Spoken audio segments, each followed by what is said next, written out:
The grand finale, the Shadowverse World Grand Prix 2019 Top 8. We have been through an entire year.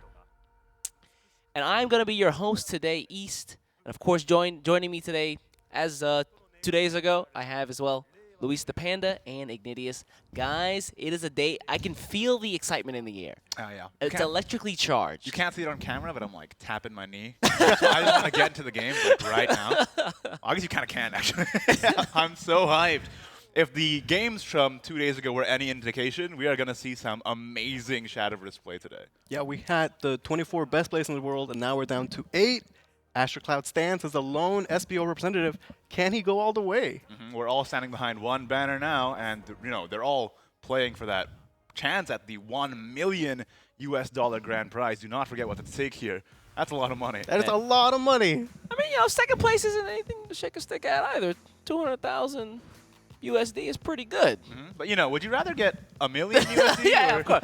We're aiming for one, but, the second place trophy is not so bad either. Nah, man. You gotta have that fire within you. Winner or nothing. And Winner honestly, even though we're going to root for AstroCloud, yesterday, 2 days ago, we saw players like Tabata, Jupi really impressed me. They played really well. So it's going to be a tough road for AstroCloud. Yeah, I mean, all these guys, all year, they've been fighting for chances. Yesterday, they were fighting for a spot. Today, they're fighting for the big prize. Oh, yeah, the big kahuna. This is what they're here for. So it looks like we're going to take it over to the stage here. We're going to have the player introductions, guys. Check it out. Ladies and gentlemen, welcome to Shadowverse World Grand Prix 2019 Grand Final.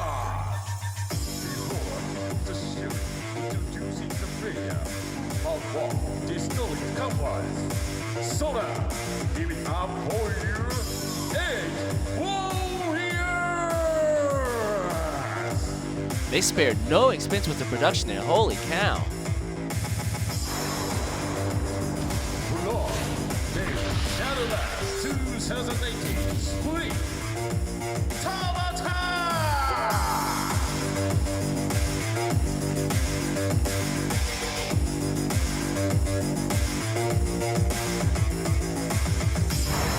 Lord, Shadowverse Entries Championship Zanax!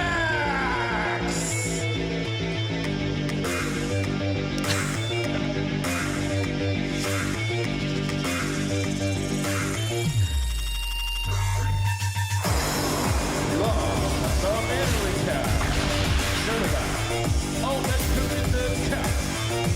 On the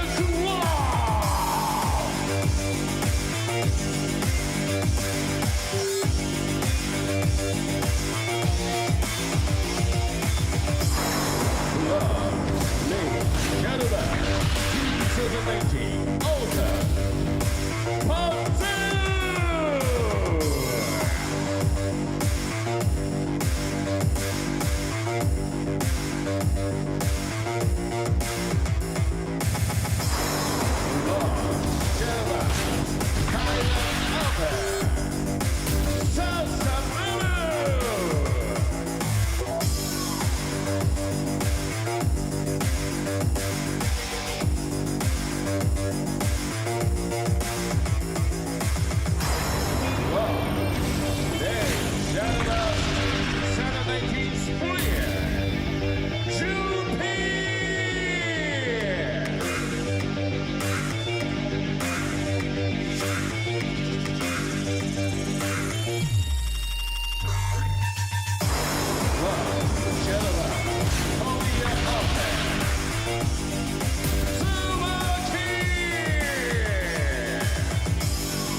give it up for your 8 warriors. What a cool intro. You had everybody out there. They had the spotlight on the players when they were highlighting them.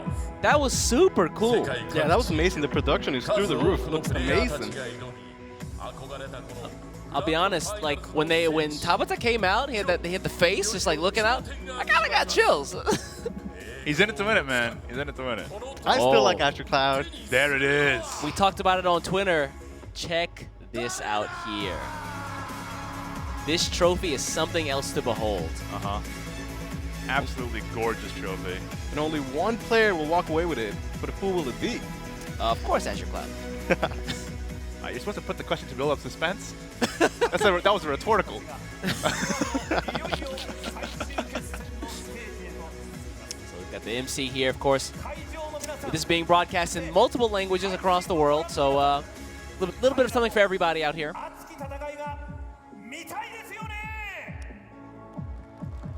There's the crowd there at Sonic City early in the morning. These folks probably got up about as early as we did, 5 a.m., 6 a.m. just to get there.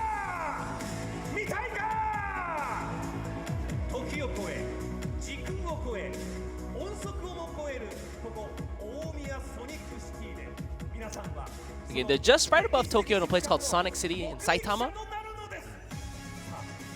Man, you can see the trophy glittering in the background. It's crazy to think that every single player here is only 3 sets away from winning $1 million. That's wild. Imagine just going on ladder, winning 3 times, just getting $1 million bucks. Like, you know when you do the Grand Prix and you're like, oh, I need 1 or 2 more and I'll get the 5 or whatever? They win 3 sets, they win $1 million. It's easier than Grand Prix. It's easier than Grand Prix. All right, let's have that written down. I 5-0'd in Grand Prix. I don't know what you guys did. All right, well, next year, it's all yours, buddy. Could be us, but again, those are going to be your top 8 players, guys. Just a quick recap.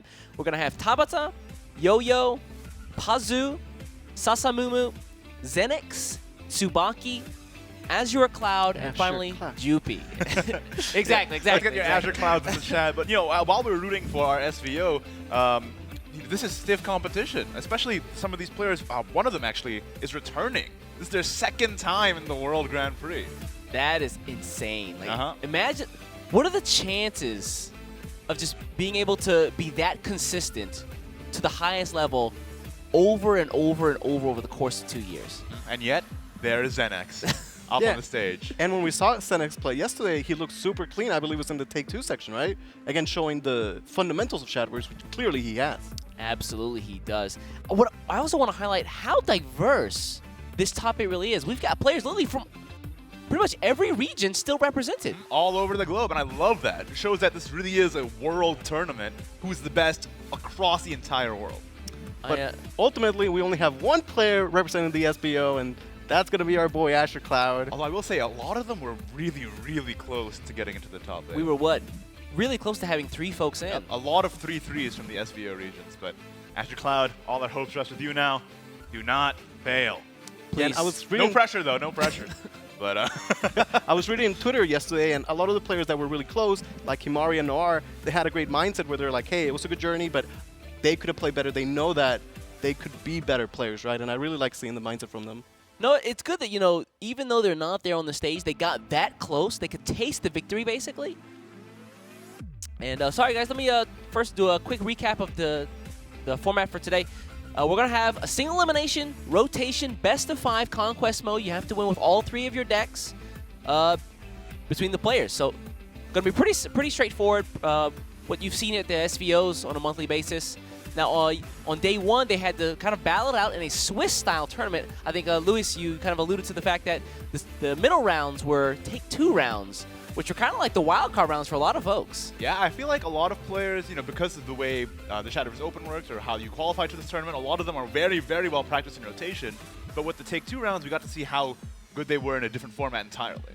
Yeah, and even though I pushed the story or, hey, every player is 3 wins away from winning the $1 million, because of the format here, any 1 loss in a set, and they are out. Oh, yeah. Single elimination with stakes this high is it's a lot of pressure. Against the best players in the world, it is a harsh format for sure. Yeah, basically every misplay gets punished. The margins for error are incredibly small in a tournament like this. And everything is on the line here. The players have fought the entire year for this moment right here.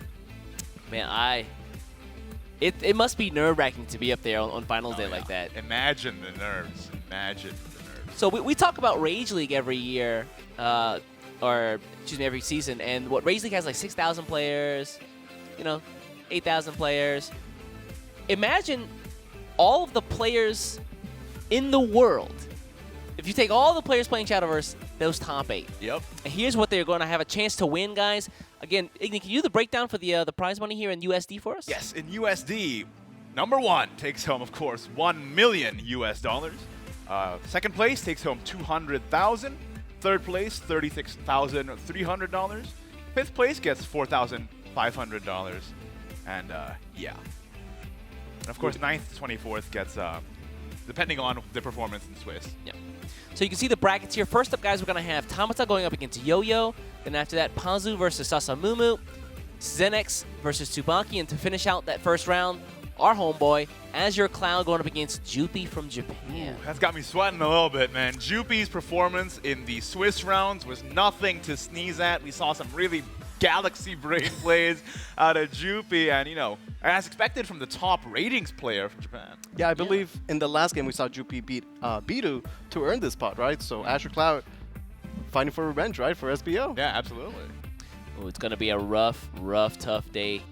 Can I also just bring up real quick that Rage Spring must have been an absolute crazy tournament, given that both qualifiers from Rage Spring are in the top 8 right now. Yeah. Do a quick reminder, who are those for me? Yeah, Tabata and Jupi. Tabata winning first place in Spring and Jupi coming second, and now both in the top 8.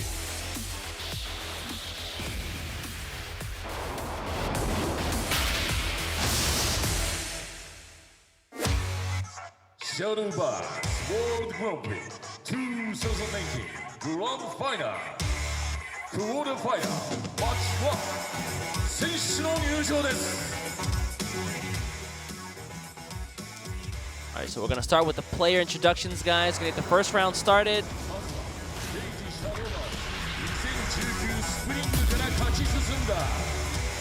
I believe we saw Tamata in our first game 2 days ago, looking spectacular with his dragon play.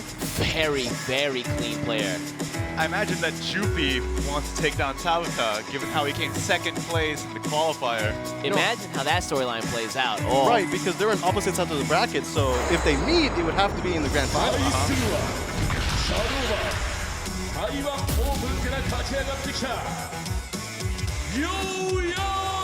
He's going to be going up against Yo-Yo, who qualified to the Taiwan Open. I know last year, the Taiwan Open players didn't really do so hot. I don't think any of them had a chance to make it to day 2, but this year, both of their competitors made it through. Maybe today is the day for Yo-Yo then to go all the way. Sometimes you need to take an L to get that fire burning inside you, and then you train. It's good to see that community really build up their players and take that loss as a learning moment, kind of put all that energy into improving for next year. But again, any loss today, player will be eliminated, right? Oh yeah, absolutely. Can I just say I love how the trophy is right there as a reminder of what is on the line. I wonder if they're allowed to touch it. Like they touch it, just get tackled or something. Not yet. You have to win. Touch it. So we're gonna get those guys seated up and suited up. They're gonna get their decks locked in again, guys. Just a quick reminder. This is going to be best of 5. You have to win with all 3 of your decks. I think we've got a couple decks to take a look at. Let's get those up on screen for you. There is so much pressure. You can see the players. I don't know if they're ready. All right, first up for Tabata, we have that Amata's Forest Craft deck. Now, we've already seen this pull so much weight in the Swiss rounds, and now here again in the top 8 grand final. Yeah, those plays of Amata's Barrage, Amata's turn 4, and then just win the game on turn 5 or 6. So powerful. How do you feel about this, East? I mean, I was looking over this deck yesterday. I thought, you know what? This deck feels like it has almost no weaknesses except the fact that it's light on draw. And I love the idea that Tabata put in the one of Nature's Guidance just to add a little bit of extra draw to the deck. Yes, instead of Wellspring Elf Princess, we see the Nature's Guidance instead. Yeah, otherwise, pretty standard list. It's a well-oiled machine. It's going to do its job. You need Amatas or Divine Smithin to get the job done, right? Next up, we have that Natra Dragoncraft deck that we all know and love, or hate, depending on what side of the matchup you're on. A very strong deck, of course. We got that one of Genesis Dragon of Disaster for the finish, one of Dragon Chef for a little bit of longevity, and of course the two of Dawn Splendor, which I really like to tech against all the Storm in the meta right now. Yeah, what I want to point out is that Tabata is one of the players that's playing Blaze of Breath as Yes. opposed to Rending. He's not the only one doing this, and we saw it work out well before. The upside, of course, that you don't need to have a follower on board to be able to make use of the Blazing Breath, so you can just spend your turn playing trees or spells or what have you, and then still remove the enemy board.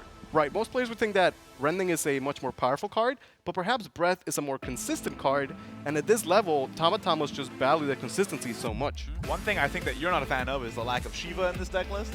Okay, so there's no Shiva here, but we're going to see a lot of Shivas. Trust me, we're going to see a lot of Shivas today. So you don't believe in this one? Because there's no Shiva? Or Well, I like Shiva. I personally would play Shiva in this list, but it's okay without it, I guess. I guess. Let's move on to Tabata's next deck list here. Natura Havencraft. What do you think, Ace? I mean, it's been nerfed twice, and yet it's still here. I think that just tells how strong this deck is right now. Oh, yeah. Oh, yeah. Notice no Verdia Magnus in this one, but two Shivas. Two There you go. Shivas. Tabata's Again, I'm a making up fan of for it double for the Shiva. last deck, yeah. Yeah, and he's got the one of Feather Rush, which we'll see if it comes out pretty strong with the Ice Flame Priest like we often talk about. Definitely, definitely. Alongside the Craving Splendor as well, the one up there. And yeah, it's a very solid deck. Of course, Agnes, even though nerfed, still a very strong card. You know, 0 play point Storm, can't complain. Yeah, 3/4 Storm's still pretty good. You know, it just makes the Cravens a bit worse, which is why it's cut down to a one of. Everything else pretty much standard, triple Kel, triple Pathfinder, Meowskers, all the good stuff. So let's take a look at some of Yo-Yo's deck list there then. Right on the other side, we got, Amata's Forestcraft as well, but running the standard Wellspring Elf Princess rather than the Nature's Guidance. Yeah, so you see the difference. No guidance instead of the Princess. We've seen the Wisp be very powerful. And They moving do on to get the next buffs. deck. For Yo-Yo, we have the Natura Dragoncraft here with the one of The Shiva. one of Shiva, and again, 2 Blazing Breath instead of Rending. And then finally, Yo-Yo's last deck here, it is that Natura Forestcraft. Again, one of Feather Rush, one of Craving Splendor, and that Sheraton tech. And 2 Shivas. Yes, 2 Shivas. I think this is the exact same deck list, actually. Yeah, I think so. All right, there they are. The competitors are about to get into the match. Oh, here we go. Forestcraft on Tabata's side versus Havencraft on Yo-Yo's side. Who is going to make it out on top? Let's take a look at their mulligans. Yeah, so a lot of those lineups are pretty similar. I wonder, how do they decide what class they bring out first? Right. Any thoughts on this? Ooh, I don't know. Do you think it's a comfort level thing? Maybe it is a comfort level thing. Maybe they just want to save Dragon for last, so we can have that Dragon game decide Is that what everything. you want? Dragon? That's Dragon what I want to mirror at the see, end? yeah. I think in the end, you have to win with all of your decks as well. So. That's true, yes. Oh. I mean, Golden Bell for Yo-Yo is pretty good, and for Tabata, the hand is looking pretty nice as well. But of course, you know, where's the Amataz versus Advanced Smithing? That's the question on your mind as you're playing Amataz. Yeah, he's going to have a good curve, Water Fairy, Whisperer, but then what else is happening, right? Right. What's at the top end of that? Right, for Yo-Yo, we're going to see Bell into Kel, more than likely. That's Yep. the dream, right? They rhyme, so it must be good. Now, Golden Bell in the opening hand turn 1 is, of course, amazing. Hey, there's Hey, the how Kel. do you do it, Lewis? Well, How do you do it? I was saying he's going to play the Bell in 1 and then get the Kel in 4, but yeah, good enough anyway, This is right? like it's the opposite of Caster's Curse. yeah. Caster's Blessing, Caster's Blessing. Okay, Water Fairy's online. Hey, going first, too, as Amataz is a very good thing to be. Yeah, he might get some chip damage, but cards like Bell, Kel, they could, you know, negate some of that early pressure. Not a bad hand for Yo-Yo, though, with the Golden Bell and the Sneak Attack means that the Saintly Squeaks is more than likely going to be able to pull off a Storm here. Yeah, Natura Haven can get a lot of damage early on, although in this matchup, they might be playing a bit more defensively. Yes. Or do they try and end the game before the Amataz combo comes online? I feel like sometimes, no matter how defensively I play, Amataz just beats me anyway. Yeah, exactly. 'Cause it They're has just gonna be Bane, faster so than you, you right? put up a ward, it destroys your ward, then the fairies go through. Yeah, I what can think you do? a key card we've seen in this matchup for me is Daffodil, because Daffodil allows the Natura player to push phase damage Yes. while at the same time be defensive. Right, establishing a ward as well with the Muse Knight, of course. Right. Same thing with Shiva, another card that I think will be key in this matchup. Like turn 6 is so crucial to have that ward. Now, what do you think about playing the Saintly Squeeze here, just so that on turn 3 you have the Featherfolk plus Natural Great Tree to play? It definitely is a viable line of play. I wonder how much he values, you know, having potential Storm on the Squeakers. Because both 2-drops are really, really powerful, right? And whichever one he plays now, he might not get the value out of it. So if he Right. holds Punisher, he can get maybe pinged or face damage off of it. If he holds the Squeaker, he might get potential Storm, right? Oh, against the board of 1/1s this early on, I mean, I like playing Squeakers, and then turn 3 we could do Punisher Yes. Tree. Like, that just seems pretty clean, right? Maybe it delays the Meowskers, but you know, step 1, don't Probably lose. okay. Step Yeah. 2, then you win. I mean, he might also be thinking already that, like, hey, I can play slow in the early game, like take the turns to just concede the board, And then because he Kel. has that Kel Right. regardless, yeah. Of course, and going second as well, Yeah, like Kel's gonna wipe any board and heal 2 life, which is a lot. of course. For So- Tabata, we see Fairy Circle, 2 fairies, no Amataz, no Divine Smitten. So how do you feel about sneak attack right now, and then next turn you can play the squeakers? Sneak attack would be a bit weird just because generally you don't want to float play points. Yes. But I think he could take it very slow, like I was saying. Punisher it is. Out comes the Punisher. Do you think that Tabata's going to take this trade? It's hard to say because how much does he respect Kel, right? If you don't want to respect Kel, you could, or if you want to respect Kel, you can take the trades so your followers are still getting something out of them. Right. But he might just be like, hey, let me just go phase, make a white board, and if there's no Kel, then Yo-Yo might struggle against my board, right? BWB, big wide boards. That's it. We see triple Blossom Spear in the hand, and generally you want to play those after you have your Storm Fairy, so they get the +1/+1. Right. But playing them early on can give you great big white boards. However, Kel is a card, right? Yes, Cal is a card, yes. But what is the other play for Tabata here, Yeah, I mean, he has not much of anything, right? Me, fairy. Go on and respect the Cal and go ahead and take these trades. Not just the Cal, but also the fact that this can end up picking off the 1 defense followers anyway, so if you're not attacking here, are you getting any value out of them? So Even just going to commits play the a- Blossom Spirit and the Fairy here. Yeah, he commits a fairy to the board, right? He could play Fairy Circle and then have 5 fairies in hand, but instead going to play one as a 2/2. Out comes St. Lee Squeaks. And that one's going He's face going fake. because Cal is on the hand. Right, so from Talata's perspective, I would say that Squeaker's going face telegraphs the Kel, right? Yes. That said, though, even if you know the Kel is coming online next turn, What are you going to do about it? right, like, okay, he has a handful of fairies, and right, what's he going to do, right? Well, you could play Blossom Spirit and then 2 fairies.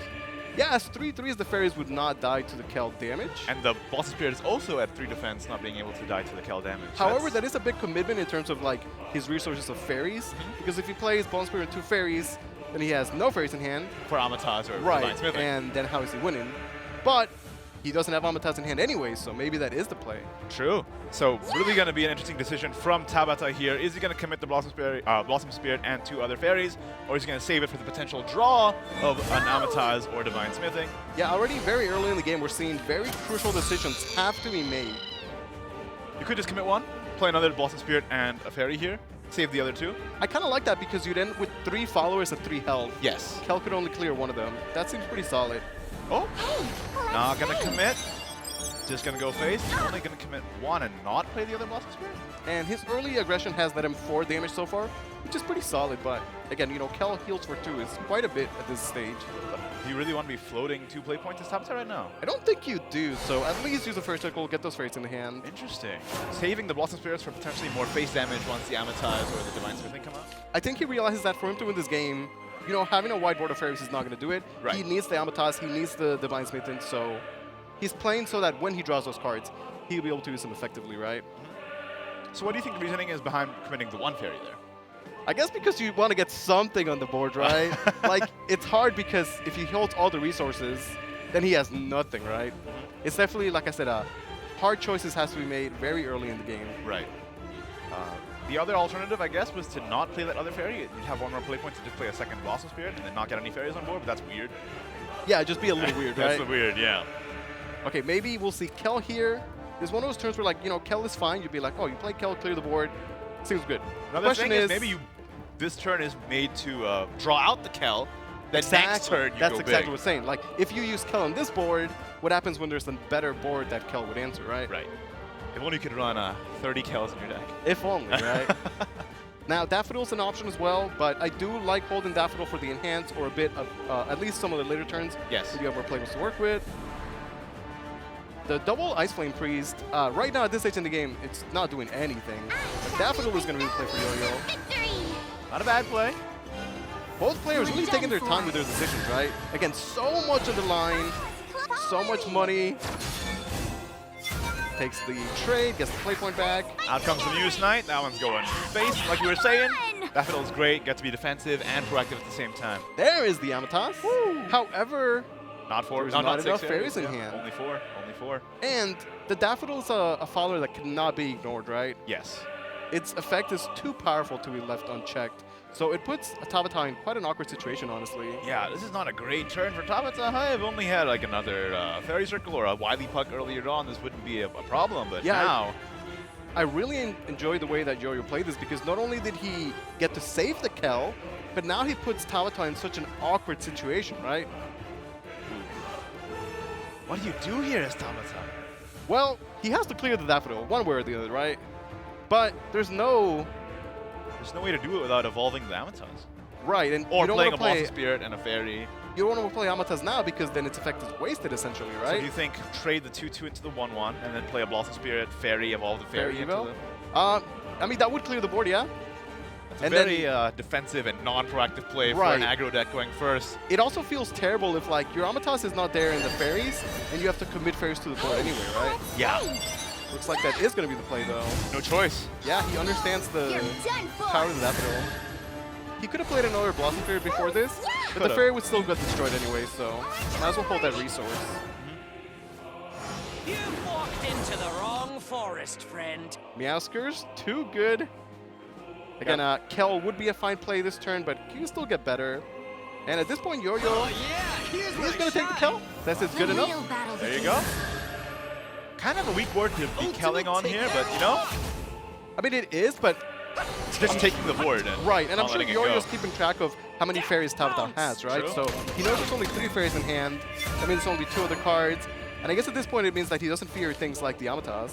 I like, wow, keeping the Kel healthy, not taking that trade, and instead just running in with the Meowskers instead to avoid a Blossom Spirit Fairy Evo situation. Right, I also like this because Yo-Yo is making like the read of like, hey, my opponent struggled to answer the 4 health Daffodil. Yes. If I represent a 5 health Kel, that must be other resources spent, like maybe the Amatas or something else, right?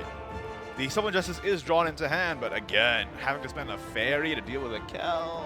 I I mean- could just Summon Justice and involve the Blossom Spirit, but Yeah, the plays that Tabata has just have not been great. This has been a game where Yo-Yo, I think, has been under complete control. I think this is one of those things that demonstrate how Amatas can be feast or famine. Yeah, You either certainly. just get all the fairies and get the Amatas off, or this situation can happen. You know, for all the Amatas, Barrage Amatas, win the game on 5 or 6, we've also seen a lot of games where it's like, hey, Amatas has a handful of fairies and then nothing. Right. Meanwhile, decks like Natura Haven, Natura Dragon, like if you think of the quote-unquote worst rolls for Natura Haven, Natura Dragon, like they're still pretty powerful, right? Yes, I think part of the reason why is because the Natura and Great Tree draw engine makes the deck so consistent. Yes, You can just exactly. keep drawing cards until you find the one you need. We're talking in the deck list how you're like, hey, he's playing a guidance for a card draw. Yeah, that's great, but it's a one-off guidance, right? Right. Compared to the Natura decks that have Meanwhile, like they all run trees all the way 50,000 down. great trees, yeah. So Kel was not answered. Not that the effect's going to be relevant here, but hey, that is 6 base damage. That's a lot of damage. Yeah. And you know, it could be more if you want. The Cravings was right there, although I don't know if that's going to be the worth it play. Right, not only that, but Yo-Yo's, again, under essentially no pressure. Right. Now, even if, like, Amatas comes out, Yo-Yo has the lead, and he could just push to win the game. Gonna play another Great Tree here. I wonder if we'll see an Evo Meowskers to push more face damage. Oh, you could do. Plus, because you're already at turn 7, you have ways to remove the enemy board efficiently without having to spend Evos anyway because of Sheraton. Nice Yeah. surprise. Barrage is drawn. Maybe would have been great, you know, a bit earlier. The fairies are just not there for Tabata. Uh-huh. This is still looking pretty dire. Of course, Tabata was hoping for a fairy circle to get up to 6 fairies there, but no dice. You know, that might be the best draw. But Wily even then, Cup would've been good as well. I would argue, like, okay, if he gets the 6 fairies, like, is that even good enough, right? Right now, looking at this board, looking at his defense total at the moment, Yeah, it's just not looking like it. And even the 6 fairies with 2/2 Storm is not doing 18 damage, so... this game, the draws for Tabata were not really there. You know, he made reasonable plays in the mid to early game, but Yo-Yo had complete control. He's going to take game number 1 here. Come on! You're strong! wow, convincing lead from Yo-Yo there. Tabata playing the Amatas, but just didn't get the pieces he needed for the combo. And if you're Tabata here, you can't let this loss get to you. Again, you know, if he loses the set, he's eliminated. He played so well yesterday. 5-1 record, amazing. Right. But can handle 1 loss, right? So, Yeah, this is single elimination. If Yep. you lose, you are out. There's a lot on the line. Yo-Yo taking a 1-0 lead in the set.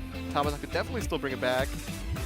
And need I remind you that every single game here is basically a money match. For way too much money. Yeah. Yeah. Again, similar lineups, but very different decks, and you know the draws can go in very different directions. So let's see how they cope with this, especially on the world stage right now. Yeah, you saw the players take a lot of time on their turns, and maybe now, even between games, taking time to take it through, compose themselves, make sure that they're not going to have any misplays. And now it's going to be a forest mirror match. One of the decks is running Wellspring Elf Forest Princess, angry. the other is running Nature's Guidance. Yeah, we will see some Natura Forest from the Orc competitors later on, but both of these players choosing to go with the Yamatas Forest, and after the day 1, pretty it's a really good blame choice, them, huh? right? Can't Yeah, really blame exactly. Certainly no Roach today. The Divine Smithing is in hand for Tabata this time around, so that's a good start. Although Yo-Yo's hand is looking pretty nice for Fairy Generation as well. It is, right? But we saw Tabata have that Fairy Generation, lack of Where's the the Yamatas? buffs. And what happens is that if you don't have the buffs, then you have to commit fairies to the board, then he draws the buffs and there's not enough fairies. Right. It gets We'll a little see. awkward. Exactly. We'll see if Yo-Yo can avoid that. Let's take a look at Yo-Yo's mulligan here. What would you keep here? I like the Whisper and the Fairy Circle. Yes. I don't know if the Justice is that good early on. It's not answering things like Blossom Spirit, and you don't really want to Justice a Whisperer or a Water Fairy or a 1/1 Fairy anyway, right? Right. Looks like That's the way Yo-Yo it does does agree. it, exactly. And there's the Yamatas. You know, you're a really good luck charm for Yo-Yo right now. Oh, what if he draws the kill? Oh, what if he draws the Yamatas? That's the way the Justice draw Yamatas, right? Bam. Now, can you do this for Azure Cloud later? I will do my best. Highly appreciate it. Fairy Circle on 1. Ooh, kind of weird for Tabata right now. Yeah, for Tabata, not the greatest turn, right? Again, going first, but no proactive plays on turn 2. Yeah, that's where like a Whisper would have been really good. And by passing here, Yo-Yo gets to now dictate this game. Oh, no. Oh, no. It's a Fairy Whisper. He's going to have the first Evo. Got another Fairy Whisperer in hand. Got another Fairy Circle in hand. Got the Yeah, Yamatas. that's looking pretty good. Oh, yeah. Would have loved to see this Avatar fruition 1 turn ago. Yeah, it would have been amazing, right? In the non-nature decks, it doesn't get the rush, but it's still a 3/1 generator fairy. Do you just airbound this so you get another fairy? You know, if he had that turn 2, he would have been able to push 3 damage, Yes. and that makes a big difference as well. Huge difference. It just means every little bit of damage you do earlier means that it's less work that your Storm Fairy has to do later on. Yeah, exactly. See a Blossom Spirit and Fairy Oh, boy. Circle. Okay, so there are 6 fairies in hand. Are you ready for a turn 4 Amatas? I am ready for it. Or if you really want, hold out a little bit, play another fairy. Well, I up mean, there. how many fairies do you need, right? All Guess of them. we'll see. Never enough. Another Avatar fruition and bounce there. You see Tabata is assembling the number of fairies he needs, but clawing his way up there. Now, though, with the Fairy Circle, that will bring him up to 6. So, looks like a next turn Amataz here. If he does play Fairy Circle, he was going to burn a card. But again, if he has the pieces he needs in hand, then that might not be irrelevant, right? Right, he already has a Divine Smithing and an Amataz in hand. Exactly. So I say play the Fairy Circle. You can get those fairies. Alternatively, play the Divine Smithing now and then Fairy Circle next turn plus Amataz. Also an option. That's true. Maybe that is better then. It's less damage, though. Yeah. Well, right, because you get less buffs on 2 fairies. Yeah. Or you get. You get less buffs from the Divine Smithing. Exactly. and fairies, right? But Tabata's doing a great job of answering the board and having fairies in hand with the Avatar and the barrages. I mean, like, what do you value, right? A random card off the top or a more buff fairy? Right. That's what I'm saying. Because if you have what you need in hand, then who cares what you're gonna draw, right? You can just pretend that the card you discarded was at the bottom of the deck. Which Exactly. You're never going to reach anyway. Again, taking his time. It's a decision that could impact the entire game. Looks like he is going to play the Divine Smithing to avoid the overdraw. Let's see if that ends up changing the outcome of this match. I'll be keeping a See- very close eye on that. Yo-Yo had all the fairies, and he burns the Miracle of Love, but I don't think he's going to need it. So. Out comes the Amataz. Turn 4. And that's a lot Fairy of you will face, fairies. right? Wait, Honestly, like, You're dead in this for. case where you're going second and he's playing the fairy first, his evils might as well say, like, 6 extra face damage, right? Right. Okay, oh, guidance. boy. What's good about the Amataz is that, like, the Amataz is a 4/5 ward as well, right? Like, he has to be dealt with. Yeah, but these two Banes are going to clash into each other and the wards are going to be gone. Right, but the difference is that Yo-Yo used his evil to push face damage, while Tabata will use his evil to clear the ward. Yes, he can't evolve a fairy here. He could, yeah, to buy himself his own Amataz ward. That's probably better than running your own Amataz in, huh? Yeah, because you don't want to trade away your Amataz and then lose your own ward when you know your opponent already has Stone Fairies, right? Especially when they already have the initiative and they have a ton of Storm in hand. You don't want to Yeah. get rid of your ward so easily. And again, for the Amataz deck, their damage output is gated by the board state, right? The board space. So Yo-Yo already has a 4/4 fairy in hand, on the board. So that's 4 damage. He has 12 damage left to do with only poor slots essentially, right? And He does have that Evo. We're looking here now in Tabata's hand. The card he drew is Nature's Guidance. Is that more valuable than a more buff fairy? I mean, is it going to make an impact? I'm not sure. Yeah, Against not sure. some of the other slower decks, you could do like Amata's Guidance State and get all the damage. But But this is the mirror. yeah, it's You're done for. he's going to with the Amtaz. Actually going to evolve the Amataz into the other Amataz. Is it just play Fairy Go face then? Let's play. Because Okay. if we're racing, Ow! then I think Yo-Yo's winning that race. Oh yeah, definitely so far. Okay, so now it's about maximizing his damage output. He could commit a Blossom and then play 3 fairies. The Blossom would also allow him to answer this 3-2. Yeah, if he wants to, right? Like, does he need to? Because Right. even if you grow the fairy, There's more Well- fairies in hand anyway. there was a Smitten and an Amataz, so Right. the fairy potential, the damage is a bit higher for Tamata for sure. Honestly, right now, it's a lot of math. Yo-Yo has to sit there and do the math, bust out the calculator, get the protractor. Get the protractor, the compass. Every single point of damage will matter, right? Yep. It's about knowing exactly how much damage the decks can output. And again, it's all about the board space, right? 5 fairies for 3 attack is 15 damage. Ryu was 17. So, you know, Tavtau could do it. But if you're always paying attention, he knows that only 3 of the fairies in hand would have 3 attack. Since, Nice. again, he played the Smitten first before the fairy circle, right? That could be a huge deal. Yeah, like Because imagine if he had 5 3-attack fairies, he would have Exactly. lethal the next turn. Yeah, makes all the difference, right? What is that guidance doing? I think that might have been such a small consideration, but a huge difference on the world stage. Right, because now there's no way Tavata could have the damage, right? And Yo-Yo certainly will have damage when he turns. Yeah, I really think that turn should have been the fairy circle first. Like I said, every single decision is going to matter so much, and they happen very early into the game. Ah, now it's 3, 3, 3, 9, right? And then +4 again. Yeah. And plus another 2. That's not 17. It's not 17. He's missing the 2 damage that he would have gotten if he Divine Smith in the extra fairies. Wow, already we're seeing these different lines of play leading to extremely different results. Yeah, again, like every single play point matters, every single point of damage. The decisions are so key, right? Oh And boy. It looks to me like Yo-Yo is going to take a 2-0 lead here. Let's play. Yeah. Yeah, Oh, come on. guidance, I guess he might try and draw. It's hard because even if he drew like an Amatas as a ward, Oh no. it just wouldn't hold down to the fort.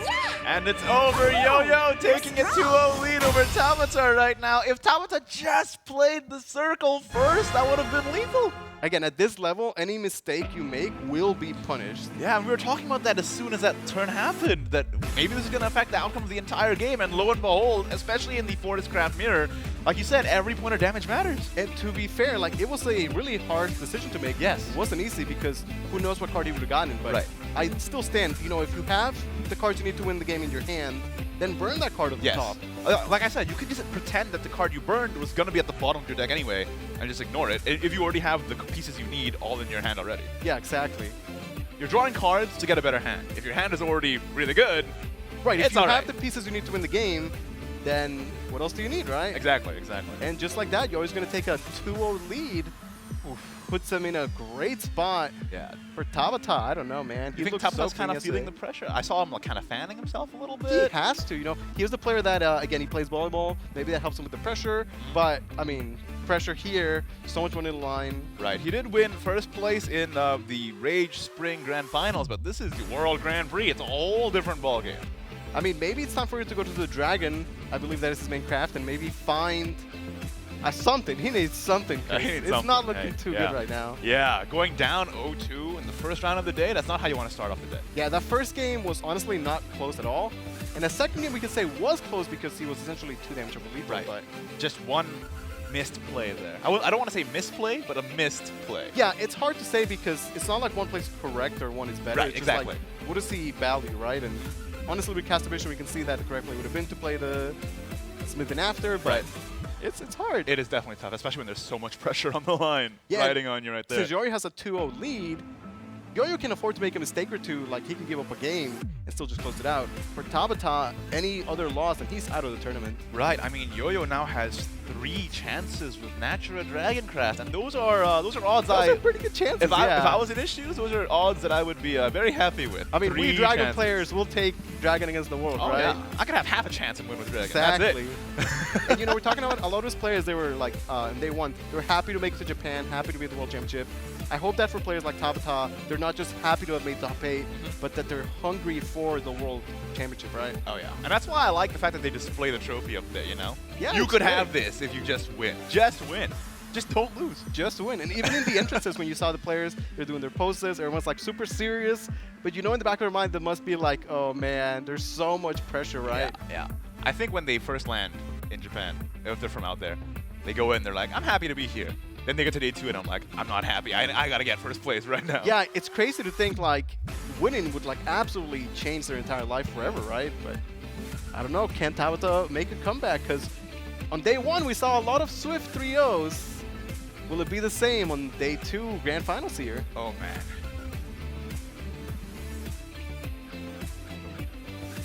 Ooh.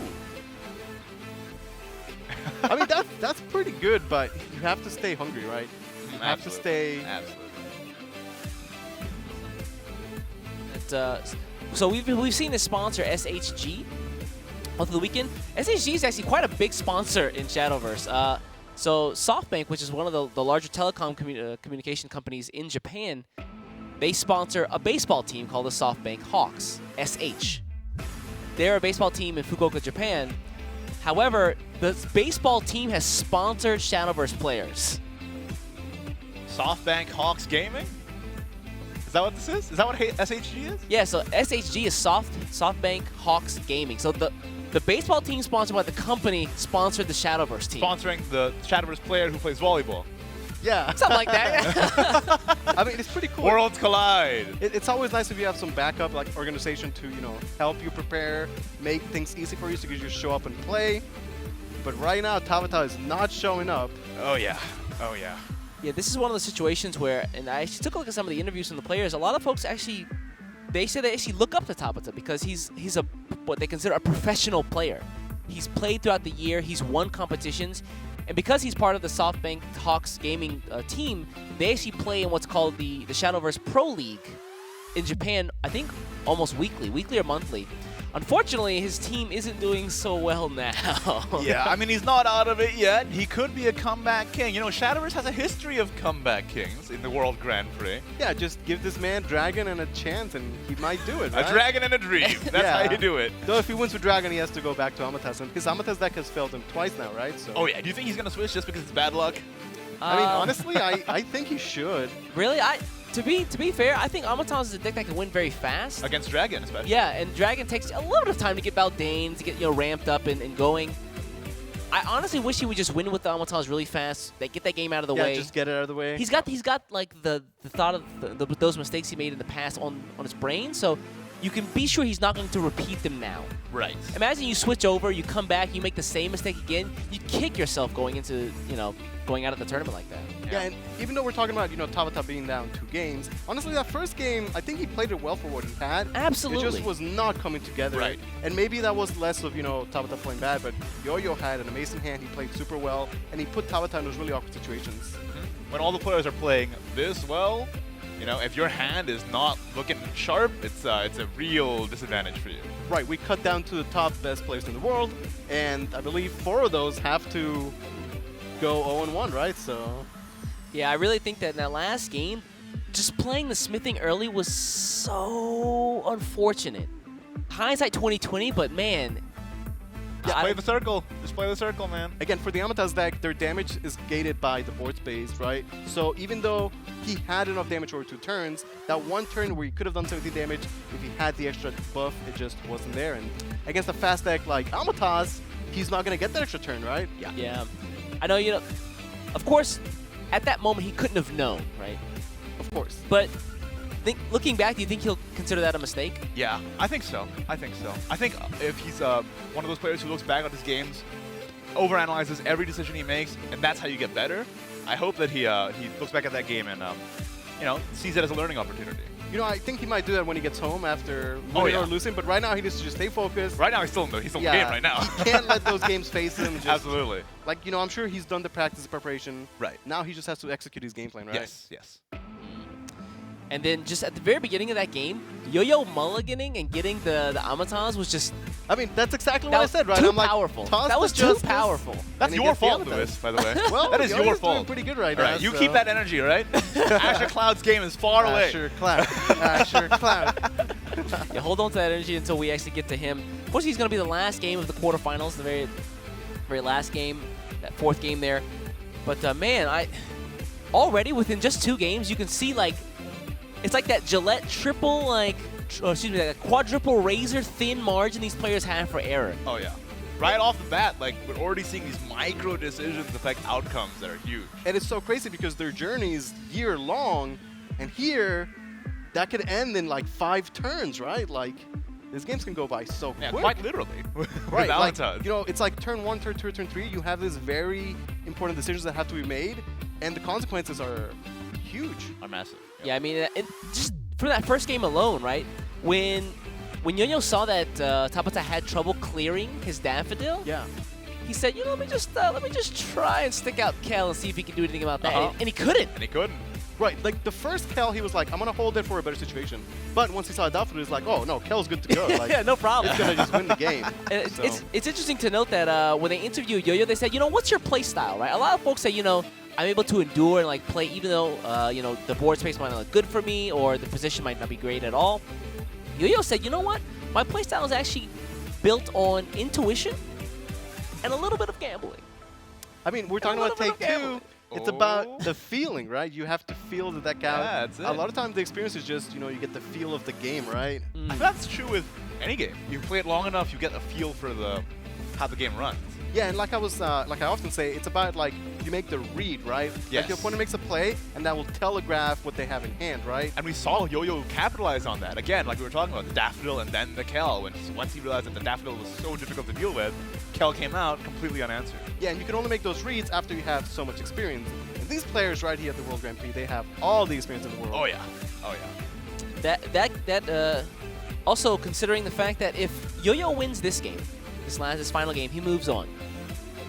The person who also qualified from the Taiwan Open is actually the next match.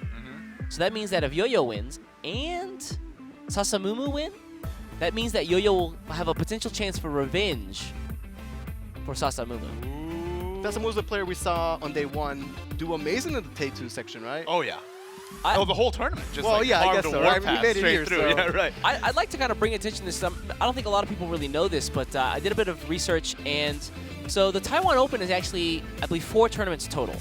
It's one for the spring, the autumn, the summer, and then from those, I believe they have a playoff. And with the exception of a single tournament, Sasamumu won all of them. All of them. The only other tournament that Sasamumu didn't win was the one that Yo-Yo won. That's a great Oh. storyline. So Sasamumu has been. You can see why he's so strong, considering. Monster. Absolute Yeah, beast player. It's great to see him here then because you see his consistency really shows, right? Yes, absolutely. And be rewarded. Yeah, exactly. He deserves to be here for his great play all year long. Meanwhile, Tabata, though, if he loses this round, he does not get to have that rematch against Jupi. And it's such a contrast from a player like, you know, Asher Cloud, which I have to keep going back to, who, you know, he played well all year, but barely made it into contenders, and then just goes all the way to be here top 8 as well. I mean, hey, just irking by is enough in this case. I love an underdog. I love an Exactly. And Is Tabata the underdog now? He's down down 2 games. Guys, I have to admit something to you. underdog. All right, here we go. I did not vote for Azure Cloud Really? to win the pack. No. I know you did. I voted for Tabata. Well, that's what you get. You did what now? I feel so bad. Okay, Igni, tell me you voted for my man. I don't think I voted. You didn't vote? Come on, I should man. vote. Can I still vote? It's probably too late. I think it's too late. I think he actually missed the cutoff by like 30 minutes. Oh, man. Okay, here we go. Game number 3. Yo-Yo is up 2. Tabata in his last live. It's not that I didn't vote. I'm keeping my options open. Time for Okay. me to You vote right before the This grand one's for finals, my right? family. That's it. That's it. All right, Tabata running it back with the Amata's Forest Craft against Yo-Yo's Natura Dragon Craft. Yo-Yo has 3 chances with Natura Dragon Craft. I mean, like Is was saying, he needs to win with the Amata's Forest. Just get it out of the way. Oh, yeah. And plus not I to think say this- that like it's a weak deck. It's a very powerful Oh, deck. yeah, of course. But Yo-Yo is indeed a Dragon Oracle gamer and on the play, too. He even has the Blazing Breath. It's so cool to me to see the basic cards still show up sometimes, right? Oh, yeah. Cards like Oracle will always shine, but things like Breath are just fine. Sylvan Justice, too. Always Yeah. showing up every expansion. See the Oracle come out. Oh, and into a Genesis Dragon if he really wants to ramp up. Do you think that's a viable option here? I think you have to Blazing Breath the Avatar. Okay, yeah, because it takes 3 damage off the board and also negates any or denies a bounce extra fairy generation, right? Yep. And 3's a big number, especially when, you know, it's every damage counts, right? Right. If he played the Genesis, he would get to 6 Playmates next turn. And he wouldn't have any great plays to 6 Playmates, honestly, but maybe he just wants more Playmates to work with. Maybe. You know, the deck does have heal for Dragoncraft. You have things like the Eon, Dragon Chef. So maybe he's okay taking the 3 damage. Another consideration is, of course, if you play the Genesis Dragon now, you don't have to worry about it consuming an evolution point later That's a down good the line. point, yeah. Which is not really that useful against this deck. And maybe for Dragon, this matchup is more about, instead of mitigating the early damage, it's more about holding it down with wards in the mid to late game once the Fairies have Storm. So do you want to take 3 damage now to ramp? You Well- do have the Ian to be able to recover a little bit of health. Yeah, here. exactly. So if you take the 3, you can potentially drain with 5 later on VN. But again, very early in the game, we're already seeing decisions that could impact the entire tournament, right? Yes, absolutely. Yo-Yo really thinking it through. You know, even though he has those 2 games to fall back on, he'd rather just close it out with 3-0. Oh, yeah. Yeah. If you could go 3-0 and not worry about, oh, is he going to make the comeback? That's what you want. Don't even give him the chance, right? Oh, gonna Blazing Breath to deny that 3 damage at the end of the day, and he might just Masamune, but that Masamune will just easily get answered by Sylvan Justice if he plays it. Right, so this turn was like, okay, play Blazing Breath or Oracle. Okay, commits to Blazing Breath. Now he has another decision tree. Play Masamune or not, right? But that's gonna get so easily answered by Sylvan Justice, which is also gonna give Tabata another fairy in hand alongside a fairy circle, and that's already 6. Just like that, 6 Magnificent. fairies in the hand. Amata's on turn 4. Doesn't even have to play the circle now. Oh, well, he does actually. Okay, so same situation, Yes. right? You play Circle, he could burn a card. Looks like he's learned from his There you previous go. games. Don't need extra cards if you have the win condition, right?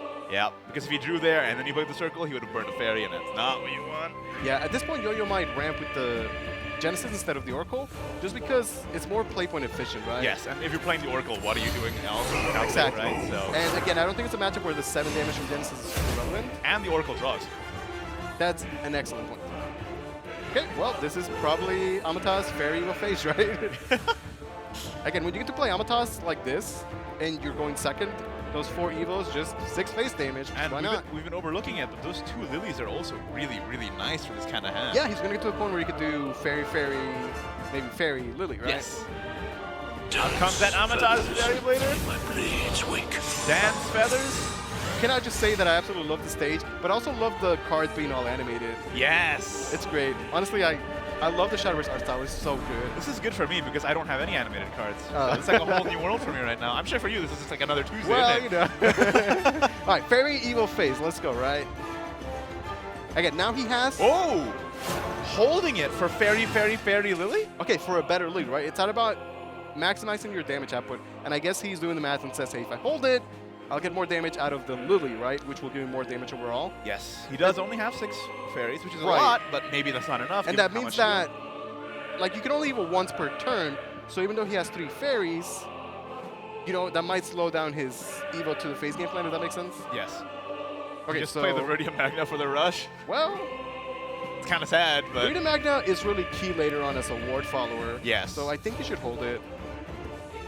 so what do you do instead? I mean, East Dragon just said in my Oracle? ear, more like Viridia Sadna, and I want you to put him on blast for that. That's not okay. Well, this Oracle, drawing first as Dragon Main might be a bit weird, but sometimes it is the play. Drawing first might be weird. Why do Yeah, you gotta do Dragon Mains like that every because single I'm a time? Dragon Man. I live it. I live it every day. Alternate options. This Oh, we could have unbreakable cleared the will Avatars if we perish. played Ian Evolve plus the Tyrannosaur. But he does just choose to spend the Viridian Magna here just as a clear. Right, but Tabata, he saw us, okay, Rita Magna's played. There's no wards, empty board, 5 play points, all the fairies in the world. Yep, Fairy, Fairy, Lily, evil evolve the face. Lily.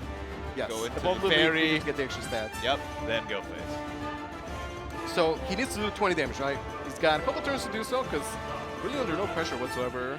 Yo-yo. You know, we've been talking about this a little bit. Sometimes you ramp and you have no cards. And we have nothing. That Oracle is going to be nice to get an extra card draw, but yeah, like he hasn't played a single Natura Great Tree, so the Natura draw engine hasn't really been there for Yo-Yo. Didn't get some May to the hand. And like we said, evolve the Lily. The Lily gains stats, the Fairy gains stats, and it all goes to the dome. Now, So that's yeah, 11 lethal damage in to the hand. face. That's lethal from him. Because he has another Fairy Lily. Yeah. 11 damage, 11 damage. Good enough, right? Yep. What's good about the Lily too is that you can evil the Lily to get over a small ward and then still get the buff to the face, right? Now, it's kind of an awkward spot for Yo-Yo because, you know, Ian to clear the board seems fantastic, but you kind of want Ian to give Ward. you life and ward, right? Yes. However, you can't ignore the board, and he's 1 play point short of getting that Masamune.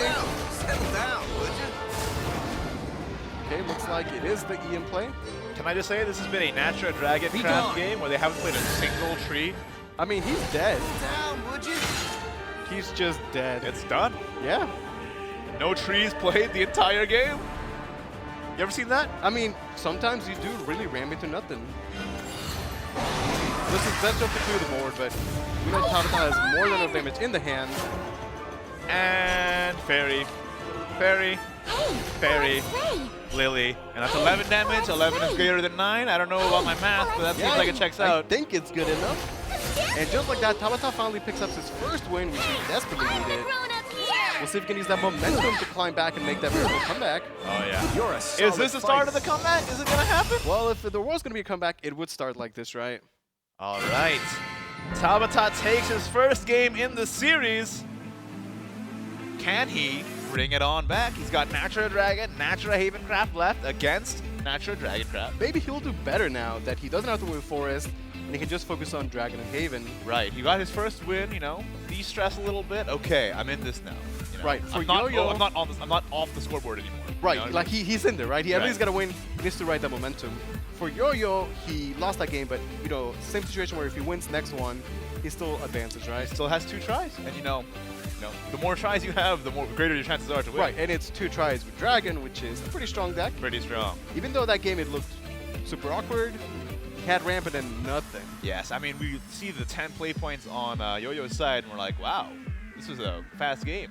But actually, for Tabata, he only had 5. Yeah, it was like turn So, 5. Yeah. But who needs play points when you have beefy fairies with Storm, right? That's it. That's it. You know, 1 play point, 3 attack fairy is pretty good. Yeah, and it was kind of awkward for Yo-Yo because he ramped so much, but he didn't ramp enough to the Masamune. Yes. So he was in the awkward spot where it's like, yeah, you have players to work with, but the Masamune is not active, the Radiant Magna is not active. and nothing to play. So it was just really awkward draw for Yo-Yo.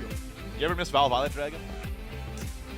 You know, not after he got Yeah. adjusted. Originally, he was like, and then after I Threw You know him who away. I I missed? don't want to play with you anymore.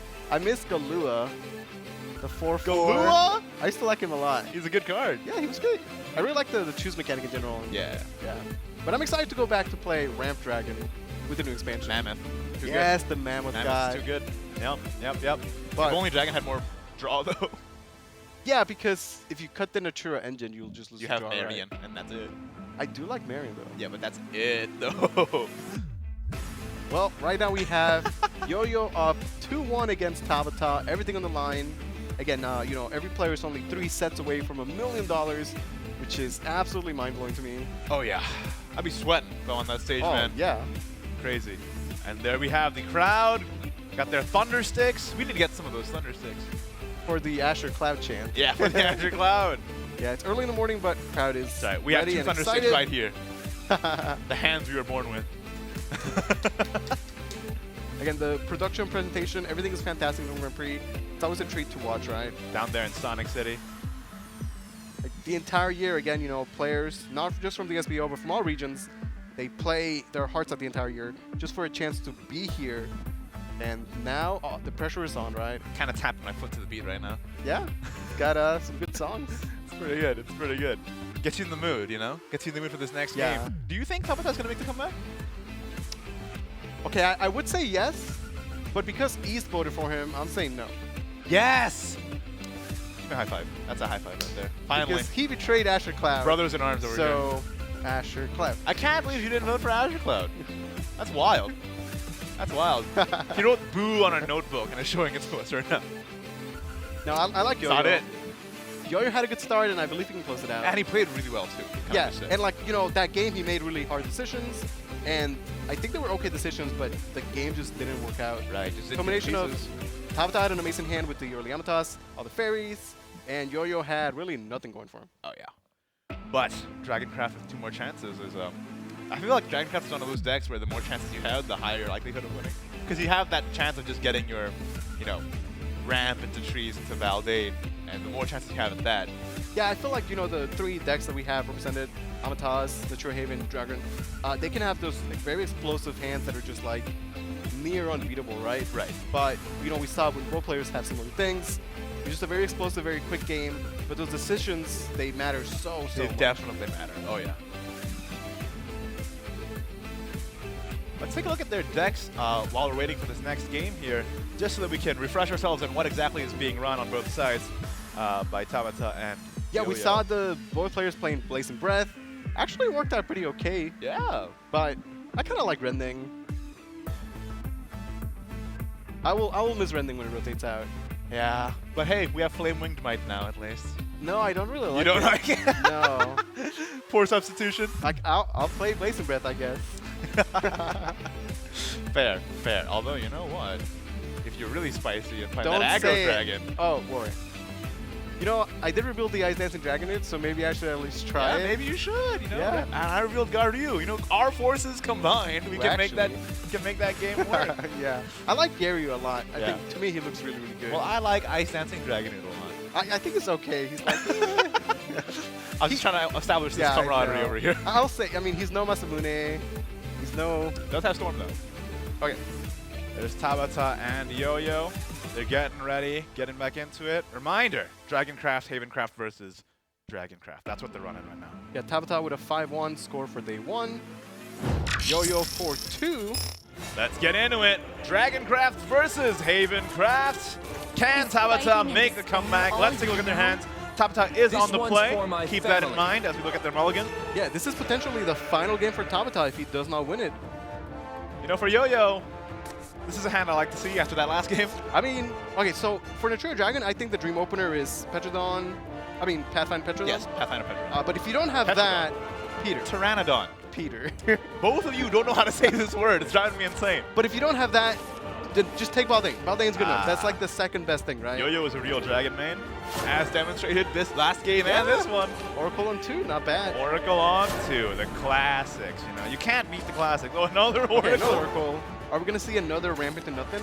He does have the Baldane this time, so at least you ramp it into Baldane, right? Getting the golden bell, but a little bit late. Yeah, it's always unfortunate when you draw the card one turn after it would be optimal, right? Okay, so again, early on decisions we made, is it going to clear, deny that 2 damage? You ramp. I like ramp, yeah. ramp.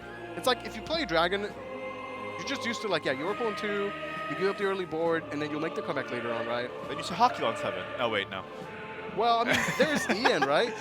Yeah. You can always, again, kind of like Kel, where you sort of give up the early game, knowing that you have that very powerful turn for Evo. True, true. So you could even like Oracle here. Then next turn you have 4 play points. You could Oracle and then Tyrannosaur to deal with whatever threats on the board. Actually, that's a pretty good play, yeah. And the turn after you have your Evo for your Ian. You know, he might lose a lot of cards doing this, but even though in the first game, or the game we saw previously, he sort of didn't get a card draw, the Natura Dragon deck has so much draw just from the Natura engine in general, right? So, Unfortunately, that engine did not come together last game, but this game is looking a little bit more optimistic. yeah, for Tabata, he has a lot of draw right now. He has the Open Fictioneer and the Golden Bell, so he's going to be good on card draw as well. But this is a big decision. But if you play the Tyrannosaur now, what are you doing next turn? Exactly. The Just ramp question and is, like, tree? if you Tyrannosaurus to clear, then you don't want to Oracle next turn, and then when do you ever Oracle, right? Yeah. So I think turn 2 is the Sure, Yes. you get punished less for the Oracle. I like this. Play the Oracle now, and then next turn you have a better turn so you can Oracle and then Tyrannosaur. Yeah, Agnes is an excellent draw for Tabata. Before you play any amulets, make sure you're getting the maximum discount on her. Absolutely. Since there is no board for Yo-Yo, it's pretty simple for Tabata to play the Confectioneer. Ooh, and another Tyrannosaur allows allows Yo-Yo a bit more removal here. I still like the play you were saying of Oracle Oracle, again. yes. And then just clear the 2-2, yeah. I agree. Out to the Oracle here. Let's see the Oracle. Plus the Confectioner is not that worth it. Yeah, and having double Tyrannosaurus means that he's going to at least have some of the cards that we're talking about. Kel is drawn. But here, You know what this is? This is the Natura Haven. You're going first. It's turn 4. this is why you need to run Sister Falconer. Exactly. Because Kel and Daffodil are amazing cards, but they're pretty bad here. So what do? Just play the Confectioner again and then I play mean, a it's tree? another card draw. We saw Tabata, you know, that game, again, he didn't want to burn the cards, but I think sometimes you got to just burn the cards. Confectioner plus Bell would mean that you don't burn a card. I mean, but you could play Punisher, double one-drop Amulet, It just for tastes some better damage. than it True. looks. but I like this. Do you play the tree or the Bell? No snacking. I mean, the between Bell has meals. synergy with the Kel, right? Yes. You might be looking at turn 5 or 6 Kel Bell. Yep. Or Shiva. I mean, they do rhyme. Shiva on turn 6. Oh, it's not even turn 6 yet. No, though, it's 'cause not he turn ran. 6. It's 6 play points. Ah, so I got what happens bamboozled. is you play Shiva, and then 2 turns later you get the effect. But out comes that Valdane. Be gone. Well, Valdane is less stats than Shiva, but he does have that Bane attached to him. Valdane, yeah. Sometimes you can just get the It was Valdane out of the nearly way. done. You just gonna let that one go? I said Valbane. Oh, and you were just like, okay. no sold. If we Moved wanna, on. if we wanna go there, I like to call him Baldoofy. That's my name for him. Why do you call him that? Just from stream, which is Baldoofy. I don't know, but I'll be professional. His name is Baldane. But yeah, just get it out of the way, you know, because you won't have to commit the play most later on. And It was Tyrannosaur, just to clear. nearly done. Just to clear. Totally fine. Now it doesn't lose to Cowbell by taking out that Confection. Yeah, keeping it at 5 health makes a huge difference there. Out comes that Daffodil, but that Daffodil is gonna go bye-bye after Yeah, trading into this Valdane. It's a pretty awkward Daffodil, honestly. Yep. Not super powerful. But there are 2 Agnesses in hand. Yeah, So this is a pretty good discount. Gonna, you know, discard the Axis and look for that burst damage later on. But yes, Knight does put some damage, leave a board up as well. Out comes Ether, Natural Great Tree. I will say though, that Bell was not played, and at this point, the later you play the Bell, it procs so late into the game. Right. But is it necessary? I mean, his hand is completely full up. That's true, yeah, doesn't even need it. There's the Shiva. It won't be Again, long it's now. still turn 5. Yeah, no effect, but he does have a good body. It is the best play as well. And you also just play a tree. And again, it's the same reason where like, just get the Shiva out of the way, and you'll have all the effects the entire game. Yes. Like, that was a good turn for him to commit the play points. You know, Shiva's a 7-6. You gotta answer that. You don't want to take 7 to the face. Yep. Yep. Got a lot of arms. Yeah, and again, it's a at a life total that Kel plus additional heal doesn't clear it for free. So Yo-Yo making a great job of making Tabata's plays super awkward. So, what do you do as Tabata now? Well, If only there was another Bell. yeah, but I don't know, it's looking pretty awkward for him. This is a hard turn no matter what. I don't imagine he ever takes 7 damage to the face. There's no way you take 7 against Valdane Dragon and live to talk about it, right? Oh, yeah. No. I mean, Kel does clear. That would be his final Evo, though. Cal clears, but it's like it's a really sad clear, you know? Yeah. There's like a sad violin in the background as you make that play. You know, Kel is super, super amazing. Oh, yeah. But here's where I sometimes shine. it's just The real battle begins. It's not enough. okay. Only Looks could like arrow Kel off is a gonna couple be- more times. gonna play the respite for the Get booty. draw. Oh, no! Never lose. I think Yo's in a great spot. He's in such a good spot right now. If Yo-Yo he is plays looking really Baldane, he good. can get Zero Cost Corrosion, Yes, you can. but I suppose he might draw first. Draw first, Dragon Mane. All right, settle down. Okay, picks up another Ian. This is Valdane. Yeah, I mean, I like Baldane because he has the Shiva heal this turn. He can start the Corrosion train and then hold the Zero Cost Corrosion for free removal later on. It's also just a big Bane follower when Tabata has no Evos left. Yeah, it's an excellent point, right? Again, he saw that Tabata struggled to answer that big follower, so why Time not to represent say another big goodbye. follower? The choice now is to play the Splendor or the Corrosion, and I guess he chose to play the Splendor. It is additional pressure. Yep. Additional pressure makes Agnes worse. Only thing here is that the Baldane damage is only 1 right now, and there's no trees in the hand of Yo-Yo, so I still need to draw this at some point. It's true. Maybe he's gonna fizzle out like we saw last game. I mean, all he needs is 1 Velociraptor, you know? Ooh, and there's the other Daffodil. Yeah, it's a bit late though because he can't enhance it this turn. Yeah. If he has to use Agnes to trade, then I don't know how he can find the damage to close the game out. It's gonna be pretty sad to have to double Agnes into that Valdane. He Yeah. could play the Daffodil tree, run the Muse Knight in, or if it hits, then See you don't where the need pick to. goes. Then Agnes. Full clear, but you're losing a lot of your burst potential. Right, like that's using your Daffodil on your axis and then just push no damage. That's rough. Just rough spot for Tabata here. 10. You know, I said you can't take 7 from Shiva. I don't imagine you can take 6 from the Valdane either. My steed sails above. Just Looks gonna like let he's going everything to. up. Hello. Oh, and that's a good draw for Yo-Yo. That draws trees one way or the other, right? Draw is good. What's the box?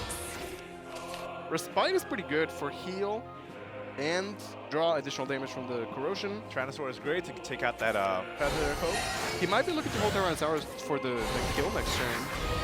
But I guess Corrosion was only doing 1 damage next turn. Now he's doing 2. It's not that much. Yeah, he needs a lot more trees, I guess. So I do like using this for removal. I want to see everything else go face So though. watch over Okay, Baldane has to go face. This goes face. Wait. Go face. He might Corrosion to clear. I don't know if that's worth, but Corrosion to clear a 2-2? I mean, as long as he goes face for 6, I think it's acceptable. All right. Let's see it. If he ignores the It's 2-2, not bad. he could Don't get me wrong. play the tree and then get additional damage. Okay, Corrosion to clear Desert Pathfinder and 6 damage to the dome. I mean, this way he gets to maintain his board that Tabata has just shown he Into the wrong cannot deal forest, with. But friend. the Ice Flame Priest, It's here that now. could deal with the board. Also, keep in mind that Yo-Yo's Shiva is dealing 4 damage to the face next turn no matter what. That so is all Yo-Yo has quite to a do bit. is find 7 damage. Yeah, and you know, between the Dragon Chef and the Shiva heal eventually, like Yo-Yo's gonna be good on life, I think. Plus, Breeder Magna will be a great defensive tool for him. So maybe he can just stall it out while the Corrosion does all the damage, right? Well, Corrosion plus Shiva. So not enough on the Sheraton to make an impactful play, looks like. Yeah, because his plays before weren't that great. It means that when he draws the Iceland Priest, it's not even that good, right? Right. I think next turn probably, because now he's through the Daffodil. But yeah, this turn, I'm not mousing not looking around. great. Will there be a next turn? That's the question, He isn't has it? to use Agnes to trade, right? Yeah, that's and rough. that is the worst feeling. Like when you force your opponent to use their Storm Followers to trade, you know they're in a bad spot, right? Yep. Even the 2 Me token Engineer whiskers. represents quite a bit of damage at the moment. So he's gonna get the Muse Knight for a ward. Here He's I gonna Feather use Rush. Agnes to trade these 2. Draw your blade. Okay, Worthless endeavor. Are you the enemy I Agnes seek? double trade. 10. Yep, looks like it. I mean, Tabata made some good work there. He's gonna have the Ice Flame, Feather Rush, Cravens for next turn. That's actually quite a lot of damage. It is quite a lot of damage, and having the full on board here, not bad either. But, well, Yoi can ward up with Breeder Magna, but the Ice Flame Priest clears that pretty easily. That's true. That's true. So maybe Tabata can still have this. But where's... I guess the damage is coming from that Ice Flame Feather Rush Craving Splendor at this point. We didn't see that in Yeah, the we Swiss. haven't seen it yet, but it is there. It is only 9 damage, so it's not quite 12. It's not 12, right? He also has 2 damage from Maskers, so that's 11. Even that wouldn't be enough. Yep. But we could see Yo-Yo go Breeder Magna and Dragon Chef as the safest, most defensive play. Again, Yo-Yo's getting 4 damage from Shiva this turn, plus the Corrosion damage. He likely only needs 1 more damage before Corrosion just takes over. So I think you, as Yo-Yo, would just full clear this turn. Yeah, and I'd like to see the Dragon Chef. It's just as hey, what if there's another Snacking Agnes? between meals. Oh, No need to risk it for the biscuit. That was someone else. Full clear, Dragon Chef. Onward. Petron pushes 1 more damage, but Dragon Chef is 3 life, and he's a 3/3, which is better stats. I think it's important to Chef here. I think the only reason he would do Petron is that if the math for him says that he needs Petron to set up a next Set turn up lethal. Right, yeah. But I'm going to say that it's enough without it. He's taking his time with it, though. Thinking about it. Harming that Petrodon. Okay, Pteranodon does come out. Okay, so right now Tabata has 1 damage of lethal. Can he top deck 1 damage? This ungrateful world will perish. Sheraton should get rid of this ward. Yeah, no Sheraton goes the problem. ward, and then Feather Rush, Into the and wrong forest, Shiva, that's not friend. damage. no, it's not. Doesn't have enough damage. It is heal, but not enough. It's 9 and 2 is 11. He's 1 damage off of lethal. So if he cannot end the game with the Storm, what is the play instead? And you know, being 1 damage of lethal, you have to wonder, like, what if one of those Agnes could go face instead, right? Right, exactly. But that's great play from Yo-Yo to force those, or at least the 1 Agnes to trade. I'm gonna say the start is still the Ice Priest, no matter what, right? I think so. But Golden Bell, okay. Golden Bell is a draw. Glorious ice flame. Out comes the Ice Flame. Probably like Priest. 7 or 8. Back to Save 9. yourselves. He could Shiva then to get a bit of a defensive play, since I believe Shiva will give him 2 life. Yep. I put him at 6. We Which could I run should from be the out of outskirts range into the of the- Infectioner. Yeah. And you're gonna... You could Feather Rush still, but No, at you this don't point, You don't better do to that. just, yeah. You don't do that. Bounce! Alright, It was nearly done. You know what's how a... much damage does Yo-Yo need? How much was Corrosion doing? Corrosion, I think, did 3 last turn? Okay, so double EN Masamune gets 6 life. That's a pretty good play. Yeah, it's not bad. Gets rid of the Shiva and the... Actually, you could do... yeah, double EN Masamune. That's pretty good, right? Or good enough. Double Ian Masamune gets rid of the Shiva and the Sheraton. And you get wards out of it in 6 life, so... Good deal. That Masamune draw was pretty Masamune, good. I'm gonna miss you, buddy. Yeah, we'll miss you. But you know, hey, what a way to go out if this is his last hurrah, hey? Okay, trade. At this point, Corrosion is certainly a 2-turn lethal. No! And I don't 4 think that damage. Tavata could ever do 19 damage. Nope, it's over. Looks Yo-Yo! Yes, you can see he's so happy. Tavata's tournament life is gone, and Yo-Yo's going to take it 3-1 over Tavata. Yo-Yo has just taken the first round of the World Grand Prix 2019. That means he is going to be advancing, and he has still in the running for that $1 million US You can grand see prize. the relief on his face. He's so happy he's won. Yo-Yo is now 2 sets away from walking away with $1 million. Unfortunately for Tabata, this is single elimination, so he is out of the running. Still walking away with some cash, but that trophy is there, but it's so out of reach. Yeah, he had a great day 1. We saw him on stream. Ended up with a 5-1 record. Excellent dragon play. But ultimately, I want to say the Avatar sort of let him down at the end. It really did. You know, dropped 2 games there. And then it just gave Yo-Yo the opportunity to have 3 chances to win with Natural Dragon Graph, which, as we've been saying, you pretty give good odds. Dragon enough chances, and it was a pretty good game of Dragon at the end there for Yo-Yo. I think he played it pretty well. Definitely, definitely.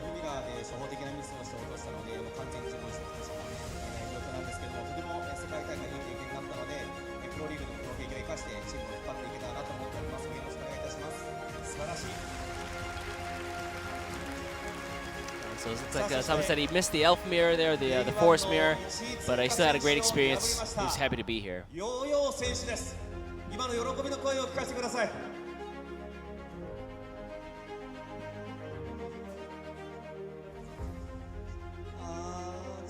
我原本没有觉得我可以进到8强，然后现在进到了4强，我觉得非常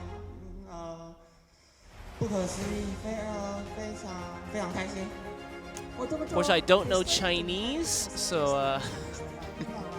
I don't know what exactly you might have said there, but you could definitely tell that he's, despite winning that match, he's still nervous. So he said he didn't expect to be here in top 8, but he's in top 4 now, and he's extremely happy about that. I would be. Like I said, now he's only 2 sets away from being the World Grand Prix champion. That is a great place to be at. I mean, it's Tell so you close, but there's still a long way to go, long road ahead if the rest of the competition is any indication. Yeah, and I think we focused that game a lot on Tabata and how his draws and his plays might have not been the best, but Yo-Yo looked clean the entire set. Yes, absolutely. He played very, very well. And you know, he came second in his qualifiers, but now maybe he's going to prove himself as number 1 here. Hey, as long as he's here one way or the other, he can go all the way, right? That's it. Which is exactly why we're here sitting going, Azure Azure clap. clap. Azure Azure clap. clap. You can see the trophy again looks so amazing. It's got like the Bahamut, right? ありがとうございました。お疲れ様でした。 Congratulations to both players. Very well played from the both of them. Very nice to get to the top 8 of the players in the world, but sadly for Tabata, it's on the cards for him today. Yeah, now Tabata is eliminated, and I guess he should be happy to be there then, right? It was a good run for him, certainly. Definitely. これショートインターバルの時間をいただきたいと思います。引き続きお楽しみください。 Gentlemen, all I have to say is, all according to Keikaku. Wait, but you voted voted for for Tabata. Tabata. Caster's curse, fellas. It is Casper's Oh, curse. okay. You sacrificed yourself Yeah. so that Asher Cloud could rise. Yeah, that's what it was. That's what it was. See, this is why I didn't vote for anybody. Now they're all gonna make it. Shadow's corrosion Tabata out of the way. He's done. Now Azure Cloud has no one who can take him on. But Was this actually your plan from the beginning? You're welcome. That's next level. That's Galaxy Brain. But yeah, what great games from both those guys. Just I'm really amazed and just taken aback by how well Yo-Yo is able to put the other player in just really awkward situations. Yeah, I mean, you notice that whenever he noticed that Tabata didn't have the answer to it, he's like, all right, let's capitalize on that. Next turn, put the same situation on the Yeah, board. because he knows there's no answer. He played out the Shiva and he said, wait a second, you had trouble clearing Shiva, didn't you? Valdane, 0-cost corrosion in hand. Valdane is big and buff. And we saw Tabata leave that Valdane up because he had no answer. And 6 damage is so much when you only have 20 life to work with. Yep, and especially when Shadow's Corrosion's just ticking down the defense total. Any damage that Valdane can do himself is just, cherry on top. Yeah, his corrosion wasn't even doing that much. Exactly. But, enough turns plus Shiva, it adds up. That and when he drew the Masamune, had that's the a good double draw. E in her hand, it's just like, man, come on. What a send-off for Masamune, huh? Yeah, I mean- that's what's so great about Ian is that, he's great in that turn 4, but late game gets to shine because of the Masamune. I can see now why a lot of folks are kind of putting Ian into the decks over things like Dragon Chef because, A, Ian's got the Drain, Heal, and the Ward, which is so good. Oh, yeah, very flexible card, definitely. for Yeah, I sure. believe in all the decks, Ian is now 3 of. Yeah, I 100% understand. It's just, the flexibility, it's just like rubber. You can just malleable as anything, yeah? Ultimate Coliseum comes out tomorrow, right? Oh, it does. So what a great last day for Masamune to be in rotation. I can't wait to take my Masamunes, never have to see him again, and just grind them into violence. Wow. No sentiment at all? I'm not a Dragon player, man. I only run Dragon on ladder. That's true. I'm a PDP Shadowcraft player. But there you guys have it. We saw right there. Tabata is going to unfortunately go home a little bit early. He's had a great year. I hope to see him back competing next year again. Again, a lot of folks looked up to him in the Japanese community, and I hope they still do. He's a great guy. He's very, very smart. Today just didn't work out for him. But we're going to have awesome, great matches for you guys after this short break. And we mean it this time. Short break. And we'll see you for some more Shadowverse. Take care, guys.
guys? Welcome back to the Shadowverse World Grand Prix 2019 Finals. We are at the top 8 going into our second round of quarterfinals. Of course, I, East, am going to be joined by the best co-hosts, best casters in the Shadowverse community, Luis the Panda, Ignitius. How you guys feeling after that first game? I'm doing great. I'm Luis the Panda, of course, and this is Ignitius, and you know, of course. I'm feeling really great after that round. You know, that was a really well-played set.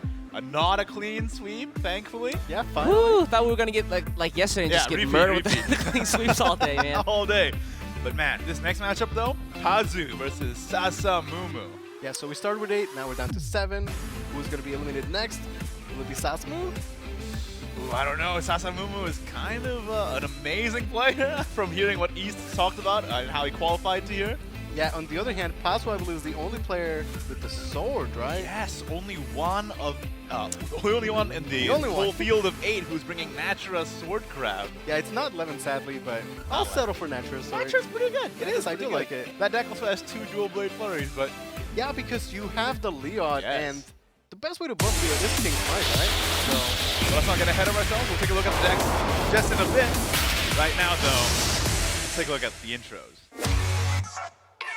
Shadowverse World Grand Prix 2019 Grand Final Quarterfinal Match 2選手の入場です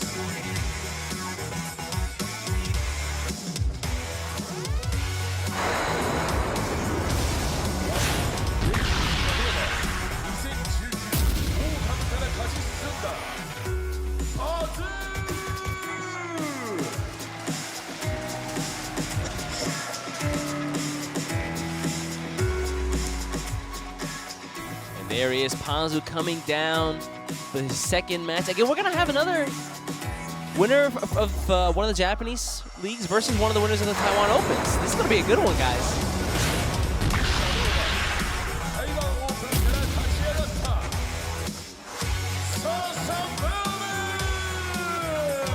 I need to pronounce shit in my daily life.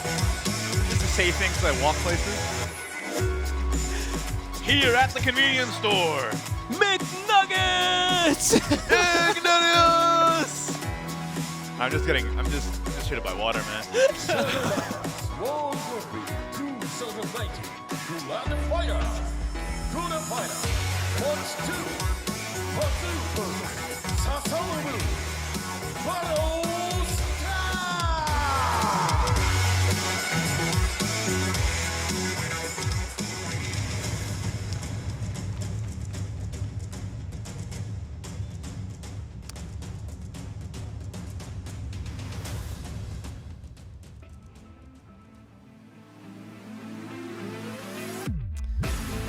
Players are now sitting down, getting ready for their match. that music is really intense for a second there, right? Oh yeah. Yeah, I like the little look that Sasamumu gave the camera right before he went. He looks calm. He looks composed. Looks very confident. I just like his picture of the, when you show him, because he's like throwing hands. Can we just wipe like esports posing out the face of the earth and just make everyone square up? Cross your arms, East. No, Cross your arms right now. I'm a squarer-upper. The esports are coming. All right, guys. So while we get these guys strapped in, we're gonna take a look at the decks from both of these folks. First up is gonna be Pazu. Ah, here it is. One we were talking about, that Natura Swordcraft, the Yeah. only one of 8. So he does have those Leods and the dual Blade Fury, like you're saying, but I also like the 2 of Shiva. Yeah. I thought you would. Yeah, I'm a fan, honestly. I'm going to say it every time it happens. Also got that Usurping Spine Blade for a little bit more removal, and 3 King's Welcomes, which can pretty much only pull Leod or Balian. Which is Oh good wait, because just Leod, right? Yeah. Because Balian's a Natura. he's a player. mature follow. So, that's a Leod puller right there. Next up, we have that Natura Dragon Craft. Okay, but do you see it, though? I see it. Do you see it? Do you see what I see? I see the one of Neptune. I'm a fan. Yeah. That is a spicy tech, and I really hope that comes into play here in this deck. Yeah, Neptune was played a lot in True Dragon before, but with the addition of the Tyrannosaurus Rex, cards are cut. Neptune first to go, right? Now we have that Natura Havencraft, but this one is running that one of Realm of Repose instead of a Feather Rush. Are we finally going to see it in action? Is it going to do something? I don't know. Last time we thought maybe you could hide a Shiva. Doesn't work. Well, if he wants to hide a Shiva, he's got 2 to try with, so but he can. So, I don't know. Yeah, I mean, maybe you just let your board sit and just go face. Yeah, here we go. My favorite deck of the format, Natura Forest. And do you see what I see? I see Carbuncle. Yep. What do you think about that? I think that every time I look at Carbuncle, I'm disappointed. It's not that the leader. He lost the leader pool, yeah. I voted for that Carbuncle. Amen. Yeah, thank you, East. If you didn't vote for the Carbuncle in that leader pool, you're whacked. Anyway, Natura Dragoncraft is up next. Wait, so all these dragons, they're all Blazing Breath Dragon gamers. They're all Blazing Breath Dragon Yeah, gamers. no, yeah, red and they're all things. actually like quite slightly different. Card here, a card there. This one does run that one of Shiva. I do like the Shiva. And finally, Natura Havencraft on Sasamu's side. One Shiva, one Viridia Magna with the Feather Rush, not the normal repose this time. Yeah, again, I'm not sold on Realm Repose. Feather Rush, I think, has been great, and as a one-off, I think it's a great tech card. Yep. I guess shoutouts to Ultra Cetera, right? Right, The right. innovator. It works with the Sheraton. Unfortunately, no ephemera, but hey, Sheraton's pretty good. Yeah. Both those players going 4-2 in day one. Sasamumu, Pasu. Let's go. This Pazu one's queuing for up my with that family. Dragoncraft going first. Time for me to prove myself. Up against Forestcraft. Now, Sasamumu, a reminder, is running Natura Forestcraft with Carbuncle. Hello? Carbuncle is an interesting card because there's games where you play him, and it's like, wow, Carbuncle is amazing. There's games where you play Carbuncle, and he, like, you don't draw a spark. It's and a 4.22. Right, it's just, like, super awkward, right? Let's get some awawas in chat. See if we can make this work. It's a bit of an awkward start for Pasu with Double Breeding Magna. Reporting for Oh, yeah. duty. Oh, I guess yeah. he can Axel the Neptune, right? That's such a weird consolation I prize know, for right? Natura Dragoncraft. He needs an Oracle really badly, I guess. You know, Sasamu's hand is looking pretty nice. You know, you got that Treant, you have the Blossom Spirit early as well for turn 3 if you'd like. Yeah. You just play the mates, be aggressive. It's a consideration, I guess, right? Going second, having a 1-wood is not as strong as if you go first. Yep. But, you know, the deck don't just triple mate, so you can easily invocate one in the mid game if you need it. But I like how you say invocate. I appreciate that. as opposed to... I keep getting hate for not saying invoke because I also say invocate. Well, that's the bird, right? Yeah, I think so. Yeah, right? All right, well, there is no Oracle on turn 2 for Pasu, so he's got nothing.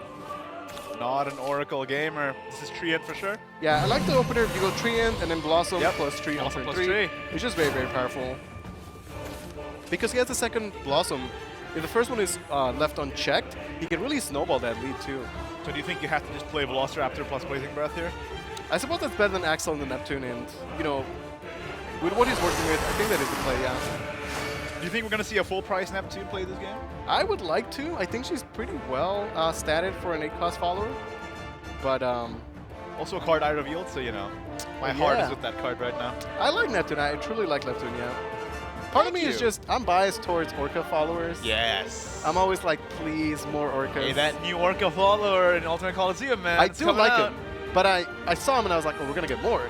That was it. He's pretty good, though. I do like him. I actually think he's quite underrated. East isn't a believer, though.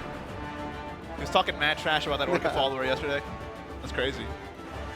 All right, so instead of playing the breath, going with the tree, which means that Sasamu might get more early phase damage perhaps. Whoa! Early Carbuncle on turn 4 for an Evo? Yeah, you know, going second, it's much better because you get Evo, get the Plaguemans back, get the heal. And, you know, throw sparks in the deck, maybe they'll influence the course of the game, right? And reminder, it also regains you 2 play points when you evolve, meaning, and it heals you. Yeah, essentially becomes a 2 play point. Hey! A pretty good 2 play point follower. 2 play point 4/4 that heals you and puts sparks in your deck. Pretty good.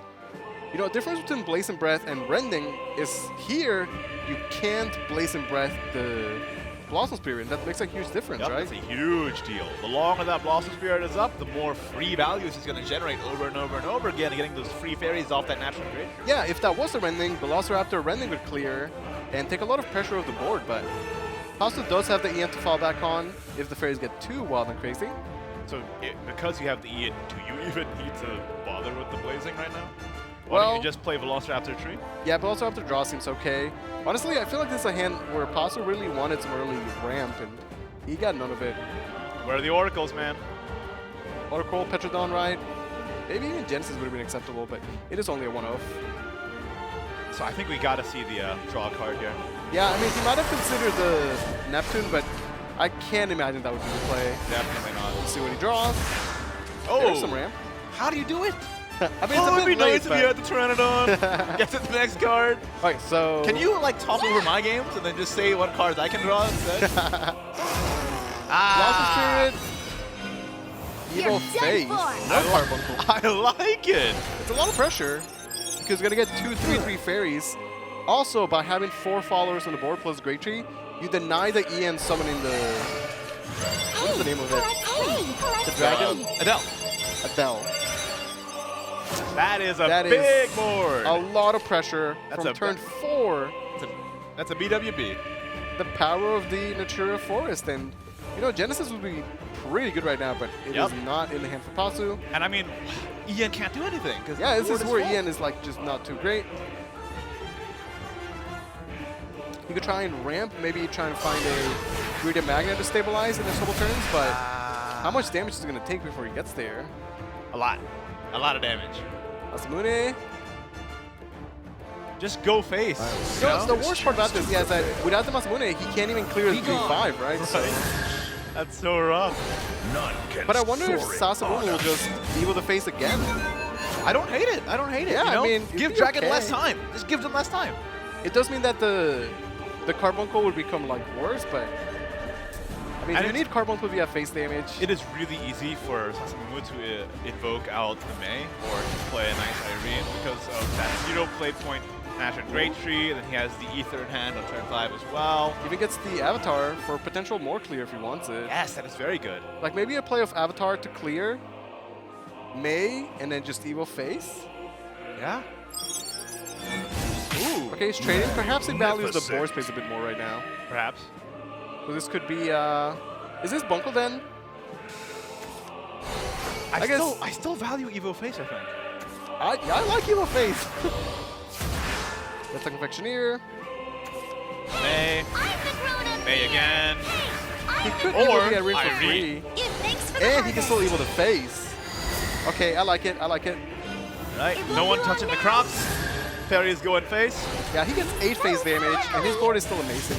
Plus, once again, he ends with a full board. That means the EN is kind of negated. Imagine being half man, half dragon, commanding dinosaurs and losing to a bunch of fairies.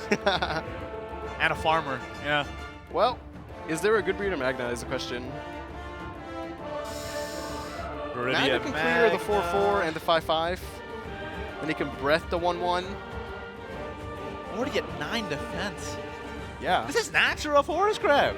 This Being ain't no pretty aggressive. Amatas. I mean, that's the Blossom Spirit being pretty powerful. Like we Man, see in the imagine Amatas. The lack of rending was such a huge Yeah, it made such a big deal, right?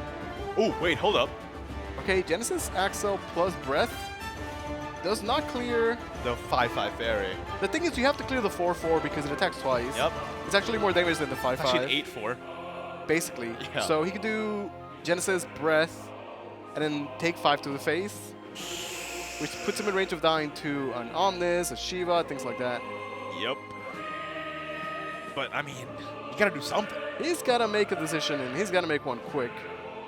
Might be looking at that EN, but Another great thing about rending is that it can clear off the Adele without having to spend an Evo from Ian as well. So that's another reason why that's rending true. is That's a good. good point, yeah. Because Blazing Breath does not. Genesis does give him that ramp as well, and maybe he can find a Masamune or something like that. Ooh, Okay, he's gonna Ian try and for get life. a little bit more defense. Okay, so Ian gets a lot of life It back, won't be long now. but it actually clears the least amount of followers. Yeah. We'll have to spend the Blazing Breath on just a 1-1 here. Time to hit the practice hall. Yeah, I'm not gonna hold it. This is In that tough. case, it's better than the rending, I guess, because if you're rending, you lose your follower, but... Okay, evil face again? Yeah. I mean, it's worked out so far, right? It's again, it's the same mindset of like, you have a situation where your opponent struggled to deal with, so why not repeat it, since now they have less resources. And now that you've done this, you can just go ahead and play the Accelerate Carbuncle. You're not gonna spend an Evo on it. Oh, that's an excellent point. It's only one spark, but gets the card draw. And that's a scary board. That's a lot of damage. Masamune is there, but he didn't ramp with the Genesis last turn. Genesis can't clear. This has to be Breeder Magna, I suppose, right? Yep, But no ramp for that Neptune Masamune, which would have been really nice. that would have been amazing, yeah. Man, looking back, maybe just This played the Genesis ungrateful last world turn, and now you Genesis can get the Breath, be at Neptune. 10 play points. Honestly, though, Sasamumu had so much pressure this entire game. Destroyed. Magna does deal with a lot here, though. Okay, even gets the respawn. This ungrateful Not over world yet. will perish. Okay, so Sasamumu has to find 6 damage because there was heal from the respite. Double bail picked up. I don't know if we're a bit late, than but it looks. Okay, that's good. Does have the avatar. okay, Avatar can help to clear. It's a lot of resources spent to go before 6 though. Yes, and he doesn't have enough for getting that second Mei out. And also we'll get to the Masamune power plays that we're talking about soon enough. It's not out yet. We know Pazu is in a dire straits, but still in the game. Save Maybe yourselves. Sasamo had a great early game, but you know, is he gonna struggle to close the game out? Where's Omnis, right? Where's Omnis? Where's Shiva? Where's Primal Giant? Oh, there is one giant, that's true.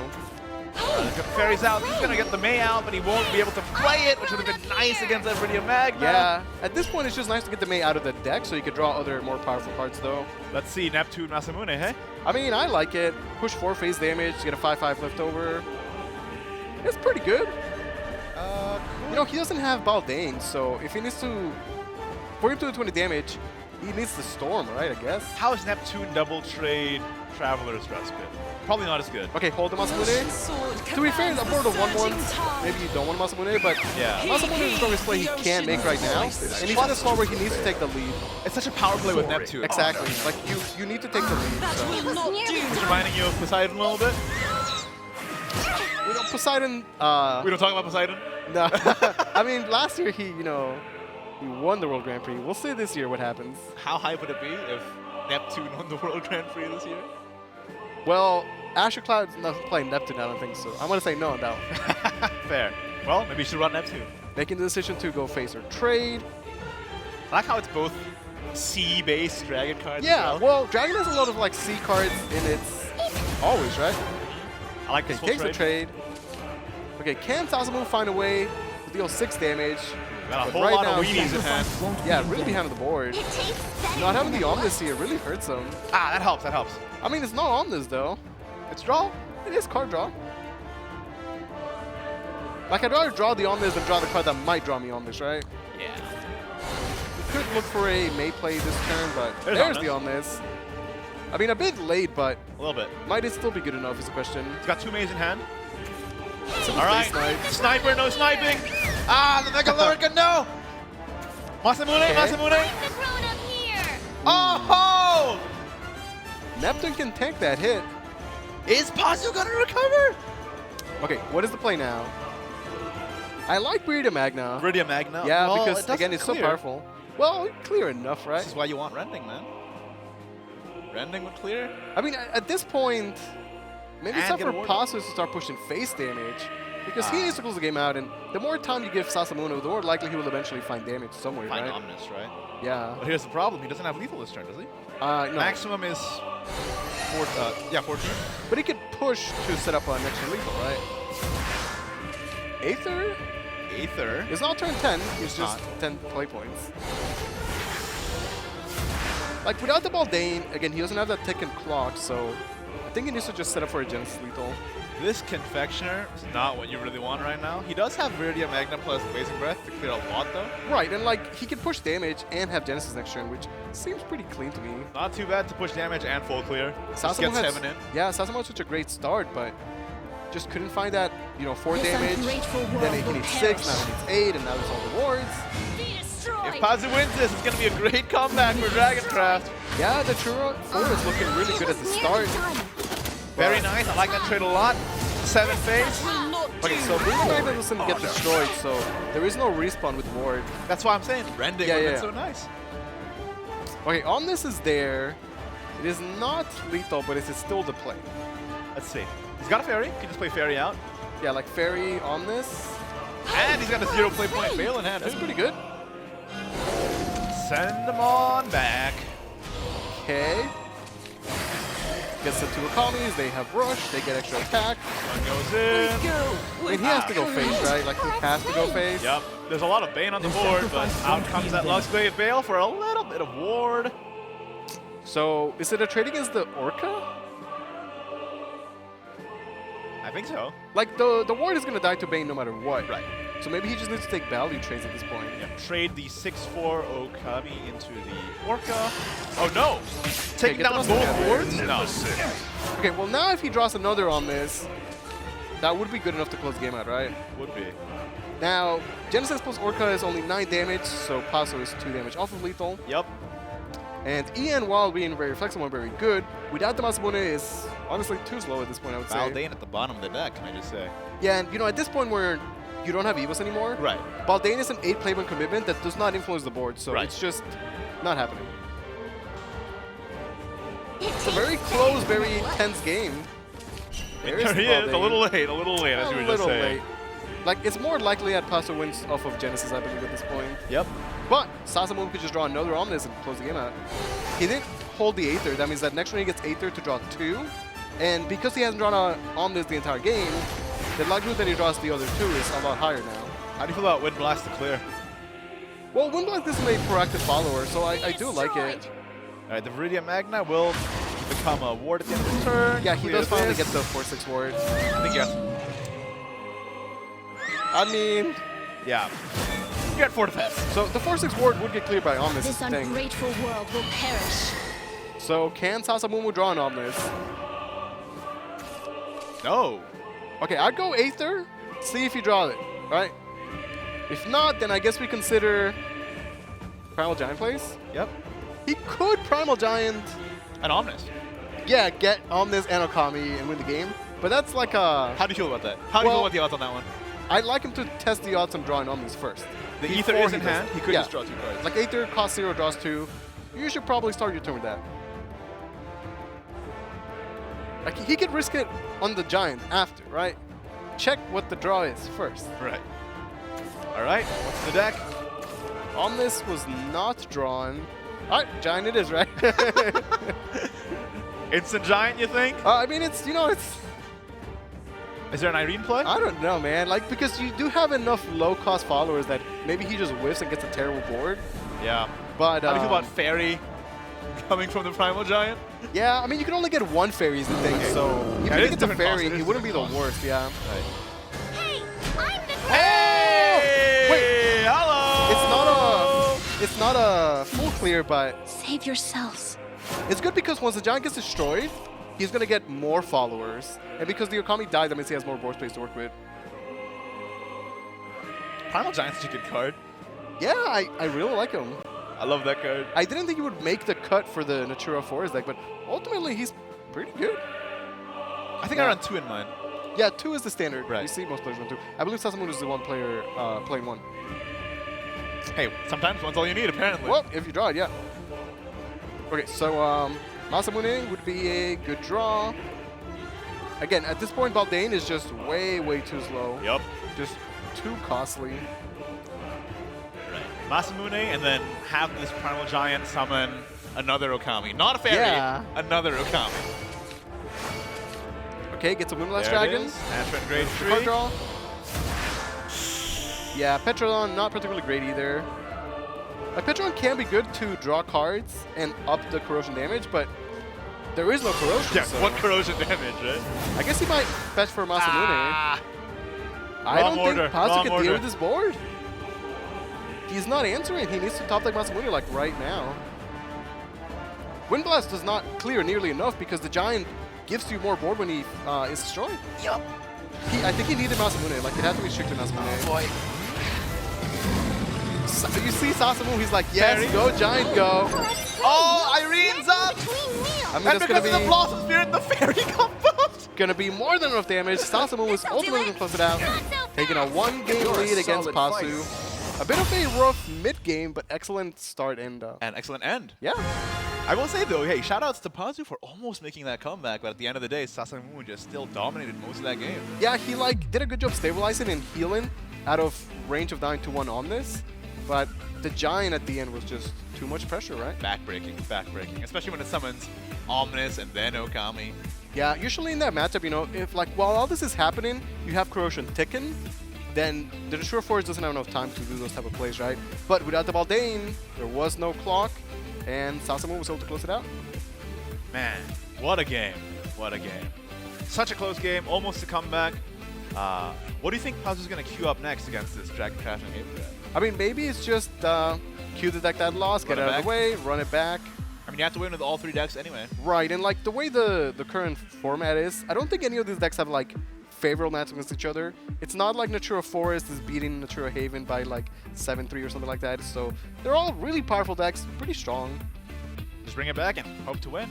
Now, what do you think about this Natural Swordcraft, though? Well, okay, that's the thing, right? He has the Swordcraft, and we saw Sword on day 1 a bit more. I think it is a powerful deck.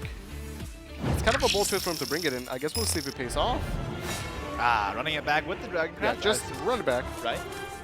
This one's for my We'll family. see, maybe he gets a Is fighting better and start. He despair did have a all bit of an you awkward start know? before, right? Already gets Baldane. Probably going to keep it, I would guess. Yep, definitely. Now, do you want to dig for Desert Pathfinder? Ooh, Bell. Okay, Bell on 1, Kel on 4. Okay, okay. Velociraptor on 2. Not a terrible curve there. Yep. Probably going to have a good curve for both players. Doesn't go in second. Hey! Hey, there's an Oracle. Now that's the mark of the Dragon Main. Yeah, and a Pathfinder on 2 for Sasamo as well. Pretty good start. On both sides, both players got some nice hands. Let's see that Dragon Oracle. It's turn 2, might as well ramp, right? Sounds good to me. Like, if you can hold the Velociraptor for overflow, he just gets so much better, right? Oh, yeah. And he just go Oracle, see what he finds later on, maybe Confectioneer into a second Baldane. I do like him taking his time, though. Just because Oracle might be the most obvious play, doesn't necessarily mean it's the most correct play. Right. Because what if you play something pretty high pressure, right? Yeah, the Natura Haven can have a strong start. He's going to go for Velociraptor instead. Wants to get a 2-2 on the board right now. That does lead the question of when he's going to play the Oracle, though, right? He does draw the Kel. Before the Bell? Maybe he'll get a second one then. All right, out comes that Alchemical Confectioner. Another Valdane. There's the Pathfinder. That's good. So giving up the ramp to instead have a proper curve, and we'll see if this pays off for him. Definitely a decision that, you know, while small, is going to have huge influence in the game, right? Yes, and being able to defensively play as Dragon, preserve a bit of your defense total up against Haven's early game, but out come 2 sneak attacks for the next turn. Yeah, next turn Sassamune gets not 1 but 2 Meowskers and 3 cards, so Yep. he's You gonna think be in a good Desert spot. Pathfinder Dragon Oracle here is probably what I would do? Honestly, this should be turn for Oracle, right? Because, like, Snacking between our meals. he's got to come out at some point. He Plus has it all the curves cards. perfectly into turn 6 Valdane Corrosion. Yeah, it's an excellent point. Although we might be thinking, like, hey, next turn I'm going to have to deal with so much pressure. He might not be able to Baldane next turn anyway. Yeah, but double 2-drop is too susceptible to Kel. That's an excellent point. I definitely want to see Oracle be played here. So I think it's Oracle Pathfinder for sure. He could draw cards with the Aether or something like that, but just Oracle seems good. It's only getting worse and worse, honestly. Yep. On a ramp. Like, he will hit the breakpoint where he draws you a card off of Overflow, but he has enough cards in hand right now that's not an issue, and I think having more players to work with. Yep. I mean, that's Dragon game plan, right? And this time around, we saw how Dragon can whiff, but this time Dragon does have the Natural Great Tree in hand. Yeah, he has so many tools in hand. Like, also has a lot of great resources. He has to choose how he wants to spend them, though. And Doesn't have to worry about running out of cards, I don't think. right, like the earlier you spend the Oracle, just you have more players to work with, right? I think it's Oracle Masa Pathfinder. Moon early on is not a play I expected. Oh, that's gonna get Kel. Yeah, look at Sasamu. He's like, okay, Kel. He's just pointing at the card. Yeah, he's This just is the like, one. This is the one. Kel. I don't know if I like this from Pasu. Yeah, I think that should have been Pathfinder. I Like, really do. Yeah, if you're gonna commit a 2-up to the board, you don't have a tree in play. Why not the Pathfinder? Yeah, the Pathfinder would have also got the tree in play. The next could draw more. And Masamune is insane late game. Ah, Kel. You're done Kel for. comes out, and he gets to survive as a 6/5 and push 4 damage over against. Nearly done. Yeah, I don't know. I don't know why that wasn't Pathfinder. I don't like it. Now you have to evolve Valdane into a 6/5. You're leaving up effectively 2 threes Yeah, on the here's board. what I'm saying. I don't think you can Baldane anymore. He is going to, but that means he's gonna eat in a lot of Meowscar's damage. Yep. Be gone. Baldane gets answered by Kel, so doesn't really get to survive the body. That should have been a Masamune this turn, and then Pathfinder the last. Yeah, or I mean, that's Or turn, something this else. could have been Velociraptor and then Masamune later. I'm not sure. Right. Next turn, he does get the Velociraptor overflow, but Yeah.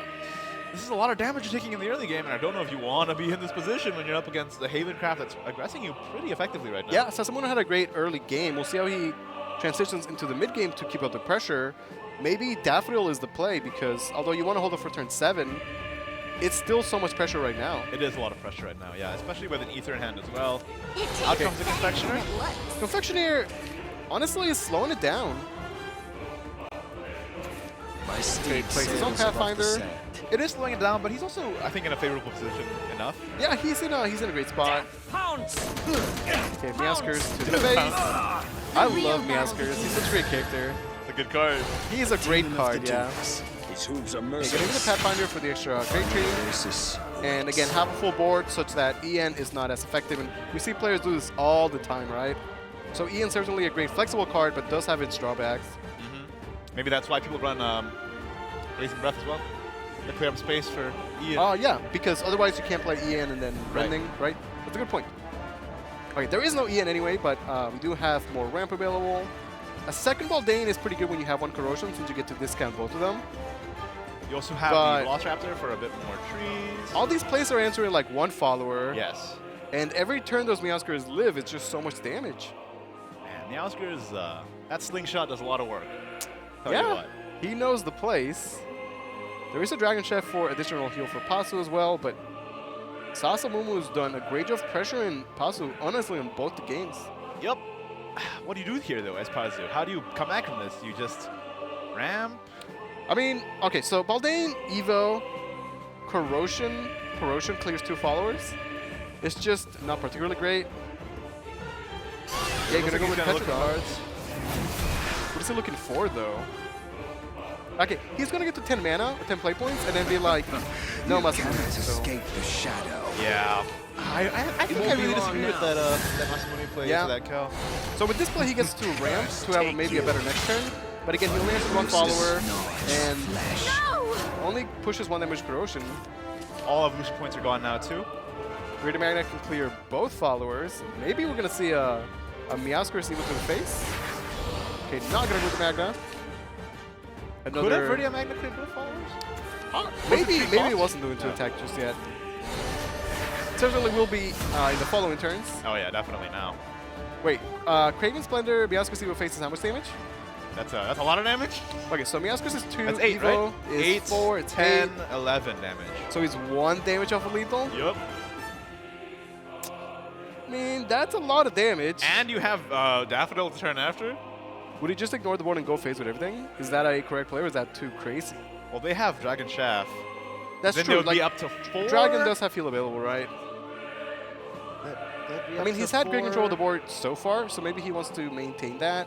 Yeah. Daffodil is still a consideration, I suppose. Plus, this is the World Grand Prix. Do you really want to make it that big of a risk? Yeah, if you can play it safe, maybe he should.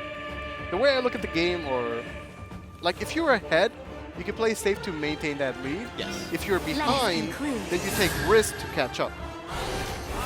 It's happening! Yeah, it's happening! It's happening! He's done the math. Damage, Meowskers! The face. No snacking between meals. No snacking?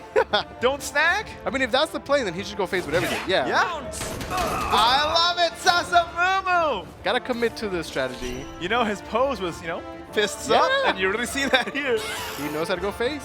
Now, this does give Pasu the turn to dictate the board, stabilize, get some heal, maybe get some wards. So, but now, now, if Sasamu can close it out. As Pazu, you have to take out everything. Yeah, he has to do everything and heal up. And I guess he can't ward up, so maybe he's just dead. Let's see.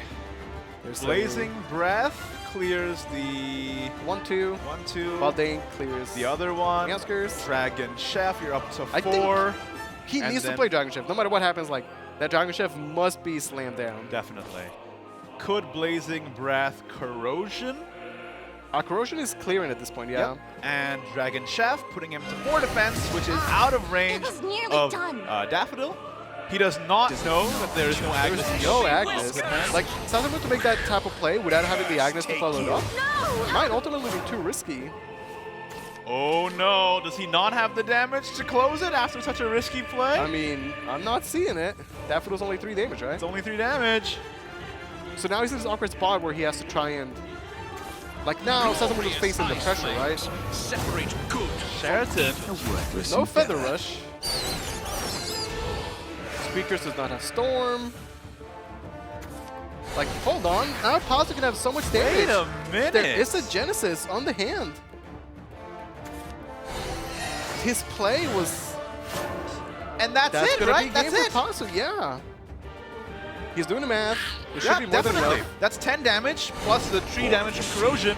Sasamumu made an incredibly aggressive play, but it wasn't enough. Pazu making him through with that Dragon Chef just out of range. There was no Agnes in the opposite hand, and then the Genesis Dragon to end that game. I would say Sasamu had a nice lead, and he took a risk he did not need to take. It wasn't necessary. It was not necessary. He had control of the board. He had damage. It was not needed to take that risk. The only point of defense that matters is the last one. And you know the Dragon Chef is played, as this Respite, maybe Ian and stuff. Like, I don't know, put it in a 1.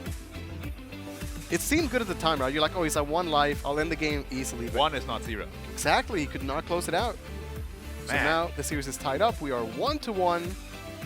Pazu making the comeback. I want to see we the can sword. I was just going to say. Show me the sword. He's got to be feeling great after that.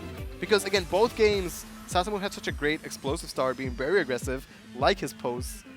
But Pazu, you know, almost made the comeback in game 1. Finally does make the comeback in game 2. I think you're right. I don't think Sasamu needed to make that risk. I don't think he did. He did, and it just did not pay off. We'll see how he feels after that. Is he going to get that loss get to him? Or just, you know, move on, pick up the pieces? Might just be a difference in playstyle. Maybe Sasamu is used to taking those kinds of risks, but then here, you know, it's the World Grand Prix, man. I will say, though, we also saw a questionable play from Pazu, at least in the Masamune. Yes. Or the Pathfinder. Like, I really don't agree with that at all. But he was able to close the game out with the Genesis. I feel like we see Genesis a one-off, but they have it all the time, right? It's like always there. Hey, that's the power of Natural Great Trees, though. It's just the draw engine it's that the draw just engine, gets that's you your true. one-offs. Like, the more you're drawing through your deck, it's only natural you're going to see, you know, more of it, right? I love that about Natural Great Trees because that means you're allowed more flexibility and just running only one-of copies of things. Like, I think Dragon Chef is also a one-of, if I'm not mistaken. All right. Here we go. Opposite ends now. 1-1. Yeah, we're switching classes. Maybe Pazu will show Sasamu how it's done. I don't know. Pazu is like, I don't know. Not running the Swordcraft, man. Yeah, I want to see Sword. I Why guess are he's you not going to save playing it for his grand finale, right? That's it? Okay, Pazu's got a curve here. Turn 1 sneak attack. I don't know. No bell, though. I always love to see the bell early on. I mean, bell in 1 is like the best time to play the bell, right? Right. But Miascus in 1 is pretty good as well. Blazing Breath is a pretty good keep against Havencraft. They have lots of really strong tutus. Again, all these Blazing Breaths, no rendings. Miascus in 1 it is. What they're doing is they're preparing for the next set. Yeah, I guess so. Maybe that's why he played the Masamune. He's like, get it out of here. There's the Rampberg. That's good. That's a good start.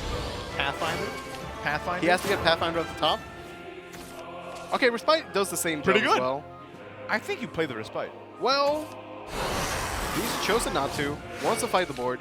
You know, we saw it the same way last game, where Pazu was Dragon. He could have ran, but he chose to commit to the board, right? Fair. They understand the importance of every point of damage because, Definitely. you know, again, last game was 1 damage off. And Pounce! okay, Miascus going face. All face. Yeah, this seems like a Squeaker's Great Tree. Like, the Respites are okay, but they're better with Daffodils, Kells, things like that. He has 20 left to work with right now. I like what East just said in my ear. It's Tom and Cherry. Oh. The cat and the mouse. Yeah? They're on the same side this time. I asked in the SBO if, do you think they're like friends? Do they hang out after work? Or are they just work buddies? One of them's the guy that hangs out on the horse, and the other one, I don't know, man, lives in the clouds. Well, I don't know. Maybe, Unlikely friendship? like, you work together enough, you become friends, right? Hey, there's Kel, though. Hey, it's turn 4, though. No Evo. But Evo. Kel will be good later on. Where's my Sister Falconer, man? This turn might just be card draw for Pazu then, right? He's got no Respite and Great Tree, and Kel is not to play, so suppose he should see what he draws. No matter what happens, though, Miascus is going face. Doing a good job of getting 6 face damage by turn 4. It's pretty meaningful. And although Sasamu didn't play the bird on turn 3, he can go tree plus Petrodon, and then follow that up with playing more Petrodons, right? Yeah, that's it. Let's ramp.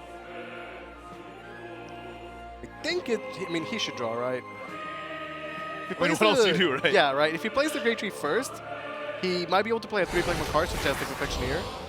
So I think it's a better choice over the... Oh, that's right. Pazu does run the Realm of Repos. I wonder if that's going to be a factor. Is it going to do anything, though? Don't know.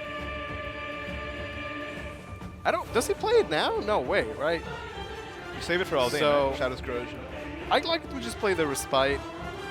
Like, yes, you don't get the heal out of it, but it's still card draw. It's still 2 play points that he would otherwise have to float. Wow, the Realm goes out. But because he attacked with Meowskers, doesn't get the effect. Doesn't get the effect at all. I guess the idea is he can go Kel next turn, not attack, and then Kel survives. That's true. Cal would survive. But is that going to be worth it? Next turn, you Cal the ball. Cal stays on the board. Next turn after that, Respite. Yeah, but if you Kel Evo and you don't attack, you don't clear the bird. You don't clear the bird. Oh, yeah. I still think you do this play. You're, I mean, you're locked in. He's committed to it. He is 100% committed You're locked to in. it. I just don't know if it's deep. I mean, keeping a Cal up is pretty nice. It is. And not destroying the bird means that, you know, it's kind of awkward. The tree Oh, isn't that's back true, up. yeah. It kind of makes Sasamu waste the tree. And he also has the damage shield, so maybe it is a pretty good play after all. No! It only saves him 1 life, but again, 1 damage could be all the difference. Next turn, Respite. Let's just clear everything. Why not? Yeah. I think No. if you're Sasamumi, you just play a tree bird again. Because of the hand that Pasu had, I guess this play was pretty good then. You can just play tree bird, and then you get the 2 trees, but then your next bird will fix that problem. Right, and like, if he's not going to do anything and he knows his board's going to get cleared, then he might as well get some ramp out of this turn, right? Yep. Okay, gotta see what he draws. Play the bird. Dragon Scrawl. Chef. This is easily going to be cleared with another Respite. Or 2. A pre-evil would play around 1 heal, but we know Paso has 2 heals. Ah. But Sasamumu He's does gonna not know do that. That's gonna cost him an entire Evo. Again, Sasamumi taking this risk. The pre-evil could pay off, but How do you feel about 3 heals? well, yeah. I don't know. Sasamu was making this risk and we're not paying off for him right now. I think that's the through line here. He's been making a couple of risks that not really worth it, I don't think. Yeah, and like now, Paso gets to just heal right back to 20. Let's go Respite. And, you know, Kel gets to go phase. And he's honestly the rest of the deck, right? So that's 6 phase damage is quite a bit. I'm really glad that we actually got to see the Realm of Repos do real good work here. Yeah, it was pretty good this game. We've been talking about it since 2 days ago, and now here we are, finally seeing it in action. It seems like it's the perfect situation for it. It's okay, you have the Kel, and you have the 2 heals. I wonder if like how it plays out in the other games, right? But this game certainly looked pretty powerful. Right. Think it's just, you know, heal, draw. You want to play Bell instead of the Respite? I think it's early enough that the Bell is acceptable. Right. If you don't play Bell this turn, then it becomes super awkward. So I'd say get the Bell out of the way. Unless he wants to like, or he knows he's going to draw Daffodil, then maybe it's better to not play the Bell and just have board space to work with. He but knows he's going to draw that. sometimes you know, man. Yeah, you just feel it in your bones. Yeah. I want to see the Pathfinder here. Yep. above the set. And just save the trees. What do you need them for? Okay, so Sasamun was now at 10 life. Does pick up Baldane, and he does have 8 players to work with. But it certainly feels like he's on the He's on the wrong defensive. side of the forest, I guess. Yeah, walked into the wrong forest, friend. So, oh boy. Okay, Baldane Evo is great, but it does trade with Kel, which is not fantastic. Maybe we'll see Rita Magna This instead. ungrateful world will perish. And I guess Velociraptor, right? Get a 2-2 out there. It is an overflow. Gonna get the extra tree. Not bad, not bad. Like, his Baldane might be a bit delayed, but maybe when he plays Baldane, This ungrateful could already be world doing a lot will of damage. perish. Right, we were talking about this a couple of days ago. I think you brought up the same point. That, Yeah. even if you play Valdane late, well, if you can get a nice Evo on it, then it's still totally fine because you still right, get the the first effect. Corrosion will do a lot of damage. Right. The damage catches up naturally over time as you play the game anyway. How much damage is the Ice Flame Priest doing? 5. 5, 1 Glorious short. ice flames. Separate good. It's super awkward because, 1 short is painful. yeah, that 1 health means that an additional resource has to be spent to clear it, whether that be an Evo or a trade or something, right? So is it worth it to spend it on the Magna? Why not clear the Velociraptor and then Evo over it? That's an excellent point. And I mean, he gets a 5-5 out of it, but the Agnes is a bit late, and I was talking about the bells being awkward. The bells are going to be super awkward. Oh, yeah. Like, maybe he could play 1 bell, which would not be great. No way he could ever play 2 bells. No way. Not at the same time. Man, I think maybe the play was to Sheraton the Velociraptor and then evolve over the Magna. He could have had a full clear, yeah. He needs to find a way to 10 damage, though. You know, we saw it the other way where Pasu had the heal, right? So even though Sasamu's at 10 life, Pasu is aware that, yeah, there's Dragon Chef, or Spites. Like, that 10 life could easily be a lot more. And Sasamune still has an Evo, so he could even Evo things like Ian for the life gain. Maybe show Masamune Ian, things like that. you know, without the steed sails so many above the Cravens, sand. it's harder for the Natura Haven to have those very explosive turns where they do like 10 to 12 damage. I don't know about this. Not clearing. Could have been a full clear, but cleared neither. Yeah, so now we see Baldan Time to come out say goodbye. just in time. Well, then can Evo the 5-5 and survive, which is a big deal. Take you. Yep, can use the blue Tyrannosaur, take out the 2-2. Final oasis Yeah. waits. And having the Breeder Man survive means that, like I was saying, an additional resource must be spent on it. Does it not? Some card has to be spent to deal with it. And the fact that you can just trade with the Velociraptor, and now you still have to spend an Evo on this. Oh, held Corrosion up. is already doing 4 damage. Thankfully. Okay, that is a draw. Daffodil is definitely the best draw. That is, I think, the best draw that you could have had. But Corrosion's doing 4 damage already. True. And there's a dinosaur in the hand. Here I go. Okay, I will say this next Ice Flame Save Priest yourself. should be absolutely amazing. Pasu does have an Evo to work with as well. Here I go. So a Shiva. Next Shiva. turn, Shiva will be healing as well. I feel like these games are going long, right? A little We get bit. into those turn 9, 10s, 11s. You want to evolve the... Squeak. Here I go. I mean, he could, but now that Kel is drawn, might want do to you want to evolve instead Kel. save your Kel? Yeah. Is that really going to be this relevant when you're already taking down the corrosions? Dragon's already at 10 play points. Well, another thing to note is that if he saves the heal, I mean the Evo, he can still do like Agnes, Evo, Cravens. True. Because again, he does need burst damage at some point. Okay, Meowth Knight going face. How do you feel about that voice line? The Meowth Knight? Yep. I like the Meowth Knight. Genesis drawn. It looks so cute, but it sounds so Okay, wait. heinous. Genesis is 11 damage. He's 2 damage off right now. Maybe Sasamu can set up a 2-turn lethal then. Although, Daffodil cannot be ignored. Oh, wait. What if he just plays the dinosaur? That's a lot of cards. 1, 2, 3. Yep. Yeah, play like, 1 tree play and dinosaur. and then next turn Genesis wins the game, right? How can we say dinosaur? There's a lot of dinosaurs in the deck. Okay, yeah, right. There's a lot of dinosaurs. Okay, The Tyrannosaur. Tyrannosaurus. Because he's also a 6-6. Yeah, and it clears deals the a lot of board. damage. He lets the bird go face. I'm playing that Tyrannosaurus. Get it. Let's get those tiny arms. He's in thinking the about cut. it. It's a big commitment because you spend a lot of resources in your hand. But it does not discard the Genesis Dragon. Okay, he's not gonna go with that type of play. The Tyrannosaur wouldn't have discarded the Genesis Dragon. No, that's what though. I'm saying, right? It would be so good. It Just would've play been so Tyrannosaur good. and then play Genesis Dragon after that. Or maybe he's looking for something defensive just in case. He doesn't know that Pazu doesn't have a couple Agneses in back. Maybe it's the Sasamu not taking the risk and instead, taking the more safe play. Heal up, Dragon Chef. Picks up There's another Tyrannosaur. dinosaur. Well, maybe Good. it'll be lethal next turn then. I think he has to Chef. You can do Chef or Petrodon. Petrodon pushes more damage, and he might need the damage for lethal next turn. I guess Respite does the best of both. Where you get to push damage Ether. and also heal. And I think it's the best play because it's likely that the 3-3 wouldn't have any influence on the rest of the game at this point. True. But the extra damage would. Whoa! That was a lot of damage! You don't say. Okay, so Pasu is in the game right now. And I'm not seeing it. Yeah, man. I don't know about this. You get no Cravens, no Feather Rush because he's the Realm of Repos gamer. Yep. Cerise creation. This heals, but Are you He has damage. He has heal. blade? It's not enough damage. It's not enough heal. Pazu saving this Evo for the next game, apparently. Sasamu taking game number 3, moving to a 2-1 lead against Pasu. Do you like a 10 damage Shadow's Corrosion? How do you feel about that? I want to see a dinosaur, but I guess 10 damage is acceptable. I think that maybe save the Realm of Repose for this situation. You know, it would be good there, certainly, but again, it's a one-of, so it's like, Right. you can't really control that you're always going to have it. Or The play with Cal was nice, yeah, but then he got I mean, really good value out of it. at the end of the day, maybe the Realm of Repose would have been better served as just not dying to 10 damage Shadow's Corrosion. Yeah, like in the mid-game where he had the Chaos at 6-5, and he got to clear the board and push 6 face damage, it really seemed like that was Pasu's game to take, but Sasamu found a way back. And now Sasamu has 2 chances with his Natura Haven craft up against Pazu's Natura Swordcraft and his own Natura Haven craft. So if Pasu loses next game, he's out. And we don't see Swordcraft. Right, full I time then. want to see Sword. You can't bring Sword And then not play it? Because he needs to win with Sword anyway, so you might as well show it off to the Wait, world, what right? did you bring Sword for? Just because you thought it's a solid deck? Sword.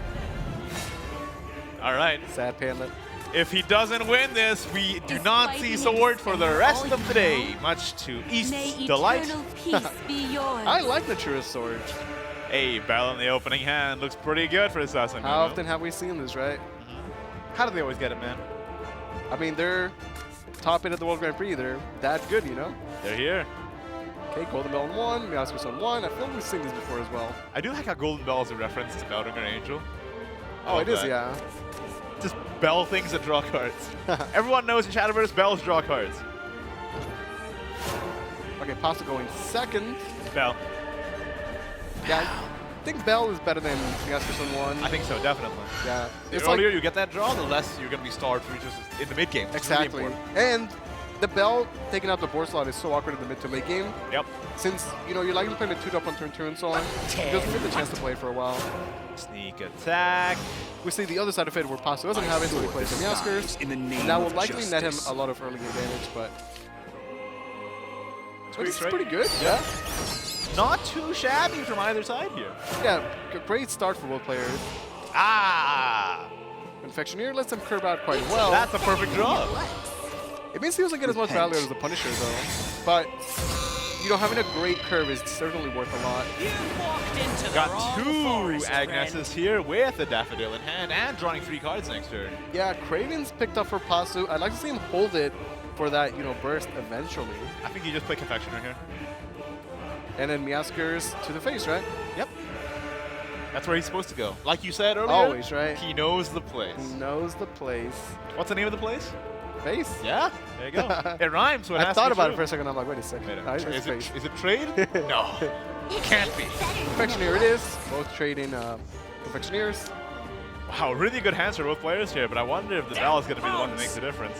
Yeah, so Sasamu has double Agnes to discount, which is a big deal. But Pasu has the Icewind Priest and the Daffodil. If he does Sasumu's trade Daffodil. here, the Featherfolk Punisher gets better, because he has the 1 tree in hand. Okay. Picks up a Pathfinder. And a reminder that Agnes doesn't just proc off natural great trees there. That Golden Bell discounting his Agnes's is pretty nice too. Yeah, it's not the 2 discount, but 1 discount is still pretty good, right? Still pretty good. This is that turn though where Natura Haven's going first. Turn 4, no Evo. Hey man, any amulet boost you can get, right? Yeah. So are we looking at a like double 2-drop or what? Yet again. This is exactly what you're saying. Yeah. Where's the Sister Falconer, man? Where is it? I think there's only 1 in the entire top 8 today. Yeah. I think I saw one somewhere in there, yeah.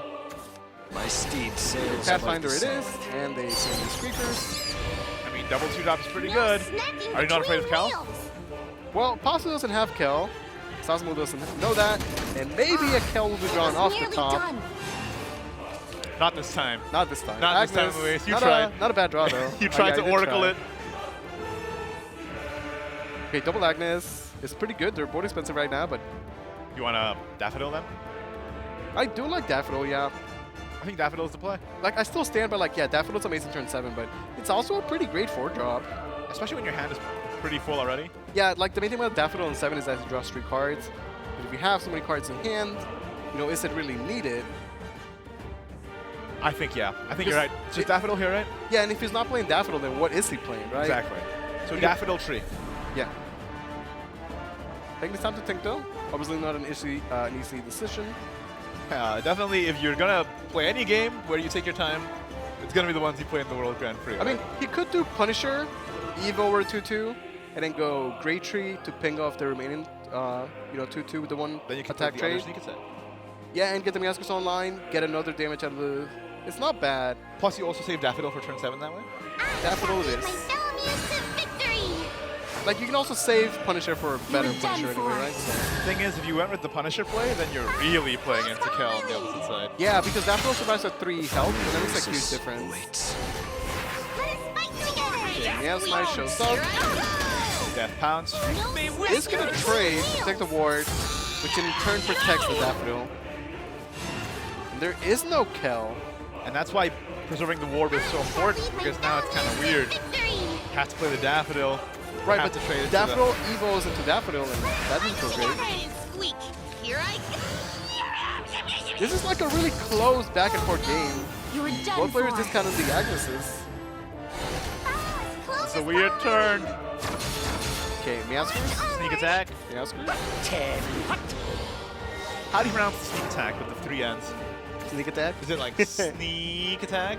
Doesn't that make it less sneakier? Yes. Did you spend more time on it? I think that's a joke, right? I It's called guess sneak so. attack when he's literally jumping up and screaming in the corner. I love Meowskers.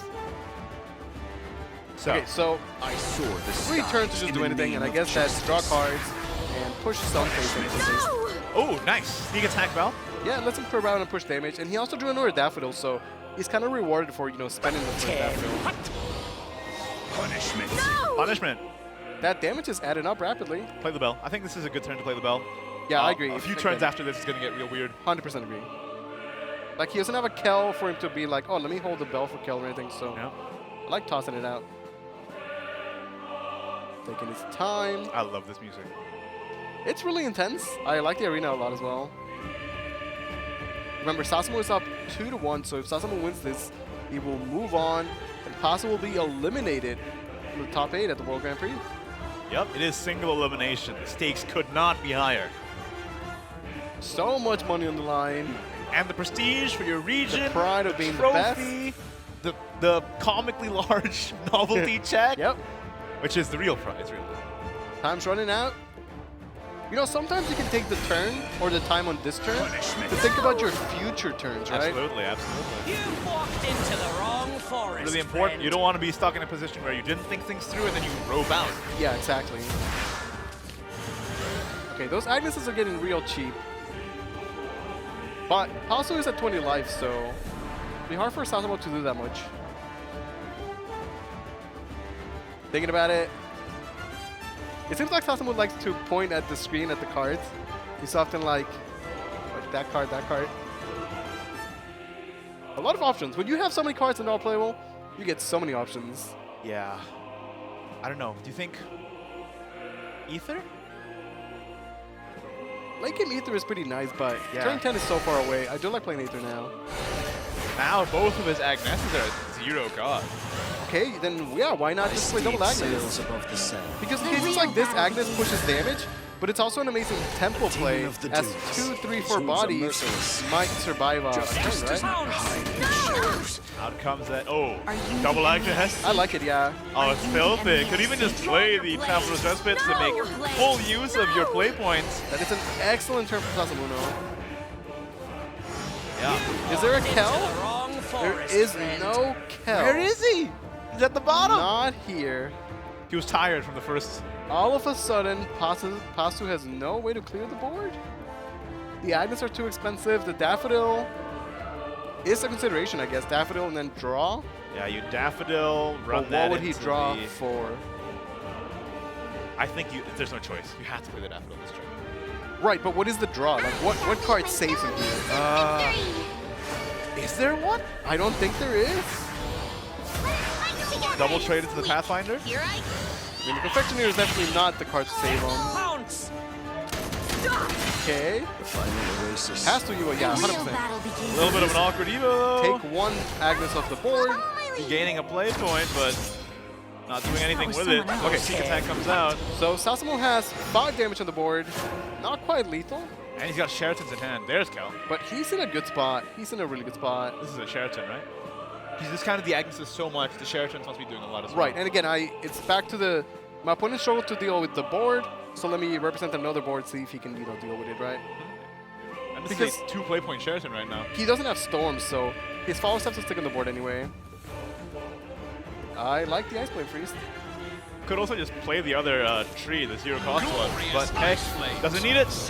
Like a 5/5 is not easy to answer. It tastes better than it looks. Confectioneer could potentially draw more damage. Pounce. No, your blade. Another great war from Sasamumu. You've walked The bell into has the still not wrong procced. forest, friend. Yeah, where's Cal, man? Okay, how much is the priest costing here? For Pazu, I think it's probably less than what Sasamumu's got. Right, or because this more, Agnes is still rather. expensive, right? Yeah.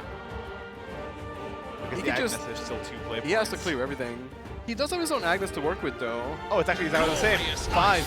Here we go. Okay, and then Respite, So blue. and then he can just Or trade with red. Agnes, I guess, right? Yeah, double Agnes. Wait, after he this. has Agnes and Craven's Evo, He does. but it's not 15 damage, That's right? not 15. But he can get there. He just can't ignore the board is the thing, right? Is that 14? No, yeah, he doesn't have board space either. He could not ignore the board. Guess No that board was space. someone else. So, Okay, Agnes. Agnes into the Meowskers. Ray. Pounce! Agnes into the Meowskers. I mean, he does like to win the game at some Draw your point, so blade. I don't mind him going phase. Okay. You need All to play to phase. win, not to avoid losing. And the game-winning play is that he goes face and closes out next turn, right? But is it enough? Kind of have to wonder if, if he's going to commit to the face damage, why not perhaps Evo the phase and then really commit to it, right? Right. Maybe he's still considering does he want to Evo the Sheraton or not. He could. That's a good point. Maybe he could, Evo the Meowskers. It does take 2 damage to the board. He already saw double Agnes, and again, without an Evo, you can't Agnes Trains anymore. So although the Shura Haven deck is pretty strong, its burst damage actually got hurt a lot. Yeah, due to the Agnes nerf. Like how does Sasamu lose 6 damage right now? He would need Feather Rush. He's got Punisher and a Okay, lot of Punisher, yeah, Punisher could get there, maybe. Glorious Sheraton. flames. Separate Okay. good from evil. So blue, 5 damage to the board. red. I guess it's just Punisher and... I saw Just start this playing them all out. in the Yeah. name of justice. Toss him out. Toss him out. Now, Paso did still have that Evo. Did the Respite's a good draw for Sasamumu. That 2 life could matter so much. Okay, okay. Hold up. Is He it could, happening? Daffodil next turn. Oh, damage. that was good. Good hit. Okay. Could clear that kind of nice. I mean, Respite, right? Has to be the play. I think so. And then Meowskers could trade and still push 1 phase damage. Do you want to take the gamble of this hitting the Agnes? I guess he could take the gamble first. And if it lands, he could just go phase. Oh, no! Sasamumu! Oh, this game. Turn 10 so far away. Okay, he has 4 damage from Shiva and 5 from Agnes, 2 from Meowskers. Is not enough, right? Nope. But 4 plus 5 plus 2 is 9. the realm doesn't do anything. 4 plus 5, yeah, 11. 11 into 12. 11 is not equal to 12, man. Does not. So close, so often, right? So many players have been 1 damage off. Saray's creation. Shiva pushes damage and is also a big Let's ward, conclude. but you don't get the Shiva heal. But Sasamumu is feeling pretty good about this. I think he has to trade against the Punisher. Draw your blade. Yeah, he has to. Has to do it. Okay, Sasamu's doing the math. No! Does he have lethal? Does have Punisher and Daffodil? Definitely, right? Okay, Meowskers is 1 damage no matter what. Then he just needs 4 damage. He can Daffodil, Punisher, and then just play a bunch of trees, right? Why? Because the Meows Knights push damage too, right? Yeah. I believe that should be lethal. That's a lot of damage. Yeah, it's certainly a lot of Sword damage. disguise in the name of Yep. justice. Let's see what this might land. Shiva. Stop, here I go! Okay. Okay, he needs board space. Oh no! Yeah, it's lethal, right? Yeah, there's no way. Because the Meows Knight you can trade with. Punishment. No! Here I go! Whiskers! It's lethal no matter what.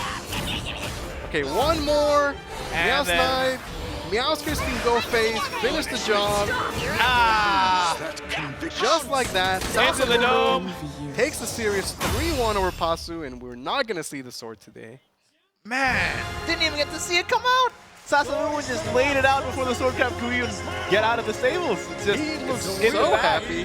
Sasamumu! He had a bit of risky plays, kind of dialed down on them, and I think it paid off for him. Uh-huh.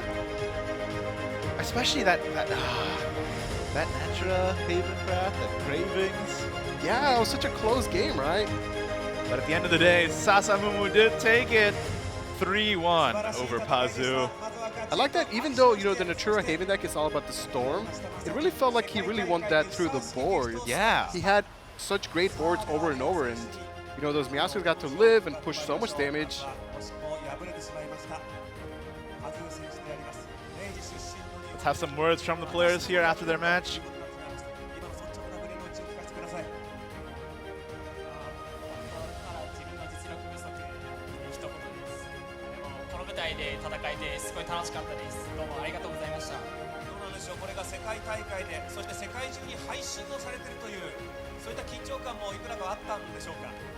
そうですね、1試合目、手が震えて、マウスがちょっと誤操作しちゃってみたいなのもありましたね。結構今まで素晴らしい戦いでした。ただ粘りもありましたよね。2戦目は体力1になりながらも逆転がありました。振り返っていかがですか？そうですね、まさかあそこが勝てるとは思わなくてすごいちょっと嬉しかったですね。So Pazzo there said, you know, he felt like there was a lack of skill, made some misplays along the way, says he really didn't feel like he could win that second game, and yeah, you saw Pazzo, excuse me, Sasabumu took that second game, but that, yeah. 今年被访问的时候是在世界大赛打到4强这个舞台，所以我觉得我这一年来的努力没有白费。昨年度はもうすでに負けましたけれども、今年は世界大会に入りまして、ベスト4に進出することができまして、この1年間の努力は無駄にしませんでした。そしてどのデッキもすごく動きが速いなというふうな印象を受けたんですが、因为之前已经进行过上千上万次的练习，所以其实对于每一手都掌握得非常好。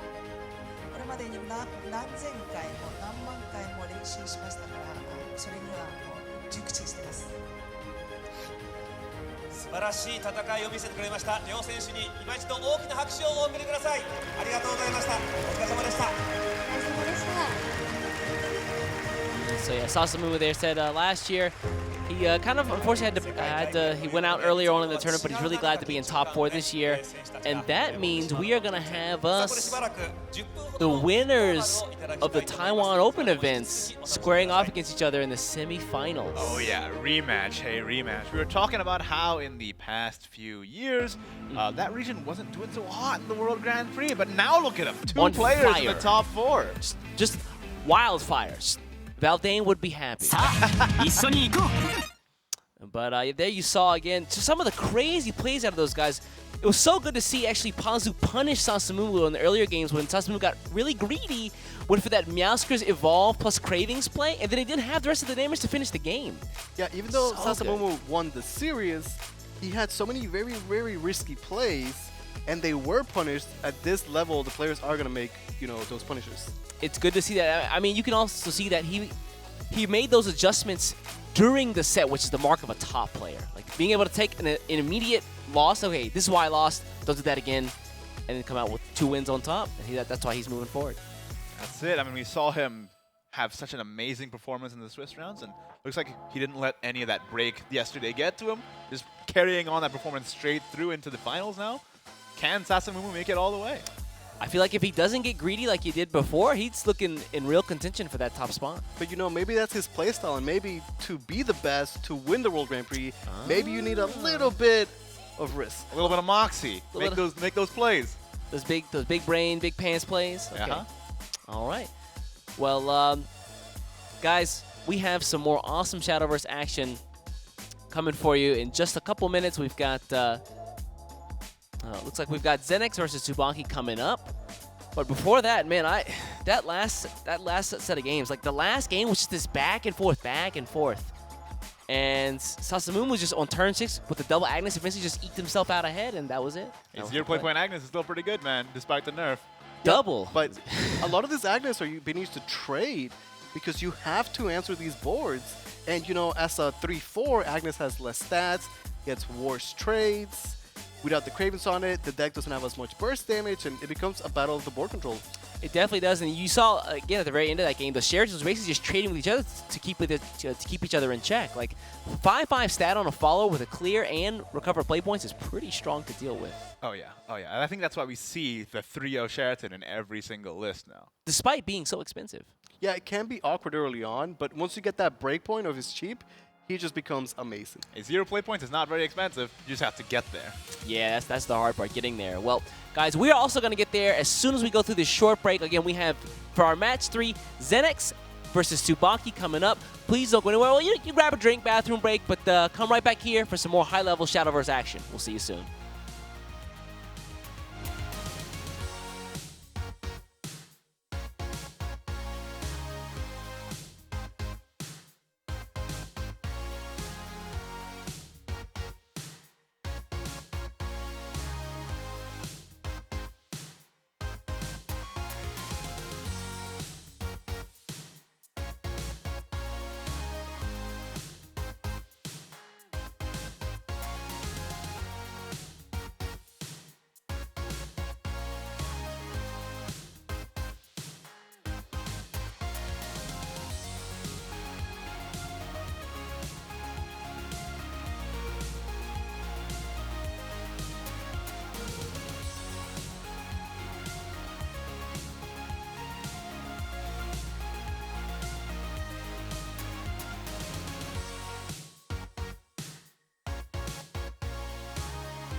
welcome back to the Shadowverse World Grand Prix.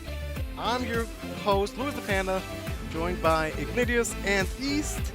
We had an amazing 2 first games so far. We're gonna have Senex against Tsubaki coming up, and I can't wait to see how it's gonna play out. Those are going to be some good games. The last 2 games were any indication of what we're going to see for the rest of these quarterfinals. I, for one, am excited. Oh yeah, especially since Zenex is returning. He was here last year in the World Grand Prix. Imagine qualifying to the World Grand Prix 2 years in a row. That's wild. What a level of consistency from that player. Man. Yeah, in the first day, we saw a lot of 3-0s, 2-0s. Now we're seeing back and forth games, coming down to the wire. Every single game matters. Every single misplay, every single risk, everything matters, right? Every greedy play gets punished. Oh, man. Guys, if you missed those last 2 games, we had Yo-Yo take it over Tabata. We also saw Sasumumu take it over Pazu. Let's see who's up next.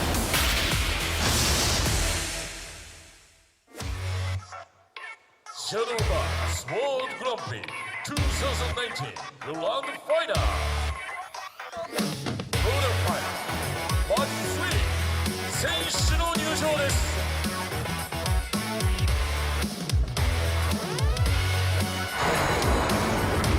まずはシャドウバーエブリスチャンピオンシップから勝ち上がったゼレックス。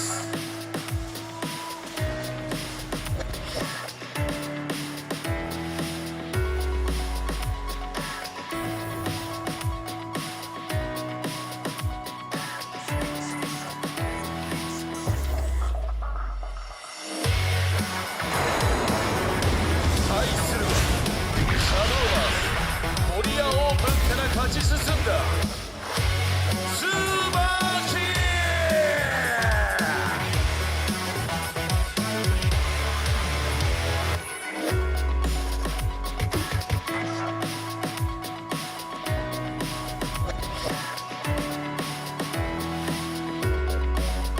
Shadowverse World Grand Prix 2019 Grand Final Quarter Final Match 3 The next versus Tsubaki. Battle start!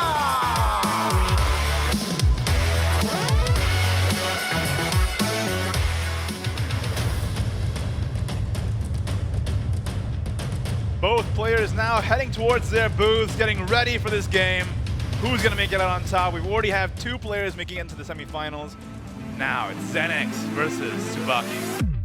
This is going to be a slobber knocker again. Zenex, who was here last year, unfortunately bowed out at 5th, or 5th through 8th, which means I think he only got to the quarterfinals. For him, I think success is just getting past this round. Absolutely. Let's do better than he did last year. But hey, top 8 2 years in a row?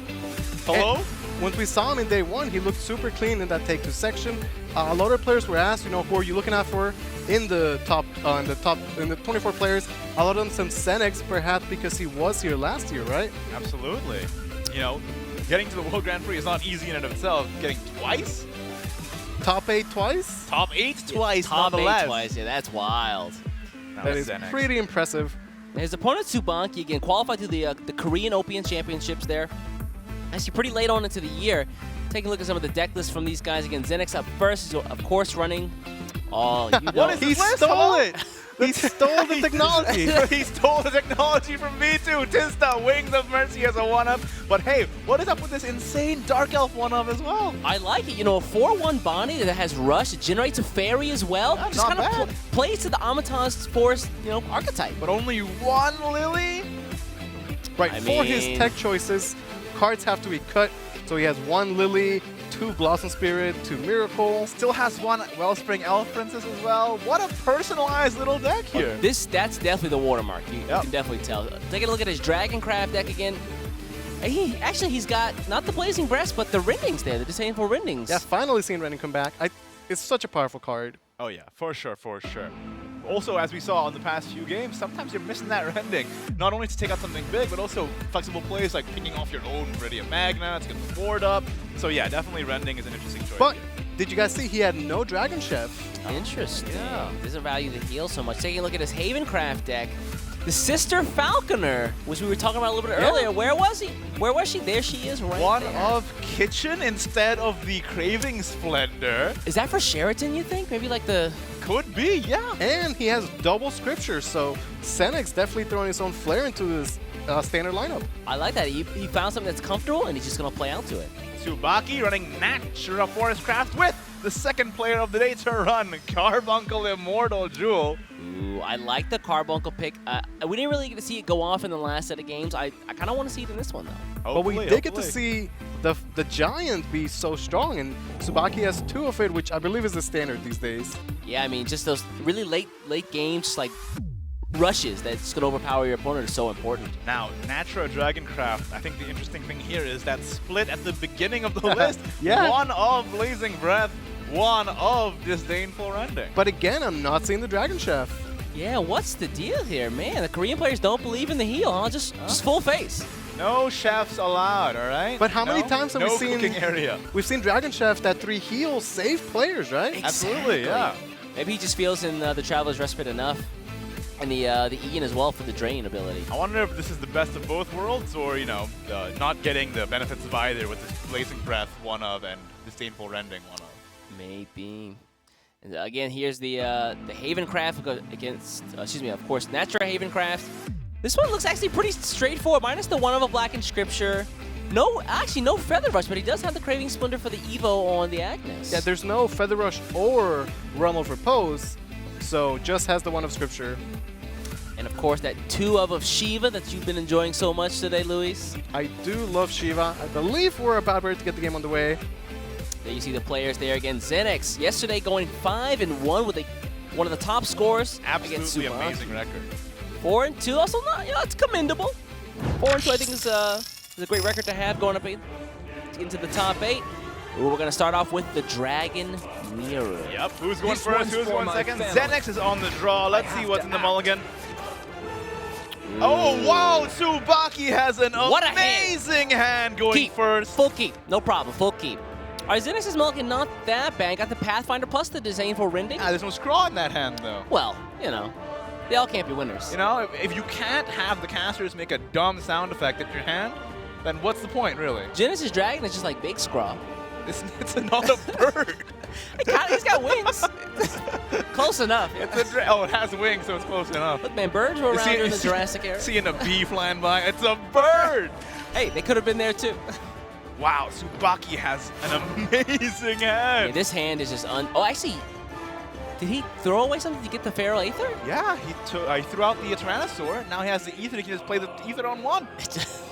Ether on 1, Pathfinder on 2. What a spoil of riches. Yeah, right? What a spoil, all right. Oh, but hey, on Xenix's side, it's not too bad either. We've got that turn 2 Pathfinder. We have a Tyrannosaur as well. Yeah, here, this is a pretty simple Pathfinder for Tsubaki. Absolutely.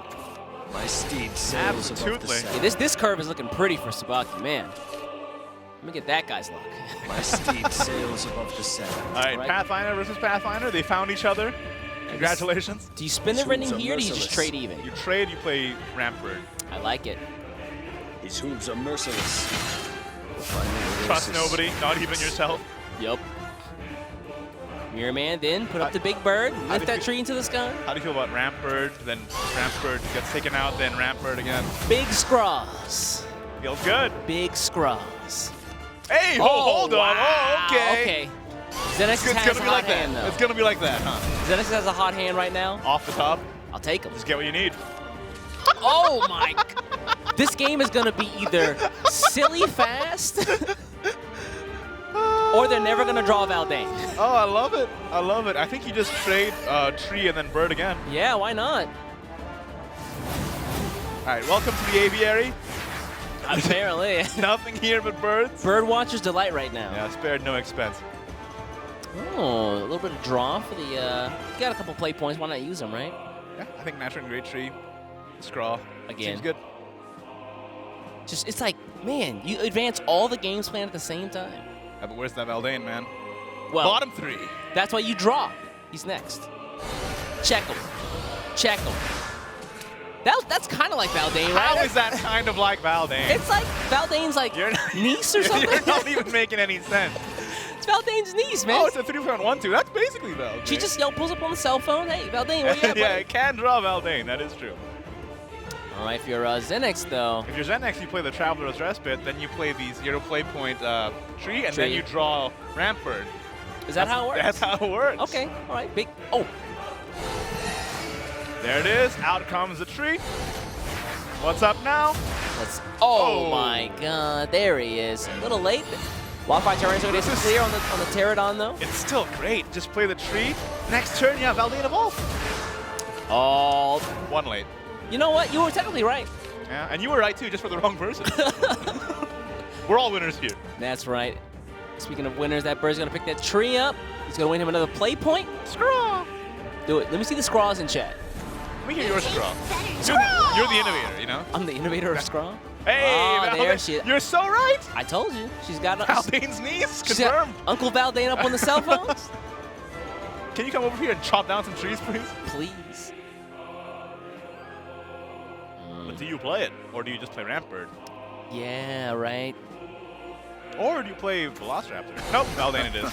You cannot escape the shadow. Now, He is an overflow, so yeah, that would have been fine. Be gone. Pre-evolve this is really hard to deal with.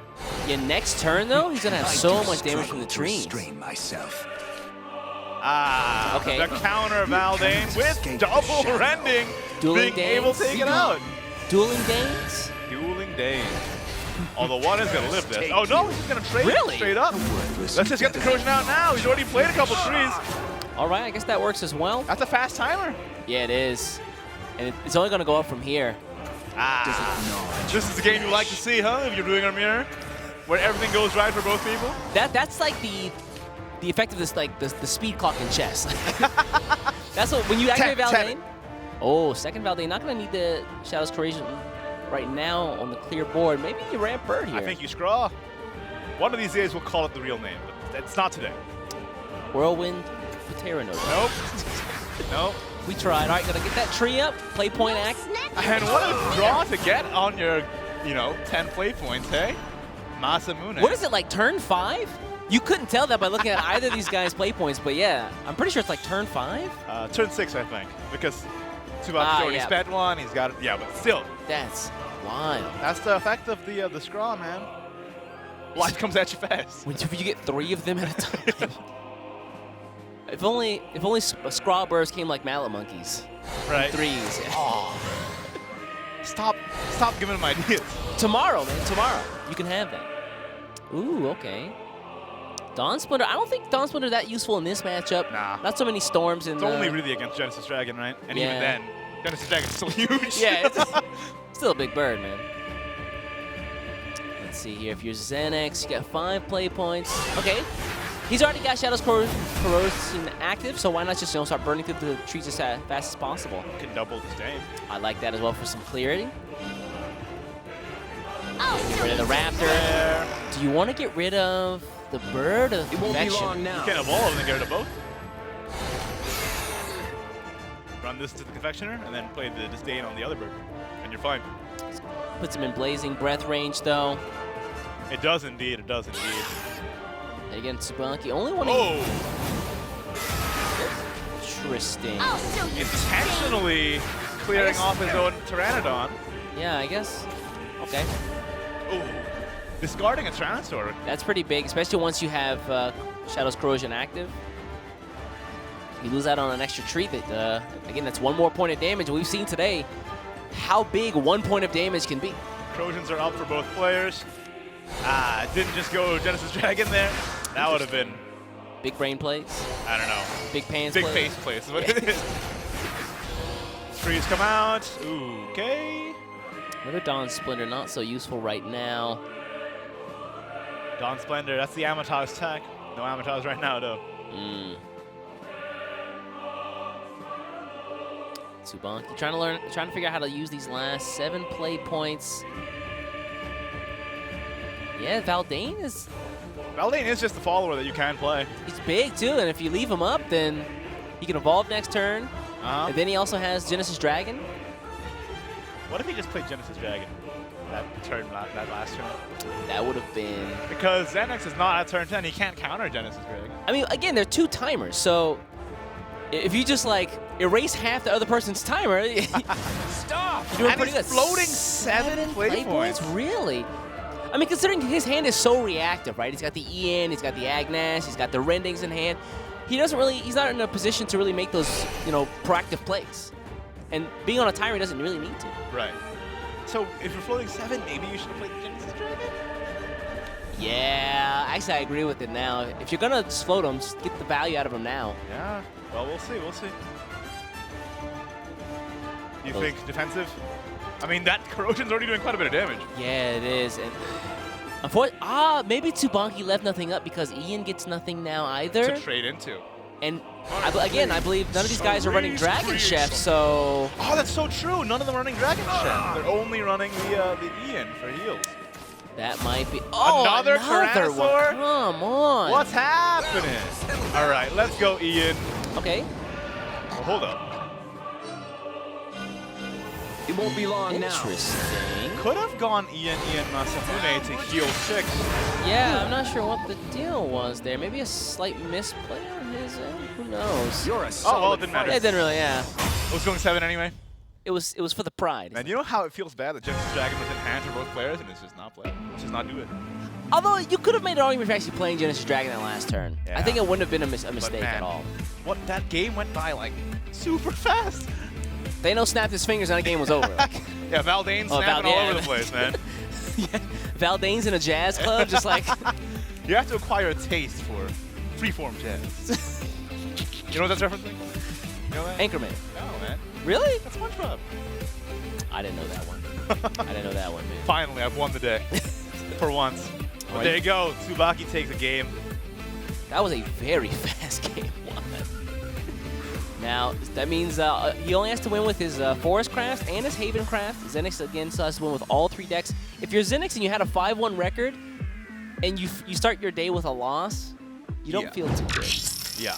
I mean, especially, but that, to be fair, that is the kind of games you love to see when both players have exactly what they need, and it's This just one's for slugging it my out. family. Let's see if Zenix can bring it back here. If Tsubaki's going to pull ahead 2-1. Right. Reminder, everybody, this is single elimination, best of 5. You have to win with all of your decks, no bans, so might as well just run it back. Here we go. As well. Not a great mulligan for Zenix. The Feral Aether's nice, but the next couple turns are awkward after that, after the tree, right? Yeah, this is not that great of a hand for Xanax, honestly. You want to see Pathfinder, you want to see Rampbird, you want to see Valdane, but you don't really want to see Iridium Magna and Ian this early on, huh? Tsubaki's opening hand wasn't that great either. The mulligan here was a bit kinder to him, getting the squeaks Oh, and the pretty good, Pathfinder on one. Pretty Holy good, pretty cow. Like that Pathfinder. Oh, there's Valdane. All right, let's just start playing trees, I guess. Now, if Tsubanki had his Sharingan active, he would see that Zenix has nothing in hand for 2 and 3, and he would just go bonkers right now. Right. We're not in the Hidden Leaf Village right now, man. We're in Sonic City. No, man, this is the Hidden Sand Village. Hidden Sand Village. Out comes Desert Pathfinder. Hey! Wow. You know what? Love to see it. When all else fails, ramp. Yeah. Sounds good to me. Early Kel is going to be nice for later on for Tsubanki. His hooves are merciless. Also has the Traveler's Respite in hand. Let's get that extra ping. Ton of K's in chat. Saintly Squeaks comes out, and I think you hold that. Yeah, Virtuous Aether. Oh, that's going to be real nice. I kind of wish Tsubanki would have held on to the Agnes. Think so? Oh, hold up. Zenix. Again? No. Zenix. You can't be that greedy, man. Come on. I mean, what else do you do? I think you just play the Oracle, man. Just do it. I mean, so what? Oracle, Tree, Ether. Yeah. Next turn, you can clear with an Ian. Yeah, next turn, he doesn't have evolution points just yet, so wants to hold on and discount that Shadow's Corrosion from Valdane in his hand later on. Oh, nice. Good. As predicted, Tsubaki going to get that early damage just because Zenix is, turn 2 and 3 are a bit barren. Yeah, here we go. This is where, again, where's my sister Falconer? If only. If only. I mean, he does have a Kel in hand. He's got a Bell and a Respite, so he's like, do I really want to spend both of them? I don't mind spending the Respite here. Yeah, just get it out. I mean, what else are you doing this turn, right? It's kind of awkward for Tsubaki. But anything he develops on board is just going to get cleared by a nice Ian next turn. That is true. It's kind of awkward, but he feels like he might have to float most of these play points. Could go like Respite, Bell and then just sit. Wait for the Pathfinder to get taken out and maximize your draw. Yeah, if you're not going to do anything, I want to hold on to one of those, right? For the Cal. Yeah. I actually might play the Bell just because, again, early turn, you can draw a little bit later. That's going to help you pull into Daffodils. You get an Agnes as well. Great. Bell is cheaper than the Respite, though, so you get to pull off the Cal combo earlier. That is true. Yeah, again, next turn being turn 5. Playing Cal, I don't think is correct. Oh, yeah, Well, here's where I shine. Well, F on your test, Igni. Nah, man. This is an Ian. I think this is a very greedy play. He says, well, you haven't developed anything for 3 turns. Ian's is going to clear this Cal no problem and then run itself into the Adele, and then the whole board's gone, and Cal is gone. That hurts. Yeah, that's what's definitely going to happen here. Zenix got that second Valdane, and he's like, what if I just played Valdane? What if I just ate 2 more damage? I don't like him eating 2 more damage, but also, he does forego any heal with Ian if he goes for the Jealous Dragon. Yeah, but you're healing in that you're not taking 8 damage to the yeah. face. That's a good heal, you know? If you're playing a 4-play point, not taking 8 damage to the face, pretty good heal. Just exploring the routes. So this hits the Cal on Evolve, and then you run into the Adele yourself. Be gone. And when you smite your jealous girlfriend, that's who is a dragon somehow? Or the dragon, yeah. We were talking about this before. Ian is the world's worst dragon hunter. Yeah. How did you mistake her skin? So it's a bit rough, but you know her soft exterior is what really got me. Pulling a real donkey move. You know what I'm talking about. Lewis knows what I'm talking about. I missed it right over my head. Saintly squeaks right over my head. Saintly Squeaks is gonna run in here. Man, Tsubaki's hand looking kind of barren, honestly. Yeah, he really wants to hold on to those trees for Agnes and Agnes or Daffodil at this point. Yeah, anything, please. Woo! Okay. It looks like the tempo shift here to Zenith's side. I think we just play Valdane, man. Yeah, this is a great Valdane turn. You don't have to worry about much on board. You get a big follower. You can discount it if you want. What is this? Meridian Magna Manual Evolve, deal 8 damage next turn? No way. It's not happening. I mean, it's turn 6 next turn, which means Tsubaki can't play Sheriff. But again, we saw how greedy plays got punished so quickly in the last couple of games. I don't know if you can bank on 8 damage Meridian Magna. All right, then 2 damage with that Corrosion. Not a whole lot, but you know, there's still more in the back. Got that Pteranodon to ramp. Tsubaki has all the trees. I'll give you that one. I'll give you that one. Okay, Black Inscription not going to be useful against a 6/6, so got to keep pulling out of the deck. Keep drawing. Shiva would have been great a card ago, so 1 play point down, so keep drawing. How could you do this to him? That's crazy. Yeah, Tsubaki having a hard time finding anything useful, and he's already burned so many trees. Ooh. Hey, do you want to buff a Valdane? How do you feel about that? You know what? Why not? Again, that would have been good a card ago because you can then Cravings and then Black Inscription. that'd have been the play, and you know what? Heck, you might as well have buffed the Valdane. He's still gonna hit you. Shadow's Corrosion's going off next turn as well. Now I'm thinking maybe you should have played Meridian Magna and manually evolved it, get more damage in, because this is not dealing with anything. Yeah, would have given Valdane a target to run into, right? They could have just traded each other. Oh boy. Oh, insult to injury. Now Zenex just has all the tempo in the world to do whatever he wants. Oh yeah. Draw a card. Oh, Masamune easy for the easy clears. Double Valdane? Double Danes? Double Danes. I'm you, but better. Do blame, watch out. Do blame, watch out. Do Dave. No. We tried. No. It was C minus. No. C minus. Not everything we say is fire, you know. Sometimes it's just very lukewarm. Sometimes we got bars, sometimes nah. Sometimes we belong behind bars. That is true. All right. It's like Valdane or Ramp. Valdane or Ramp. I like that. Well, you're getting to 10 anyway. Shadow. Yeah. Unfortunately, Valdane's effect does not stack, so... No, but you know, 2 6/6s with Bane, Valbane, as we say. And they're both Banes, which means Viridian Magna can't trade over both of them. That's what I said, Valbane. This Pteranodon has the world's strongest bodyguards right now. Oh, it's definitely an easy Sheridan turn. I love the symmetry right now. Feels great. Oh, it does. Yeah. It's like the bird's the boss, and Dude, then the Valdane's are the bouncers. It's like when you and me stand next to Lewis. Good from evil. I'm a Valdane. Yeah, feels good. Oh, you were Feels Valiant, good. but you did convert it. That's all right. All right, yeah, I'm gonna just trade in there. Black Inscription can get rid of the other one, no problem. Yeah. Yep. Just get it out of here. It's unfortunate you can't use it on the Pteranodon. Well, he can. He has another Cravings, but that's rough. Yeah, that's. Yeah. It's not a good time. Although it is nice because you force Xenix to commit at least 2 more trees to get that timer to continue to click down. True. I think it's Scripture on the Pteranodon and then Cravings spent on the Valdane. Ooh, we buffed the Valdane. We did it. Yeah, but he's dead, though. Well, look. Initiative is back on Xenix's side.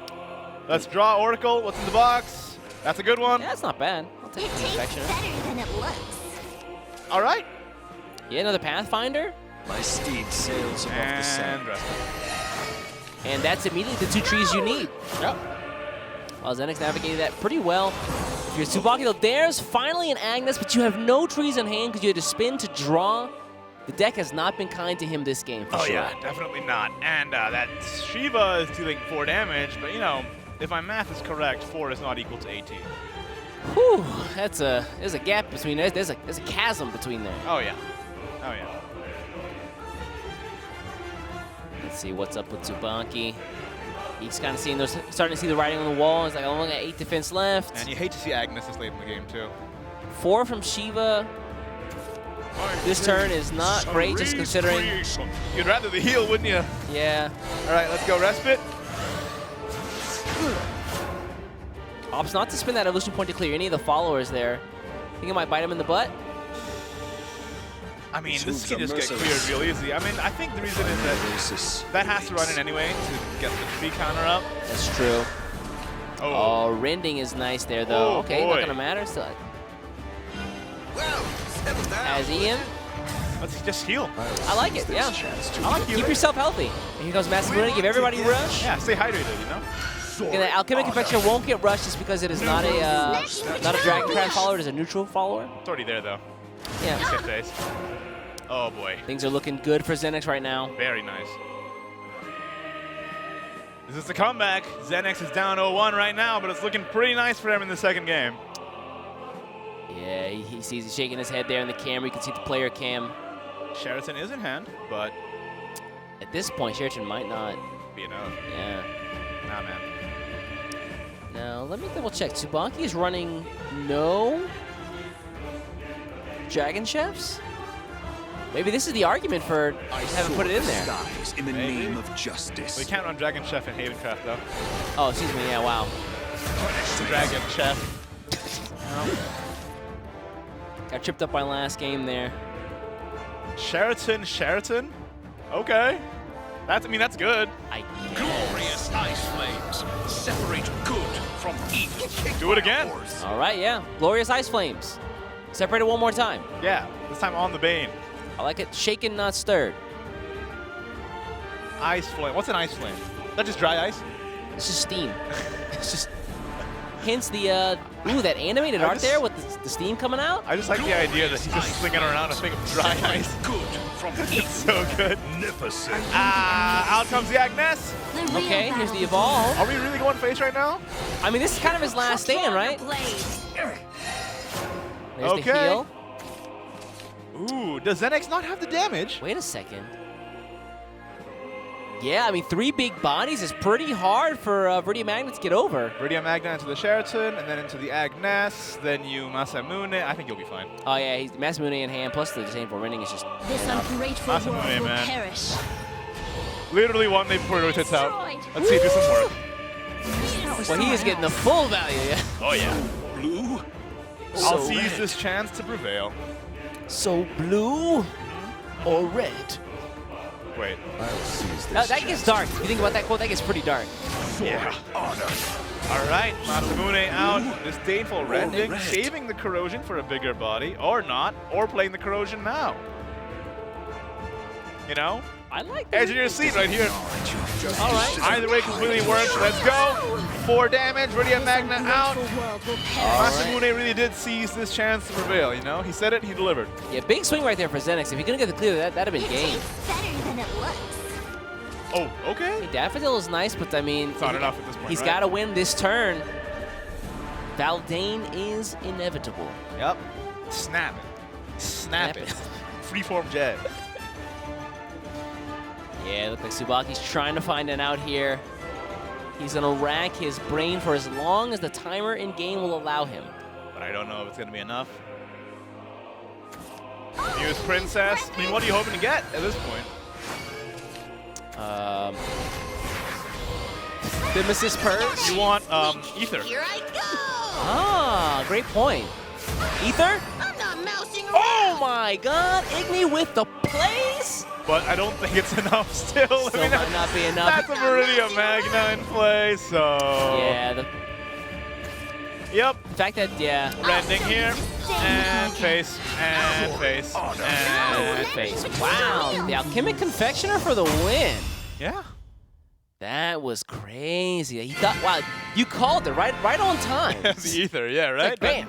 Hey, Xanax is back in it here, and you know, to be expected from the two-time World Grand Prix top 8 here, not to go out without a fight, bringing it up to, well, both players now just have their Forestcraft and Havencraft available. Ooh, so yeah, now that both players have won with their Dragoncraft, what do you think they queue up next? Do you think Havenmere? You know what I really want to see, though, is that that Xanax's Amata's Forestcraft with that Tista and the insane Dark Elf. I feel like we really haven't had a chance to see Tista shine. Yeah. Not even on day one. The technology was stolen, but was it worth stealing? Let's see, yeah. Again, it's so crazy that the players can actually take their decks from day one and go back and actually retool them for day two. Especially after getting that day's worth of experience against players who they may not have been expecting their lines of play. I remember I was talking with Akamaru Red years back, and he said, you know, the other players were saying, I've never seen that deck played that way. So people from different regions play decks different ways, and, you know, as they play against each other, they learn more about their own play as well. Yeah, I think maybe one of the reasons we even see Feather Rush in the Havencraft deck is maybe because of Ultras Terra. That's it. He's that guy. Brought the card to the forefront. He's like, wait a second. I mean, he was playing it in Forest Roach, but like, it doesn't matter. I mean, yeah. I knew that card would be good eventually. One day. One of these days, I was like, this card's gonna be good eventually. Can we just rename it though? Can we just call it Featherstorm? That's what I'm saying. A, it sounds cooler. B, it's more on brand. Why is it called Feather Rush and it gives Storm? We'll never know.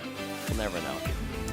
But again, both these players thinking through, trying to figure out which decks to continue with next. Sorry, I just really like the idea of next patch notes is just one line. Change the name of Feather Rush to Featherstorm.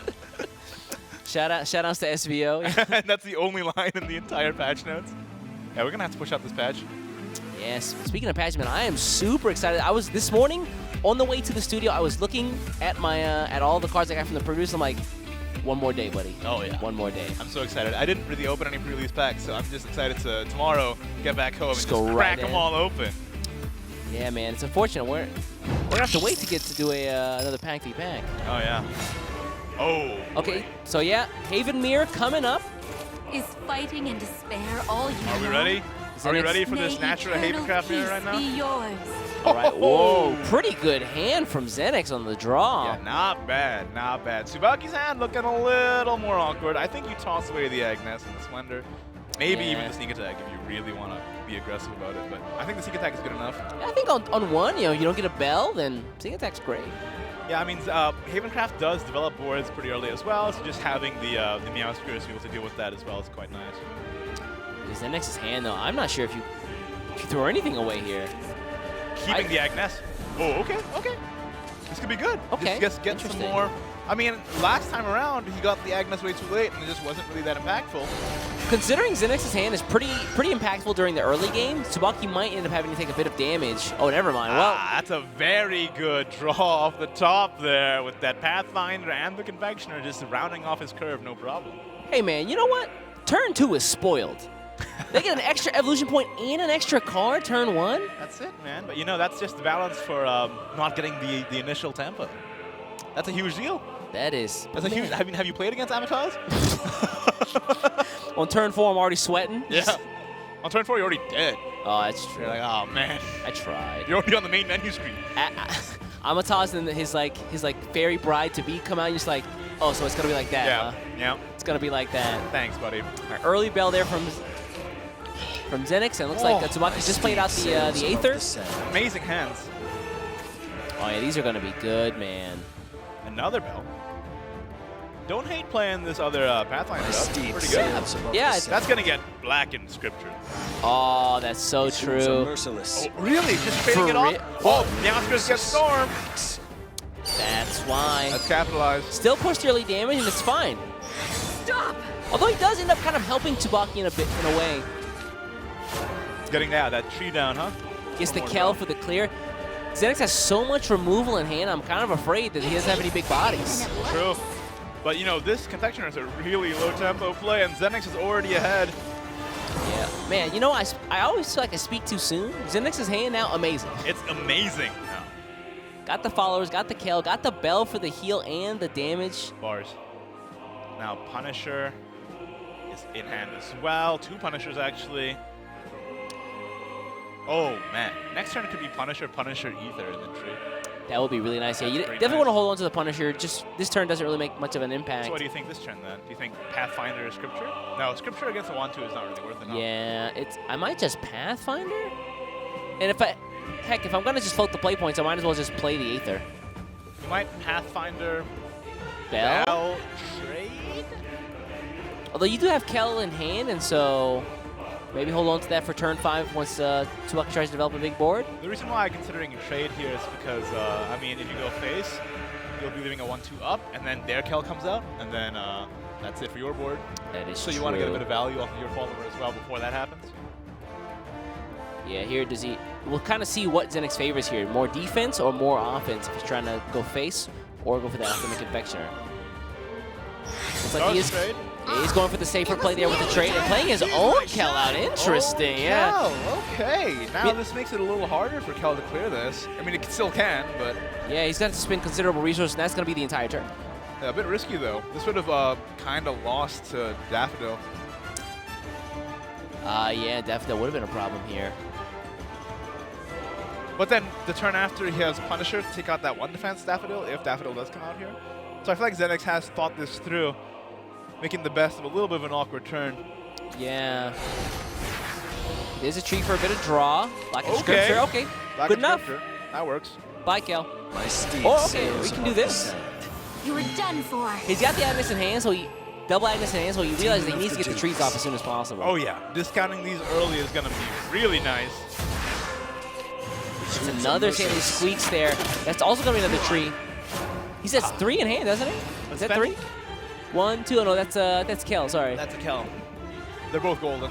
Yeah, I'm in squint vision right here. So Squint vision. Because you keep losing your glasses, man. I come here Are every. you part of the mystery gang? You keep losing your glasses? That's My crazy. glasses. My glasses. I can't be seen without my glasses. Do you know what that's from? I just referenced it just now. No. It's not Scooby-Doo. Oh, what is that from then?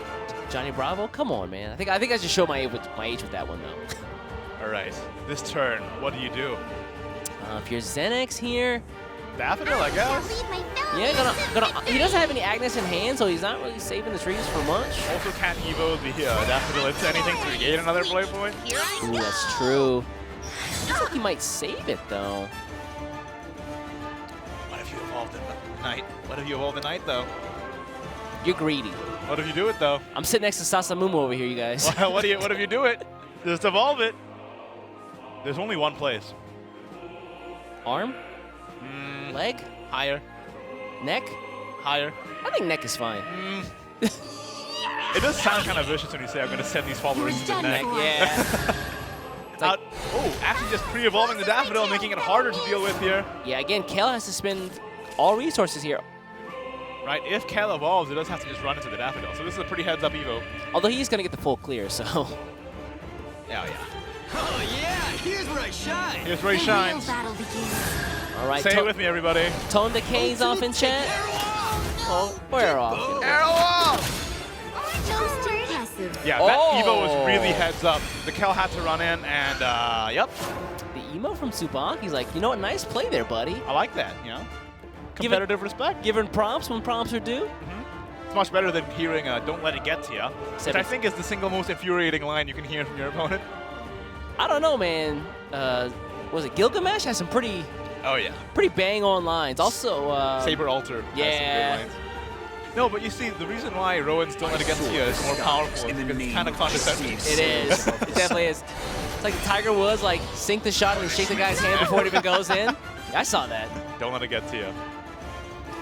I'm going to go wide here with the Bell. Going to throw up the Punisher and the Pathfinder. Notice how he saved the Ether there on that turn. Yeah, I wonder what the play was there. Again, maybe he just wants the... You can save it for an Agnes in the future. You can save it for a heal later on. This is Havencraft versus Havencraft. It could go pretty long. Although with the nerf to Agnes, I feel like the deck is a tad bit less explosive. Like in previous games or previous months, she could just... You dropped 2 Agnes and that was basically game. Yep, definitely. But now...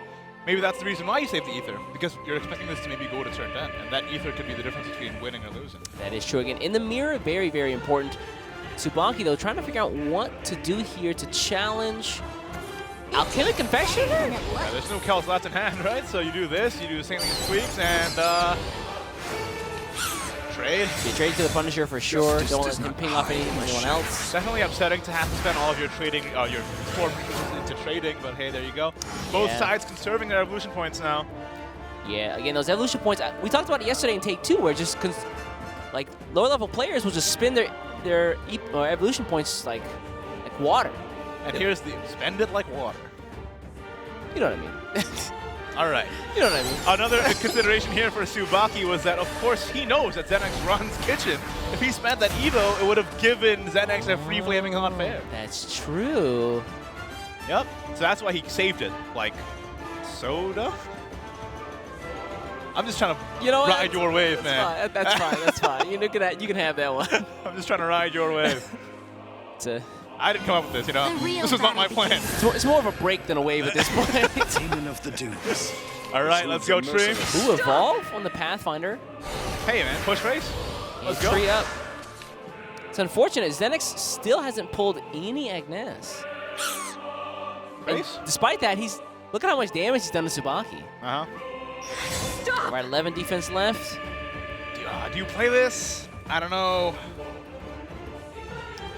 The Punisher, I don't think it's worth it to just play it. You're going to play the Aether now. Just okay. Add a bit of draw to the hand. I mean, you're in such a great position now, right? Alchemic Confectioner, a bit low tempo, unfortunately. He does have another Punisher, so he could just play one here just to have it. He didn't see a Kel last turn, right? Let's go. Great point. But he's going to leave it. Yep. But if he does play it, he would potentially get board locked, right? So yeah. There you go. That puts Tsubaki in a pretty good position to just 2-turn. Make something happen. Your turn 7's kind of weird. You have to take care of this Pathfinder. With 11 defense. We were talking about this a little on day 1, but turn 7 Shiva's weird. Yeah, it is. What do you do here? Alchemic Confectioner into the Pathfinder, then Blackened Scripture for 2? Not bad. Then you could, with 5 play points last. I mean, you do have 2 Agnesses here. It's not too bad. Featherful Punisher. Okay. Respite. Respite to heal up a bit. I like that. All right. Play the 0 cost. This hits the column. This hits the Pathfinder, obviously. Sharpshooter Igni. Then you play the Blackened Scripture, and then you play double Agnes. Let's see it. Stop! Ooh! You shooting cross-eyed there, son. You know, sometimes it doesn't work out, all right? Oh, this is weird. Yeah, gotta spin an Agnes here. Okay. And the next tree. Just to get the full clear on the Pathfinder. That could have gone better. This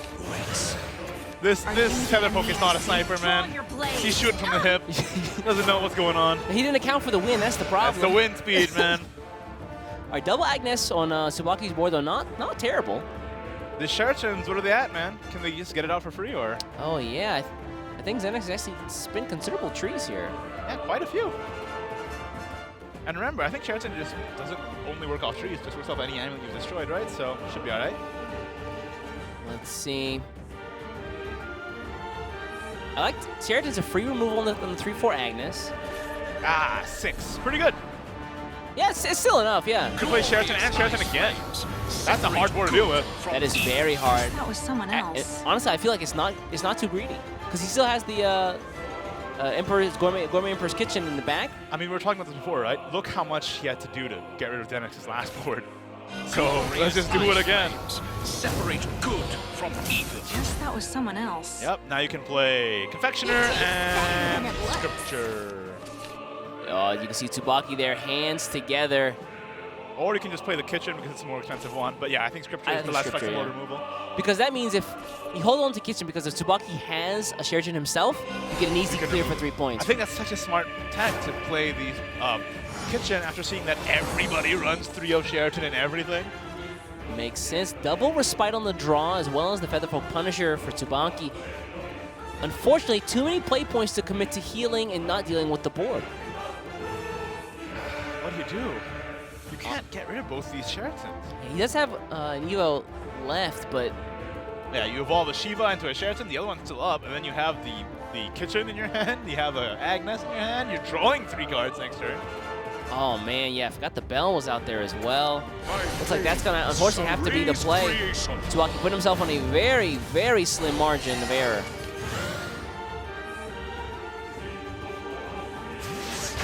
There's no 4 damage, no Evo.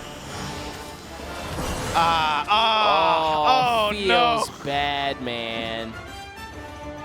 How could we let this happen? How could you specifically let this happen, East? I'm gonna take blame for this one. That's crazy. You want to Sheraton this and just go phase? Wait, no. You're at 11 defense, though. A little bit of consideration. You do have some heal with the Traveler's Respite. Let's figure that out first. Yeah, first, a little bit of draw. I never hurt nobody, right? Nope. Definitely not, especially when you already have other 7 play points to get your Sheraton out. And now your Sheraton is definitely free, because last turn it would cost you 1. Oh, now yeah. It costs you 0. Super easy. He can Sheraton here, clear the Shiva. Sneak attack is nice, but City Gold is gone, so you can't get the instant Meowskers. Nope, definitely. Remember that when that was a thing? Oh, man. That was good. Holy Wing Knight, Meowskers, City of Gold. Devastating early turns. I love this. Play this first, so you could get rid of the one. Not doing you anything. Look at that board right there. Oh yeah. Feast your eyes on these fellas. Agnes comes out. That's a lot of damage. Yeah, Tsubaki. There's a Daffodil. Triple. Look at that. They're all out here. All the boys. The brothers 3. The brothers. I don't know what that came from. I don't know. I like it though. What is that like? The Grand Blue Follower? Oh, the Wayne? The Bro family. Yeah, the Bro family. That's what you got right Build there. your own Bro family. Build a Bro. Oh yeah, Tsubaki looking for a way out here. I don't think he's gonna find it though. Okay, he's for the Punisher. In the name of justice. 0 const trees, not bad. Okay, well that can get rid of 1. But yeah, if he's you're 1 turn away from turn 10, but feels far, doesn't it? yeah, that it would have been so nice with a 5 heal on the Virtuous Aether. Still would have saved him, unfortunately. Scripture can get rid of that one now, but that's 3 play points. Then you can't even play Daffodil afterward. That's basically the game. Your writing's on the wall here, guys. Respite. All right, what does it hit? Same one. No! How did that happen? Wow. This Featherfolk has 1 target. I should have played the Scripture first then. Yeah, it would have made sense, right? 10. Here's the Meowskers. There's the Squeaks. I'd have gone face just to be rude. I mean... And that's all she wrote, Yep. 6 damage. Zenix got 10, 13 on board, and the Feather Rush. Feather Rush that you don't even need. There you go. Zenix taking it up now. 2-1 against Tsubaki. Went down early, but now is ahead in the lead. Yeah, he's got to feel really good about that to make that comeback. And Man. you know, he has 2 chances with Amata's Forest Grab. And I don't know about you, but having an additional games mulligan essentially for Amatas to get your Amatas early, that's pretty good odds. I'm also really excited to see how Zenix's like really obscure Amaton's Forest works out. Again, he's got like these weird techs like what, only 2 Miracles of Love, the 1 insane Dark Elf, the 1 of Tista, Wings of Mercy. That Tista tech, man. Saw V2 get no value out of it and was like, that's it. That's what I'm doing. Hearts out to V2, guys. Hearts out to V2. He was doing awesome yesterday. I really thought he was going to be Just barely here. missed it, too. All right, we're gonna hop into this potentially last game here. Zenix, only one more game. Tsubaki is Time for me to prove myself. saying his prayers right there. Is fighting Yeah, and he's despair all you he looked know? a little trouble in that last game. Right. Now remember, this is single limb, lots of pressure. You lose, you're out of the running of this tournament. Yeah, 5-1 means nothing here. 4-2, the same thing. Right. We're on an even playing field here. The early draws from both these guys.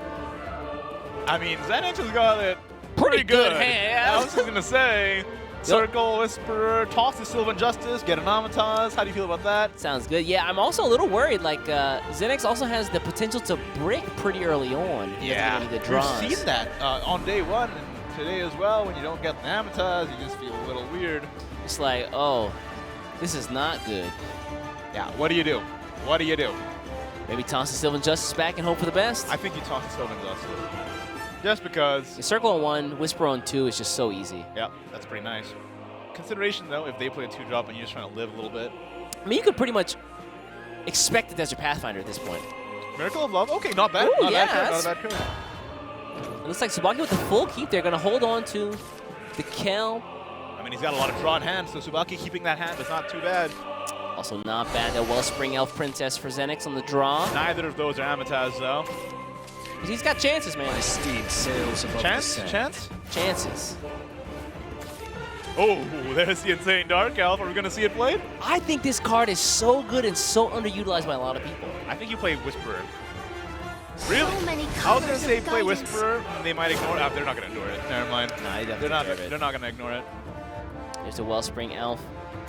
It tastes better than it Yeah, looks. these Alchemic Confectioners on turn 3, potentially turn 4 from His Tsubaki, hooves are merciless. might be a bit too low tempo, might give Zenix the time to draw that Amatas. That's true. That's true. You think this is going to run in? I think this is an easy run in. Yeah, the damage you leave up is bad. That and just getting them trees out is important, man. But do you want to give Zenix more time? His hooves are Great merciless. point. But do you want to give yourself more time? You know, when I find myself in these situations where I'm going first and I'm like, do I trade or not? A lot of times I'm like, you know what, I don't, because it's their problem to answer my board. Right. I went first. But it's forced. It's Amatas Forest, man. They basically got a free turn. It doesn't answer the board. Hello? What deck do you think this is? You play Amatas Forest Evo Craft Forest. with a duct tape over the enemy board area so you can only see their leader. Forest to be at peace. Out comes the Whisperer here. 2 more fairies. What's that, 5 in hand, 4 in hand? Can even just bounce this back. Oh, you could. With the dirty? Yeah. But do you? Although you might mill a card next turn if you do that. If you bounce, you don't mill a card because you spend the airbound. Oh, that's barrage. right, yeah. But you just need to May. play the May. Is May the bait? I think it's just to get stuff out of hand. It's true. I want to see this Insane Dark Elf, man. I think he's going to do work, man. This is it. Show it to me. Show it to me. Now Tsubaki here, kind of in a precarious position. He's got a lot of big followers. He also has potentially another Alchemic Confectioner. If he gets greedy and wants to draw out 2 more Agnes, he might go for that. It looks like that's what he's going to do. Going for it. I mean, his other plays were kind of awkward, right? I mean, turn 4, no Evo. What are you going to do? Play Daffodil and do nothing? Yeah. Play Carol and do nothing? So I think this is all you can do. And again, like you said, though, it's so low tempo. Oh, well, as soon as you say low tempo, Amatas just like presses your foot on the gas like, calm down, buddy. Turn the nozzle. There it is. There it is.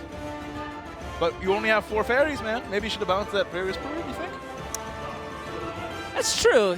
Yeah, you probably would have been off bouncing that, just now you're a fairy short. Yeah. And you know, sometimes a fairy short is all that needs to be, all the shortage you need to not win the game. We've seen this. I just imagine this like situation. We were talking about like putting your gas, or you're putting your foot on the gas. Vin Diesel is Amatas.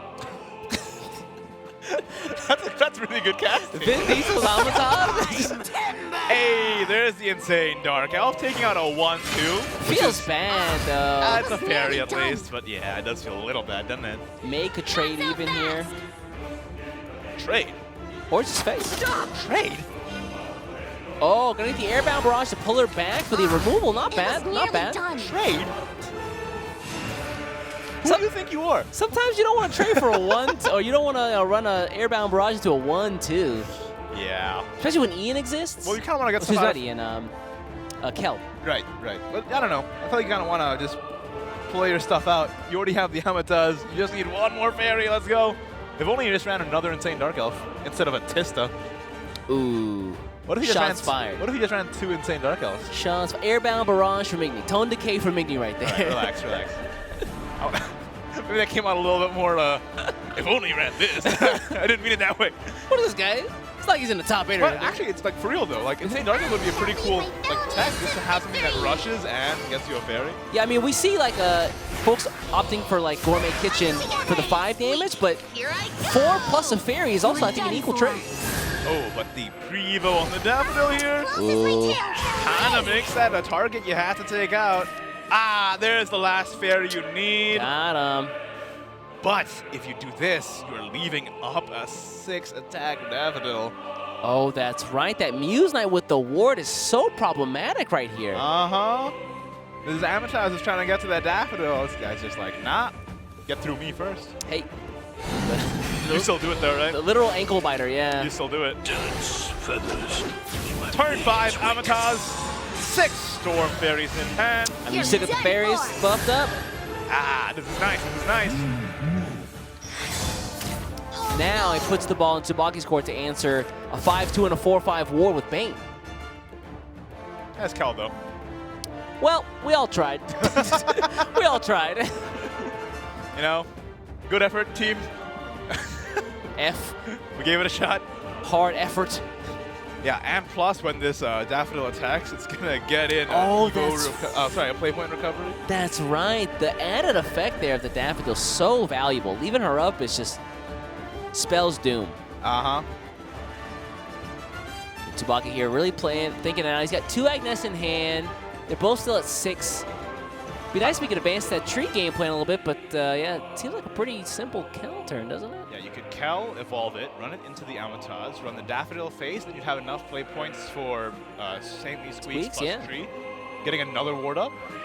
I like it. Here we go. There it is, yeah.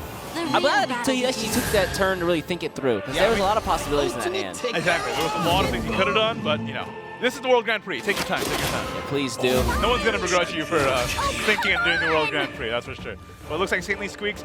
Oh, wait, hold up. Ooh, Meowster, Saintly attack. Squeak. Look Okay. at this. Saintly Squeaks into the dome. Recognizing that probably the 1 defense ward isn't going to be doing too much work. Who would have predicted this would be the outcome of Amataz Forest versus Haven? Oh, yeah, right? Amataz Forest versus Haven, and Haven's healthier than the Amataz Forest. What happened? Now, here's what we have to be careful. He's got that Miracle of Love in hand. He's also got the fairies in hand. He's got May in hand, too. Oh, that's so true. And I believe May got buffed, didn't she? No, she didn't. Nah, Amataz. Yep. Only Divine Smithing. If only Divine Smithing. Yeah. Amataz clearly just favoritism, really. It really is. Let's see. He's just debating whether to play Miracle of Love here. Maybe just evolve and get rid of. Maybe trade one of the fairies into the Saintly Squeaks. Trading a fairy, rough, but at the same time, maybe could trade a fairy and then play double May. Yeah, May might be. Or Water Fairy evolve and then double May. Ooh, there you go. Then you just send all the fairies face. I like that. Yeah, still gets the damage, which is fine. All right, double May. Another fairy in hand. This one, unfortunately, looking very mortal. Of course, the first name was a sniper. But hey, there was 2, so it didn't really matter. Yeah. We got the full clear. To the dough. Meowsker's procs here. Wrong forest, friend. 2, 4, 6, 7, 8.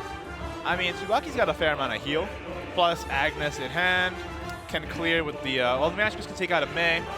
Yeah, the 2 Agnes is going to be a huge deal. Yeah, if there was any way that Tsubaki could actually just win in 2 turns, he might just like keep Zenix board locked and just chill. If he could win in 2 turns. In the name of I don't think you can keep Zenix board locked though, because the Meowskers is just on the board. Zenix could just run stuff in. Oh, that is true. Respite. Let's get a tree out. This is going to hit the other May. No problem. I knew it. Wow. And then double Agnes. I think this is definitely the double Agnes turn. How do I do it, East? How do I know? Sometimes you just activate the Sharingan. I guess that one's more Byakugan though. That's right. fair. Are you the enemy I Agnes. seek? Agnes. Yep. Pounce! Oh, Oh, Trading really? because he was one off. That makes sense, yeah. One off lethal. That also provides targets for these fairies that are going to come out from Zenix as well. Although, Tsubaki was one off, but what's Zenex doing? He's also not near lethal right now, hey? Next turn, what, Tsubaki? How many trees have been played this game? I feel like there hasn't been a lot of amulets from Tsubaki's side at all. There's been a few, though. The Agneses did get discounted a little bit, but yeah, probably not the full discount on that Sheraton. Yeah, next turn, like a Sheraton plus a Shiva would be really nice. Oh, yeah. So as long as Sheraton is at 5, right? Yeah. They'll be all right. Considering that the Agnes got discounted so much, they might actually already be there. Yeah, maybe. All right, fairies. Yeah. Trading. Fairies What's to happening? Trade. This is sad. It is kind of sad. I mean, now that you're fairy, Miracle of Love. No. No. Nope, nice No. try. Yeah, nice try. Don't like it. I said it, and I immediately didn't like it. Okay. Gets nearly a full clear here. I guess Miracle of Love does make it a full clear. Yeah, the problem is that it's clear and not a Face. hit face and win the game. Yeah. Yeah. With these games where you have We've been bound. Amaton's Force, I feel like the longer you can draw it out, the weaker Amaton's gets. Evolving this beauty is pretty nice, though. Plus, getting that last May. Not holding back. Oh, Let's go, Sniper. Me whiskers! There's the May, get one of the clears here. That was someone else. Stop. Oh, Bam. really? Yeah, because the ward is up, right? But Sheraton, though. 6-6 on a ward. Yeah, Sheraton plus Shiva might be backbreaking. If he can play Sheraton Shiva, game's over. Let's see it. But is Sheraton at 5? Look, considering the fact that he's hesitating, Oh, it wouldn't be over, because if it's at 5, it can't clear the beauty. So it has to be at 6 or more. Ah. Yeah, Zenix and Tsubaki both doing the math there. I don't think it's at counting 6. on fingers. I definitely don't think it's at 6 either. I mean, if it was, games would be over already. Yeah. Tsubaki really thinking this one through. Then what do I do if I can't do that? Oh man, how rough is it to just be this close now? Sheraton, please. Yeah, you really can't pass up playing the Shiva just because it's 4 free damage this turn. It's also the defensive play, right? Yeah, it's at 4. I knew it. Yeah. Ah. That's really painful. Glorious ice flames separate good from evil. Puts him at 5. There's Traveler's Respite. Draw a little bit. No Shiva. Black and Scripture's kind of cool. That is pretty good. You can just scripture off the 6-2. Yeah, and then You have to trade the Agnes. Yep. It's unfortunate, but that's what it's going to be. Tsubaki might find... Well, the fact that he doesn't really have any amulets in hand. What if you just go 5. face? No, you don't. Yeah. Oh, wait, no, because Shiva wasn't played. Ah, you can't have No, everything. if you go face, you set up lethal by having the Sheraton up, though. I Yeah. think that might be important. I was going to say maybe you go face for the Shiva, but Shiva wasn't played. But yeah, this is still good. Still And 5. Zenith is kind of out of gas, so maybe it's That enough. was someone else. You can play this and then just play Amataz for a ward. Yeah, that's the best you can get right now. Do you just full trade into the Sheraton? Yeah, you kind of How have to. sad is that for Amatasaurus? You know, I feel like these games, Amazon's Force either gets Divine Smithing or Amataz. Right. Never both. Alright, Amataz comes out just as a 3-4 ward, but there's another Sheraton in hand, Shiva in hand. And then all the fairies out. He's going to kick himself if he draws Divine Smithing next turn. Sheraton easy. Yeah, Sheraton. Instantly played as you saw. Good from evil. 5, Shiva comes out. Big wards. And Heal. Zenix is on empty. The tank is on E, guys. Oh no! Zenex has fallen. Tsubaki bringing the set up 2-2 in the quarterfinal. What? Amataz just could not pull that damage off? Yeah, I was telling you, just when Amataz, when you get drawn out like that, he just gets weaker and weaker and weaker. Yeah, it's just like a real life old man. The longer you go, the weaker. Maybe I shouldn't have said that. He's already... No comment. Whenever... Amataz is 90 years old, doesn't have much time left. I mean, you draw him out and he fades away. That's it. That's it. Where's Vin Diesel, man? If Vin Diesel was Amataz, this wouldn't have happened. Vin Diesel cast as Amatons would be a sick universe I want to live in. Someone Photoshop that bad boy. I want to see that on Twitter somewhere soon. Here we go. But here, Forest Craft, quote unquote, mirror, but two very different decks. Yes. Again, Zenix running that Amaton's Forest, Tsubaki running a more Natura package. And need I remind you, Tsubaki is running Carbuncle, Immortal Jewel. I mean, Zenix running Tista. I mean, Sasamumu won with a Carbuncle in his deck, so... Might be the tech, guys. Again, turn 1. Wily Puck there just to get the easy fairies in hand. Has Divine Smithing and Amatons. I stand corrected. Sometimes you do get both. Sometimes you get both. An eclipse happens. A star shoots overhead. You don't have to rub it in. I missed that. That's rough. There was an eclipse over where we guys are. All right, Avatar Fruition comes out. It is just a nice turn 2. 3-1 that you have to deal with. Ooh, okay. Has to be Pathfinder. No other play? Yeah, Omnis is nice, but just not now. My steed sails. I mean, if I could play Omnis on turn 2, I would. Yeah. But I can't. So I... Well. Ooh, okay. Wily Puck. Let's see it. Let's go. Do it. Do it. Wily Puck face. Or Miracle of Love, ward up, face. Not bad. You know what? I like it. Ward up. The ward up is because on 3, what are you gonna do to you? You know? What are you gonna do to you? You know, holding it like water. No, wait, letting it go. Well, there's like water. Oh yeah, you can do that. Yeah, this is that's Grizzly. I thought you were supposed to protect her, man. What happened? Yeah, what happened? I'm saying. We've been bound by death. What is this? This is Romeo and Juliet.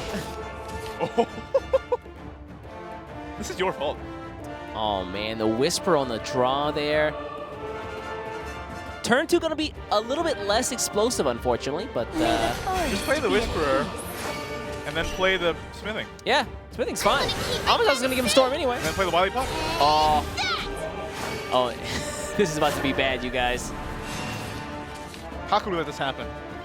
Zenix, the Savage, but I really like Natural Forest Craft, but when it's like this, I don't really believe. I was sitting here like, man, Natural Forest Craft's so good. Carbuncle's gonna do so much work, but nah. All right, well, Spring Elf Prince is gonna evolve here just to clear the board, put a 4-3 up. But knowing that he has all the fairies in hand, the Divine Smithing's already been played. He's about to find out that Zenix has an Amatons. Oh my God! No! This is rough. Okay, play a fairy out. Trade Airbound Barrage. I want to Airbound Barrage the Amatons, man. Please do it. No, didn't do really? it. Didn't do it. Let's just go face. I mean, it's a lot of damage already. Maybe you don't need to. You don't need to sauce it up, you know. That is true. He just ignores the board that warded up Amatons. Another Omnis, unfortunately, still too early. I'm telling you, man. Why would you ever trade? And yeah, this is looking rough for Tsubaki. Here we see the two sides of Amatons, you know. Withered card that can't do anything versus absolute beast on the board. This is looking rough. Yet Tsubaki shaking his head. You can see he's really trying to figure out, how can I not die next turn? I don't think you can not die next turn. Can't not die. Yeah. All right, gonna draw. Jesus. I mean, you can even just Airbound Mirage the Puck to make more room for fairies that go face. Kami-sama was not kind to him right there. Tsubaki, no, got so close. Okay, here comes the May. Gonna get some clearing here. Definitely not giving up without a fight. I love that. Ooh, okay, trade that. And then trade into the fairy. Converge in the end. Yep. Oh, really? Doing this way, it preserves more health on the beauty. That's true, and he needs to keep that ward up for those fairies. He's got 3 evos. Spin one now, man. Please, keep yourself alive. Oh, really? Oh, okay, here we go. But this actually conserves less health on the beauty. Yeah, she gets cleared by less fairies. All right, okay, Airbound Barrage, yeah. Let's make some room. Pop up the puck. This is tough. And that's game. Let's play. Feels real bad, man. Let's play, man. There's the May. Drop the May. Grown-ups are coming out to play. And Xenix is going to take this game and this round over Tsubaki 3-2. What a back and forth that was. It was so close the whole set until the final game, where Xenix just found that perfect Amata's draw. And here we are, Xenix is moving on to the semifinals. Unfortunately for Tsubaki, that's the end of the road in this tournament, but very well played from both the players. I'm sure they're very happy to make it to day 2, but that means Xenix is going to be moving on, and unfortunately Tsubaki is out. Here's some words from the players here, post-game. Yeah, both the translators on deck, look at that. I like it. And we have our translator on deck here too. Yes, we do. 椿選手でありますが、第5バトルまでもつれ込みました。今の胸の内を聞かせてください。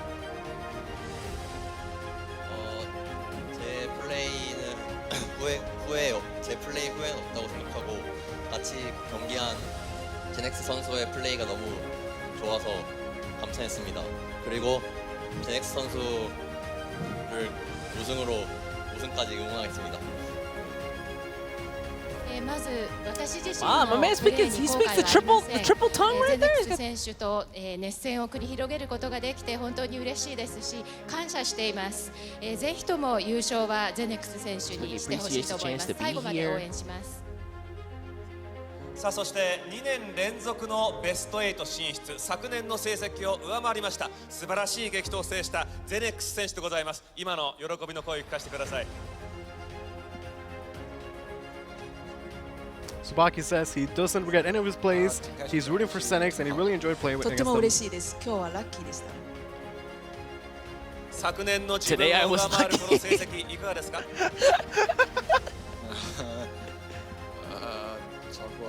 저거라 하야. これを上回って本当に嬉しいです。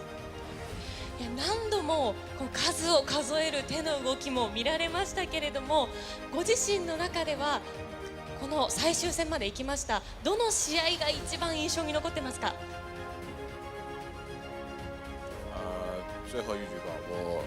Xenix says he's happy to be here. He's happy to make top 4, and he was lucky today. I mean that last game. Ooh. Ooh. 最後の一曲はとっても運が良くて、運が僕のところについていると感じました。はい。さあこの後もゼネックス選手はどのような戦いを見せるんでしょうか。お二人に今一度大きな拍手をお送りください。お疲れ様でした。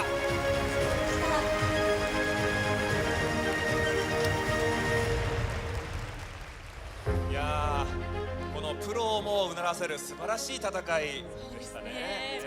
That was a really close set. Both players started off with the Dragon wins, really close games. Then we had the Haven Mirror matches, right? I want to point out Tsubaki had that game where he died with an Evo. You have to use the resources. Like, maybe every Evo he could have had wasn't great, but to go down with an Evo point is just the worst. Right. And then Xenix, you know, we had the Amata's game that was drawn out, but ultimately he did find a very strong Amatas in the final game, and Xenix will move on. So if you have more chances to play the same deck, you have better chances to get the draw you need.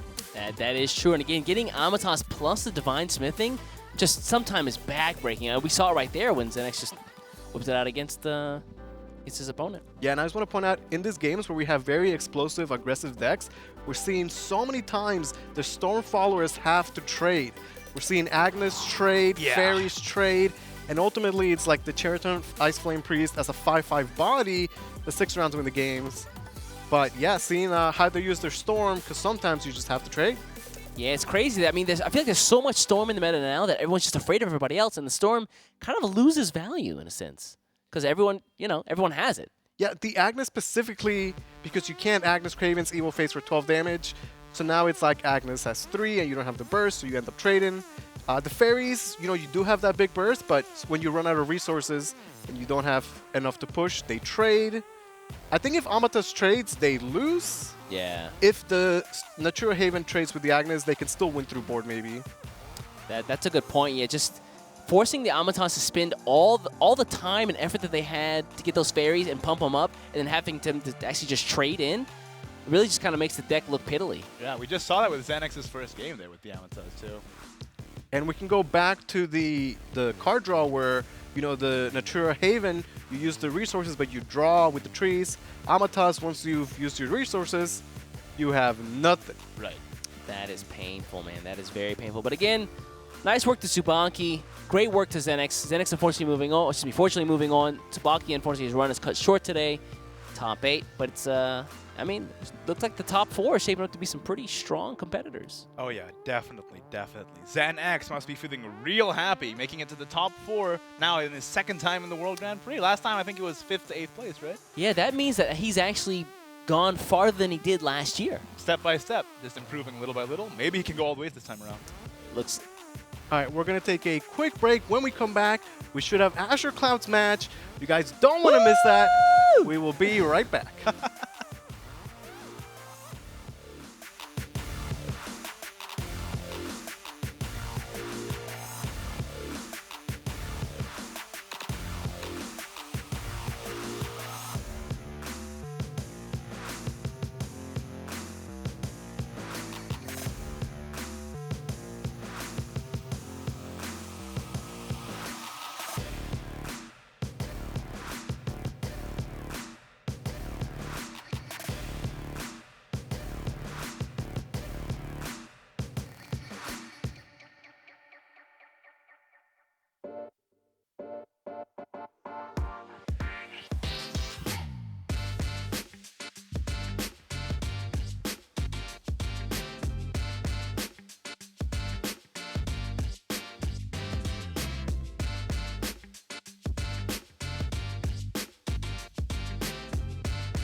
welcome back to the Shadowverse World Grand Prix.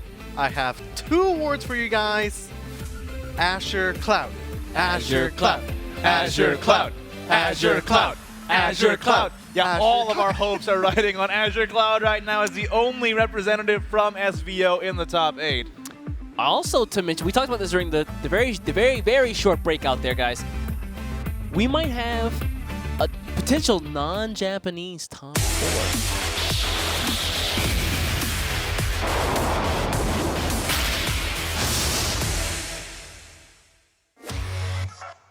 Shadowverse World Grand Prix 2019 Grand Final Good Final Much More 選手の入場です。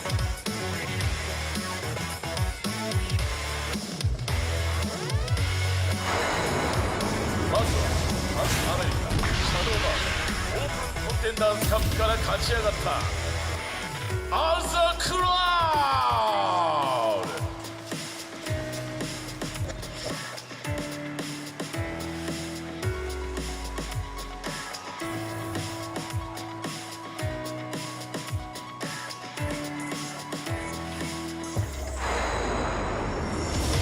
対するはレイシャドーバーズ2019スプリングから勝ち進んだジュピー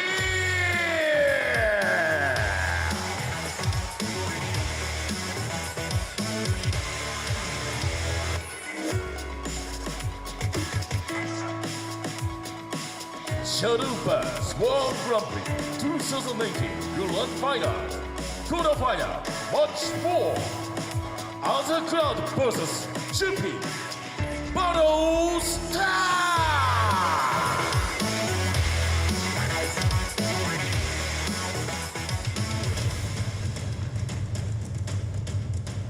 As you heard, battle start. It is Azure Cloud versus Jupi. They are heading into their booths now.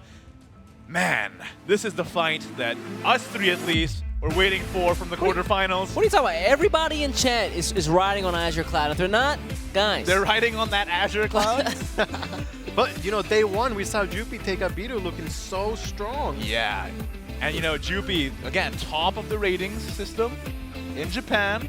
Very strong. Take a look at some of the decks here. Of course, Azure Cloud running with that Natura Forest Craft. Yes, a deck I love. I absolutely love this deck. I think this might be my favorite deck in the meta. I agree. This is the funnest deck for Forest. Very, very fun. You have the Omnis, the Giant. It's all too good. This is the only thing I play in my spare time. Oh, man.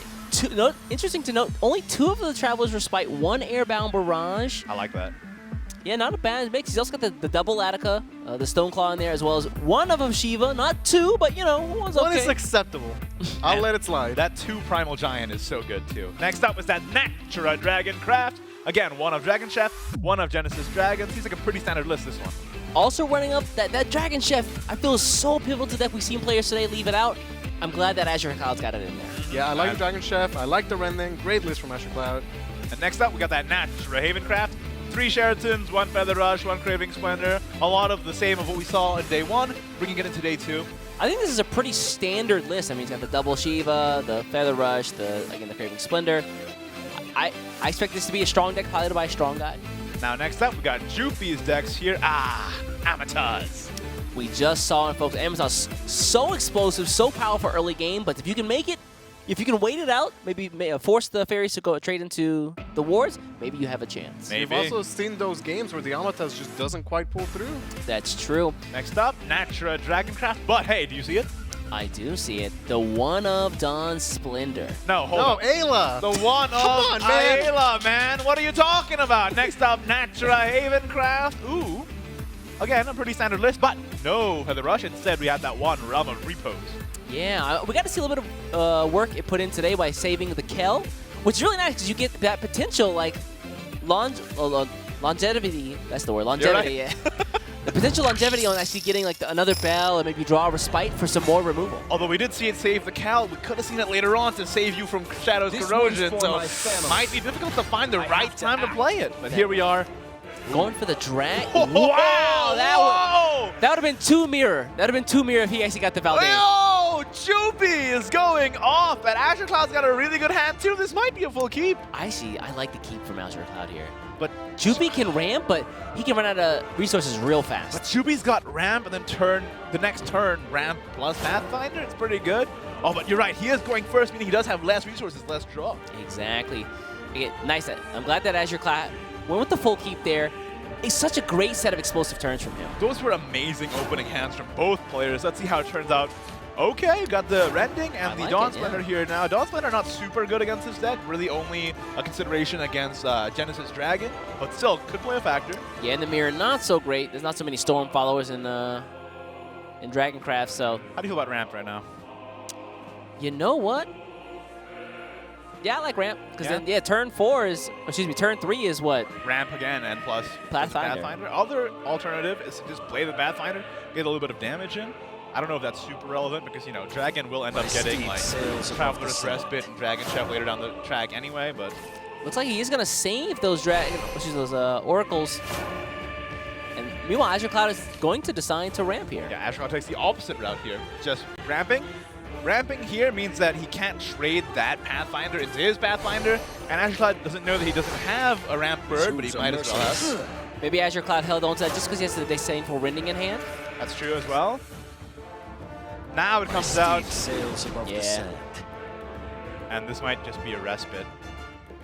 I like it, yeah. Just nullify the 2 damage you took before. Plus, you're not floating play points, right? If you play Respite instead or Dawn Splendor, then next turn you can Valdane Rending, which is that's making true, more use of your play points. I like that. Thinking ahead in turns as far as, okay, what do I have in hand? How can I spin them and get the maximum value out of everything? Yeah, but ramp harder, though. Ramp hard. Ramp hard. Live freer. Ramp hard. Sometimes you do a bit of both, yeah. That's it. Now, do you trade this into the Dawn Splendor, and then you can ramp? His hooves are merciless. And you can draw cards. I shall not grieve. It is the trade. Get the tree out. Draw first. Here. Very smart. Good Dragon player. Let's see. What do you see? Velociraptor, Oracle?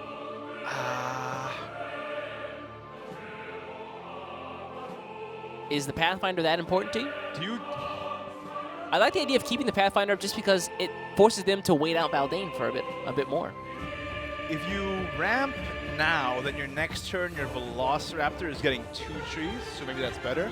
Alternate option is to play the Velociraptor now and get a bit of draw. That's true. But I think getting 2 trees is kind of worth it. Yeah, ramp now and then hold on. Yeah, I guess you hold on to Masamune. Masamune Ian's such a strong play we've seen. Definitely you hold on to the Masamune. So yeah, just kind of float the last 2 play points, unfortunately. You could just not clear this. Yeah, I think this is correct. Yeah, I think, yeah. Ooh, second Valdane for Azure Cloud. Again, Jupi's still looking for his first one. He does have draw, though. He does have the Velociraptor next turn getting 2 trees with that overflow effect. If you guys didn't know, if you're new to Shadowverse, overflow means that once you're at 7 play points or higher, you get additional effects. So overflow is now active for Jupi. All right, Jupi, this is definitely a, you got to deal with that Valdane, buddy. I mean, he could pretty easily. He has the Masamune. Yeah. But I think you Velociraptor first. I'd hope so. No? Clever girl, you know? Velociraptor out there. Is that a bow on her head? No, it's Jurassic Park, man. Oh, wow. I haven't seen the newest one, unfortunately. Yeah, that's from the first one, though. Is it? Yeah. It's been a long time, man. It's been a long time. Oh, okay, Dragon Chef. Great defense in hand. Chef is actually pretty good in there. Just so that you... Sometimes all you need to do is not die for 1 more turn. Again, like, a turn where you can just, like, Chef, Ian, Masamune is an awesome turn. Oh, yeah. Just explosive as far as heal is concerned. This is the full clear? Yeah. Just run this in. And then just play the other Velociraptor, man. Bam, ba-bam. Wham, bam. Thank you, ma'am. A worthless endeavor. Get that Velociraptor on the board and jam. Ooh, I see you. I did not make that up. One more. You middle of the line. You see me on the microphone. Rowan out here in the zone. You're done. You're done. You're cut. Cut his mic. Take him out of the studio. All right, as you're clocking us, like the trees ramped up as well. Already got the Shadow Distortion in hand. It's going to be a 0 play point one, too. Second Valdane here. Second Valdane discounting the cost of those Shadow Corrosions. And 1 damage. Oh, there. Jupi's found his own Valdane, and that is just in time. He already got 2 trees in hand. I think he's burned through about 2 so far as well. Yeah. And, you know, the Valdane's just good to answer the counter Valdane, you know? What greater enemy but yourself, hey? Amen to that. It's an easy tree, right? Yep. And then you've got, for next turn, you've got potential Ayla. Well, you're not going to be able to evolve it, though. Oh, that's right. Because you're evolving the Valdane for sure. So Ayla is really, it's all right. It's a 3.44. You get some play point recovery. Play point shield a little bit. 3.144 is okay. It's better than what you usually get from a 3 play point card, so. Oh, draws Wildfire Tyrannosaurus Azure Cloud, but has no target for it, so can't do much. Yeah, but Velociraptor's gonna, oh. Plus the Aether. All right, now it's a game of clocks. I hope you like trees, man. You a fan? Yeah, I'm actually, I like oxygen. Trees are pretty good. It doesn't actually make sense, you know? If the trees are giving us oxygen, why are we just dying faster?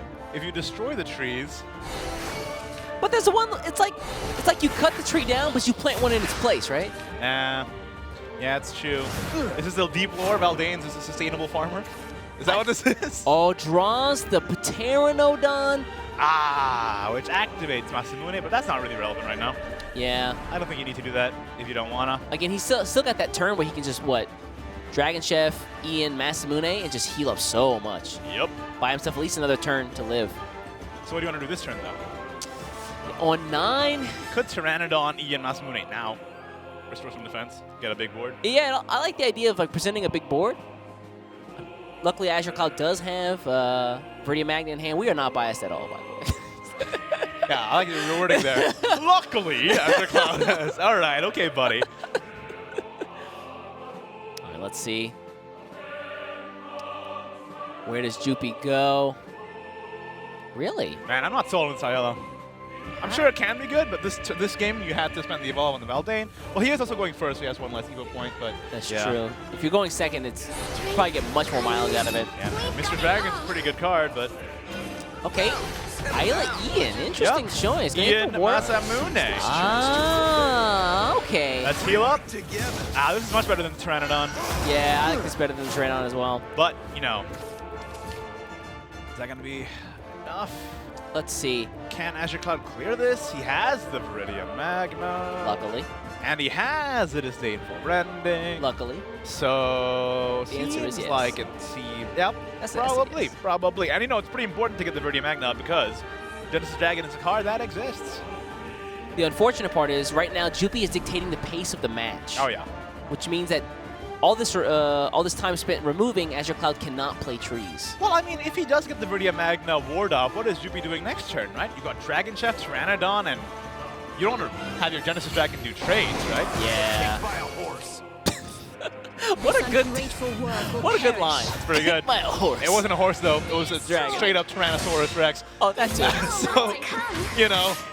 Close enough. Ian, you don't have to be so hard on yourself, man. You lost to a Tyrannosaurus Rex. Most people would. It's okay. Here's the Viridian Magnus. Second Pteranodon from Jupi. This Genesis Dragon is looking sad. Yeah, Genesis sad. Grun. Right. Gun. Okay. It's almost the same letters. It's really not, like, at all. But okay. Sadgren. Moving on. You know who Genesis Dragon reminds me of? What does it remind you of? Trogdor. Really? Look at Genesis Dragon. Just give him one big beefy arm on the back. It does kind of have the same pose. It does kind of have the same pose. Someone Photoshop that, It's got please. no arm, though.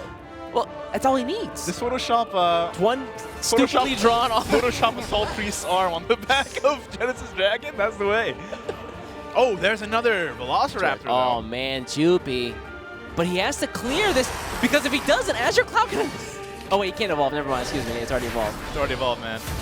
Feels bad. But it can't just go with ace. Oh, hold up. Is it bad that I want Azure Cloud to win this much? Oh! Masamune, come on. Nobody wants you here, man. Oh, what's happened? What happened? It was looking so good for a second there. Note that when Jupi drew Masamune, he did not flinch. Yep. As if it was preordained. Stone Cold. Uh-oh, this is looking bad. That's quite a bit of damage, isn't it? One, I feel like Azure Cloud hasn't really played that many 3, trees. 4, 5 damage? No, it's not enough, right? Yeah. He needs to have done 7 on 7. I corrosion. definitely don't think he's got 7. Maybe 4, 5 at best. That's not very much, is it? It's not the 10 that we saw that last round. That is unfortunate. Where's Genesis Dragon? Well, he can't even play Genesis Dragon this turn anyway, so. Oh, yeah, he's at 9 still. Didn't ramp hard enough. Didn't ramp. Ramp harder. Oh, ramp harder! That's what I'm talking about. Should have ramped harder. Problem is, he still needs to live. That's why you're on the IL. Is that the tech? Igni tapping his head as if he was the... Yeah, I did this. I came up with this. As if it was he. Okay, Dragon Chef. Still not answering the board, though. Okay, Ian here with the drain. Evolve. Yeah, the drain is pretty important here. And the evolve, Time yes. to say goodbye. It's going to keep him in it. We want to be alone. We work together. Yep. And the ward is still denying that. Genesis Dragon, it's Okay. close. No, but wait, hold up. Trying to sword. Oh, man. You forgot. You forgot about him. That T-Rex does a lot of damage. And that means that the first game goes to Jupy. Oh, it hurts to say that. Not a good start for our boy.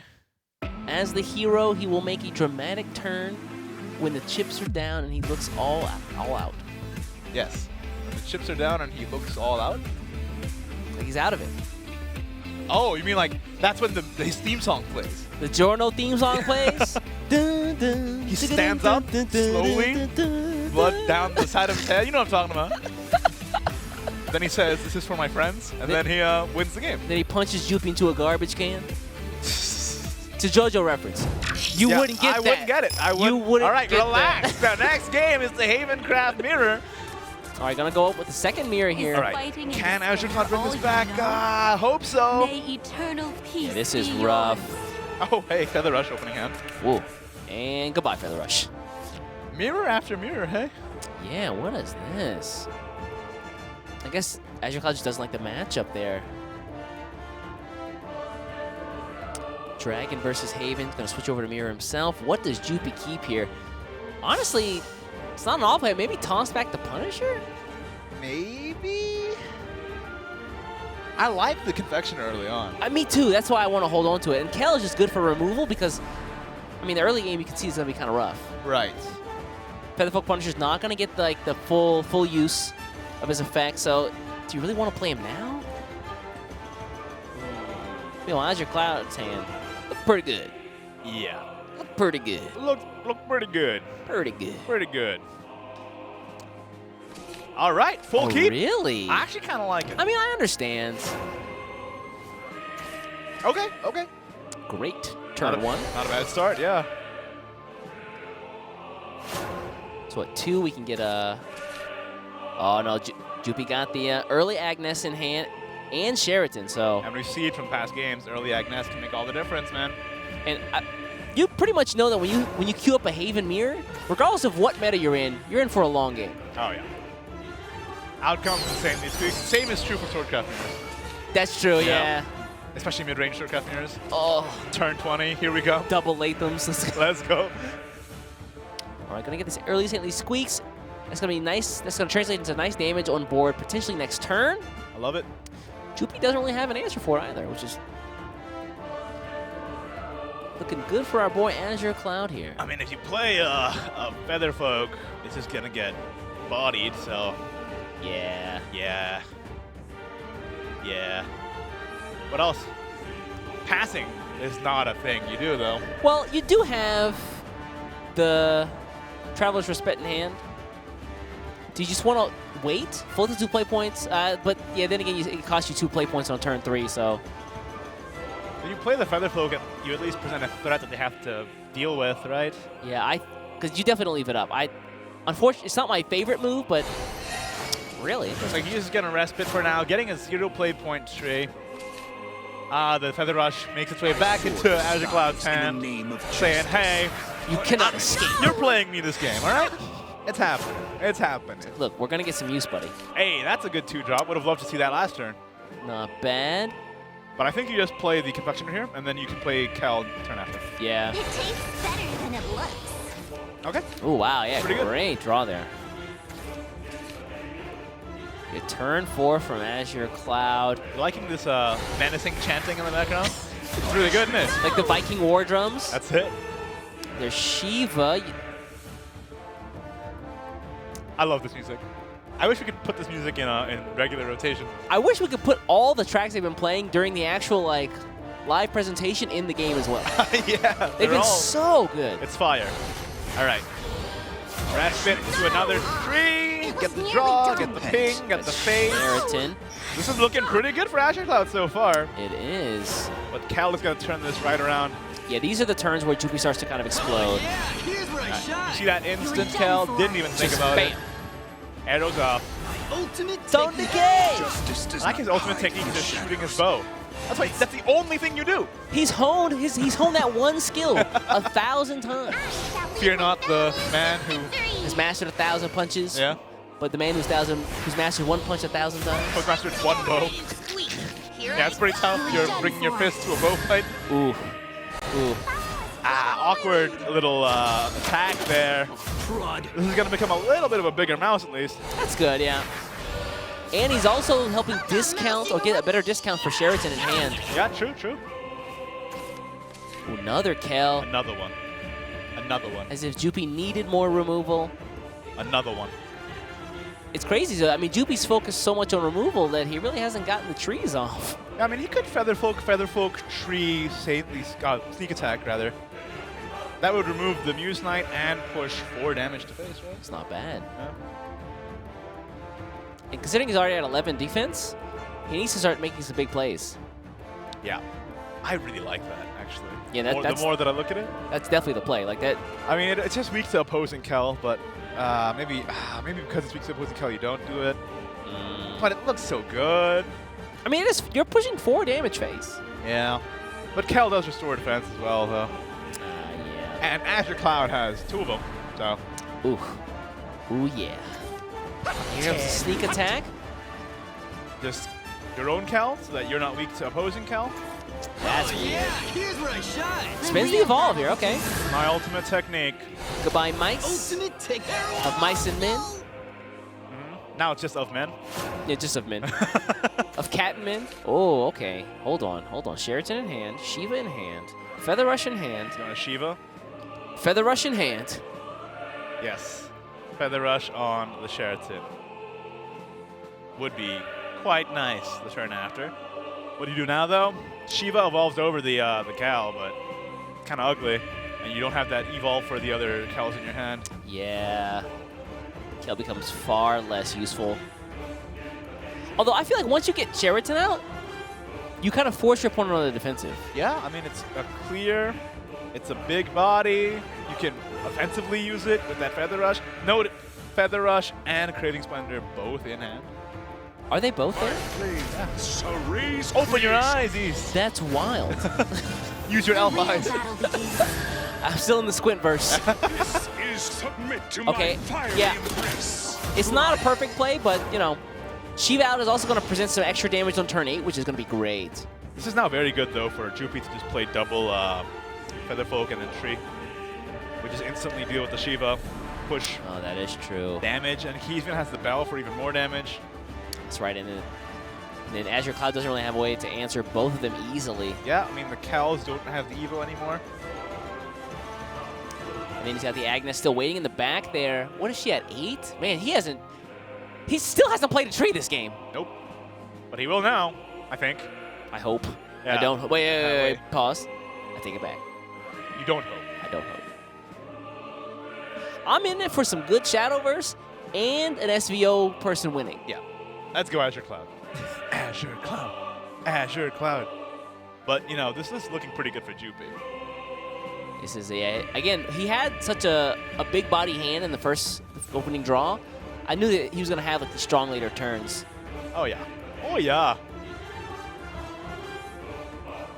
That's because Azure Cloud's Canadian. No? I have no comment. Heck yeah. Heck yeah, bud. Even Luis is just like, nah. Nah. Hey, sorry, buddy. I lived in Canada for a while. That doesn't make you Canadian. Yeah, but I can still say, oh, heck yeah, bud. Can't say it. punishment. That's what I was talking about. That's the play. That's a board right there if you are if you are Jupi. Azure Cloud, though, how many trees has he destroyed? Do you think the Sheraton's enough? Let's see, Sheraton. He has to give like 5, right? Yeah. Puts him around. at 6. I don't think it's a full discount for sure. Yeah, I definitely don't think it's full. Would have been nice if it was. Then you could, just do a little bit of a feather rush. But hey, man, really wishing he had another Evo for Kel, huh? Wish he had a bell, man. Yeah, that'd be nice too. Yeah, Bell wouldn't have done it, right? Oh yeah, just one. That's Wish right. he had a Bell and a Respite. That would have been nice. Hey, and the heal would have been good. Despite going down pretty early to 11, Jupi has healed up a bit, and he's made this an even game.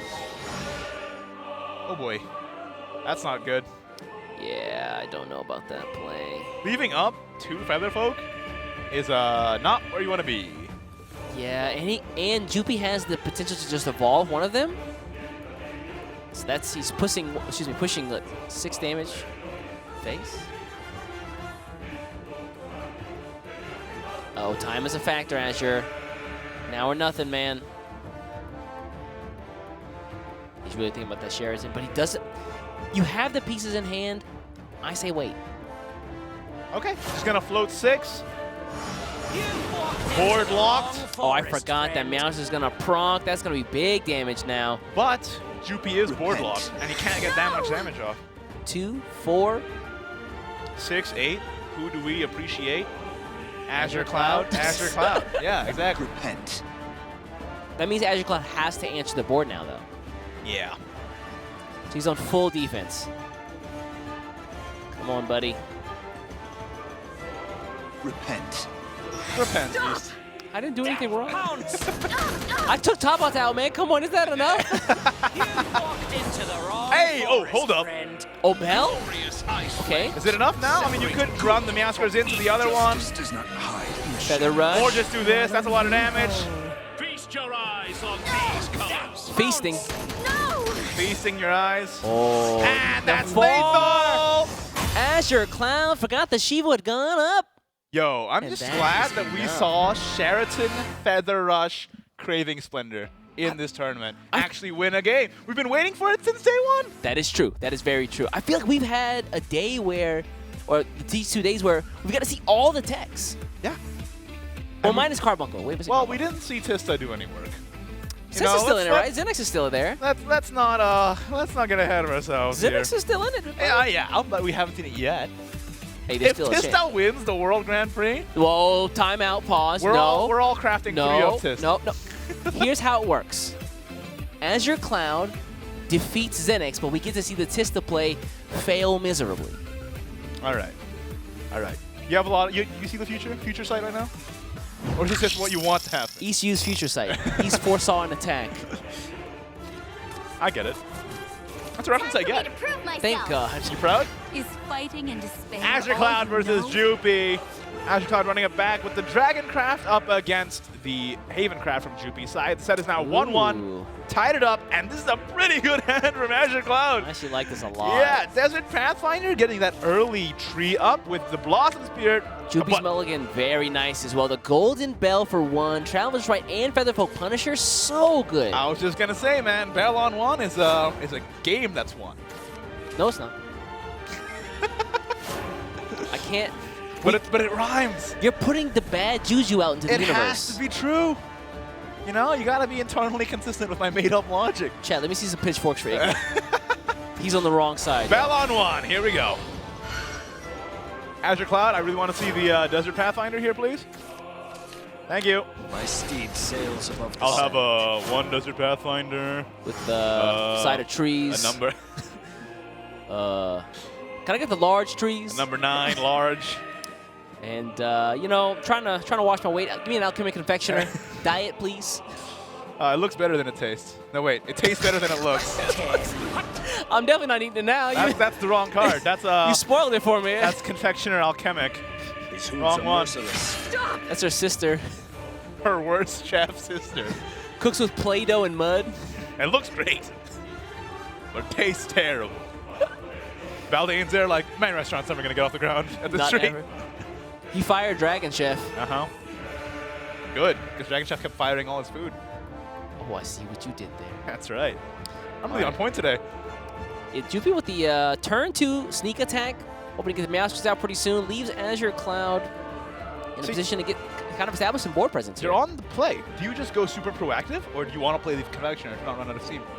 So next turn is turn 3, which means Jupy still is going to have trouble answering that board.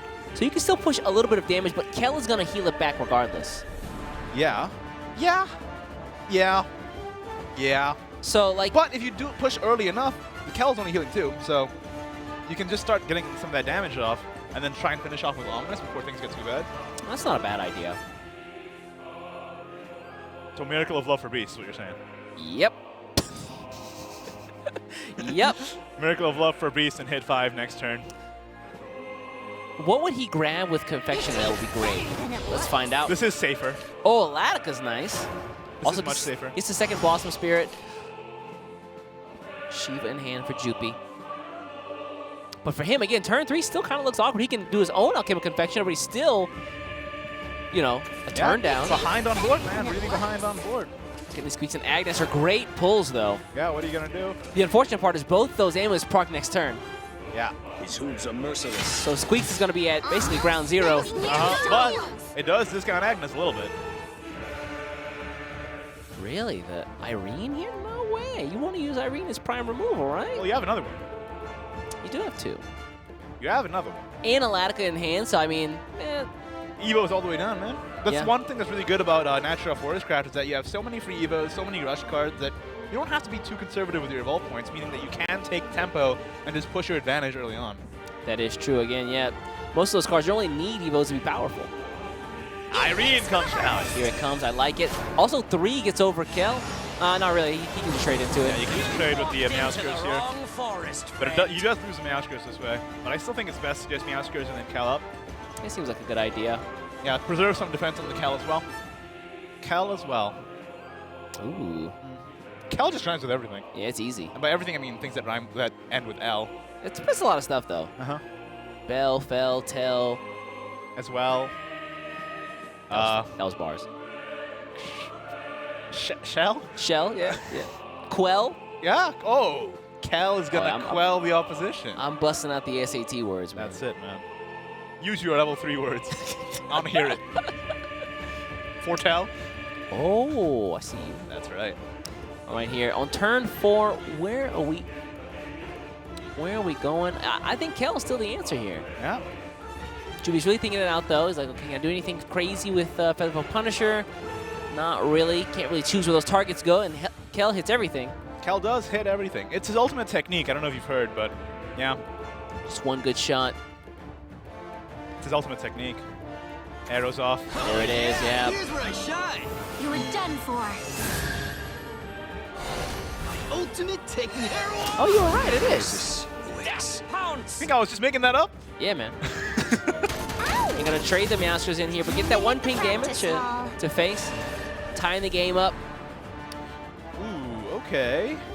Avatar of Fruition is great to get your Latica active for the next turn. Oh, that is true. You need the fairies in hand. But what else do you do this turn then? You can Avatar of Fruition Miracle of Love, then you're giving them the advantage. You're giving them the initiative. Yeah, you don't want that. But is it really important to... Okay, let's go for Irene. Really, just manual evolve here. And then just play the Blossom Spirit. Yeah, okay. 0 damage on Irene. The fact that she takes no damage is wild. So good. I love that card. Just, you would imagine like, no, I'll just reduce damage by whatever. No. Nothing. Irene's got to be one of my favorite cards in rotation right now. And now that Jupy's spent that Kel, how does he answer the board? Yeah, not well. Fist bump. Thank you. Thank you. How do you get over that 4/4 ward on turn 5? You've already spent your Kel. I'm just jamming. This track is so good. It is fire. All he has is Featherfolk Punishers and Saintly Squeaks in hand. Yeah. What do you do? What do you do? Can't even play Shiva right now. Honestly, it might be best to start establishing the tree game. You need to destroy Irene. Yeah. Like, basically at all costs. I mean, otherwise... that's the easy... So what? 2 on Traveler's Respite. You play Featherfolk Punisher, play the Respite, or play the tree, or this. Okay. I think you say, okay. Saintly Squeaks Evo into the Irene. Man, where's the where's the Craving Splendor when you need it? All right, Rat Pack. Rat Pack, that's right. Sinatra. Let's evolve this in. The real battle begins.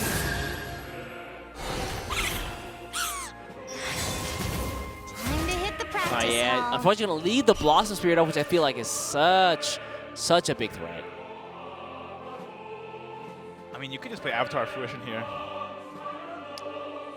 Yeah. Run that in. Evo Face. How do you feel about Evo Face? Actually, again, Latica's Forest Craft doesn't really Evo. need that much, and Latica evolves for free, so... And deals 4 damage if you play the Avatar Fruition this turn. Oh, you're right. And gives you Ascendant Pack in. You have all the removal in the world. Somewhere, Leod has shuddered. Yeah, well, he has Bazooka Goblins to look forward to. Oh, yeah. Bang, bang, bang, bang. I just imagine, That's not like... the sound bazookas make. I just imagine Bazooka Goblins are a bunch of hillbillies who just found, like, a munition store somewhere. I mean, they are riding a minecart, like, through a field. How does that work? Hello? Bang, bang, bang, bang, bang, bang. That's not where minecarts go. All right, here. The question is, does Azure Cloud like the Latica play? Okay, gonna trade the fairy in. Trade it. Hey. Second boss appear. Oh my god, 3/3 fairies. That's the board. Where's your Kel now? Doesn't matter. It wouldn't do anything. Jupi is on borrow time here. He can play a Shiva, but he can only take out one of those, and then he spends his last, evolution point. Actually, I said that, but Kel would be great here because that is a Traveler's Respite. Yeah, Kel will be awesome here. You know how Kel says it's my time to shine when he comes out? It's literally every time. It's his time to shine. Into the darkness is he. Yeah. He's hiding. At the bottom. Started at the bottom, and now we're at the bottom. Now, no movement. Started at the bottom, now I suck. Nothing's changed. Yeah. I don't know how you get over this board.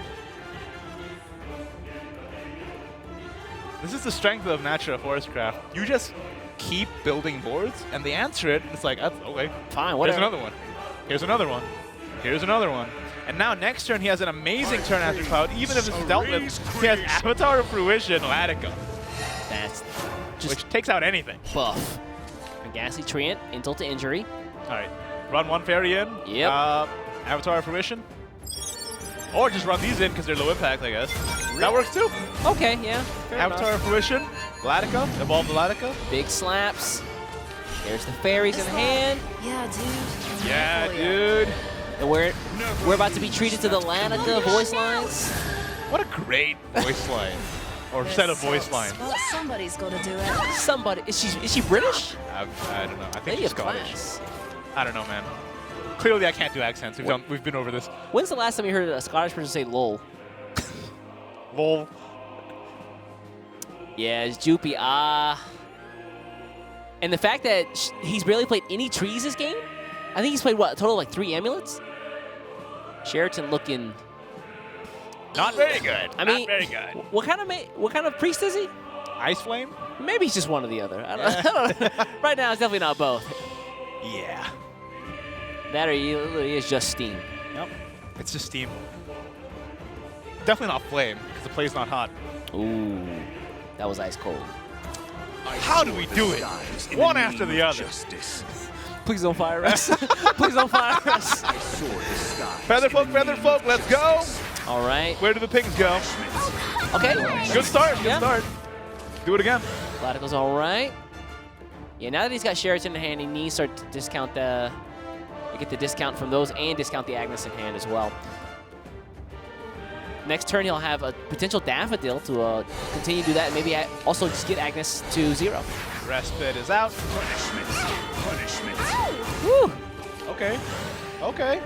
Who needs Kel when you got these two dudes just sniping? Still need Kel, though. Yeah, you still need Kel. What do you mean? What do you mean, who needs Kel? Nothing is destroyed. Oh, Luxclave, Bale. It's good, but is it enough? I mean, Azure Cloud's winning anyway, so. Or in a good position in any case. But never mind. So you mean Azure Cloud is going to win? I'll say it for you. All right. There you go. Okay. Okay. There you go, buddy. That's what I mean. I mean, he is in a very good position. Let's see, 6, 7, 8, 9, 10, 11, 12. Lol. Can he find 4 more damage? All right, let's draw. Yeah. Miracle of Love. Evo. And that's lethal. So I'm bound to protect. We're looking good, What is boys. this? What's this flex? What's this flex? Primal Giant Accelerate. What is that? Gotta heal up, boys. Azure Cloud. Dude, I cannot tell you how satisfying that was as a fan of Natural Forest. I cannot tell you how satisfying that was as a fan of Azure Cloud. Azure Cloud. We did it. 1 win away. Azure Cloud goes up 2-1 in the set against one of the strongest competitors here, Jupi. Yeah, and he's got 2 chances with Natural Dragoncraft. I have a good feeling about this. I do too. But now that we both said that, please no, please no repeat of Shadow. No Caster's Curse, please. Please no repeat of Shadow from the Rage League. Oh yeah. Oh yeah. That was painful. Oh, I don't think we're gonna have that problem though. Natura Dragoncraft is indeed Natura Dragoncraft, which is a good deck. Let's get into this. Just a bit of trivia. Interesting enough, so we've seen Jupi's team is Team Court. I did some research last night, and Court is actually an amateur Japanese team. And we were talking yesterday, they have about 40 members. It's quite a large team. And we were talking yesterday about how ready these players were for the Take-Two section. And if you actually go back onto Jupi's Twitter feed, for the last 2 months, it's been nothing but Take-Two requests. For 2 months straight. Wow. So he was prepared. Yeah, you can see it too. I mean, that's why he's so strong. Yeah, but look at Azure Cloud's opening hand. Jupi, just mulligan all this. You don't need any of these cards. Just Azure Cloud is a full keep. This is a full keep. Turn 1 Ether, turn 2 Oracle, turn 3 Tree plus Scrawl. Oh, couldn't get any better. I mean, yeah. What? Okay, Divine Smithing for Jupi, though. That's a good early start. Out comes the May, just to get a body on board. Opts not to go for the Fairy Circle. He can do that anytime. Now he just play Pathfinder, yeah? I mean, you could have done the Oracle last time, but now with Pathfinder in hand, just play Pathfinder, right? Yeah. Oh, okay, Amataz. Yeah, that's a good early get, hey? Now Jupi's just looking for the Fairies. Now, if Azure Cloud has this Pathfinder staying up into the next turn, he can't play the Rampart on 3, which is kind of a bummer. That's true. But looks like it might not be the case, because it looks like this might be an Airbound Barrage. No, just pass. Jupi with a big brain plays. If this is an Airbound Barrage, then Whirlwind Pteranodon. But no, okay, good. Oh, interesting. Okay. Very good. What do you like here? Do you like the, Chef and Dragon Oracle tree? I don't want a tree. I don't want to tree either, because, I mean, he's right there, right? He's right there. But at the same time, Jupi can continue to deny you. Yeah. Chef is just a 3/3. That's good. Let's do that. Yeah, it's a big body, and if he continues to ignore the board, then there you go. Okay. I don't think you ignore the board. You want to destroy this guy. Divine so Smithing. I don't think you ignore the board. So let's see, 2 Fairies in hand, plus a Fairy Circle, plus Fairy Whisper, plus... Oh yeah, and you can the now Airbound Fairy Barrage. Whisper, Airbound Barrage, the Dragon Shaft, and here we go. Azure Cloud, no.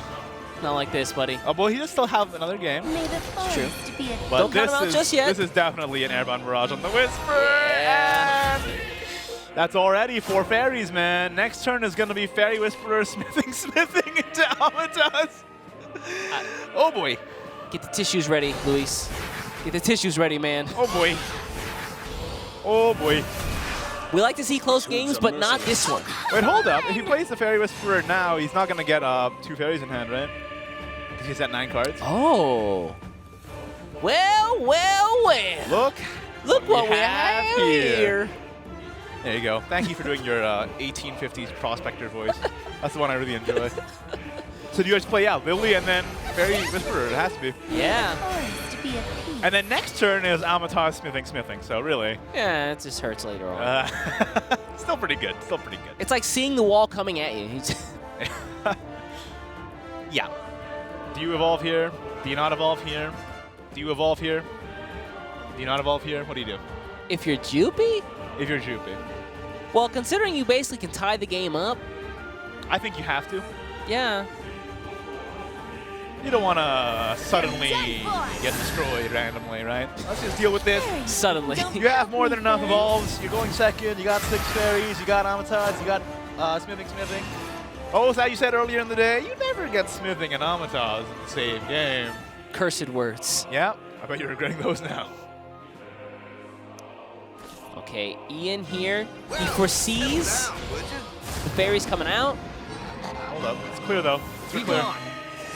Has a second one in hand just for this clear on the fairies, although Jubi will probably try to warlock himself and fill up those spaces. Dawn Splendor in hand.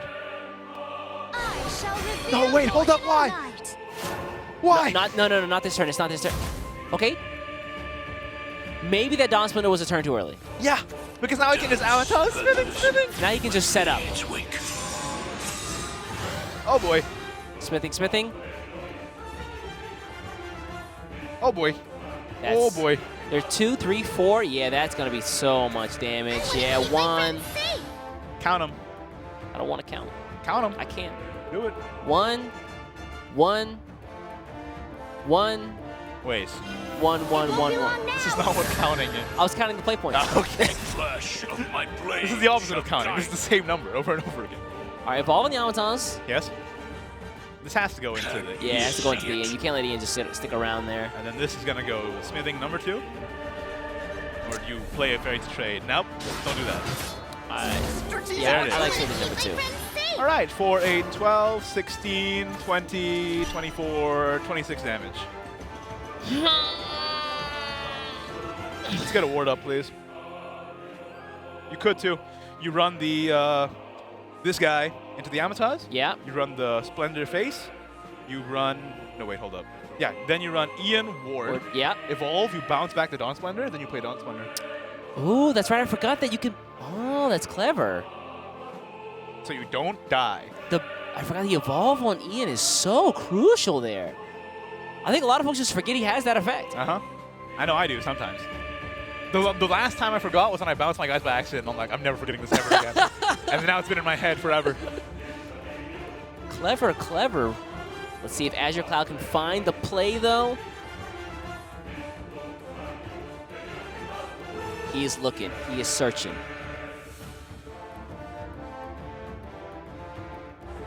Song's a banger. All right. 2-1 into the 6-2. Easy. Splendor face.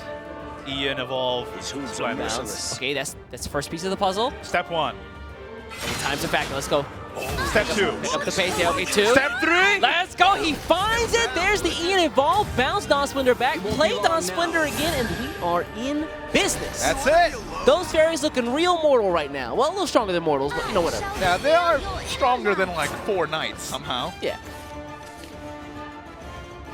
What a play! I love that. That was awesome. That was an awesome turn from That's the Azure kind Cloud. of stuff you watch the WGP for.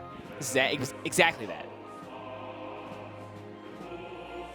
And Azure Cloud, his hand looks light, but he's not out of resources. Dragon Oracle draws, Confectioner draws, Tyrannosaur draws. Yeah, technically, yeah. So things are looking pretty okay, but can he survive a couple turns here? Jubi at the same time cannot leave a 5-5 and a 2-2 up. A 5-5 with Dre. Hey. They're newlyweds. This is their honeymoon. You can see it there. And that 4 attack on the fairies against the 5 defense Ian. Ooh. So good. He has to burn through so many fairies to get through it. And the fact that all he has is a Fairy Whisperer in hand besides the fairies is... It's upsetting, isn't it? It is. Is he going to evolve this? Has to, right? Yeah. Evolve this, play 1 fairy into the Ian. This feels piddly. And then watch Azure Cloud draw another Dawn Splendor off the top. Ooh. Because he has 2, right, in this deck? Hopefully. Let me see. Let me double check here.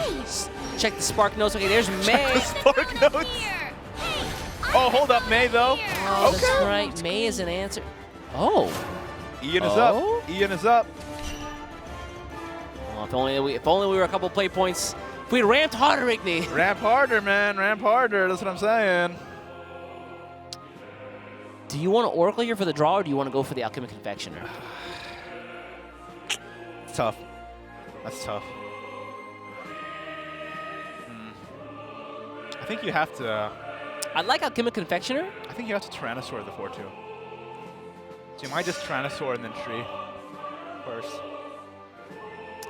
It's so unfortunate because he's going to take so much damage from those fairies as they trade into the Ian. Yeah, but look, Tyrannosaur into the 4-2, then Tree, and then Dawn Splendor off the top. Oh, okay, just like that, huh? Okay, Dragon Oracle first. Okay, another one.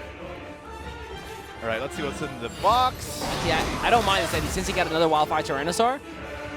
Because once he plays, a little late, Masamune. Second Wildfire Tyrannosaur here. This feels bad because he could have used Alchemic Confectioner to get the Natura cards in hand and played the dinosaur down for a bit more damage. Yeah. Gotta go drawing instead, though. Rampart, not exactly what we're looking for here. Not quite. But next turn, Azure Cloud does have 10 play points. If he doesn't lose this turn, he does just play Genesis Dragon and win the game. Yeah. And Avatar Fruition is not what you're looking for. The Evolve on the Fairy here to get the full clear on Ian. This is 4, 8, that's 12, game, 16. right? Yeah, that's 4, 8, gonna be 12, it. 16, 20 damage exactly from hand. The Ian play with the Dawn Splendor was awesome, but still not enough to keep him alive. Oh, what a draw from Jupy, being able to play Amata's Smithing for a handful of 4-attack fairies, which will clear out this game. You're a solid fighter. Oh, now it's intense, hey? It's now 2-2. Final game is going to be Jupy's Havencraft versus Azure Cloud's Dragoncraft. Oh, Dragoncraft, rather. Yeah. Oh, he won with that. He won with that. I forgot about that, yeah. That one play point, flex, Final Giant, I remember that now. It's all coming back to me. I want close games today. I don't want this game to be close. I want this to be a clean sweep. Well, you didn't get that. We're on the final game of the set. It's gonna point to the big giant boo in my notebook That you've written down, yeah. Hey, it's close. Azure Cloud's really gonna have to fight for it. I mean, we said this at the end of yesterday, or at the end of day one, right? That your first opponent is Jupy. You're not starting the day off with an easy competitor here. Also, Jupy, the last potential Japanese competitor in the tournament. Fighting in despair all Yeah, night. true. So he's kind of fighting for not only his tournament life, but also for his region. Yeah, full mulligan there from Jupy. Oh, good hand from Azure Cloud. Just keep the Desert Pathfinder, man. Yeah. There you go. And a good hand, I meant just the Desert Pathfinder, of course. Good finger, yeah. Okay, Valdane early is nice. This is good, this is good. And no Bell on Jupy's side is looking pretty nice. See, I knew you'd come to the bright side. I was on Azure Cloud's side the whole time, man. Are you sure? That's it. Are you sure? Well, Azure Cloud's playing Dragon against the menace that is Haven. Oh, I mean, you're like doubly invested then, aren't you? That's it. That's it. I would be triply invested if you played Neptune, but he doesn't. The only way I can go in even harder. Rep with the cards that I get to display. All right, good start from Azure Cloud. Going first, getting the Pathfinder off the top. Scraw. Scraw-indy? Yep, Whirlwind Pteranodon off the top, please. I'm gonna call it now so that when it happens, I look really smart. What's the flip side of that? It's just normal. Dingus. No way. Dingus Hold is the up, flip hold side. Wait a second. All right, gonna just throw down the Sandy Squeaks just for some board presence here. This is still not bad because you can do the rending and then just play it 2-drop. I like it, yeah. You know, that extra take the treat. board and don't let it go. Moves are merciless. And there you go, 2 damage face for Azure Cloud. Got a great position on board.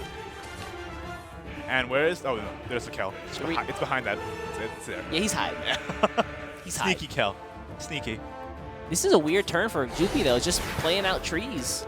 Yep. What else is there to do, hey? Sneak attack?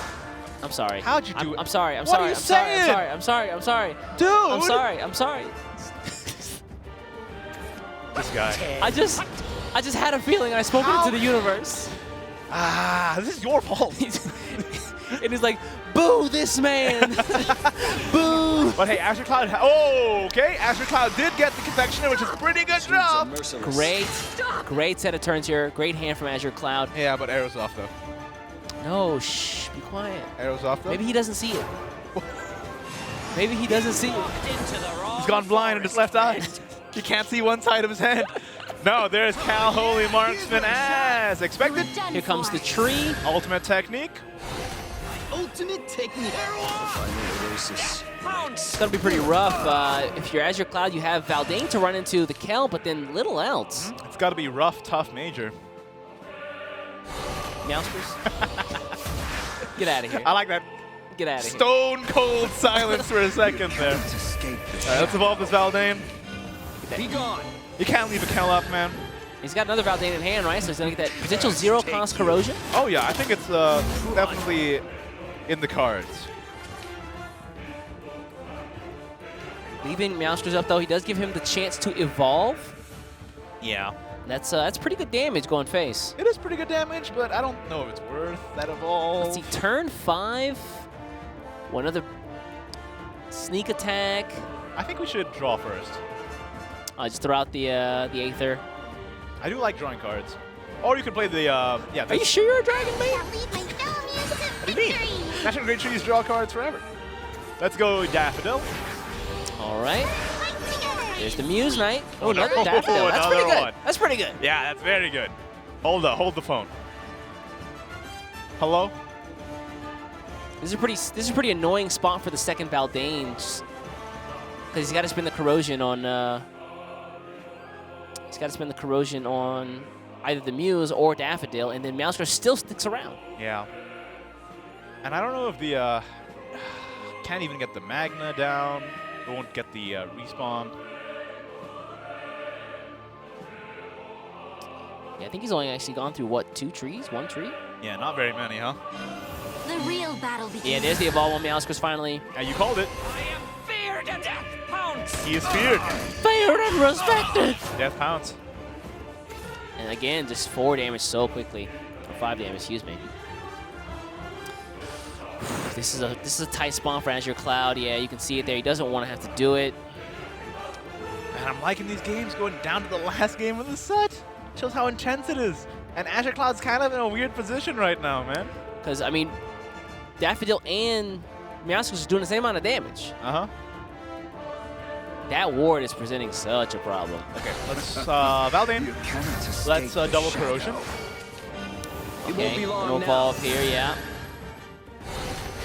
Corrosion. I do struggle to restrain myself. Corrosion. Corrosion, yep, that's double corrosion. Nice! Wow, what a shot. Okay. That's what you like to see. Meowskers sticking around, though. That's how legitimately excited I was for that. Now, he's got to be careful because next turn is a turn 7 Daffodil. Oh, yeah. So this turn can also be a Saintly Squeaks. Death pounce. That's a lot of damage. That's true, yeah. You could play Sneak Attack plus Saintly Squeaks. That's a lot of damage. It is maybe a little bit too much. I think that's good. And then next turn you have the Daffodil.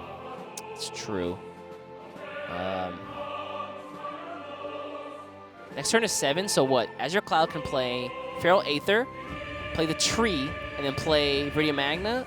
Unfortunately, if Juby doesn't put anything out, he can't get a clear. But he's only got 1 tree down, right? Like I think he's taken 2 out. He's played a Velociraptor, right? Yeah. He's also played a Pathfinder, right? Doesn't have a tree in hand, which means he's played 2. But he played a Oh, Velociraptor before Overflow. Yeah. It's only 1. It just dealt 1 damage last turn, I think. Here we go. Here I Oi. go. All right. There's the Virtuous Aether, another Daffodil, Another annoying Daffodil. as ever. Yeah, the Daffodils can run in, and then you can just play Sneak Attack. Oh, there's another Kel as well. A worthless endeavor. Meowskers is just brutal, not giving any leeway here. Viridian Magna can't even get the ward down because it's not enough damage. Let's see what's in the box. Unfortunate. Let's see here. Not really what you need right now. Azure Cloud, is this it? This Viridian Magna. world will perish. I mean, it's not over yet. Viridian Magna can take down these 2 threats. It's not getting the ward up, but Meowskers is just presenting 2 damage here. The timer ticking down for Jupy, as you saw the damage from Shadow's Corrosion. Not Sheraton, enough. though. Sheraton is pretty strong. Azure Cloud, hands together, clasped in prayer. Looking like a Haven maid. And Azure Cloud's only doing 2 damage with that corrosion. It's unfortunate, man. Come on, is this it? No, Azure Cloud. Where's his theme song? Play his theme song. You told me there was going to be a theme song that was going to cue in, and Azure Cloud's going to bring it back from the edge. He was supposed to punch Jupi into a garbage can. It was supposed to happen JoJo style. But now the Sheraton's going to come out and it's looking kind of grim. Yeah. And Jupi's been playing, he's been playing nameless this game. Oh, yeah. Let's see the Sheraton come out.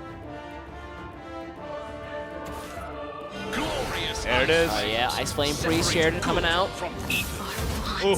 That's the full removal. Desert Pathfinder, Cal. That's a board. That's a good play. Not even close to turn 10 for a potential Masamune clear. Yeah, Masamune. No evolve for Ian. Not even here. Not dealing any damage with corrosion. This is a pretty rough hand. Very little removal here. Is this it? Let's draw. Okay. Ah! Not what you want to draw.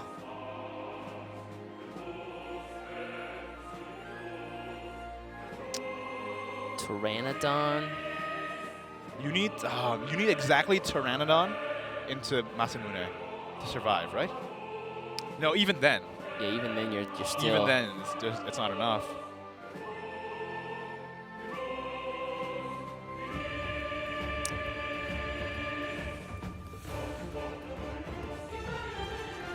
Azure Cloud, please. But what else could, what possibilities are there to get this game back from the brink? There's Masamune, but it's not enough. Okay. Yeah, he still doesn't enough play points. He needs one rending. But it's not in hand. Yeah, Rending or a Blazing Breath would be great. Ah, no! It's so unfortunate. You can see it there. Azure Cloud just blowing his breath in frustration. That was so close, but Jupi is going to go through into the next round. And that means Azure Cloud has been eliminated from the World Grand Prix to Jupi from Team Quirn. Wind out of my sails. That's a painful loss for everybody. Yeah, but hey, congratulations to both players. It's definitely a loss you have to take. But hey, if it's against a player like Jupi of Jupi's caliber, it's definitely a good series. Nice handshake there. Both incredibly talented players. It went down to the wire, last game of the set. Jupi, though, we've seen from day one and now into day two, incredibly skilled. Man, so sad to see Azure Cloud go out here.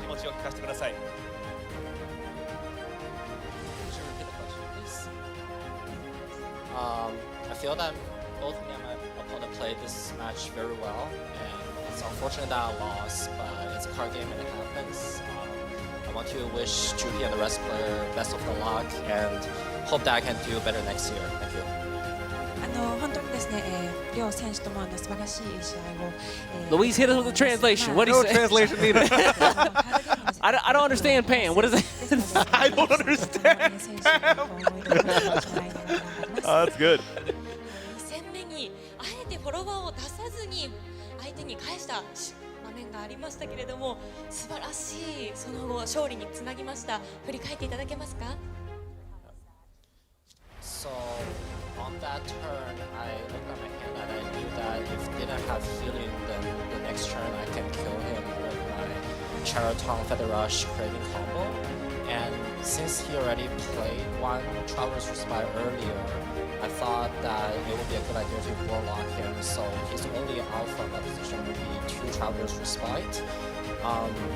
He had 2 Featherfall Punishes on board, which I had no way to remove. I thought that instead of playing followers out and probably just getting them killed by the Featherfall Punishers, and maybe there's some sequence where he can ward up or cycle trees into a heal, because when he's Warlock he couldn't play trees. So I decided to take that chance and it paid off. Shoutouts to this translator who just translates that entire bit into Japanese. I was just gonna say. That woman is a god. You see that frantically taking notes? She was like, oh god, he's not stopping. That was such a good play though. It was. It really was.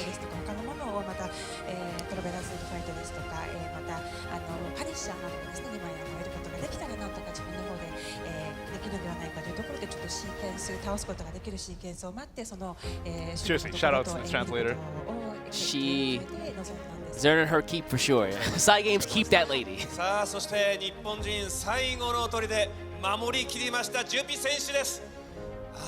They're saying the last Japanese standing in the tournament. 今回のプレーに関して何度も分岐をミスっていてそこはすごい反省してるんですけど、日本人最後の選手として勝ち取ることができたのでそこは素直に嬉しく思います。レイジ出身の先の2人の選手が次々と敗れていく中で相当プ Jupi レッシ says ャー he はあったん plays じ a ゃない lot. です He's か。 happy to be the last Japanese player remaining. そうですね、これ日本人全員いなくなったら観客とかどうするんだろうみたいなそこまで考えてありがとうございます、そしてビショップではね2回負けて3度目の正直になりました。振り返っていかがですか？いやちょっと予選の一昨日の予選の時でもビショップが3立てされたことがあってそれを思い出してちょっと怖かったで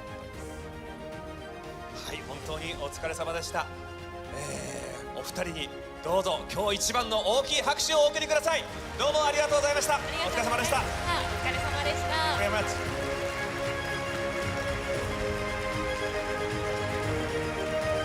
いや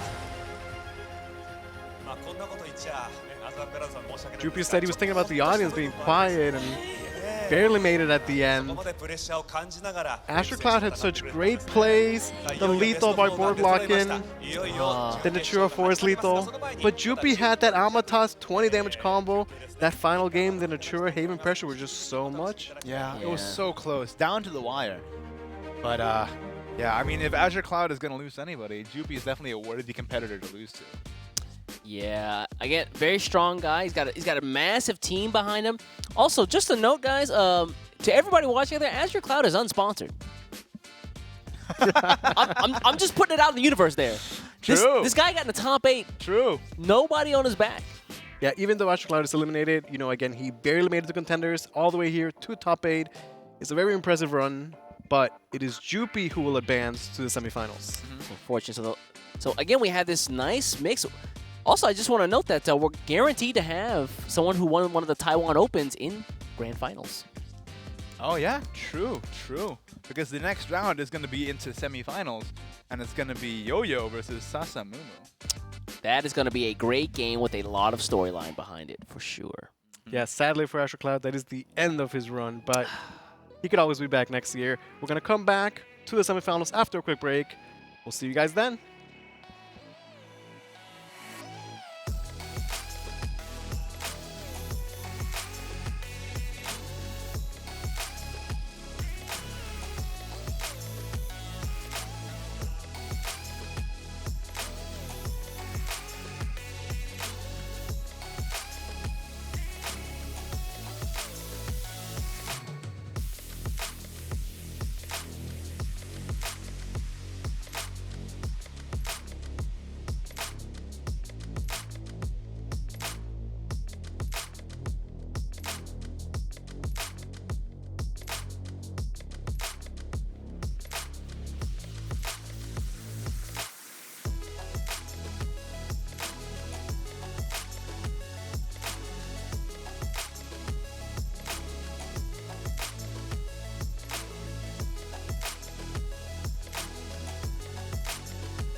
Yep.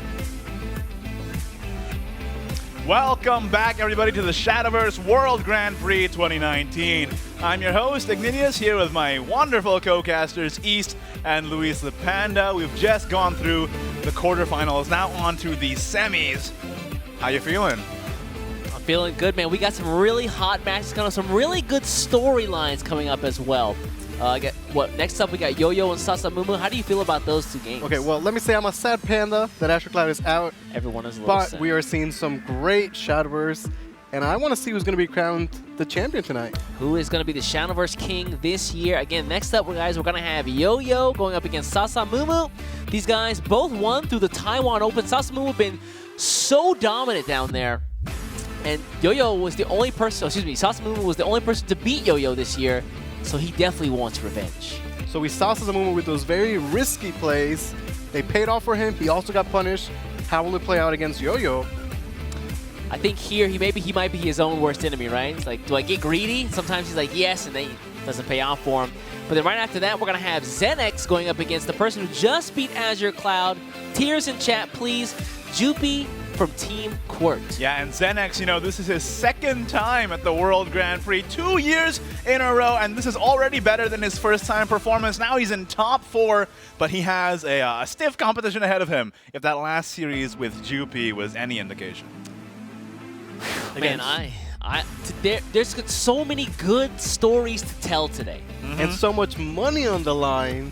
Every win here, the prize pool goes up drastically. Every win is an insane money match, really. And, the first place prize of $1 million US. Let's just remind everybody, $1 million US for first place. That's a lot at stake. So first place, of course, is $1 million. What are the rest of the standings, E? Second place gets 200,000. Third gets 36,300, and fifth place gets 4,500 US. That's a lot of money. Let's see who these players who are up for the money right now.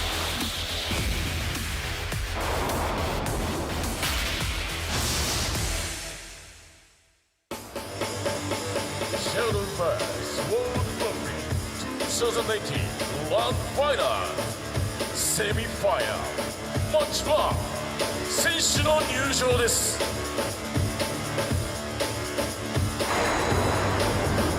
まずはシャドーバース台湾オープンから勝ち上がったヨーヨ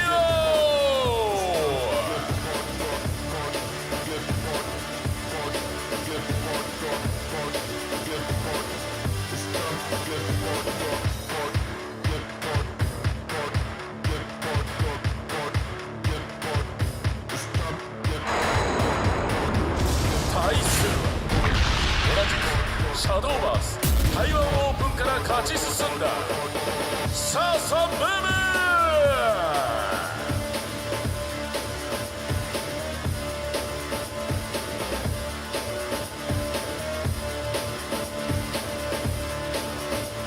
シャドーバースワールドグランプリ2019グランドファイナルセミファイナルマッチ1ヨーヨー vs ササムムバトルスタート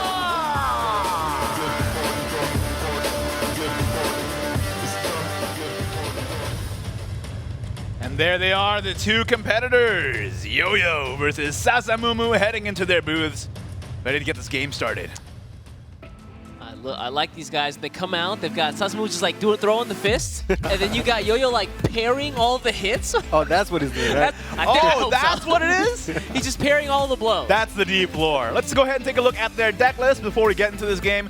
Quick reminder for you guys who are just tuning in, Yo-Yo is running that Amata's Forest Craft. So strong. It's had some explosive games today. We saw it just in the games previous. But again, this one's pretty straightforward. I mean, he's got the 1-up Wellspring Elf, but other than that, this deck list is pretty tight. Yeah, very standard list. You have 3 Amatas, 3 is Linesmith in. He's good, right? Yeah. And up next is going to be the Dragon Craft. Of course, the Nurturer Dragon is so strong. Here, of course, he's got the 2 of the Blazing Breath. We've seen the difference between the Blazing Breath and the Rending a little bit today. I think there's merits to both those things. Yeah, but I think the the Blazing Breath list have been more successful, right? It seems like Which it is hasn't. weird. Yeah, I think, isn't one player running 1 of each also? There was, yeah. The true middle road king? Also, the one of the Dragon Chef there, which we've seen is, I honestly think is you really need that. Dragon Chef is so good. Right? Why would you want to discount him? Just toss him out. And finally, we've got the Haven Craft deck again, of course, Natura Haven as well. This one with the Craving Splendor plus the Feather Rush tech, you know, for those late turns with Sheraton. Get the discount on the play points and then play those and have 5 damage phase. Yeah, we saw Ashercloud display the Feather Rush technology. And if you're asking me Feather Rush or Rumble Repose, I like Feather Rush better. Yeah, you know, I feel like keeping something like a Kel around for another turn doesn't really have the effect that 5 face damage does. Next up, though, here we have Sasa Mumu's deck list. First up, that Natural Forest Craft with that one of Awawa. And the one of Primal Giant that actually got him here, right? Yeah, definitely. The fact that it's one of and he just had it at the right time is just so chef kiss perfect. We've been talking about this for the past little bit, though. Natra and Great Tree has such a great draw engine, you can afford to run lots more one-ofs. Next up, we got this Natura Dragoncraft for Sasa Mumu. Again, the Blaze and Breath technology, a one of Brita Magna, one of Shiva, one Dragon Chef, one Genesis Dragon. One of City. Yeah, and we sometimes did the techs are see necessary. the Dawn Splitter be good against Amatas. We'll see if that comes into play.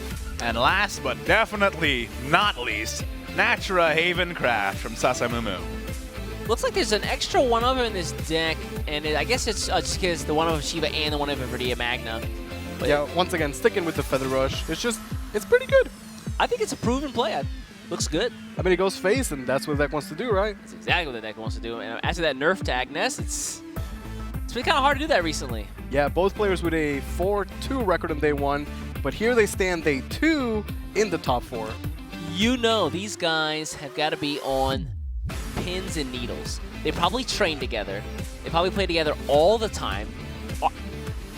Arguably the 2 best players from their region, hands down.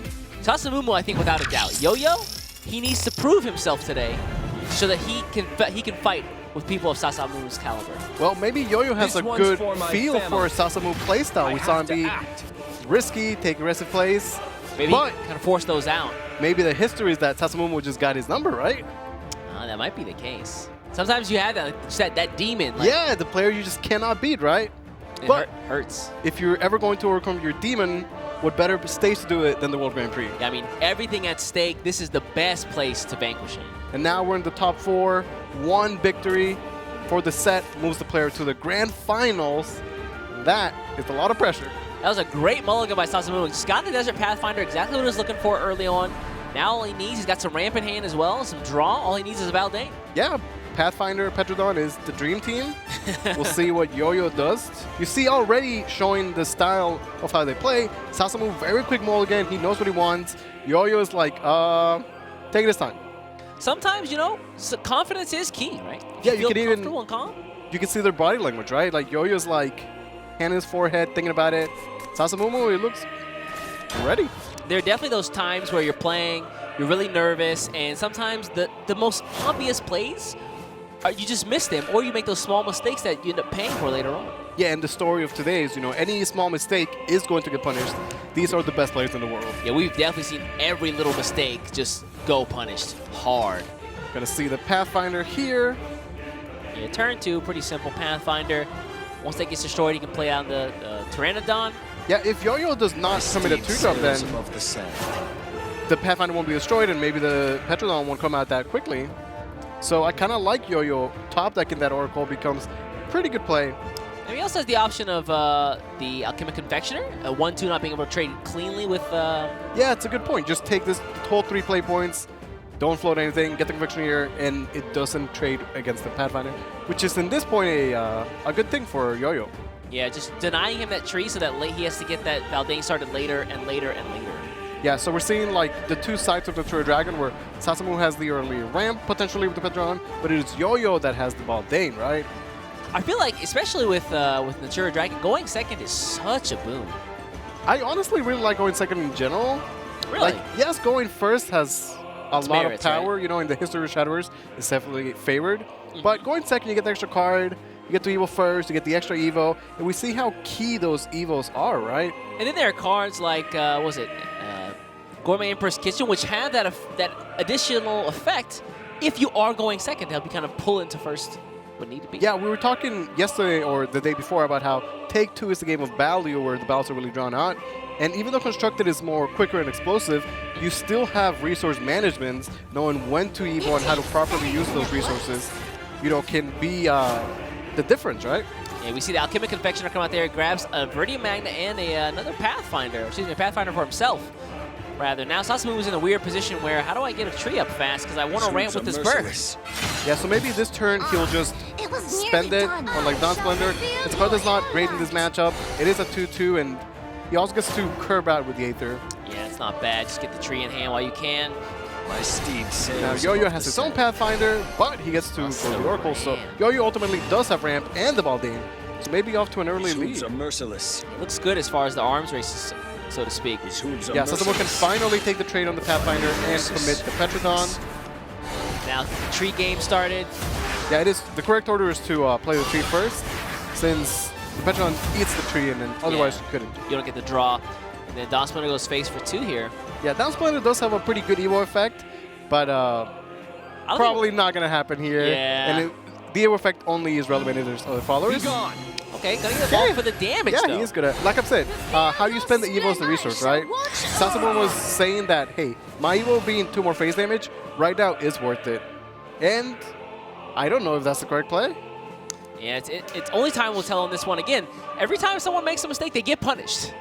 Yeah, and losing an Evo like that could be a huge mistake. Especially when you're down, you lose tempo, you gotta make a swing. Out of Evos, you're like, oh, I shouldn't have evolved that Dawn Splendor. Yeah, Yo-Yo takes a bit of early damage here, but he does have a Dragon Shaft. He has the EN to potentially get more life back as well, and I'd like to see a clean Baldane here. Yeah, I think Baldane's a great choice. Also in addition, I mean, you think about why Sasamu actually did the evolve there and went face. You think, well, if this is a mirror match, and we're both technically on a timer, let me make sure your timer starts at a smaller number. Yeah, it's an excellent point, right? If, your Corrosion can kill 1 turn before, that 1 turn is all the difference. Exactly that. There's the Baldane evolve. I'm not going to get rid of the Dawn Splendor. And honestly, the pre-evo means that Baldane takes 4 damage, so now the Petrodon can easily train into it, where otherwise it would be a 6-4, and then it's kind of awkward to deal with. So maybe that pre-evo to go face isn't just 2 face damage, it also helps them clean up the board easier. So he's trying to figure out how to spend these last 2 play points as Yo-Yo. Look at that Dawn Splendor himself, though. Opts not to go for the Shadow's Corrosion. Yeah, the Corrosion might not be doing much right now, but if you don't play Corrosion now, you have to commit 2 play points later on to play the Corrosion. So honestly, I like Yo-Yo's play. Just get out of the way. Sasamu draws his own Baldane there. That seems pretty good to me. Yeah, he could run the Pteranodon in, trade with Baldane, play down his own Shadow's Corrosion for some good damage this turn. Right. Yo-Yo's Corrosion was doing 0 damage. Sasamu was going to be doing 2 damage. Yep. And since he already had the early chip damage, that clock is a lot faster for Sasamu. You cannot escape the shadow. Right, here we go. There's the It ball. won't be long now. And it's a 6-6 on board. Yeah, it's a 6-6 with Bane. Just a really strong stat line. Yo-Yo, look at his face. He looked disgruntled. Yeah, the entire set, ever since they sat down in the seat, Yo-Yo's had the... Like, he's been here before. He's lost to Sasamu 1,000 times in his life, right? That's the worst, man. When you go up against your one true demon. Yeah, on the biggest stage where it matters the most, right? So how is he going to deal with the Baldane? Cannot ignore it. Viridian Magna does deal with it, but not great since you don't get the ward, and he's just giving initiative right back to Sasamu. Yeah, he also doesn't advance his own game plan to get rid of some of those trees. He needs to get... There's still a 0. Yeah, and, without a Blazing Breath, none of these 2 attack followers are going to Evo and clean up the Baldane, so... Is he forced to go with the Viridian Magna? I think he is here. There's no other clean answer to it. Again, you force, or you leave play points on the table.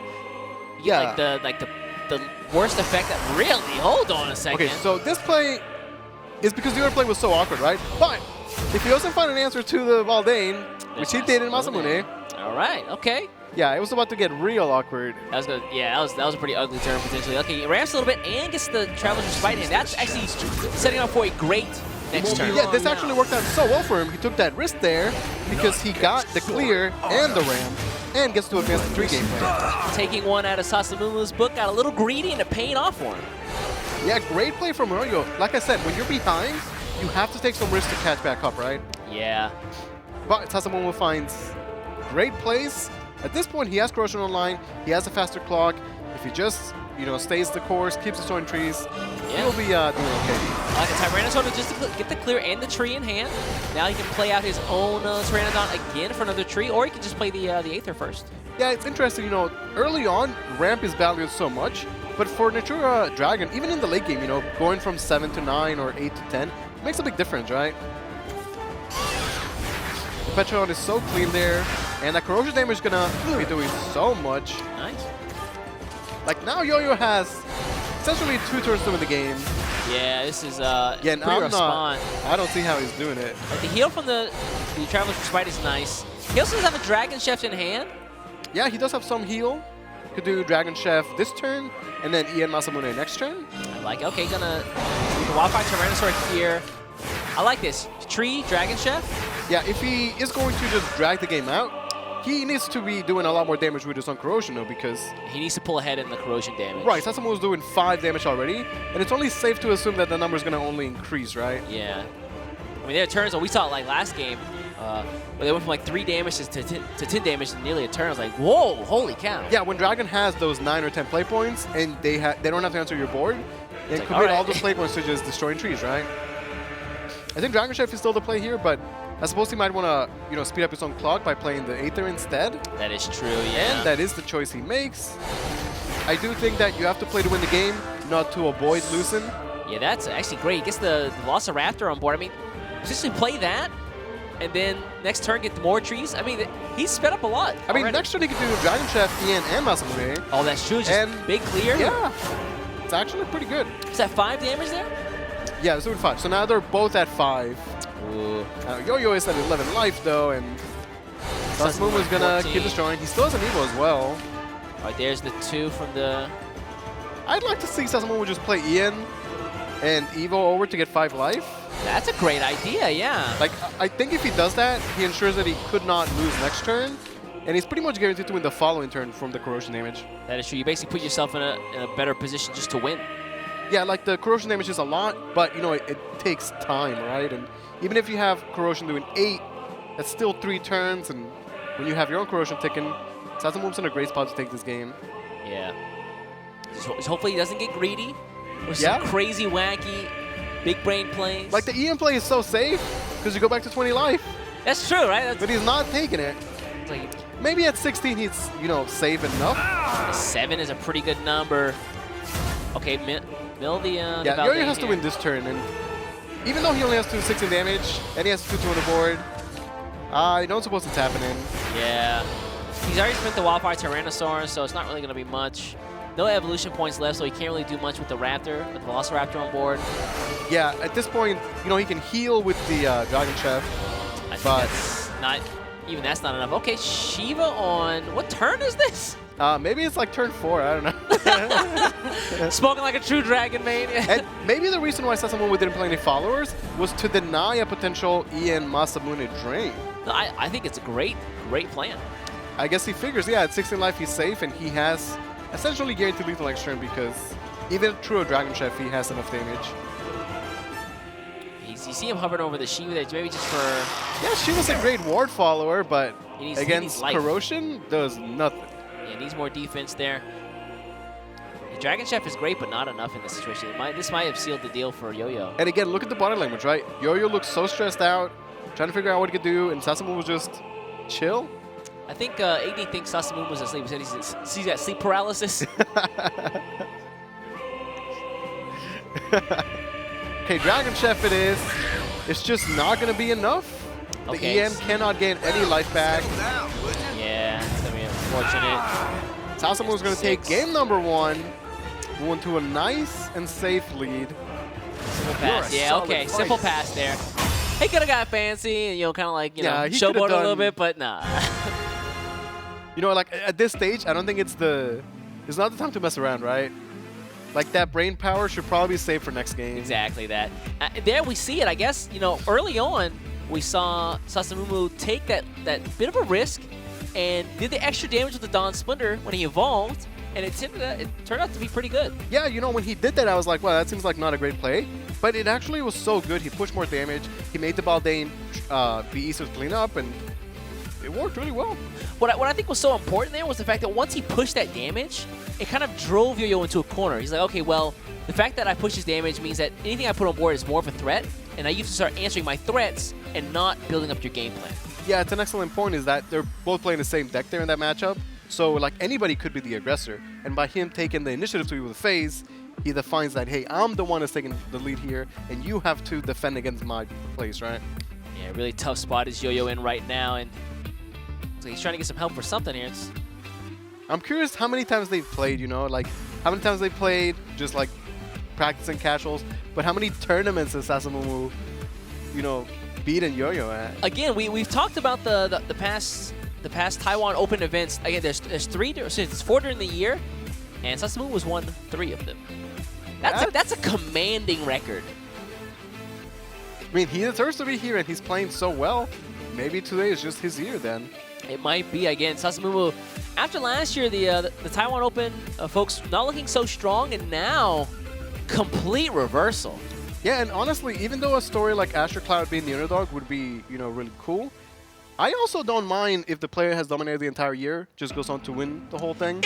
It seems like, you don't want to say it should happen, right? But it seems like all that the hard work should be rewarded. Exactly, and you know, showing his consistency, right? Like, he's been the best player in his region by far. Can he be the best player in the world? Sounds like a good idea. Hopefully he is. Let's take a look. Gonna queue up here, I think, into this is Forest versus Haven. Yeah, Sasamumu with a pretty solid start. I feel like when you're playing a Natura deck, you just want to have the Pathfinder early on. That's really it, can't go wrong, right? Like, as long as I got that 2-drop, I'm feeling safe. He's just so good, right? 2 play with 2 draw card. Can't go wrong. And Yo-Yo hand on the other side. I mean, it's got a fair amount of fairy generation. Does he want to hang on to the Wellspring Elf Princess, though? You know, in this matchup, maybe the Justice is worth a bit more to deal with the early good followers. 2 drops, yeah. But it has to find that balance of, you know, you want to have the fairies, but you also want to draw the Amatas. And since the deck doesn't have a lot of card draw, maybe your best chance to get it is in the mulligan, right? Absolutely it is. I mean, we've seen games where Amatas just doesn't come. Yeah, and again, a mirror image from the first game where Sasamumu mulligans quick, Yo-Yo takes his sweet time. Yeah, man. I mean, especially when you're a game down like this. Yeah, so much pressure. There's the Amatas. Oh, man, just right out of the deck. Yeah, if you are going to play May as a 1-drop, you know, going first, it's probably going to get 1 or 2 damage, so it seems worth it. Yeah. Mayblader. I used to like the old May a lot. She was great. Really? Yeah, she was such a good card. It's the Teach me the lore. Dealt 1 damage. Oh, sorry, one more time? It was a 1/1 on Fanfare dealt 1 damage. That's pretty good. Yeah, it was really okay, good. yeah, I'll take that. It was 2 random followers, so it could hit ambush, for example. Looks like Yo-Yo. Pathfinder comes out. Yeah, I think pretty much to be expected. The question is, how does Yo-Yo play from here? Does he deny the Pathfinder, or does he go and trade? Well, both he of his could take followers? a quote-unquote defensive stand of playing the beauty as a 2/3 ward, and then getting phase damage, and eventually, you know, have the early board lead. Or he could just build all the fairies and eventually get the Amasa. Yeah, that's true. Once you have the Amatas, you need the 6 fairies. How is he going to get there, right? Oh, yeah. All right, guys, bear with us for just a moment. We got a bit of a hiccup here. I think we got some hiccups on the wires. We got some saintly squeaks in the wires. Yeah, so to speak. hopefully we can get back in there soon because that seems like it's gonna be a good game. Yeah. Yeah, really exciting. Again, so much history between 2 players. Everything on the line. They fought, you know, in the regular league. Now they fight in the world stage. Ooh, again, how much I would love to see Yo-Yo come through and actually just prove himself on the grand stage. That would be such an awesome story. But can he do it though? Can he overcome his demon? Hopefully. Looks like we're gonna hop right back to the game, guys. Again, sorry for that interruption. Looks like he popped out with the. Yeah, he did take the beauty of play, like I said. Yeah, I like it. Like, even though he has the Amatas and you want to build 2 with fairies, you know, the beauty was good there, and you don't want to just completely ignore the board, right? It also buys him a little bit more time, like you said. Yeah, more time to be more chip damage. The more chip damage is done, the easier it is for the fairies to close the game out. Yeah, I think once you got your opponent down to about, I don't know, 15, 14, you gotta feel pretty good as the Namatas Fairy. Then again, we saw Jupi deal 20 damage in 1 turn, so Guess anything could happen, I right? had flashbacks of the Holy Lions. Oh, yeah? Where it's like you see like the double, Holy Lion temple come out, and he's like, things about to get really bad. Yeah, so Yo-Yo gets to push a good amount of damage here, and you know, he might expect that the kill is coming, but even after the heal, it's fine, yeah. A lot of damage will stick, and then this should be the turn for him to just build the fairies down. You see, Sasamu's got that insanely squeaks in hand. Unfortunately, his sneak attack is going to pop next turn, so he's not going to get the effective storm unless he can draw it out somehow. Yeah, it's so powerful when your sneaker, the Meowscar's procs, and you have Kel that same turn. It's like Kel naturally deals with everything, and then you get to go face with his Meowscars for free. I guess he's just doing the Avatar Fruition for the fairies. But I don't know if I like that. He's only at 5 fairies. If the next draw is not a fairy generator, he's in a rough spot. then what is he gonna do? Because he has nothing else. At the same time, he sets himself up for this, where he could have had a potential Avatar Fruition to save for and trade into the Kel. Okay, the Justice is a fairy generator. That is exactly what divine justice right there. It's not Sylvan Justice, that's divine justice. I mean, you know, if you know your deck well enough that you're like, hey, I have X amount of fairy generators, the chances that I draw it are, you know, this amount. Sometimes you gotta just take the gamble on that, right? The gamble he did. Sylvan Justice comes off the top. So Kel is a follower that probably needs to be cleared. And the Justice doesn't even clear the Meowscars, but... Yeah, I mean, it gets you a fairy, which was really desperately needed at this point. Yeah, it'll be good enough, right? Yeah, just pop it over the Meowscars. So he did do chip damage early on, but, you know, his one Amatas is not good enough to close the game out. Yeah, not quite. Needs a little bit more in the tank. Yeah, the Blossom can help out to, you know, push more damage. But he might need a bit more. Haven naturally has heal. Could have defensive plays with Shiva, for example. Oh, that's true. I mean, unfortunately, turn 5 here, Shiva not going to be able to be played. If that's the case, I mean, yeah, you Aether, maybe draw out a little bit. You can heal with the belt a smidge, but maybe you're holding out for another Kel potentially. I like playing the bell because it enables the storm on the Squeakers. Oh, that is true. So that just seems like a nice, clean play. You can run... You run Squeakers in. Yeah. And then evolve the Meowscars. Wait, why not the other way? Because one's a 2/2, one's a 1/1, right? You get the same damage either way. That's a great Right, might as well have 4 health on the following. Yeah. But, you know, look at all the heal that he has. Shiva, double respite, that's so much life gain. That is a lot. So does Yo-Yo just ignore the board here and start going face? Airbound Barrage is nice. Yeah, but see, because the Squeakers has 4 health, it doesn't clear it. That is true. You know, the thing about the Amatas deck is that it's very one-track mind, right? Oh, absolutely. There's one path to victory. Right, and again, you know, we see Agnes trade and Haven still be okay, but if these fairies have to trade, then I just don't see him having enough damage. He can Invocate a May, and that seems like an excellent play. I think May is a pretty easy answer here.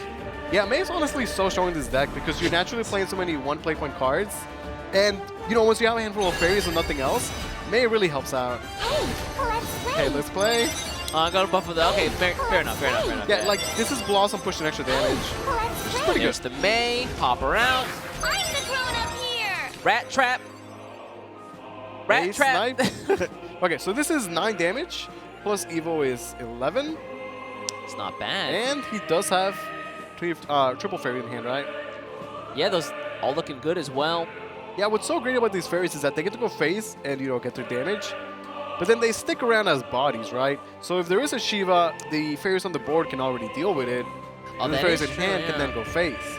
Next turn, just the potential stoppage from Sasamumu really doesn't feel like it's there. Right, and, you know, again, the Amatas deck, one-track mind.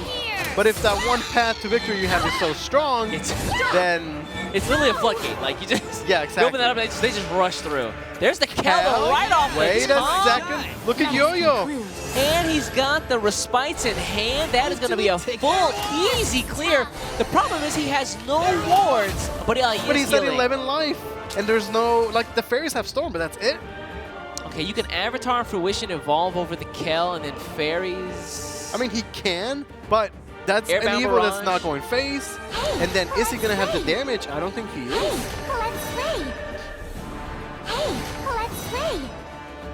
Once his initial onslaught gets answered, it's so hard for him to make that comeback. And granted, without the Kel... Oh, well.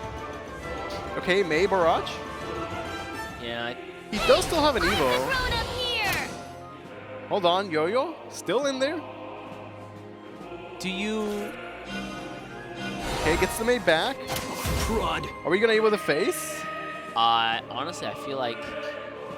You know what? I actually like holding on to the Evo in this case. Yes, so if you Evo a fairy to the face, you have enough power on the board. The Breeding Mana can be destroyed. I don't know if he would get the respawn yet, but... Yeah, it feels like Sasamu's kind of been on the defensive this game, so he really hasn't had a chance to advance the tree game plan.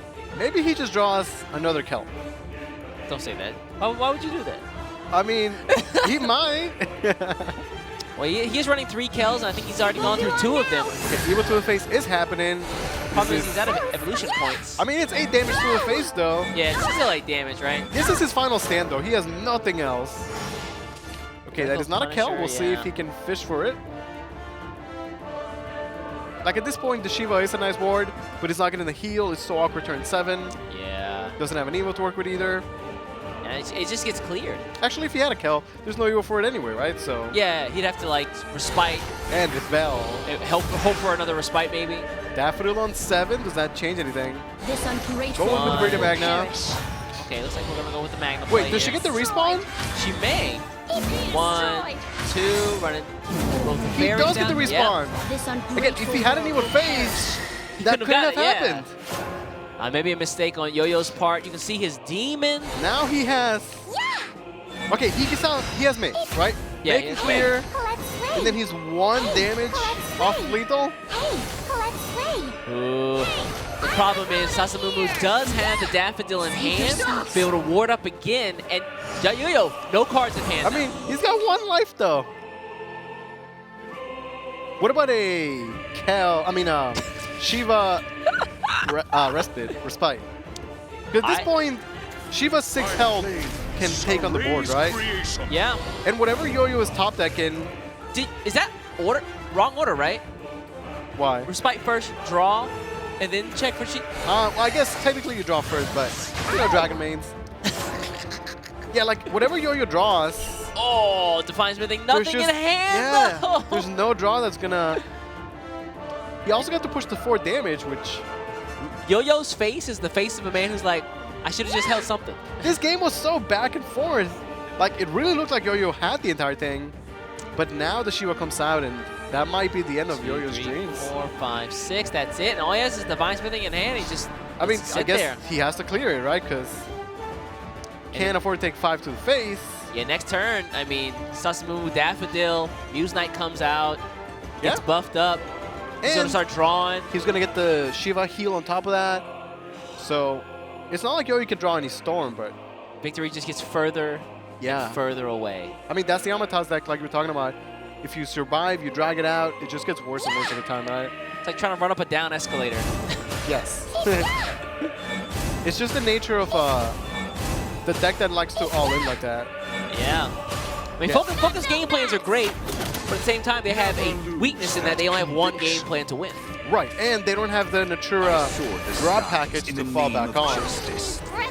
Daffodil plus Punisher. Oh, I like it. Here comes the Muse Knights for 3/3 ward. It won't quite be lethal, but Sasamumu will be in a spot where he has a ward, heal, and damage, and boarding. I mean, he's in a spot where it's just hard to lose. I don't think he can lose. I don't think he could lose. Yeah, I don't think there's anything in Yo-Yo's deck that would just save him at this point. Oh, 1 damage off. But and he's at 5 now. What's in there? Fairy Whisper. It's just not enough. Yo-Yo was so close, but Sasamumu moves on to a 2-0 lead. You're strong. Sasamumu yells. Meanwhile, Yo-Yo's... Yikes. Just... And that's game number 2 to Sasamumu. That was really close. He gives us the thumbs up. He's like, all right, I'm feeling good. Again, how many times, has he been here before? Being up 2 games over Yo-Yo. I really desperately hope that Yo-Yo can take a moment to breathe it off, because you saw he gave a really big sigh there. I feel like he's in a dark place, figuratively and I think this has been one of those series where the individual games were close, But if we look at the picture, Sasamo with 2-0, looking real good. Yeah, I mean, that into that last game, Yo-Yo just took the gamble, did pay off, and I wonder if he hadn't evoed that fairy to the face, and the Viridian Magna can't get the respawn ward. I think that would have been it. Maybe that's all the difference, right? Because he could just evo the face next turn for lethal. He would have potentially had something on board for the Divine Smithing to actually, or to enhance it for the Divine Smithing to buff. Okay, here we go. Potentially This Yo-Yo's one's for final my game family. of the World Grand Prix. Right, It's Dragon. trying to take it. Yo-Yo fighting for his life here. Well, that's a good way to start. Pathfinder. That's a pretty good start. Yeah, that's a good start. Yeah. Do you toss back the Dragon Chef here? I think so. Yeah. Just try and get probably Baldane, right? Yeah, right. That's what you want. 2, 3, 4. You can count pretty good. Just get the whole squad going. Meanwhile, Sasamo's hand is not bad either. Yeah, it's the first time he's taking a bit of time with his mulligan, but even then, I guess a pretty good start for him as well. Yeah, this is going to be good. I like when both players have really powerful hands, right? You get to see like full-on powerful Shadowverse. Yeah, get to see their decks at their strongest. Right again. First turn here going to Yo-Yo. Yeah, you're going first, so he'll have the, initiative, but Sasamumu with the extra Evo and the extra card draw, we'll see how that pays off for him. Above the sand. Probably just straight off Pathfinders, right? Yeah, it's My easy choice here. above the sand. Yo-Yo has his own game plan to advance, and advance he's going to. Yeah, another Pathfinder is drawn. Into Peter? Yeah. It's just too good. 3 play point 2/2, ramp, draw a card, and then get another tree after. Oh, It's come on. so good. He's so good. That's like the keystone in that deck right there. Yeah, it's such a good card. All right, here Sasamu draws the Omnis Primal Kami. I like the Blossom still. It is off curve, but you get a 3-5 worth of stats, which is better than any 3-drop would anyway, so kind of like better than... doesn't matter if he floats the play point. I think it's okay. Can hold the Avatar for other things later on. And if the Blossom survives, it does have that snowball potential. It definitely does. Again, that's one of those effects where you just don't want to leave it up on board. Yeah. Infectioneer is played, and Tyrannosaurus can clear the Blossom. That's nice, yeah. And then I think he just runs in the Pteranodon to the fairy, yeah. Yeah, and Baldane was picked up as well. And since he rammed, on his first Evo turn, he can play Baldane, Evoid, and Corrosion. Feels good. That's pretty strong. He's already there. Okay, Elf Princess for the Free Fairy and the Wisp. This will get over the Alchemic Confectioner. I wonder how he's going to use the Wisp, because it's such a powerful card. And he has so many different uses. You can use the Wisp to, get a good Miracle, hold it for the Omnis. Yeah, I mean, I think late game Omnis, right? It's pretty strong. Between there, I mean, Miracle is just so nice, though. Yeah, it's good if you hold the Wisp for them, because you play the Wisp and you bounce it. So you get the extra Okami, but you also get the Wisp anyway, right? Yeah. And that Wisp can be used to proc Maze, Irenes, things like that. Just those really like desperate clears you need, like we saw in some of those last games with Yo-Yo. Yeah. This seems like a pretty good Baldane. He even picked up a second one. Yeah. Maybe instead of Baldane Corrosion, it's Baldane Tyrannosaurus. Yeah, I like Tyrannosaurus. And then the second Baldane is when you play the Corrosions. For 0. That's pretty good. And you get a removal on board, so anything that big that goes up on turn 5, turn 6, especially things like Shiva, would be really nice. Yeah, plus if he gets to Tyrannosaurus to clear the 4-3, Baldane survives as a 6-4, which is a lot harder to be dealt with. That is true. So what does Yo-Yo go for here? It looks like he's mulling over the choices as well. Here goes Baldane, though. You cannot escape the shadow. You cannot escape the shadow. That is, how true that is. How true that is. Like, once Corrosion is there, you cannot escape it, right? We'll see if he decides to use the T-Rex, and it looks like he is hovering it. I'd hope so. It just seems like a simple play, yeah. Now you get the full clear. Yeah, even if the play is simple, though, taking his time, make sure it is a correct choice. I feel like even these past 2 days, there've been a couple plays where it's like, that seems a little weird, but it ends up paying off. Yeah. So looking for those extra plays once you found like the most simple one, it's really important. Right, sometimes the play seems obvious, and then later on you'll see like why the players chose to go that route, right? So the Wisp coming out early. Interesting choice here. That's 0. Okay. Right. What does he have planned for this turn? Maybe he's trying to invocate a May. Looks like he might also get the Irene off. I mean, Irene would still die to the Baldane, yeah. so a May play would be better, I suppose. So what? Wisp, Tree. Tree and Tree. May? Yeah. That seems good enough. It's crazy how you can get 4 cards off with Forgecraft on turn 5 nowadays. Yeah, I mean, that's the power of the Wisp, right? Yeah. Okay, and while he's doing this, he's drawing a lot of cards. The May is a free resource from the deck. He even draws another one. Insult to injury, they're sisters. A worthless endeavor. Okay, so Sasamumu has a pretty clean board. Nothing super crazy, but he's doing okay for now. Yeah, for 7, I mean, where's the clear here? I mean, there is no clean like Ian, but yeah. I mean, the second ball lane is still pretty strong. He could play Shiva. I actually like Shiva here and just kind of let it sit there. It's like, hey, you're board locked, aren't you? Unless you run these things in. Yeah, this is a good turn to do it just because he has the play points. And again, by playing Shiva this early, you guarantee all the effects. Turn 4, or excuse me. Oh, yeah, so he's actually on turn 6. Yeah, so next turn. Good, right? Yeah, excuse me. On turn 8, he gets the damage, gets the heal. And it's just a nice way to use the play points. Yep. If he wasn't going to play Shiva, I could play like 2 drops, for example, but not particularly great. You generally want to hold Masamune for that late game. Yeah, just to get the full clear on the whatever's on the board on your opponent's side. Yeah, and Dragon Chef, when you're a full life, just is not going to be the play, right? So Shiva seems like the best to me. But look at Yo-Yo. He really feels the pressure. Interesting. Okay, Shadow's Corrosion. He's going to evolve Valdane again. He could play the Corrosion and hold the other one, right? Does it gnaw at your flesh? I can't imagine you want a Corrosion a 1-1. Yeah. I don't like the Respite either just because he's not getting the heal. Interesting. Yeah. So he gets to develop the 3 damage clock, which is, you know, certainly worth a lot. Doesn't fully enter the board. This is good though. Sasamumu has a great hand, he's got great board space, and if Yo-Yo doesn't clear it, that Omnis comes out. Yeah, he and both of his boys. Gonna use the Avatar to clear. I think he's gonna try and keep the Wisp on the board. Maybe even Evo the Face. Interesting, okay. Yeah, Evo the Face, I like it. Wow, Big May?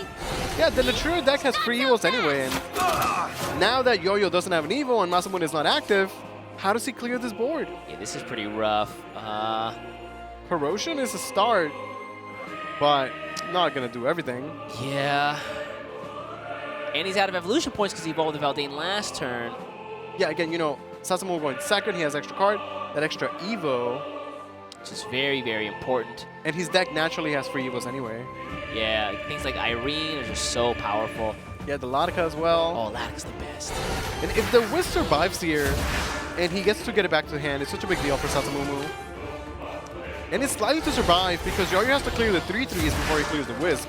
Okay. Shiva's a star. I mean, Rudy Magna is pretty good. Rudy Magna, yeah. Yeah. Clears both the 3-3s, gets the respawn.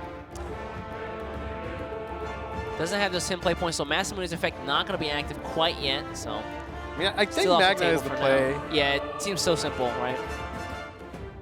So what, you run into the May, run into the Irene, and then you just get the respawn on the trees? Yeah, you have to clear the Irene because even though she's a 3-3 right now, because Sasamumu has that Evo point, he could Evo it for 8 face damage, and you never want to let that happen. Ever. Not going Rudy Magna. Really? Is questionable to me. I don't know about that one. So what is the play now then? Corrosion into May?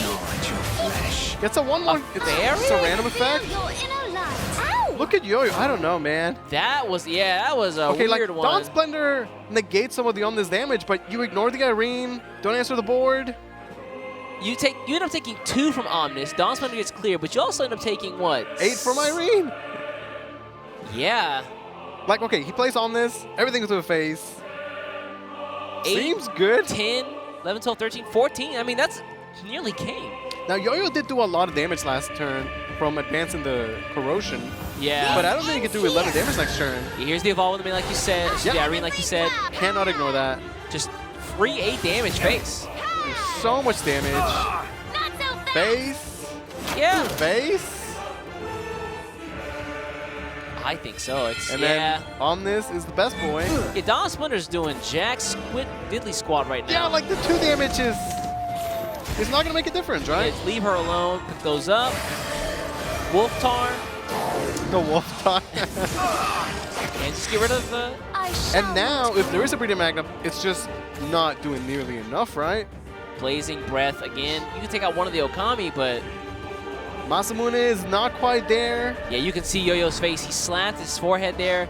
He's got that scowl on his face. Sasamu has he's been here before. Sasamu has fallen asleep.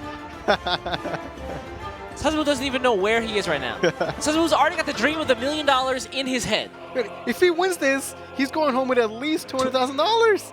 That's crazy. That's why he's dreaming, man. He's like, what am I gonna spend that on? I want a bathtub full of pudding. Yeah. Whoa. Yeah. That's for the next expansion, right? Shoutouts to Shadowcraft. Yeah. I don't know that I agree with Yo-Yo's play last turn, and I think Sasamu had enough to punish with the Omnis and the Irene going phase. Breeding Magna is going to get the ward.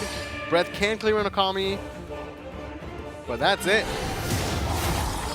Yeah, this is looking pretty rough. A 4-6 ward is not going to hold it down. Corrosion damage is not enough. And Sasamu is going to take the series 3-0 and move on to the grand final. Oh, that is just so powerful. The nice clean game from Sasamu showing the power of Natura Forest. Omnis, just too strong. Yeah. And that fairway survived so long. Shout out to Akamaru Red wherever he is. He would be proud of Sasamu's board right now. He would. 3-0 for Sasamu, and Yo-Yo's going to be eliminated. Yo-Yo looks frustrated. I mean, the entire series, he looked so...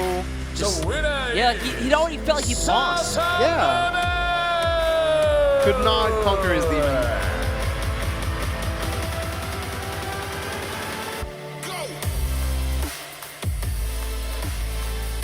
Barb, am I on? High five from both those guys. Yo-Yo gave him a high five, but he looks a bit angry. He seems a bit, he's like, hurry this up. Hurry this up so I can just go punch a brick wall. Sasamu was ready. Yo-Yo is... 決勝進出1人目は Yikes. ササムム選手です。大きな拍手をどうぞ。 That trophy is so sick. 同じ台湾オープンを戦ったいわば盟友との対決でちょっと戦いにくい部分があったかもしれませんが、さあ今の声を決勝進出に向けて今の声を聞かせてください。其实，在来这个打世界大赛之前，平常都是和友友队练，所以我们之间已经练的就是好几百把了。那对彼此是互相非常熟悉，所以刚才打起来啊，就很像在家里打牌一样，非常的就是轻松，不会有压力。那最后好不容易赢了，也是觉得就是大家应该要给友友一个热烈的掌声。 台湾ではもうよく戦っていました。そして今回世界大会に来てまるで普段がいつものように戦っているような感じです。私たちはもうまるで家でお互いに練習をやっている感じですから、あんまりプレッシャーは感じておりません。そしてヨーヨーは私のいい友達でもありますから、ぜひ皆さんから拍手を送ってください。そうですね。今ステージの裏にきっといるでしょう。ヨーヨー選手に温かい大きな拍手をお送りください。 ああ、いい光景ですね。はい。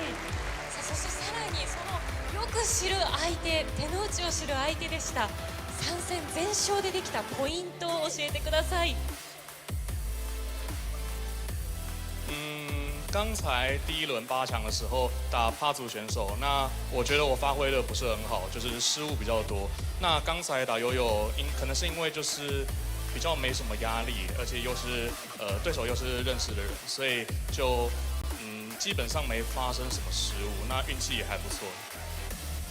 1回戦の時にはちょっと自分がミスがあってちょっと悔しかったんですけれども、2回戦3回戦になるとヨーヨーは自分の友達でありますし、よくプレッシャーなく戦えたということなので、これは運の味方というものはあって勝ちました。さあいよいよ決勝戦です。優勝賞金1億1000万円をかけての決勝に臨む今の気持ち、そして意気込み聞かせてください。 觉得就都已经走到这边了，那接下来最后一场就尽力打吧。ここまで来ましたから最後は力を尽くして戦いたいです。ズバリ自信はありますか？有的。はい、あります。頑張ってください。お疲れ様でした。お疲れ様でした。先ほどすいません、頑張ってください。さあいよいよ頂点が見えてきましたね。はい。さあそれでつかの間インターバルをいただきます。20分ほどのインターバル、そしてその後も引き続きお楽しみいただきたいと思います。はい。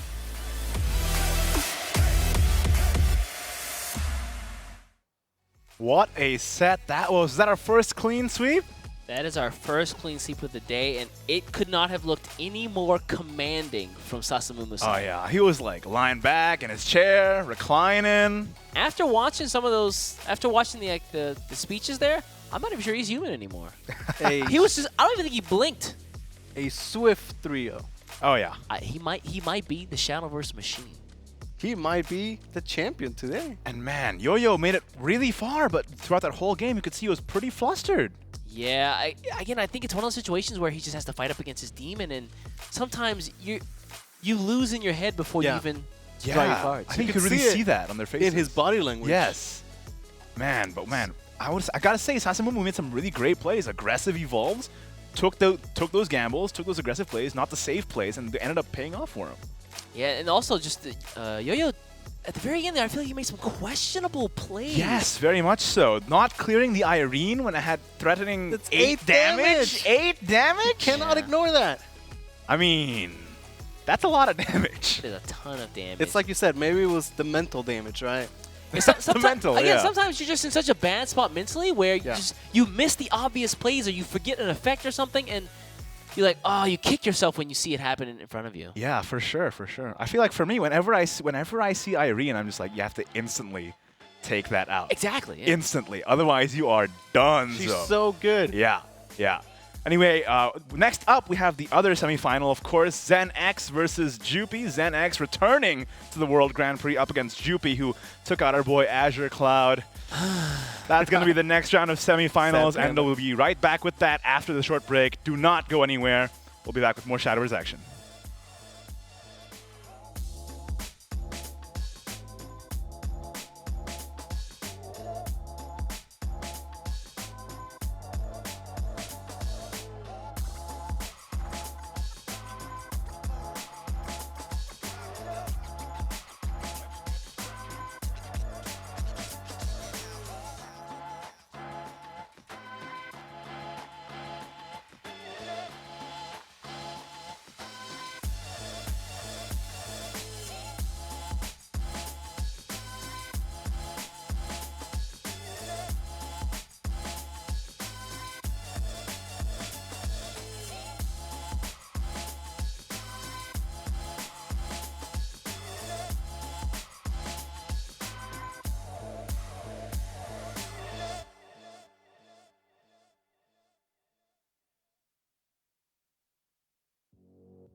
Welcome back, everybody, to the Shadowverse World Grand Prix 2019. We're back on.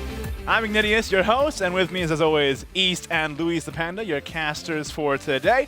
Now, we just got through our first semifinals round where Sasamumu took it over fellow player from the same region, Yo-Yo.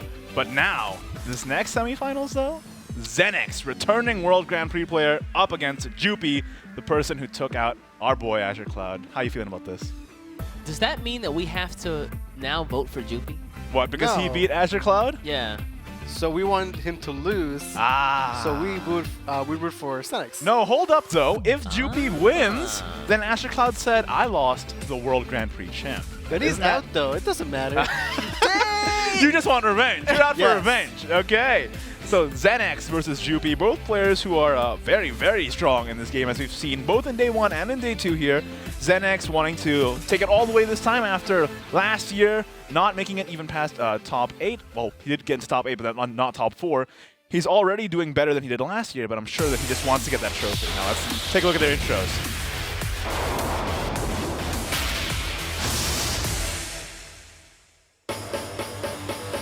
Shadowverse World Grand Prix 2019 Grand Finals Semi-Final Match 2選手の入場です。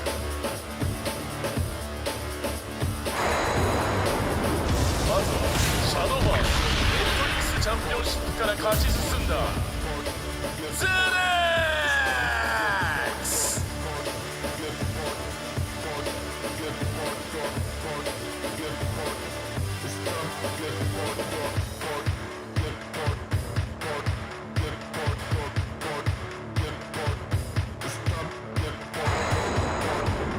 対するはレイジシャドーバース2019スプリングから勝ち上がったチューピー。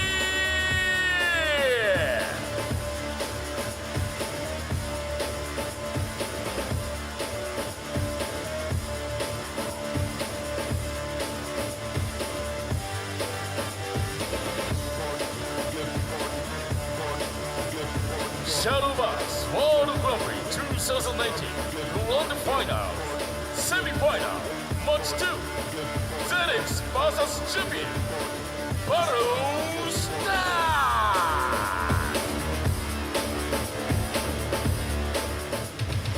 Battle Start! Oh, you're gunning for that guy's job, aren't you? Aren't you? This is it. Zenex versus Jupi. Now, who do you guys have to win this? We were talking about it before. I got Senex. I guess I have to have Jupi. I feel like, you know, if he beat Azure Cloud, we kind of have to vote for him. Well, here's the deck list. Senex does have that insane Dark Elf and the Tista. The Tista still continuing to do no work whatsoever. We haven't seen it at all. It's really unfortunate we haven't got a chance to really see the Tista go off. I feel like we've seen every other combination this weekend. That's the one we're still waiting on. Maybe we'll get to see that in these games here. Yeah, we saw the Realm at least once. Here's the Dragon. Senex is one of those Rending gamers, and he's got a one of Shiva as well. He's actually maybe I think the only Rending gamer left here. Left? Yeah, you might be correct on that. And let's take a look at his Havencraft deck list. You've seen it before, you'll see it again. He's got the 2 of the Black Inscripture though. He's got also the 1 of the Gourmet Emperor's Kitchen. And that one of Sister Falconer as well, which is something we've been harping on about all throughout the day. Sometimes when you're going first, that turn 4 is awkward. Sister Falconer comes in and fills that niche really nicely. And let's take a look at Jupi's deck list here, of course. The Amatas Forest, so strong today has it been. Of course it's here. This is it. This maybe is the list. The best pilot at it. We saw him do the 20 damage, right? Yeah, I mean, it's hard to... Well, that's a one-turn victory, OTK. Yep. I feel like this is the standard list, right? Yeah, pretty standard. Very compact, very tight. Let's take a look at his next deck list here. He got the Dragoncraft, of course. Mature Dragon with the 1 of the Ayla. I really like that little... Slip that in. Again, we haven't really seen it pay off. Maybe we'll see it in this series. Well, it did activate a Masamune before, which was pretty good. I think that's okay, yeah. Take that. And finally, Jupi's last deck list here, of course, the Natura Haven with the Realm of Repose, which we've seen it go off today, but you know, after everything else, I'm not so sold on the Realm of Repose, to be honest. You still like the Feather Rush more? I definitely like Feather Rush more, for sure. Pushing the damage is nice. Keeping Kell around is Honestly, for Natura Haven, the MVP has been the Ice Flame Priest. Because so often, just as a 5-5 for low play points, it's enough to give boards that can win the game, right? It definitely does. And, you know, with the games that the Natura Haven playing out to those later turns, you're almost guaranteed to get one. Yeah, like, you know, he starts out very expensive, but by turn 7, turn 8, it's costing 1 or 2 play points. Super powerful. And then we got both those guys strapped in, getting ready for the last semifinal game of Shadowverse here at the World Grand Prix. Zenex yesterday going 5-1, Jupi going 4-2. The winner will move on to the grand finals. Loser eliminated. And let's hop right into it. Ooh, interesting. So we're going to have the Forcecraft go up against the Havencraft first game here. Jupi going with the Amatas. We'll see if he can keep his momentum. There's that Sheraton we were just talking about, immediately tossed away. Yeah, don't want to have it early on. He's like, yeah, to be honest, I'm going against Amatas. I'm probably not going to see you. Let me just... Maybe he'll draw it eventually, right? Yeah, and then Jupi tossing back 2 cards, getting the Avatar Fruition as well as the Wellspring Elf Princess. Nice to get. We saw how powerful that Fairy Whisk can be as a resource. Yeah, the Fairy Whisk is so good. All right, let's see here. Jupi going second. Ooh, turn 1 plays. Yeah. Water Fairy, Willy Puck, or Fairy Circle. Water Fairy might be the best one just because it has a body as a 1/1. I like that. Also on 3, you can just play out Puck as, you know, after you do your 2-drop. Yeah. Fairy Circle is good, but probably you want to commit to play with it later on. Yeah, I like the Water Fairy here. Yeah, the Water Fairy just... again, we said that, like, once you get to get your opponent to around 15 damage, you're going Amatas Forest, you feel like you're in a pretty good position to just take with fairies. Yeah, it's a lot easier to close the game out. Definitely taking his time though, Jupi. Again, so much on the line. Potentially playing for $200,000, which is insane. That is true. At least potentially $1 million, right? Could you imagine, like, the guys, whoever wins this match, their next match is basically an $800,000 money match. Yeah, that's wild. That's too much money for one set. It's too much money for words to describe. Yeah. Okay, goes with the Willy Puck instead of the Water Fairy. Get the Crystallized countdown ticking as soon as possible. I can still understand that play. Yeah, picks up another Avatar. Not bad as a 3-1 body. Zenex, the reason just drop the St. Lee Squeaks there. St. Lee Squeaks pretty good. Yeah, I mean, he got the board presence first, and so now it's up to Jupi to respond. Yeah, going first, Zenex is going to, you know, take the initiative and dictate the pace of the game early on. It'll be up to Jupi with his first Evo to try and turn the game back, right? Yeah. But there is no Amatas, no Smitten in hand yet. And well, we've talked about it all day, but this deck has some trouble drawing. Yeah, like, you don't need so much for the combo to be online. Yeah. Because so many cards generate the fairies, but you do need the Amatas or the Smitten. Ends up playing out the Avatar Fruition. Don't know if I agree with that. Igni wins and he started, like, cutting his neck with his hand. I don't know what that means. But a 3-1 maybe forces Zenex to take a trade here just to get it off the board. It does generate a fairy as well, but it gets cleaned up by the Feather Folk so easily. Yeah.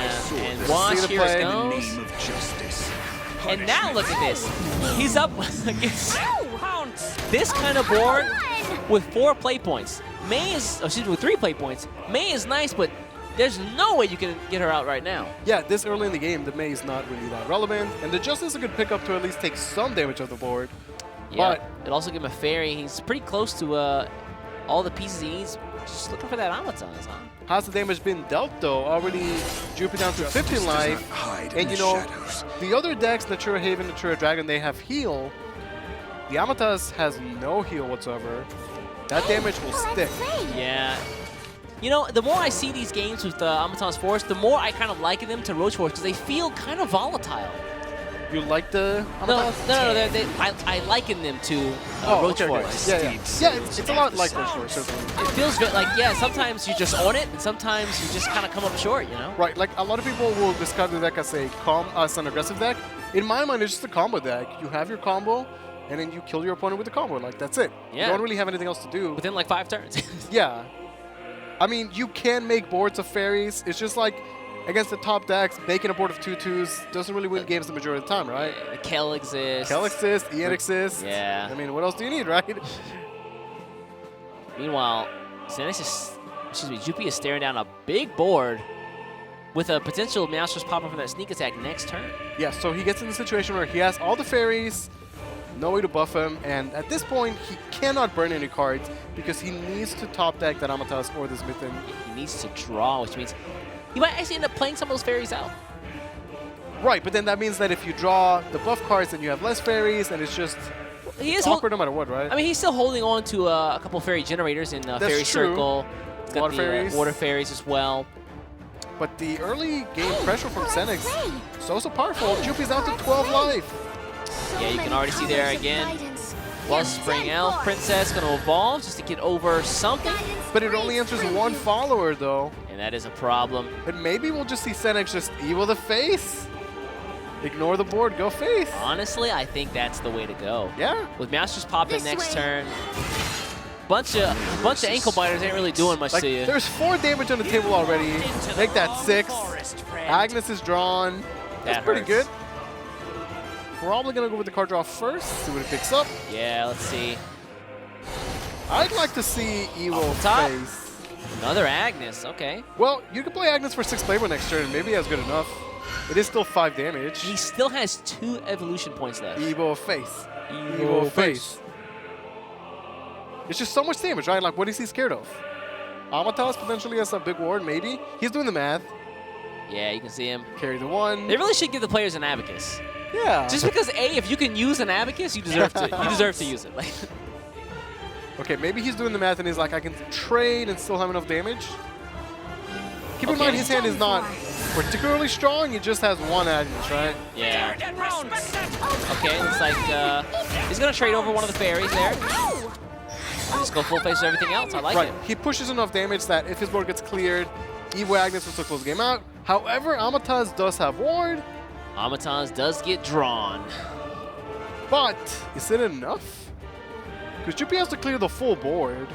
Oh, that's and true. have a ward left over, right? And with no Divine Smithing in hand, it's looking a little rough. I mean, Amatas could Evo into a pretty thick follower. Let's see, he can trade the fairy. He can trade the Wellspring Elf Princess. He can try to invoke May and get rid of the other Meow Spears. I mean, Amatas could Evo over the 3/5, and then the other 2 just trade. That also works. And then maybe we'll have that situation where Xenix was so close, but then can't close the game out. Yeah, that kind of looks like it is one of the potentials. Like, his hand is not great at the moment for Xenix. He needs a good top deck, and that Bell is going to be so slow. Yeah, 3 turns, man. City Gold, where are you? I don't know if Jupi will respect the Agnes, though. If he doesn't ward up, he's just dead. Yeah. People are evil. Okay, there's Maybe the he's going to go evolve. for the May, like you're saying. But I don't see how he can play May without not just... Like, he needs Amatas, right? Yeah, 1, 2, 3. Okay, but... Now how does he actually play the May? Like, Right, with this play, he doesn't clear the board fully. This way. Okay, he clears enough that he's not dead to 1 single Agnes. Yeah. Oh, that's Sheraton not a next great draw, turn. honestly. How many trees has he cycled through? I feel like it really hasn't been that many. Well, I mean, the Agnes are pretty expensive, so... That's true. Yeah. We rarely see the Natura Haven have this type of hands where they have nothing, but Xenix has really nothing. Do you evolve? You drop Agnes the Agnes, trade? evolve, and then trade? Yeah. And then push 2 face damage? I mean... You know, if he does that, the other Agnes would be lethal. The problem is that it costs 8 play points, not even 7, so he couldn't play the following turn. That's true. He would have to top deck a Respite. No, Not an even Aether. that, yeah. Has to be an Aether top deck, right? You need the Aether here. Okay, Agnes trade. Okay, yeah. Evolve. Yeah. Like, at least push the 2 face damage. It's something, right? Yeah, and he still has 20 left to work with. Should certainly have at least 1 turn to live, right? Oh, Mills that He's second not happy about Amatas. that. Yeah, he's pretty mad. You can see hand on his head there. He can't let that get to him because, like, whatever he's going to draw is going to get burned anyway. Yeah. So, like, he only has his hand to work with and can't, you know, focus on those things that are not relevant anymore. Okay, so Jupi would have to win the game this turn. But Senex doesn't have Agnes next turn because she's too expensive. I mean, to be honest, technically he could wait it out. He doesn't know that, but he could technically just wait it out for one turn. Well, how much would need damage something can else, Jupi represent on the board? Because each fairy is 2. He does have an Evo to work with. So you trade over the Meow or the St. Lee Squeaks and kind of hope for a Divine You can't Smithing? ignore it. Yeah, you can't ignore the... He's going to play them all out here? But he has to drain against the Squeakers though, right? Like, otherwise you die to Punisher? This ends here. Oh, this is a close game. This is a really, really close game. This is a nail-biter. Yeah. Okay, maybe he wants to take off the Wisp for the board space. Now I can play Fairy and then May. And push a good amount of face damage. No! Really? Right, like Senex can't ignore this board. He'll die the following turn, he right? has to do something. But unless he draws an Aether, the Agnes is not lethal. All right. Okay, May clears. May. Lethal has been set up for next turn. And what is the draw? It is not an Aether. That is so unfortunate. So how much is the Priest doing? Maybe 2 damage? Yeah, definitely not enough. So unfortunate there. Xenix, I feel like he had that game in the palm of his hand and he just ran out of gas. The double Agnes back-to-back when he had no hand turned out to be a pretty bad draw. Yeah, pretty poor performance, and he kind of cycled through trees before then. And honestly, after drawing 2 Agnes like that, the worst possible draw had to be the Ice Priest that he also couldn't play, right? So a series of unfortunate draws. The lowest. Doing the math. So let's assume he can take 2 damage off the board. Okay. But there would be 9 damage on the board and 1 Fairy with Storm, and he's dead. Yeah, he has to know that the rest of the fairies are in hand. Right, so unless this Ice Priest is doing 4 damage, which it is not, it's doing 3. That's going to be game number 1 for Jupi. Glorious ice flames separate good from evil. They're not that glorious. Senex was so close, though. Honestly, that Amatas was also a top deck for Jupi, right? That's the one true. that saved them, so really, really close game back and forth. 4, 6, 8, 9, and there's your Just fairy. enough. 4, 10. Even with the heal from the bell, it is not enough to save Senex. And Jupi takes game number 1. So surprising, we've talked about it all day where, Amaton's Forest has the potential to just, stall out. Yeah. And yet it happened in reverse this time. Well, he got exactly the Amatas he needed, right? Yeah, and then Haven of all classes was the one that stalled. Yeah, it's the opposite. You never see Haven brick like that, but double Agnes with no amulets, top deck the Ice Priest, we can't play it. I mean, again, Sheraton is a very expensive follow, and that's kind of the risk you run when you have those big bodies in the deck, and it's those early turns, you really just can't do much with them. Yeah, you assume that he's going to be like a 2 play point, 1 or 0 class follower, but in that case, it was 7, and it just was not good enough. Yeah, that is painful. You see the Jupi composed as ever, one more step toward victory. Xenix needs to do something to bring this back before he falls too far behind. I really don't like these situations where players they're 2-0 and they have to win against like something like Natura Dragon. Yeah, I mean, all the decks in the meta are so strong right now, and you never want to give a single deck more than one chance. Maybe we'll see another 3-0. See, this time Xenix moving over to Dragon. Is fighting in despair. See Jupi with the Haven. Oh, okay. You can. Okay, Pathfinder, Baldane is a good start. Picks up an Ian as well. Ian's all right, but yeah, maybe not Bell the best. 1, pretty good. Would have preferred a Peter. I mean, he still might draw it. He still could. Let's see, I'm gonna mill the Shiva. Double Bell. So we roll down the Shiva.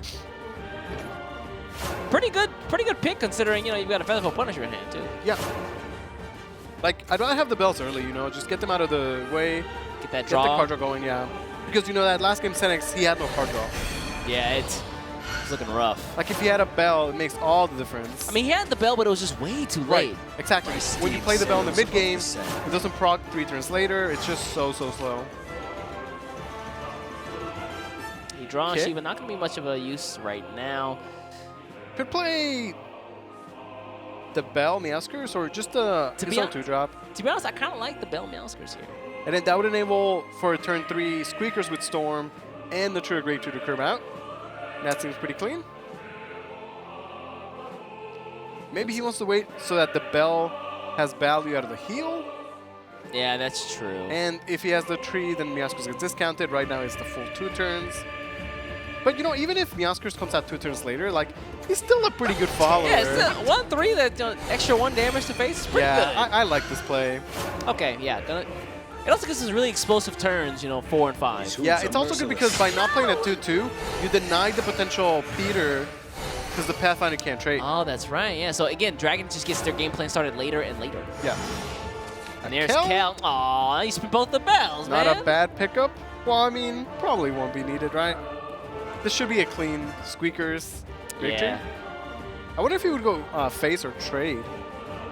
Considering what's going to pop next turn, Face, right? I wouldn't be angry if he just went face. Right, like when you have Kel to back your place up, why not go face? You got the insurance policy in the back. Yeah, like if you go face and they go face, then they get punished by Kel. And if they're going to trade, then you might as well get the face damage out of it. Exactly. And it's also good because Jupi going second feels like he's kind of established the tempo for this game early on. Yeah, even though he went second, it seems like he has the initiative. But again, now he has the extra evil, extra card draw, and all of a sudden going second looks pretty good. His hooves are merciless. Dawn Splitter not going to be very useful here. Finally gets to trade into the St. Louis Squeaks. Here comes the trees. Yeah, what else is the turn? Is it just draw? I don't think he could use one of those Ians, but usually you want to save those for a Masamune, right? Yeah, it feels terrible to play with no value, especially when you have 2 evos, and Baldane is certainly not the play, so... Technically, you could do Dawn Splendor and then, Meowscurs does 1 damage. Oh, that's a good point. Yeah, it actually does. But it's only 1, but hey, that's we've seen 1 damage. as it's gonna do. We've seen 1 damage today mean the world to some players. What if you summon Ian and then you give them the dragon and you just chill? I shall reveal your inner light. I don't know if I want to give them all that. That dragon can go face. Yeah. And she's jealous. So. That's true. Okay, is this Kel? This is one of those Kels where it's like, yeah, Kel is fine here, it's good. But there could be way better Kels later on. Yeah. Well, we typically don't see Dragon tend to establish those big boards. So maybe it's good enough. Any follower is enough, but it's also good because Kel survives as a 6-5 and then trades favorably or equally against Baldane, right? So that's true. Or something like a Shiva. Yeah. And the heal is relevant right now. Goes back to 20. So honestly, Kel's looking pretty good. Yeah, we saw the Dawn Splendor come out there from Zenix. Yeah, like you said, Kel it is. Kel, yeah. You were done for. Now, Baldane Rending can still clear the board, but initiative goes right back to Jupi anyway, and I think it's okay with that. I like that. He doesn't attack with Meowscurs because Meowscurs would actually lose the 2 attack. Oh, you're right. And go to 0. Well, he would still get his 1 damage off. Yeah, patience is a virtue, man. This way, the Dawn Splendor essentially blocked 2 damage from Meowscurs. Considering he was going to get cleared too, yeah. You see Baldane here trade right into Kel. But again, Jupi gets initiative here. He gets to, once again, dictate the pace of the game. And that second bell is proccing, and he gets the Agnes in hand, which is so crucial. Yeah, Agnes, this early on, with all these cards in hand, should be a lot better. Let's see if there's another play for the Realm of Repose that we hadn't seen before. Yeah, he doesn't have the Kel to work with, so I wonder what he's going to do with it. What do you do here? I think this could be like a Punisher, Meowscurs, Respite. Yeah, you can't use both because you don't have no play points. Yeah, I like that actually. Maybe it is double Punisher, Meowscurs. That pushes good damage. It's not the strongest board though, just 2/2s. Yeah. And look at that Zenix hand. Not 1, not 2, but 3 Ians. Good lord. I think next turn might be a Shiva turn though. I like Shiva. Shiva's pretty good.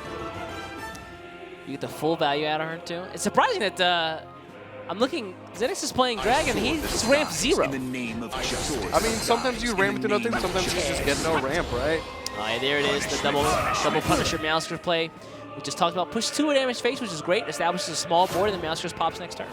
Yeah, and the Punisher is such a high priority 2-drop that, if this forces out the Ian, then it delays the Kel, and I think Jupi would be okay with that. Yeah. If he was going to go with Ian, then this would then become a great turn to develop the Corrosion, though, so... I don't good for Zenix. It's a really awkward spot just because Meowscurs is going to come next turn when you've already done all the clearing. It won't be long now. Yeah, but I mean, that's Meowscurs, right? Yeah. He has Storm, I'm just going to get some face damage. Stop! Yeah, get the Corrosion going. Again, even if it doesn't do damage now, or not a lot, just get out of the way. You won't have to commit 2 play points to it later on. You start to force Haven into a corner. Is it Shiva for Jupi then? Oh, he's got 2 Evo points left. Yeah, so he's up 2 Evos actually, so... Seems like a good idea. Xenix has none left. I feel like, yeah, once you're up 2 Evos on your opponent, it's like prime time to just, you know, use those to take over the board. You kind of bully your opponent in that case, right? Yeah, and like you were talking, it's not like Xenix has ramped anyway, so something like Masamune won't be relevant for a long time. Cards like Ian in the mid game without Evo are pretty whack. Shiva is super slow, so... Actually, I like that a lot. I think it's Jupi's time to use the Evos and take over the game. Yeah, time he can kind of just start swinging around a big stick and say, hey, yeah, can you deal with this? Shiva seems pretty good right now. And there it is. Gonna see the evolve of Meowskers. Okay. I like that a lot. Okay, just get the face damage. I like this because Shiva's a 5-6. Already trades favorably against a 5-5 anyway. Ooh, However, Magna is a great pickup. Yeah, that's such a good top deck. It is a card that can influence the board. However, it's not going to get the respawn, but... Oh, that's right. Yeah, he hasn't really gone through that many trees yet. You know, too. Because Jupi didn't Evo with the 5-5, now Xenix he gets that 5 face damage. Ooh, and he's got 11 defense left now. Okay, there's the Traveler's Respite for healing up. He's also got a Bell in hand to help out as well. Discount those Agnes, picks up a Squeaker. No, yeah, he could use the Bell squeeze, but he has to carry this 5-5 now. Yeah, like, you know, his play last turn seemed really cool. Like, okay, go Evo the face. But, obviously, hindsight's 2020. I don't know, Evo Shiva would have been kind of nice there, right?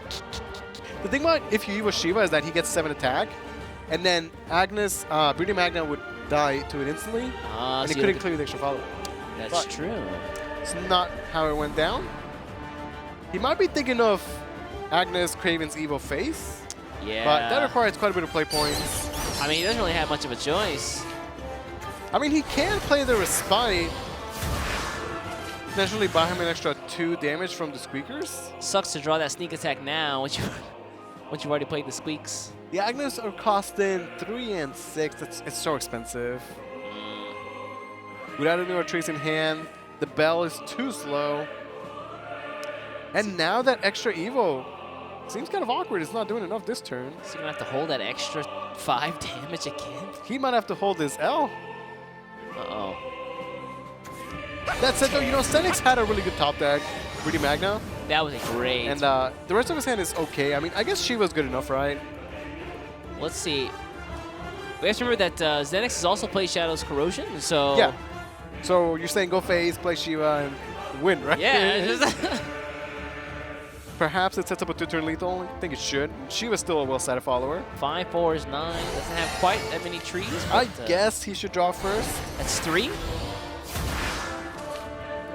That would be cool. Yeah, play Shiva, go face. Seems, yeah. And with the Raptor, he should have more than enough damage next turn. Yeah. Yeah, but right now Shiva's better because the Yeah, 5-6 4. ward, and you get the damage, which you would miss next turn. 4, 9, yeah. All of a sudden, it's looking... He's 1 off lethal, actually. Looking pretty good for Xenix. Like, if you ignore a follower that you could have cleared, and that follower then deals 10 damage to your face, you're having a pretty bad day. yeah, it's not a good look, right? All right, He's doing the math. Yeah, you can see he's 1 off. Time to 5 go plus face. 5 from Ian, 4 from Shiva's effect, plus the 3 from the trees. Yeah, and he healed up to 14 and has a 5-6 ward. So even though Jupi has potential Agnes plus Cravens, I just don't see it. He's traded. Really?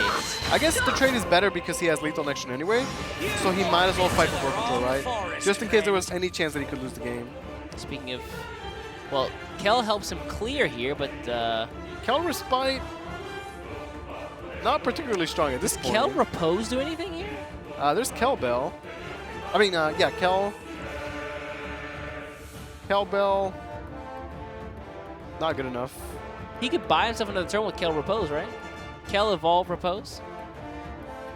Yeah, because unless there's any extra damage, which there isn't because Genesis is not a thing, he would get at least an extra turn, right? And then maybe that extra turn is enough for him to close the game out, since you can Cravens the Kel and still go face with the Agneses. Ooh. Maybe. Hold on a second. Might have found a way here. Looks like Jupi's trying to figure out himself. He also gets us a lot of life out of doing Cal Bell anyway, so... Yeah. No reason not to. Get +3. I kind of like that play. Yeah, maybe the Repose is actually going to do work here today. I mean, I don't know what else he's doing, so... Whoa! I guess that's good. This is the way to Okay. clear the board. Which potentially is better than the Realm then. Let us conclude. Because keep in mind, Dragon has no Evos, and Masamune is not active yet. Plus, by clearing the Kel, Miyazuki gets to go face right now. Yeah, that's good. He's got to be wonder careful, if- because next turn, I mean, he could just die to tree damage. He's not playing the Bell. He wants the board space. I like it. Wow, Jupi's really brought this back? Yeah, I mean, he's making this a very, very tight game. Wait, but he didn't play the Realm, so he could die to Corrosion. Yeah, exactly, yeah. But how much was Corrosion doing? Corrosion's doing 3 right now. There's no way he's going to do an extra 5, right? Be careful. Be careful. I mean, Raptor is already 2. Yeah, but it he won't be costs able to 4 get there, play yeah. points, so... Way too It'd expensive. have to be Raptor, triple Aether. Yeah, something like that, yeah. Which, yeah, that's going to be a no from me. it's going to be a no. I really thought that Zenix had this game, but man, Jupi brought that back. Igni Meyer telling me he still has hope. Here comes the Confectioner. Okay, Confectioneer. Those are not Ethers. Baldane, Tyrannosaurus, those are just slow cards at this point. Yeah. And, you know, Ian, really strong card. Without Evos, without Masamune, he's just... Pretty weak. Yeah, it doesn't do nearly enough, right? Now here come the draws. It's an Oracle. I'm going to spin this last tree, and then he's I guess he could clear the Maskers. Yeah, at least clear the Maskers. He does get the Shiva heal. I just feel like this is so much riskier because you know it's Haven. They're going to have an Agnes in Haven. Are you the enemy I seek? I mean, they're going to. Enemy I seek? And Jupi's going to take game number 2. Jupi's going to get Jupi's going to bowl him. That Kel was so good. That was a really good kill, yeah. I really thought Zenix had that. Interesting. We didn't get to see the Realm of Repose get played out, but we did see the flexibility it has in those kinds of situations. Yeah, I still like Feather Rush better. Yeah. All right, Jupi up 2 games, only needs 1 more with Dragon. Talk about this all the time. If you give a deck like Intruder Dragon 3 tries to get a win, I mean, it's got a pretty good shot. Yep. Yeah, Zenix there, you can see him. He actually does look that frazzled. I mean, after watching that Sasamu versus Yo-Yo game, you can't look worse than Yo-Yo, so. Yeah, he was looking rough. Hope that guy's in a better place right now. Yeah, I mean, you know, getting 4th is still pretty good, right? But you lose to the guy who's beaten you all year. You could have just stayed home and lost it. You know what I'm saying? That's it's probably rough. like, oh man, I flew X amount of hours just to lose to the same guy. But if you think about it, it's good that it happened so late. Yeah, that's true. Like to fly over to like some other country and then go through a tournament, it's like, okay, we're pretty close to top 8, Yeah. or top 2, top 4. All right, it's fine. Okay, Zenix with the Amatas. I like Has this Divine choice. Smithing in hand already, and Fairy Generators. Early Divine Smithing is looking great. For Jupi, early Ramp is pretty strong. Oh yeah, it's got Ian. I don't know if I would keep Ian. I might toss Ian back. I think he's great in this matchup, but you'd still rather find like the Pathfinder, the Peter, Just early Baldane. Oh, interesting. Okay. Goes for the Respite and says it's going to ramp on 2. It did 4 right into either Ian or Valdane. More Fairy Generators for Zenix.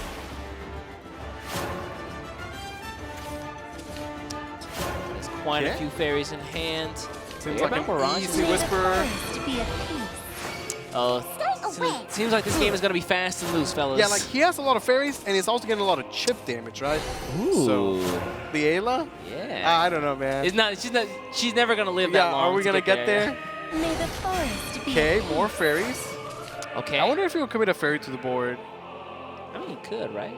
I don't think he needs to, but I guess he could, right? Help me, fairies. Like, what if it just plays Smithing on 4 next turn? I kind of like that. It's not going to be enough damage, though, right? No, not quite. Dragon Chef picked up by Jupi. Maybe it's just Baldane as a 4/4. Yeah, it's a big body. I mean, right now it's a lot of stats. Especially against the ankle biters. There she is for the first time in the World Grand Prix. Shiny, shiny. Will she do anything? Tista, Wings of Mercy. Okay, so More like Barrage? Tista, Wings of Apathy. You could do Trade Water Fairy, Barrage the Whisperer, and all of a sudden he has like 50 fairies in hand. That seems acceptable. That was a jump. The question is, I love that play. I mean, it's when so do clean. you commit the 4 play points to his Smithing, right? Because unlike Amatas, who is 3 play points and comes with a 4/5, the Smithing is 4 play points do nothing that turn, right? So Well, imagine you do top deck and Amatas, then you don't have to use Smithing for the, the 4 effects, right? Right. So maybe he wants to end up in a situation where he's not going to overdraw, which means that replaying the Whisperer becomes not a great option. Hey, let's play. So instead, going to Barrage the regular fairy, and use the Lily for the additional pressure. I like it. Help me, fairies. Help me, fairies. It's just going face? Really? I mean, less than 15 is good. Yeah, it and is then good. test one for Divine Smithing next turn, right? Okay. At least he'll have the bubble. Okay, yeah. It's like the best of both worlds. He's not completely wild boy. Yeah. Another Baldane picked up for Jupi. He did hold the Ian since the mulligan, and you know, perhaps this is where he would shine to just answer the board. This definitely looks like an Ian turn, especially with 3 evolution points. I wonder if he might want to hold it for later on, but I don't know. Ian just seems good now, right? Yeah, it's just a clean answer to, you know, all that. He's taking 13 damage. It's only been like 4 turns. Right, because if you play Baldane here, you answer a follower, and then you take another 4 guaranteed, potentially 6 from an Evo, so... Like, the more your life or your defense ticks down, the better chance he has of less and less fairies just needing buffs. Exactly. So, you know, Ian seems pretty clean then. Thinking about it, looks like it is going to be the play. And he keeps a big 3/3 body on board. Adele, the Jealous Dragon, going to get summoned for Senex. Well, settle down. That's his X. Be gone. Be gone. I'm picking up what you're putting down. Be gone, X. I'm glad we're on the same page, Sean. All right, there's the Divine Smithing, and here come the fairies. He will face, You're done for. All right, so Jupi's at 4. It's at 9 life. Ooh, 4 I fairies like plus it. Evo will do it. You know, Dragon Chef, without the Great Tree, only heals 1, so... Yeah, it's pretty pathetic, isn't maybe it? this is like a Tyrannosaurus, Play Great Tree, Dragon then Chef. Dragon Chef. I mean, it's a clean use of play points, too. Right, certainly not an Ayla turn, that's for sure, right? Yeah, we're definitely not getting there. We're definitely not getting there. Like, if he gets to clear the board, get the heal, and push 5 phase damage, I think that's a great turn. not that bad. Yeah. Those fairies have... Okay, so 4 fairies is 8 damage. Evo is 10. So if Jupi heals out of that range, maybe Senex won't have any more damage. Yeah.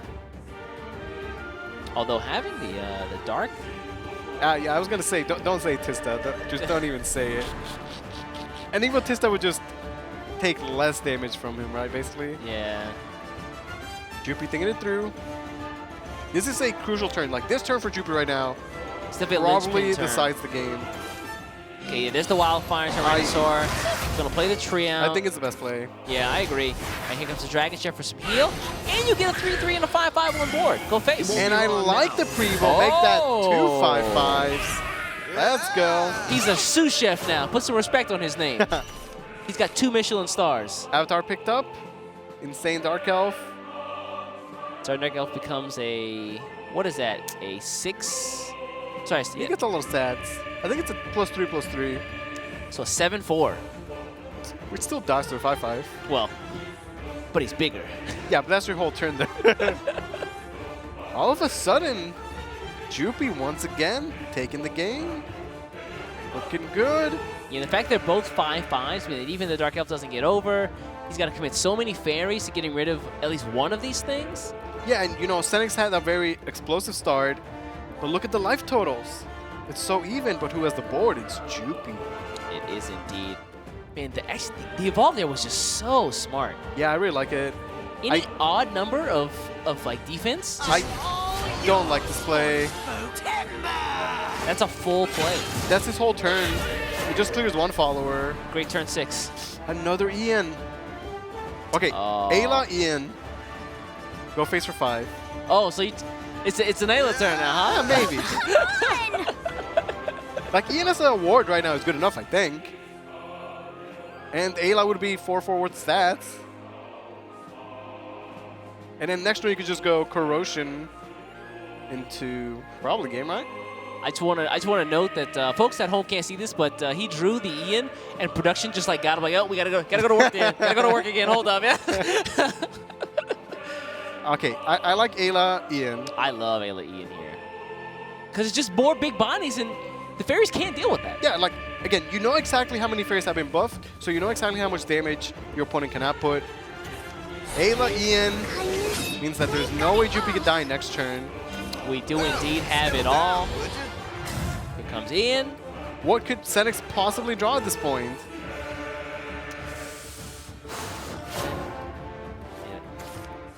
Wily Puck. That's not the draw. Has all the fairies in the world and nothing to do with them. He does have an evil and he could trade with fairies. So technically speaking, he could survive, right? Maybe buy himself some time. Would he survive though? Would you really call it surviving? I mean, he would be a shell of a man. Turn. He would be a husk of a forest crown. Okay, if he's gonna go down, why not go down with the Tista then? That's what I'm talking about. Go down swinging. That's what I'm saying. Tista it is. Here comes Tista. Gets 0 value. Nice. It's a 3/3 though. Call her Big T. But not my love. Okay, so he has to trade fairies against something. Everything. But again, you know, when the Yamata's deck trades with fairies, they usually don't have enough damage to close the game out. All right, let's see what the fairies can do here. Here comes the May. Okay. May's a good shot. Yeah. What did she hit? Pop. Hey, great shot. Wait a second. Senix final stand. Really? How much is Corrosion doing? Because he only has 3 damage. That's true. Is Corrosion not doing 3 damage? Maybe not. I feel Really? like he hasn't really ran with trees this game, has he? He has an Aether in hand right now. That's 2. At least, right? At least. And it draws a card. Xenix definitely took a gamble there. I feel like he didn't need to take that gamble. No, I mean, Senix, he had nothing. That was his best play. Like, he had nothing, man. He could have cleared the Ian. Ian clears the board. You just have to trade against the fairy first so that Adele can be summoned. Yes. Is Corrosion really not lethal? I guess it's not, right? Apparently not. Interesting. Okay. Okay, so if Jupi clears the board, Senix has nothing, right? Like, now he really has nothing. Actually, he's one off. Oh, no, sorry. Yeah, he has nothing. Oh, he's going to Evil them all Dane Shadow instead? Yeah, okay. Time to say goodbye. No, Evil the EM, good enough. Yeah. Like, Paul Dane's just a 4/4 and... It's just a body at this point, yeah. Okay, Senix has to win this turn. Smith in? Wait a second. Wait a second. Wait a second. Hold up. No, it's not enough. Because you can't... You can't Wily Puck. Yeah. Wait, you can play Avatar first. That fairy has the Tista buff. It becomes a... becomes a 2/2. That's true. And then Smith in... 4. He doesn't have the play points to play all the fairies. He doesn't?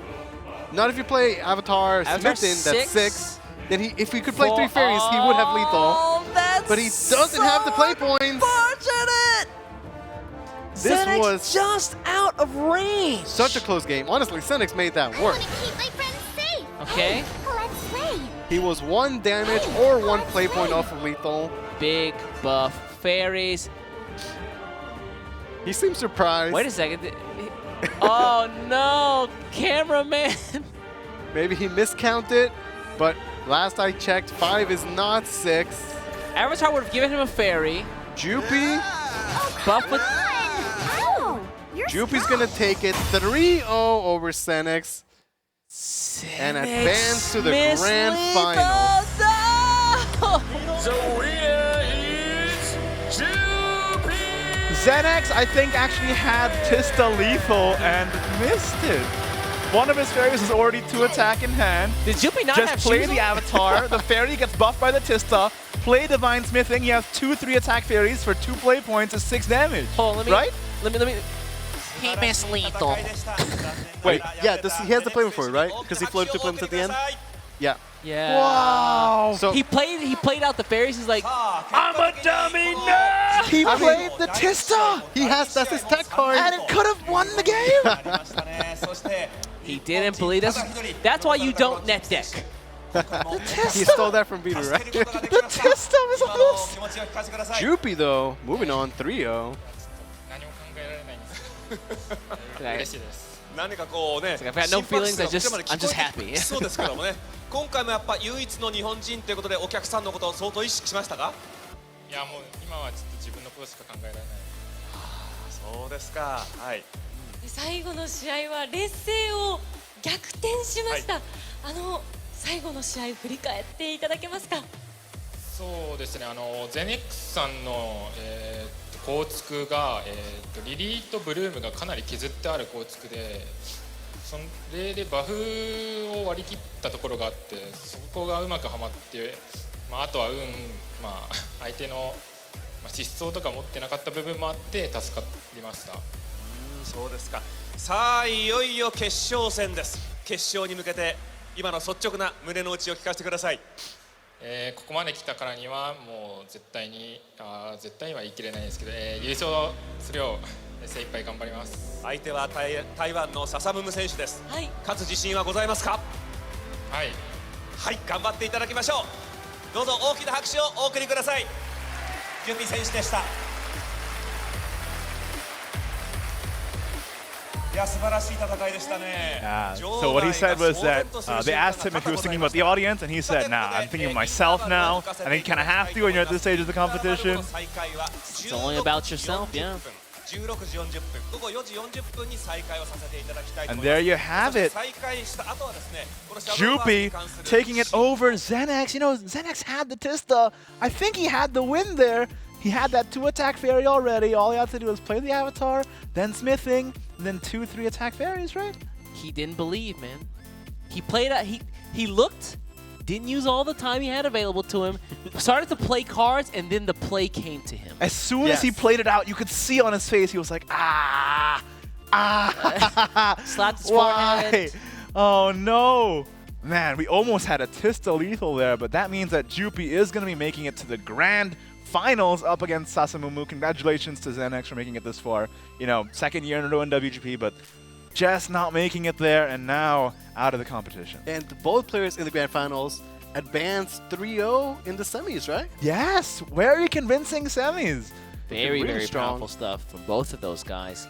Again, Jupi, Team Quirt. I mean, it's an amateur team, but they're looking pretty professional right now. They're not looking amateur on the stage right now. Yeah, exactly. Man. Wow. So, that was a crazy series. I feel like that first game where Zenex went super aggressive but just couldn't finish it off. And then in the end, Jupi just stabilized because Zenex just ran out of gas. Yeah, man. That was with the Haven, right? Yes. Zenex was running the Haven. Yeah. It's so weird that you see Haven run out of gas these days, it's not the deck where you see it. The opposite, you know, Amata's Forest versus Natural Haven, and Natural Haven's the one that ran out of gas. That's weird. But honestly, it was such a close game too, right? It definitely was. It was definitely a nail-biter. Definitely, yeah. And then in the second game, it was looking kind of rough with Jupi not evolving with that Shiva over the Ian, but then, again, Zenex didn't have enough, and then the Cal lived, and it just all went downhill. Yeah, it's just snowballed, you know, just bad situation just got worse and worse and worse. And right. I feel like we saw that a lot in the last game as well. Yeah, but somehow Jupi just always clutched it out, right? Yeah. And then, of course, that last game, Tista. It was so close. Tista. It almost happened. Could you imagine, like, that single moment of your life cost you, like, the difference so massive in reward? Mm-hmm. But, you know, that means that the finals is going to be Jupi from Team Quirt up against Sasamumu, who had such a convincing run all throughout day one and then all throughout day two as well. Those grand finals will be right back with us after this short break. Do not go anywhere for the conclusion of the whole year of competitive Shadowverse.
待たせいたしました米国の4時40分を迎えましたこの後はいよいよ決勝戦を残すのみとなりましたがここでこのシャドーバースワールドグランプリ2019の講演をしていただいております Welcome back, everybody, to the Shadowverse World Grand Prix 2019, the eve of the final battle. It's upon us. We've just gone through an entire day of an incredibly high-level Shadowverse, and now the grand finals are between Jupi and Sasamumu. I'm Ignidius. With me, as always, my co-hosts, East and Luis the Panda. Yo, yo. Now, we're at the grand finals. How you feeling? I'm feeling pretty good. We've had a lot of really cool stuff happening today, a lot of great matches, and looks like we got something special here. What is this? That's right. Before the grand finals come underway, we do have a couple of important announcements here. Let's go. Who is this man? He is not KMR. Yeah. Very exciting announcements. Shadowverse World Grand Prix 2019がこの埼玉県を会場にして開催をされますことを本当に嬉しく思っています。サイゲームス社の木村専務取締役 So productions in my ear letting me know this guy is actually from the city of where this event is actually being held. It's so Sonic City in Saitama, and he's trying to kind of talk about how esports is growing not only around the world but also in Japan. He said, hey, if you're interested in esports and you're looking for a venue in Japan, come here. And it's a pretty nice venue. It is very, very nice. Yeah, you can see the stage here looks absolutely sick. So, I might do a little promo for his folks out there in Saitama. I don't blame him, Shout out Saitama. He's a Saitama shill. That's what he is.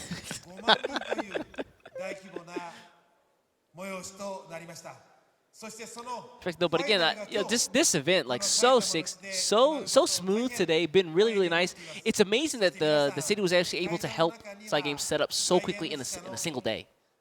So actually, from day 1 to day 2 has not been the same event center. So from day 1, they took everything and moved it here. That's pretty amazing. Players included. Yeah, we started with 8 well, players. If it wasn't the players, we would have a problem. No, they're all holograms, Iggy. That's what it is, man. They're all holograms. Just the venue and nothing's happening? No. We're down to the 2 final players. Who's going to be the best in the world? Iggy and I had a gentleman's wager agreement where Iggy offered to clean my apartment in Japan. Hello? I'd have to buy a ticket. Hey, that was part of the wager, man. Oof. Again, thanks to Saitama for hosting the event there at their event center, and hopefully we can see more sick events like this here as well.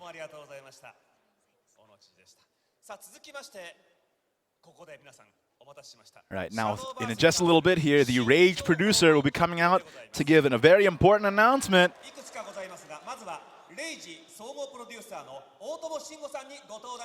Otabo Shingo-san. There he is. Let's see him.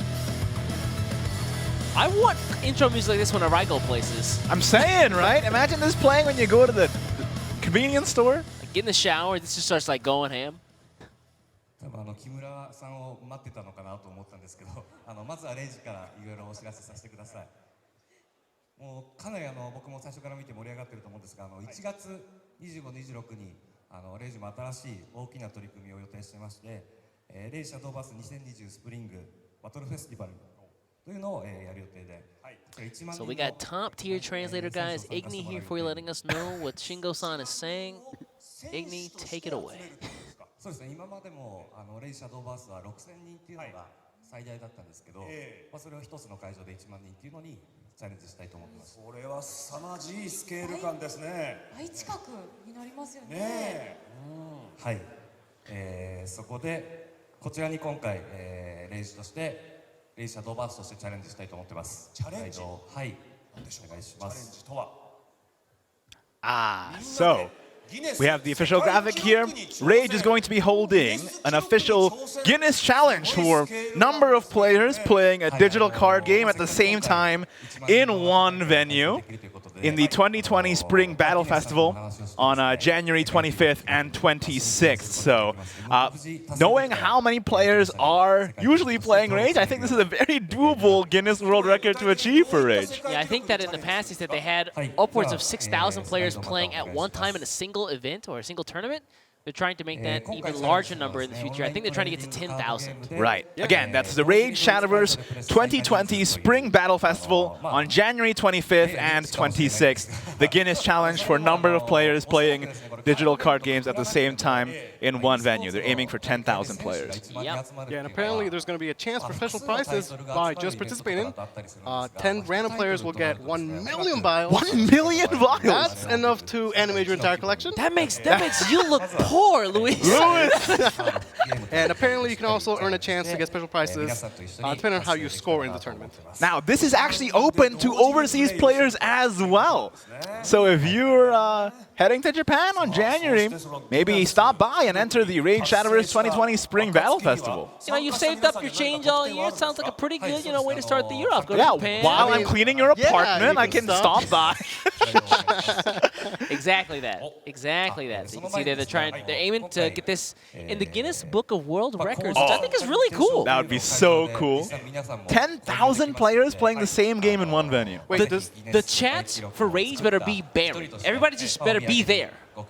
Then that means that the tournament would have that many entrants, right? Yeah, which is mind-blowing. Yeah, it is. 10,000 people at a Rage League? Imagine how stiff the competition would be. I mean, it was already pretty stiff at 6,000. At 10,000? Just arthritis levels of competition. So you can see here, you get 1 million vials for 10 players. They're going to give 15 card packets to 100 people. And, so they're going to give 100 free card packs to 10 people, excuse me. And they're giving out 10 Sears Globes to 10 people as well on day 3. So that is a lot of stuff you can win. So if you get to day 1, 10 people from day 1 will get the 100 card packs. And then if you get to day 2, 10 people from day 2 will get the 10 Sears Globes. That's really cool. I'll take the 1 million vials. Just for participating? You don't even need them. Yeah, what do you need the vials for? To animate more cards. You gotta animate your Tista. Luis is going to animate the entire Ultimate Coliseum set.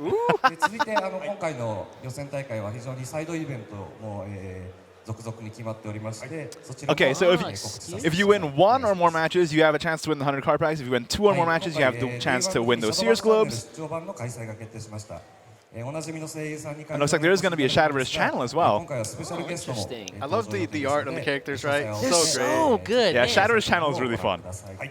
The artists there are just so talented. So lots going on at this Spring Battle Festival. So again, even for overseas players, feel free to stop by and join if you're going to be in Japan at that time. And I mean, you also have a shot, maybe potentially for next year as well. Oh yeah, for sure, for sure. We haven't gotten word on exactly how the splits will be for next year. But I mean, if it's anything like this year, Rage was a qualifier for top 2. So lots to do, lots to see in this, and lots to win in the Rage Shadowverse 2020 Spring Battle Festival. Again, January 25th, 26th. Looking forward to that.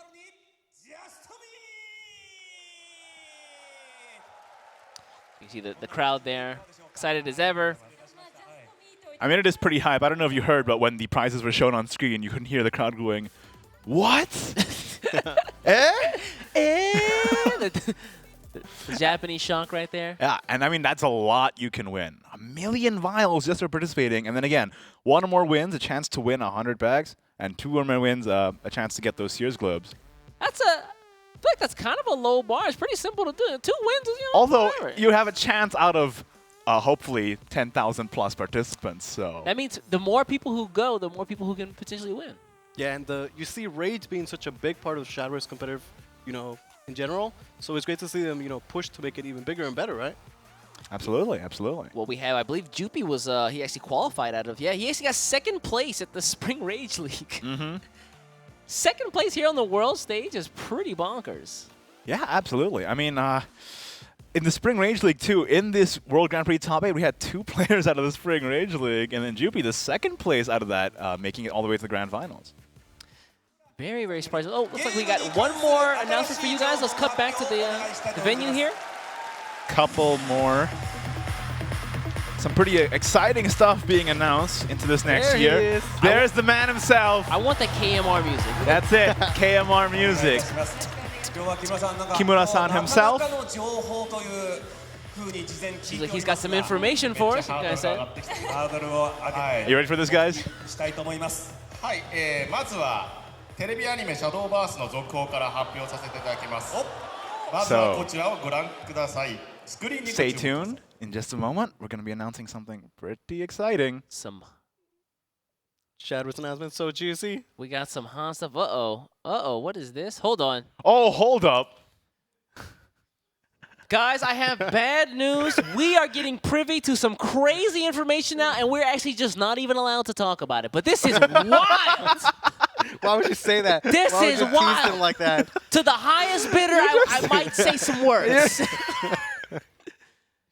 It's pretty exciting stuff. Production is pointing guns at me right now. East, it's been great casting with you for the year. Oh, man. I'm really glad that we got to cast the World Grand Prix together.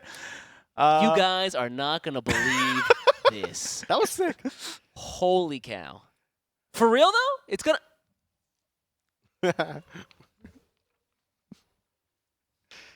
Y'all are in for a good old treat. Let me tell you. But I just can't say that. I'm sorry. All right, 2020. 2020, we got some cool stuff coming. Very, very soon. But, yeah, unfortunately, we got the quick axe from the JP Productions that said, hey, don't show that. You have to be in the event center to see that one. But So there are still updates to be announced, though. Are there? Yeah, Oh, there's some there are. stuff we can hopefully share soon enough, right? I've got them right here. I'm just going to wait on... Hey, let me see. I didn't get anything. I don't know. Come on, man. After that display just now, I don't know, man. Can you be trusted? I'm going to hand it to you and you're just going to blurt it right out. Come on. Come on. I'm a trustworthy guy.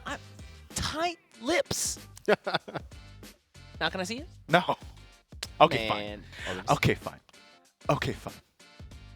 You happy now? Igny's getting his own card? No, wait, hold on. That's not even fair. Man. You should be mad about this too, Luis. That is not what it says. Oh, I wish. But yeah, so unfortunately we'll have that wrapped up in just a moment. We got some Japanese only stuff to be displayed there. I don't know what else can there be said. We got more announcements, but I feel like we're chained, Igny. You guys gotta wait, man. I mean, patience is a virtue, you know? 2019 was such a good year for Shadowverse, and I can't wait to see what's next in store. Bro, if they could have saw what was this. Oh. Why do you keep doing this to them? Bro, hold You're on. making it worse. I'm taking notes right now so I don't forget. Like every second. Like the Men in Black just come in and just like wipe my memory. Like, well, it was a good year. I wish I could remember it. I don't know what happened. Oh, but yeah. There's a lot in store for Shadowverse in 2020. I mean, the Rage Shadowverse 2020 Spring Battle Festival is just the beginning. I mean, Ultimate Coliseum is also right around brand the new corner. expansion. Yeah, literally tomorrow. To be honest, I just kind of want to get there. You just want to open your packs? I've already opened a set of packs. I just want to. Again, I told you I want to just take the packs, or excuse me, the extras that I got from Ultimate Coliseum, and just grind them into vials. Like I'm trying to catch up to Luis. So. Oh, that's not gonna happen. I'm at like 60,000. How many vials do you have, Luis? Well, okay, I have like 130K.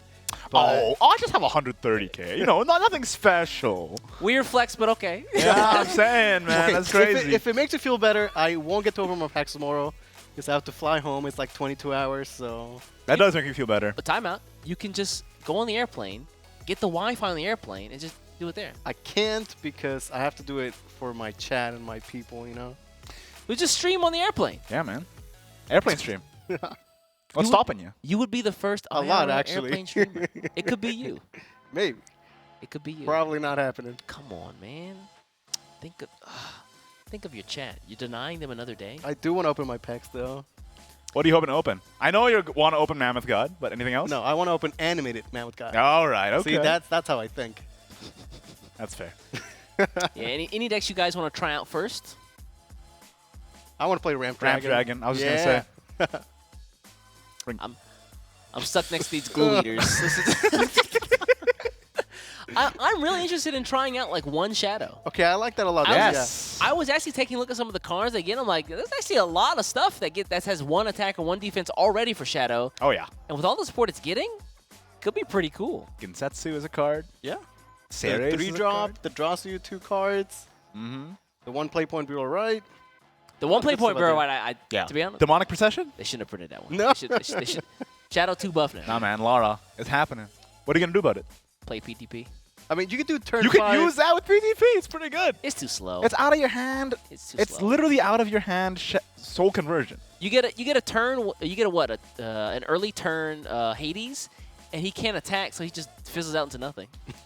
You get 6 shadows, which is great, but yeah, you know, you can't say anything because No faith. you lost to PTP. No faith. I was running Evo Forest, to be fair. Ignia, I heard it was Can I just say tech that? against Can I just PvP say Shadow, that? though. Yeah, Well, he clearly it didn't work. So for those who don't know, Igni and I was talking about PTP all weekend. He's like, you know what? Let me play this stupid deck you've got. He built a deck to counter my PTP yeah, deck. true. I put Nature's Corroded in it, but hey, Evo Forest, it's just not. It's not the way. It's not the way anymore. Ah, here we go. Oh, wait a second. Hold on. Big announcement. We have a new flare called Challenge Master for Take-Two and Open 6. The flare will change every 3 months. You can earn the flare by reaching a certain amount of times. 5 wins in total between both formats. So, for example, 3 wins in Take-Two, 2 wins in Open 6. But yeah, Challenge Master. I like that the flare is based off of the current set, so you can see the Ultimate Coliseum bits in the flare there. Yes, it is every 3 months, so every expansion there's a new Challenge Master flare. And this one for the Ultimate Coliseum is Ultimate Coliseum themed. Very much like the Grand Master flare that you can get. Another huge announcement here, and you can hear the crowd going crazy. Grand Master rank now has more ranks, adding 4 tiers to Grand Master. Grand Master 0 to Grand Master 3, and you can earn certain rewards when you reach each tier. There's also some changes to the timing of Master Point resets. For Master rank, the points will reset every 3 months now. If you reach 10,000 points total in 3 months, you'll be a Grand Master. For Grandmaster rank, the points will reset once per month, and the points will be reset to 10,000 per 1 month. No changes to the following rules. Master points will be reset to 0 every 3 months. Once you've reached Grandmaster, you will not drop to Master for 3 months. Now that you've reached Grandmaster, no more slouching. No more getting to Grandmaster and playing a bunch of memes. You got to get to Grandmaster 3. But that means that you can also go down if you just play memes, right?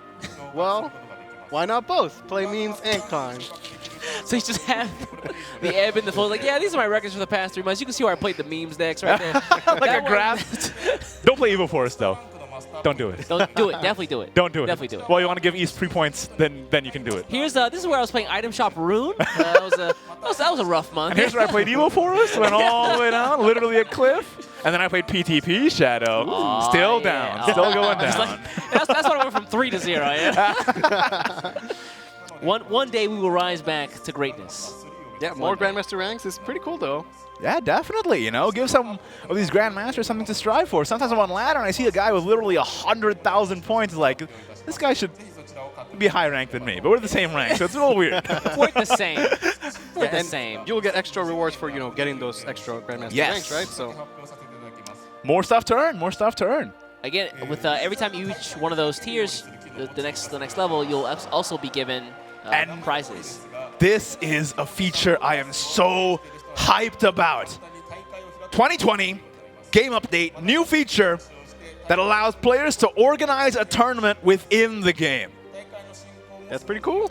If you'll excuse me, I need to set up something. Hold on. Yep. Check my, so that means, you and your friends, or maybe you have a stream, you can set up stream tournaments for everybody. People can come watch the stream, watch everybody play, and Let's just go, have a man. good time. Weekly East PTP Cup. Can only play decks that have PTP in it. Oh, that's what I'm talking about. Or you can have the Ignidius Cup. We can only play decks Panda Cup? that lose. Well, hold up, East. Rewind. So this is an in-game feature that allows players to organize tournaments. You can use the chat system to look at tournament progression and sign up for tournaments, which makes tournament progress smoother. And you can confirm tournament info whenever from tournament info screen. And now, new collaborations in 2020. Idolmaster Cinderella Girls is collaborating with Shadowverse around spring 2020, so look forward to that. It's just around the corner. I know some people in my Discord will be so happy about this. Oh, yeah. I mean, sometimes you're on ladder and you just see Idolmaster leaders all over the place. Well, here we go. And this is the one I'm excited about. This is the one. Nier Automata across Shadowverse. Summer 2020, we have a Nier Automata collaboration. Definitely look forward to that one. East is pumped. I'm not pumped for the Idolmaster stuff, but they got me with the Nier Automata stuff. They definitely got me with the Nier. This is it. You never know who Cygibbs is going to collab with next. And Yeah, I mean, just now they collaborated with Haruhi Suzumiya, and that was out of left field, wasn't it? Roni Kenshin, They Yu always Hakusho. Stop. Write that down, write that down. Get my Pokemon collab. They always keep it spicy, though. Absolutely. And there you have it. Those are the announcements for the upcoming year for Shadowverse in 2020. Huge news. Rage Spring Battle Festival going for a Guinness World Record. New Challenge Master flair for the Arena mode, showing some love to that format. More tiers to Grandmaster. Tournament mode. And then 2 insane collabs. I think tournament mode is the biggest one right there. Oh, yeah. Because now, there's nothing stopping. You don't have to use Battlefire or whatever. You just go into the game. You can turn on a stream if you want. You can practice doing commentary. You can also host your own games, host your own tournaments, have your own prizes. Oh, yeah. I'm super excited We're in for that here. one. We're doing tournaments. I like the collabs. It's always great to see new crazy collabs. Yeah, just the breadth of leaders on the ladder, huh? Shadowverse, the game where you can play Pretty much Genos anybody. from One Punch Man and fight against Idolmaster leaders. Or you can beat up Chun-Li if you wanted. Yeah. That's... You could play Shiro and, you know, basically anyone. There's just so many leaders to choose from. Yep. So many good choices. What a bevy of announcements there. I think like you said, I'm the most excited for the tournament mode. So we got a short video for you folks. Check this out.2000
枚にも及ぶ美しいカードが織りなす戦い模様。悔しい瞬間、嬉しい瞬間、さまざまな喜怒哀楽を見つめてきました。そのカードに世界中の人々が熱き思いを込め、願いをかけ、戦いを積み重ねてまいりました。その戦いも頂点が見えてまいりました。いざ決勝戦であります。さあ、会場の皆さん、そしてこの配信をご覧皆さん、いよいよ決勝戦です。みんな燃えているか。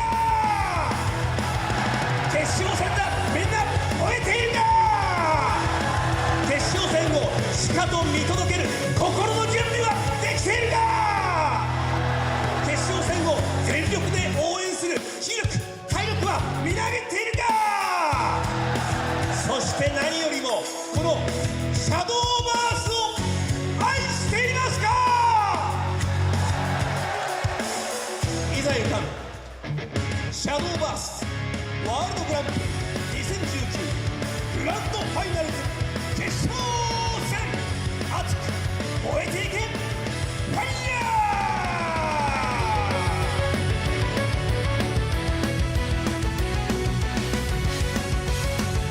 That guy has gotten me suitably hyped up for the grand final. I feel the energy. Right? I could feel it's electrical. it. Yeah. Can we have him as a leader?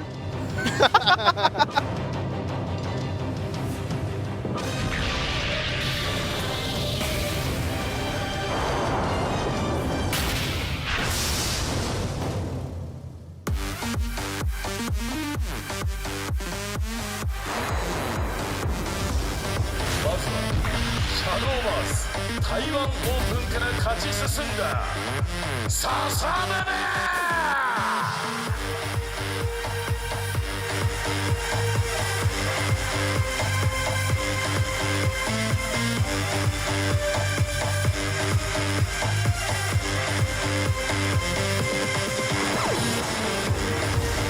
対するは明治シャドーバース2019スプリングから勝ち上がってきたジュピー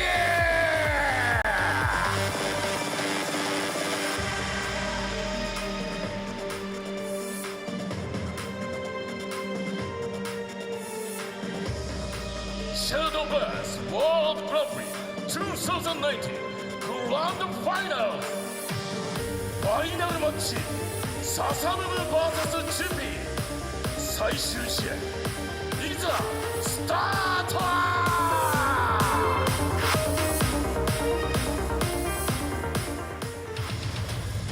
This is it. Sasamumu, Jupi, the grand finals. Who do you have to win it? Jupi. Sasamumu. So it's up to me now? Yeah. Well, we'll have to see. Oh, wait, no. Sasamumu. Well, it's too late now. No. You're Jupi. So this is You're the Jupi. grand finals. We're all going in, and now because it's the final round, we're all going to be casting this game. Oh, yeah, guys. Strap in. You have been waiting. You've been playing for this moment all year. Welcome to the finals of the Shadowverse WGP 2019. There is $1 million on the line. Who will take it? This is essentially an $800,000 US money match. Just absorb that number for a second. Ooh, let me just, all right. It's a big difference between first and second place for sure. Let's take a look at their deck list one last time. Sasamumu running that Natura Forest Craft with that Primal Giant one-of. And did you ever expect Carbuncle in the grand finals? It's there. I like the pick, man. I think it's good. I like the deck overall. But you don't want to say anything about the pick. Carbuncle's okay. Next up, we got that Natura Havencraft with that one of Feather Rush, one of Craving Splendor, and of course, the 3 of Sheraton, which we've seen do so much work over the course of these 2 days. Yeah, Feather Rush, Craven Splendor, Ice Breeze, definitely the MVP of the deck. Also got, of course, that Daffodil, who does so much work. Natura and Great Tree card draw engine, just being able to go through the deck like nothing. Agnes, still good, even after the nerf. Very powerful deck overall. Don't forget the Kel, of course. And the Shiva that you know and love. I love the Shiva. Jupi is running Amethyst Forest Craft here. The very standard list. Only one of a Wellspring Elf Princess there. Everything else is a 3 of. This is kind of like the list that we've seen over the course of these 2 days. Yeah, we've seen Jupi have those explosive turns, even having that one time doing 20 damage in 1 turn. Natura Dragoncraft for Jupi. One of Ayala Dragon Knight. That's the only card we haven't seen got to play to full power. It did help out with the Masamune. That helped. Do you want to see Mr. Dragon? But I think Mr. Dragon might make a showing in these grand oh, finals. I hope so. I've been waiting for Mr. Dragon to show up for the past 2 days, and he just never came. Can I just say, I hope the finals are Dragon v Dragon. It would be so fitting, right? These dragon lovers here, I tell you what, guys. Next deck list here, we got Jupi's Havencraft. Of course, a very concise list. He's running the other tech, which is the Realm of Repose. Isn't it nice to have the finals like this? You get to see the actual, like, different techs actually go up against each other, and we get to see whose tech reigns supreme. I'm not sold on the Realm still. We saw, it was good with the Kel, but that's about it. You think Feather Rush is going to win the day?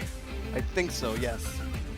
All right, again, both these guys went 4-2 yesterday. But they're both in the grand finals. Sasamumu doing this for his region. Imagine, they weren't even in top 8 last year.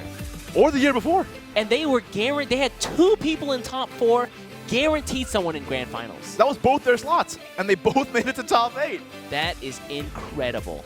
And both these players made it to the grand finals with a 3-0 over their opponent in the semifinals. Looks like we're going to get right into it, guys. Let's go. Triple cast. You guys ready for this? The final game of the Shadowverse competitive year. Here it Jupi, is. Sasamumu, who's going to take it? All right, you all in the chat, I want you to start spamming which one you want to win. Let's go. Let's feel the energy. Sasamumu has an amazing opening hand here with that Desert Pathfinder into Ramp Bird. That is the dream team after all. Absolutely it is. Now, if we could just get a Valdane, he'd be in a better spot. Wait a second. We started with Dragon against Dragon. Yeah, this is not what you wanted. But hey, we see the mirror right away. It's a good start. We'll take it. There you go. There you go. Both sides have that Desert Pathfinder, though. Ooh, yeah, I think it's going to be pretty simple turn twos for both these guys. I think Sasamumu has a slightly better hand here. Well, Jupi has the Baldane, though. That's true. Yeah. That's true. He found the Valdane on turn 1, which is great for him. But he's got to get there. We've seen those late game Baldanes come out swinging, doing a lot of damage right away. Now, if Jupi plays his Pathfinder here, that allows Sasamumu to just run his in and play the Whirlwind Pteranodon. Yeah, again, Sasamumu going first here, which he's kind of got the advantage in terms of dictating the plays on the board, getting his effects and combos off first. I think Whirlwind Pteranodon has been an MVP in this deck for a long time. He's such a good card. Oh, yeah. We really should give him more respect. That's why I named him Peter. You give him a sign name. of respect. He's like your son now. Well, if Luis hasn't named you, he doesn't respect you. Probably see respite here from Jupi because he has nothing else to do. Yeah. Yeah, unfortunate turn, but he gets some draw out of this. Sasamumu goes up to 5 play points. Ramping is pretty nice, but I'm still on Sasamumu's side here. I think his hand is a little bit better. Ooh, for 5 points? Just go in. He could hold the Velociraptor, but you know, 2-2 is still pressure right now. It definitely is. Yep. Agreed. I mean, maybe it's like Velociraptor play Respite and he just holds onto it and trigger Great Tree.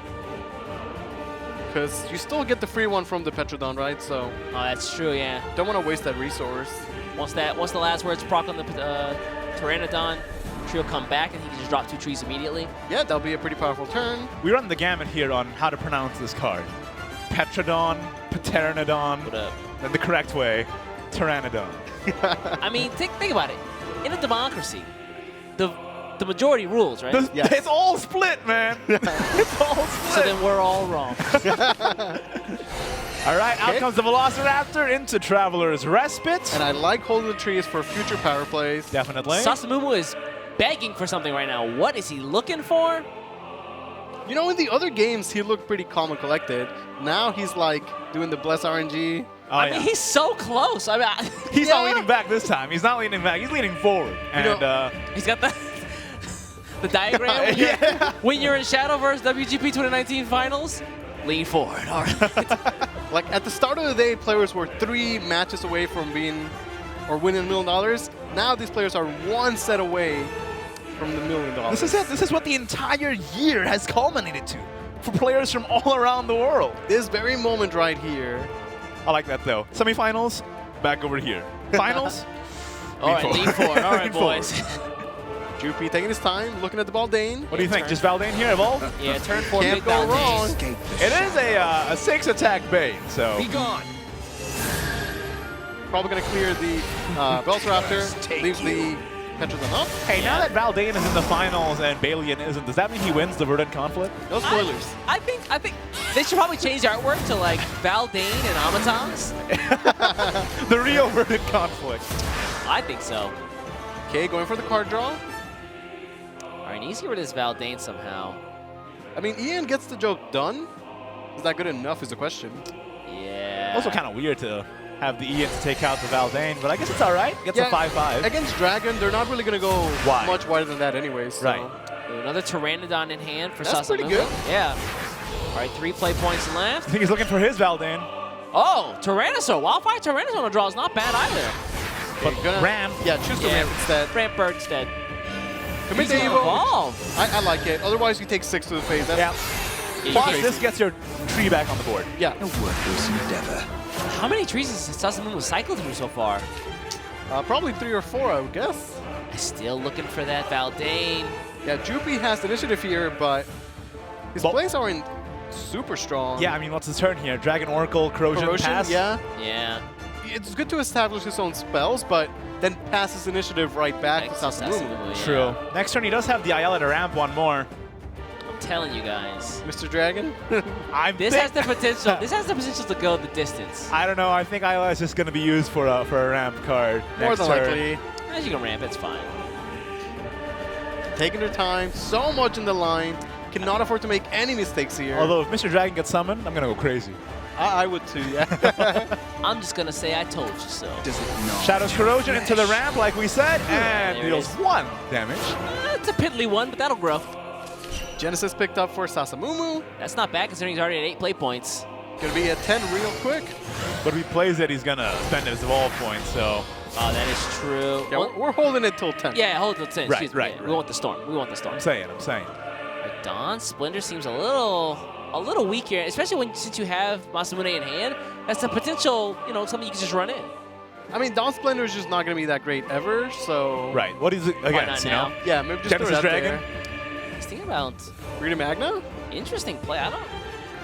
If they leave it up, he can evolve it for 8 Yeah, damage. I mean, I always like that It's play. true. Yeah, that's the secret play. Don't tell nobody The about secret that. tech. He He's is gonna going do for it. it. Let's go. Perish. I like it. It demands a response, right? And it's hard to deal with. Can Yeah. he deal? I mean, he has to. He could do his own Verdi Magna in response as well, right? He could The problem Ayla is, yeah. Evo. That clears it. That does clear it, but no Mr. Dragon. Boo. And then East looks like a clown. Boo. He definitely doesn't do that then. This whole tournament is just to make you look good. Got him on speed dial. Hey man, come on. Man. Just, hold on. Just hold on. Like, he could trade Rita Magna for Rita Magna. He won't get hit the proc. Right, for Jupi, that's the entire turn. Yeah, I mean, he could Wildfire Tyrannosaur, evolve a Desert Pathfinder, play a couple trees. It's also not bad. Take either. up his Shadow's Corrosion count too, right? I mean, if he's going to play a bunch of cards, then I like playing the Ayla, just to get the ramp out of the way. That's true, yeah. Oh, true. Yeah. You could do that. Ayla, Wildfire Tyrannosaur, then you could clear with the Desert Pathfinder after that. Like, how many resources does he want to commit to it? It's the real question. Okay, this is the Pathfinder, yeah. It is threatening quite a bit of damage, though. Yeah, it is. Could also just run this in and then play the Blazing Breath. Demon of the Dunes. Oh, yeah, Blazing Breath. Okay, and then just draw cards? The final oasis. Oh, okay. Wildfire Tyrannosaur does come out. He's got a target, so it's fine, right? Ah, Jupi can hear me through the airwaves. Okay, I'm then communicating with him telepathically. he can curb up with a repose. I mean, respite. Oh, this is going to be nice. Corrosion yeah. is doing 3 damage. Okay. So now Verdi Magna will get the second effect of, responding afterward. Right, so probably better that he held there. Now, Sasamumu does not have his own Baldane, and He's not got really so drawn many into it. trees. And just nothing for Valdane. looking at an Ian. Wildfire Tyrannosaur. This does deal 2 damage. Oh, that's pretty clever. That's Okay. pretty cool, yeah. It's not a lot of damage, but it is damage. Still 2, yeah. Yeah, it gives him a target so he can cycle the tree, more importantly. I think, That's right? true, that's true. Yeah, he's desperately looking for Valdane at 9 play points. It's just a matter of time. 3 at the bottom, needs 23. Baldane. Don't say that, man. Here's Valdane. Nope. Oof. Does get the Pretty Magna. will perish. There is Pretty good. Verdi Magna. But now we have the counter Magna. Yeah, I imagine that's going to be the play. The second Valdane for Jupi. It's not even needed, though. I like Pretty Magna and just play trees, right? Yeah. Verdi Magna play trees, and next turn, Ayala evolve Mr. Dragon. Ooh, Mr. Dragon. Wait. I'm excited. I'm happy. I wish You're you guys smiling could see. like you've won over me, but I'm happy. If only you guys could see his face. This grin. I have the evilest grin on my face right now. Okay, All right. Pretty Magna. Yeah, it's a pretty simple one. It's pretty clean answer to it. Just 1-2, get the full clear, get your own ward up. Yeah, why not? Team's good? Play Or some to trees. take the time and see if there could be a better play, though. Nah, just play it. World Grand Prix Grand Finals? Don't think. Only $1 million on the line. It's only $1 million, Well, think about it. Well, next turn, Sasamumu does have Masamune procced, which means he'll be able to run it into the Mr. Dragon, get rid of him. Oh, wait, you're the one rooting for Mr. Dragon, though. I want him to live. You guys are just you guys want him to spawn. I just want to see. I just want to death. see him. I just want to see him. He I haven't does seen look him all pretty day. Whirlwind Pteranodon Okay. does come out. I like this. Baldane? Baldane's a pretty good play. Then evolve. And you know what that means? Escape the shadow. That means no Mr. Dragon. in this Wait, game. but the Ian still has the Evo effect to deal 3 damage. Curse take you. Oh, that's true. Yeah. You can just freely evolve the Ian, deal damage to the Valdane, and go face. Oh. Hold up. Can he Sasamumu? Can he draw his own Baldane though? I mean, there's a Wildfire Tyrannosaur. He can dump the Wildfire Tyrannosaur onto keep looking. Pteranodon. He needs Baldane, right? Like, he needs Baldane. I think you have to Wildfire and try and dig for it. I do like Evo in the Ian. It's pretty good value because it's a free 3 damage, but... Yeah, and full evolve stats. I mean, you could just Blazing Breath, too. You could. Okay, there's... Yeah, Okay, Wildfire card draw, Tyrannosaur. Baldane. Baldane. Is that him? That is... No Baldane. More draw. Draw more. Draw again. Okay, Oracle Baldane. Draw it again.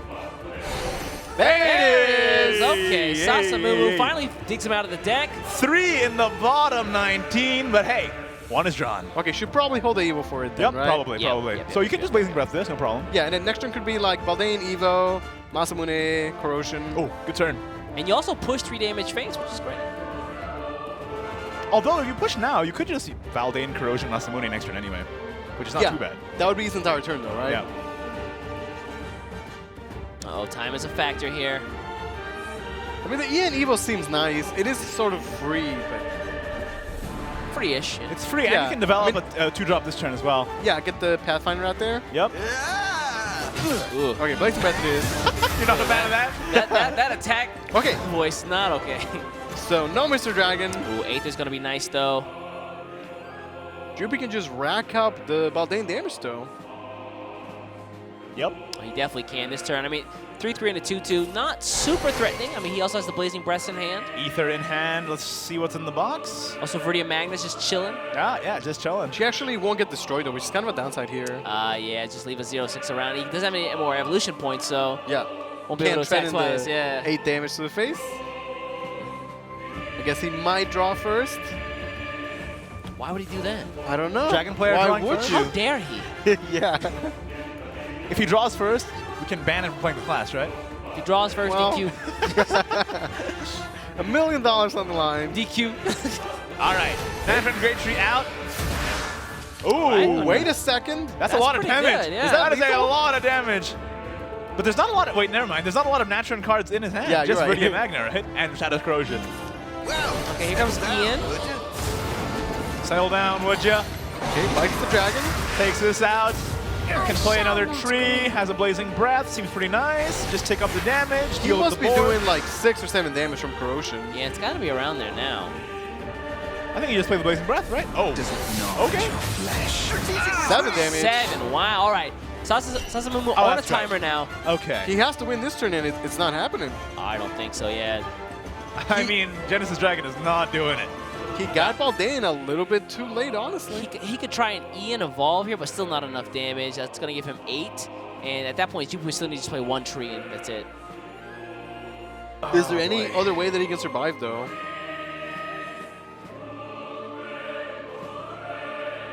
He has double Ian with Masamune, but because there's no target for him to attack, he can only drain with 1 of the Ians. So he has to evolve the Ian to survive. Yeah.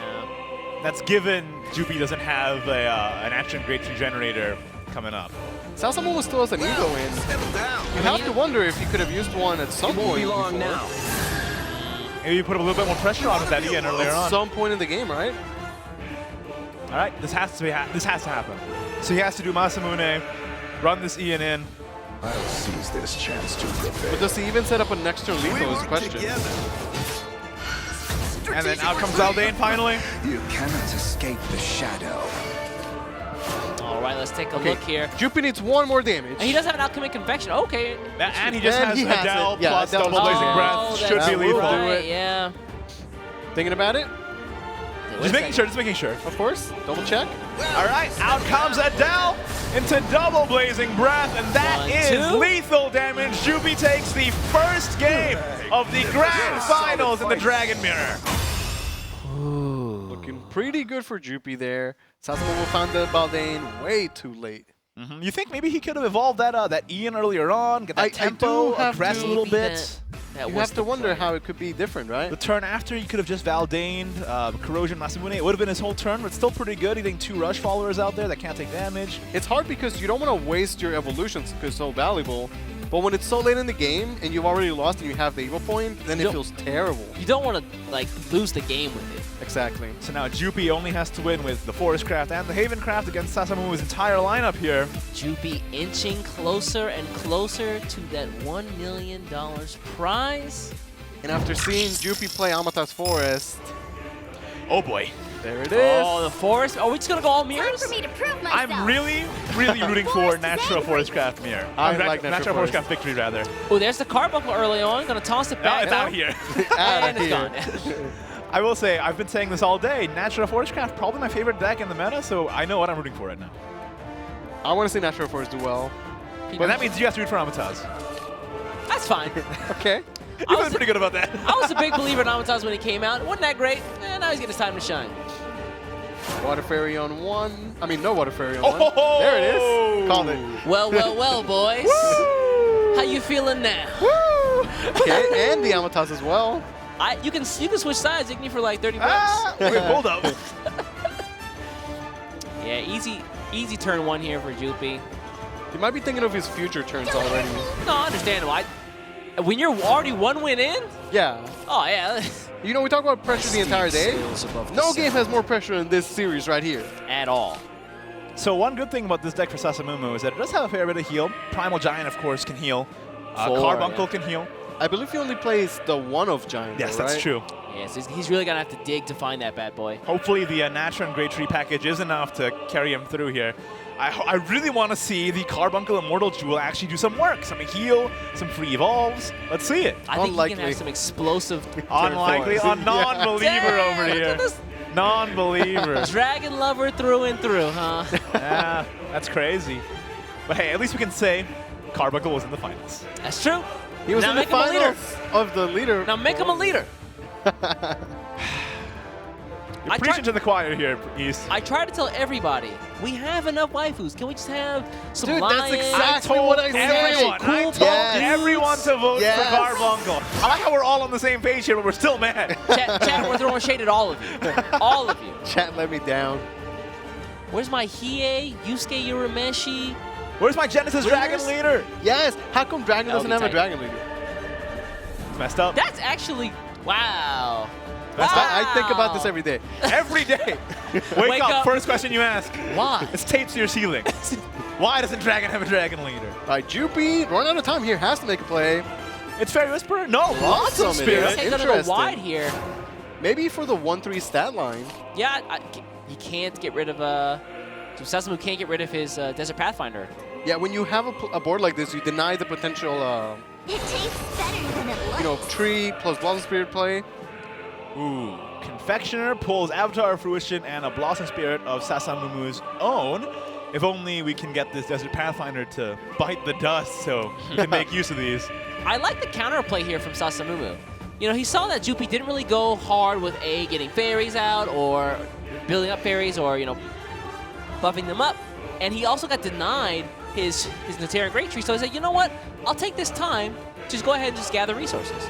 Because if you're not going to advance your game plan, then that means that I can just gather resources. These hoops are merciless. And the longer this game goes, the stronger I'm going to be over you. Right, and while the board is kind of weak, Confectioneer feels pretty okay as a 1-2 stat line. Double Amatas.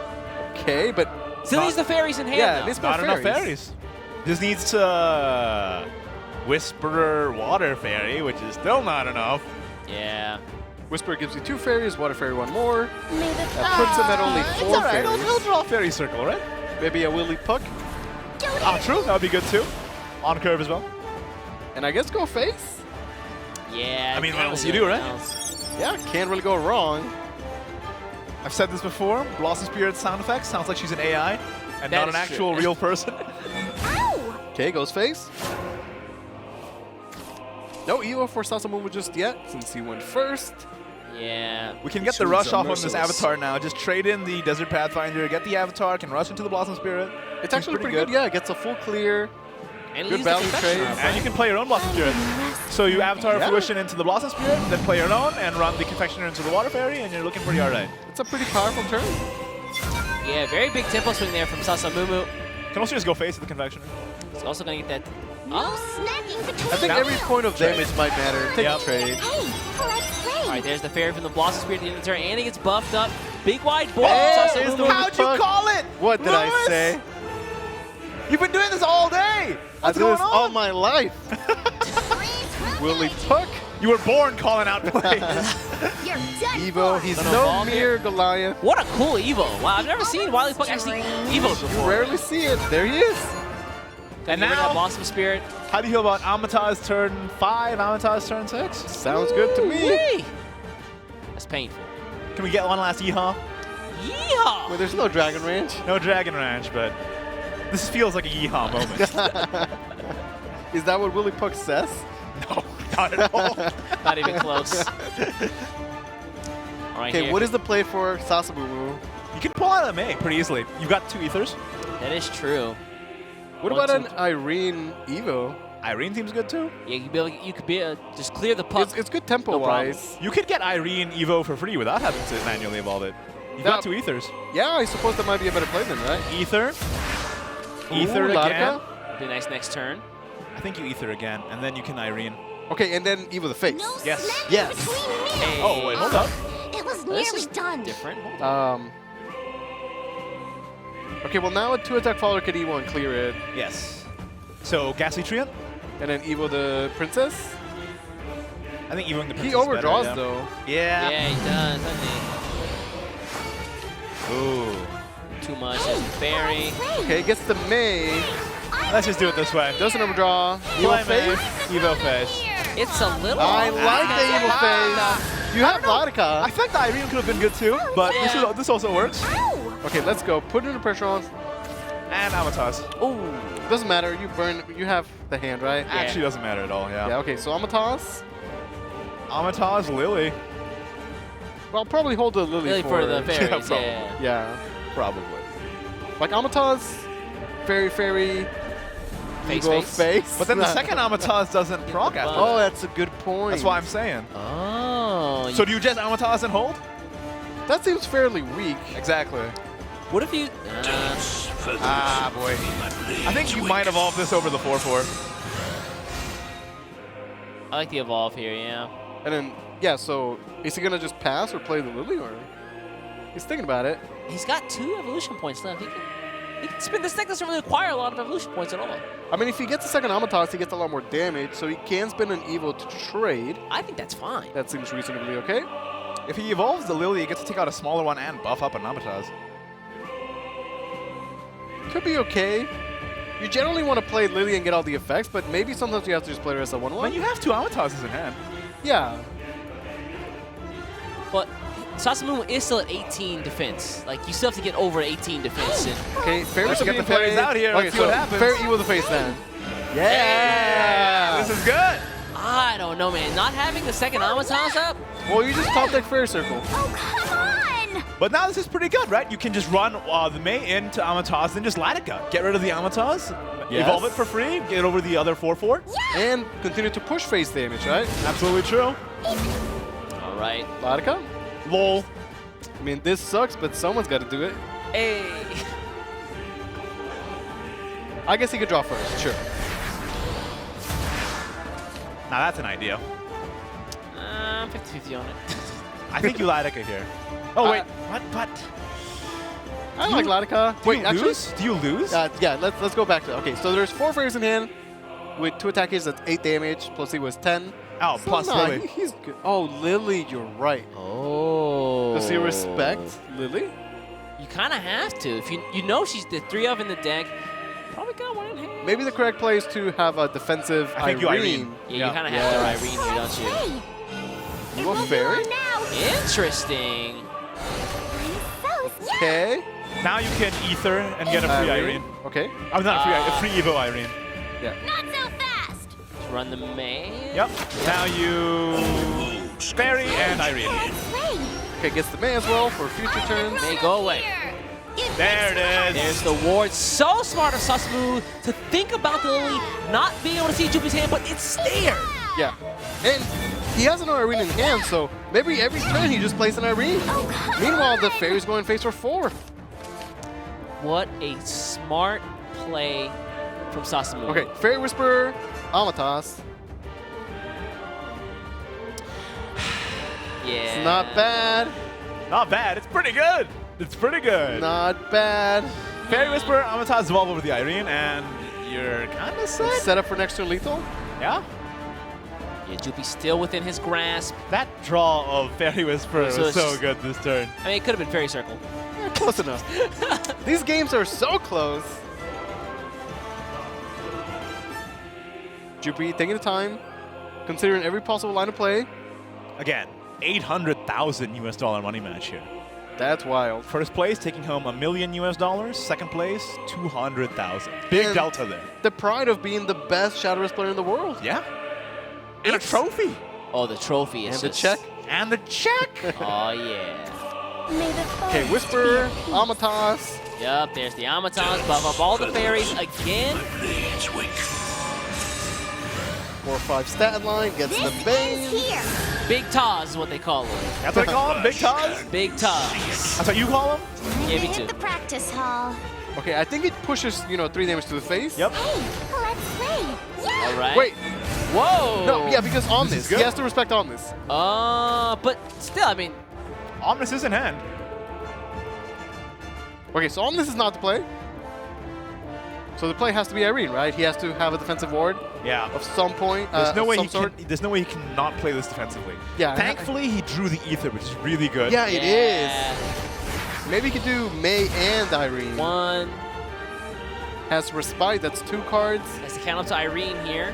Has the Aether. I can heal, that was smart, yeah. All right, up Yeah. to 3. Let's go ether. Okay. Let's go ether. Yeah, Aether, May, Irene. Irene. I like it. May, please hit the 9 Amatas. to 6-3. Hit the Amatas.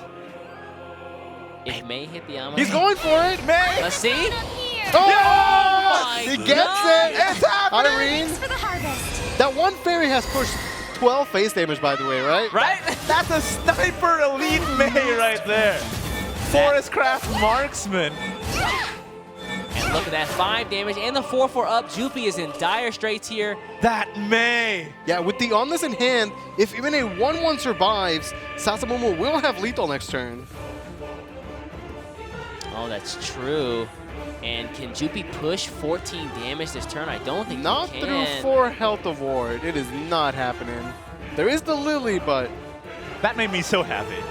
it's a good snipe. That made me so happy. So what, Fairy, Lily? He could invocate the May, right? Maybe try and May snipe the 4-4 ward. Yeah, what turns around, what Well, you can- goes around comes around. If he can't leave anything up, he can still get a full clear. Let's play. Okay, will he respect the Omnis? Let's see. Let's play. Okay, There it is. May. So What play does it hit? Lily. Yeah. There's the Lily, yeah. Buff everybody. All right, we can have Right. this. We can have this hit the 4-4 each time. Practice hall. Yeah, he can guarantee it. And Yeah. still push face damage. Yep. Wait, and if he fully clears, yeah, then Sasamomo does not have lethal. Exactly that. Hit this Wait a into the second. 1-1. Hit this into the other 1-1, and then May. Is Jupi gonna steal another game? Oh, come on. All right, okay. Time. Okay, Be careful. he has to clear. Yeah, he's got to clear. Hit the 1-1 and then May. The fairy. Okay, yeah. Ooh. Hey, full board clear. This is a nail biter, Back and boys. forth. Okay, back and Miracle. forth. Miracle is lethal. No. Ooh. There's another Omnis. Jupi hands together. Can I ask you guys a question? How's this guy got second place to anybody? How's he, this guy is playing out of his freaking mind Yep. right now. Okay, Every he game. He can top deck Miracle off of the tree, and then that would give him lethal.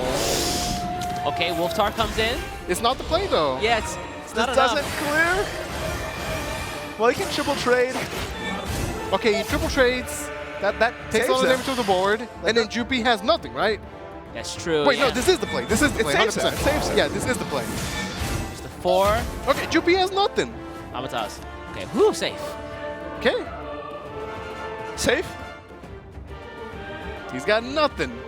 What I wanted to happen was, well, it would have been fun if you said he has nothing, then he draws Divine Smithing off the top with that Fairy Whisperer in head. Wait, Sasamuso actually making the correct play there. Yo, Omnis is such a great card. Look at that, turning it around yet again. That was amazing. How the tables turn. Yeah, Jupi Not so fast. stuck here. Again, the fate of all the The Amatas Amatas. fours, the longer you take them out, the weaker and weaker they get. Like You just any- drag them out to the ocean. you know, that turn he cleared the board. It's like, oh, amazing. He stops the lethal. But that means that all the storm damage went to trade. Exactly. Now he has no damage. May the forest be at peace. Ah, if only this water fairy was a divine smithing. He does have a 2/2 fairy left. Do you sit on it? Oh, I mean, I think you. Oh, come on! Ooh, I don't know. Hey, this is looking rough. He has to respect the potential lethal out of Sasamumu here. If he leaves this up, another Omnis is just going to maybe come he's in. like, hey, you already had an Omnis. I won't respect the second one. I don't know. Only 20 cards left in the deck, though. He also loses to Miracle, to be fair. Yes, true. So I think this trade has to happen. And runs the fairy into Omnis. No, he's going face. I respect it. And that's over. Well, I mean, he's kind of hoping for lethal, right? It's like, okay. Oh, Yeah, and right at the end. Yeah. Good old carbuncle. Completely didn't do anything. Omnis yet again. Sasamumu ties up the series 1-1. You're strong. That game was crazy. That was the back and forth you want to see. Yeah. It's worthy of a finals. Yeah, and now it's 1-1. Jupi up 1. Sasamumu up 1. It could be. It's still anybody's game. So now we know that these guys are mortal. They can't They leave. can lose a game. They're not machine. They can hold and they can take L's. But now, on Sasamumu's side, Dragoncraft and Havencraft left. On Jupi's side, Omnitaz and Havencraft left. Jupi with the Amatas. If you give him a couple chances, I don't know. Yeah, I mean, it's one of those decks where if you just get a good draw. Do you think he goes to the Haven then? It's hard to say. I don't know. We've seen players just, if they lose to the deck, they just run it back, right? You had to win with all 3 of your decks anyway. Yeah. Let's find out in the next game here. Ah, the mirror it is. We're going to have the Haven mirror. It's just been mirror after mirror after mirror. You notice that? Well, that's great because then you get to see who's the best with all the classes, right? That's suppose so. Who's the best deck builder? Who knows how to play it out the best? There's the Feather Rush. All right, Pathfinder. Not an awful hand from Jupi, but I would have preferred for that Featherfolk Punisher to be a Pathfinder.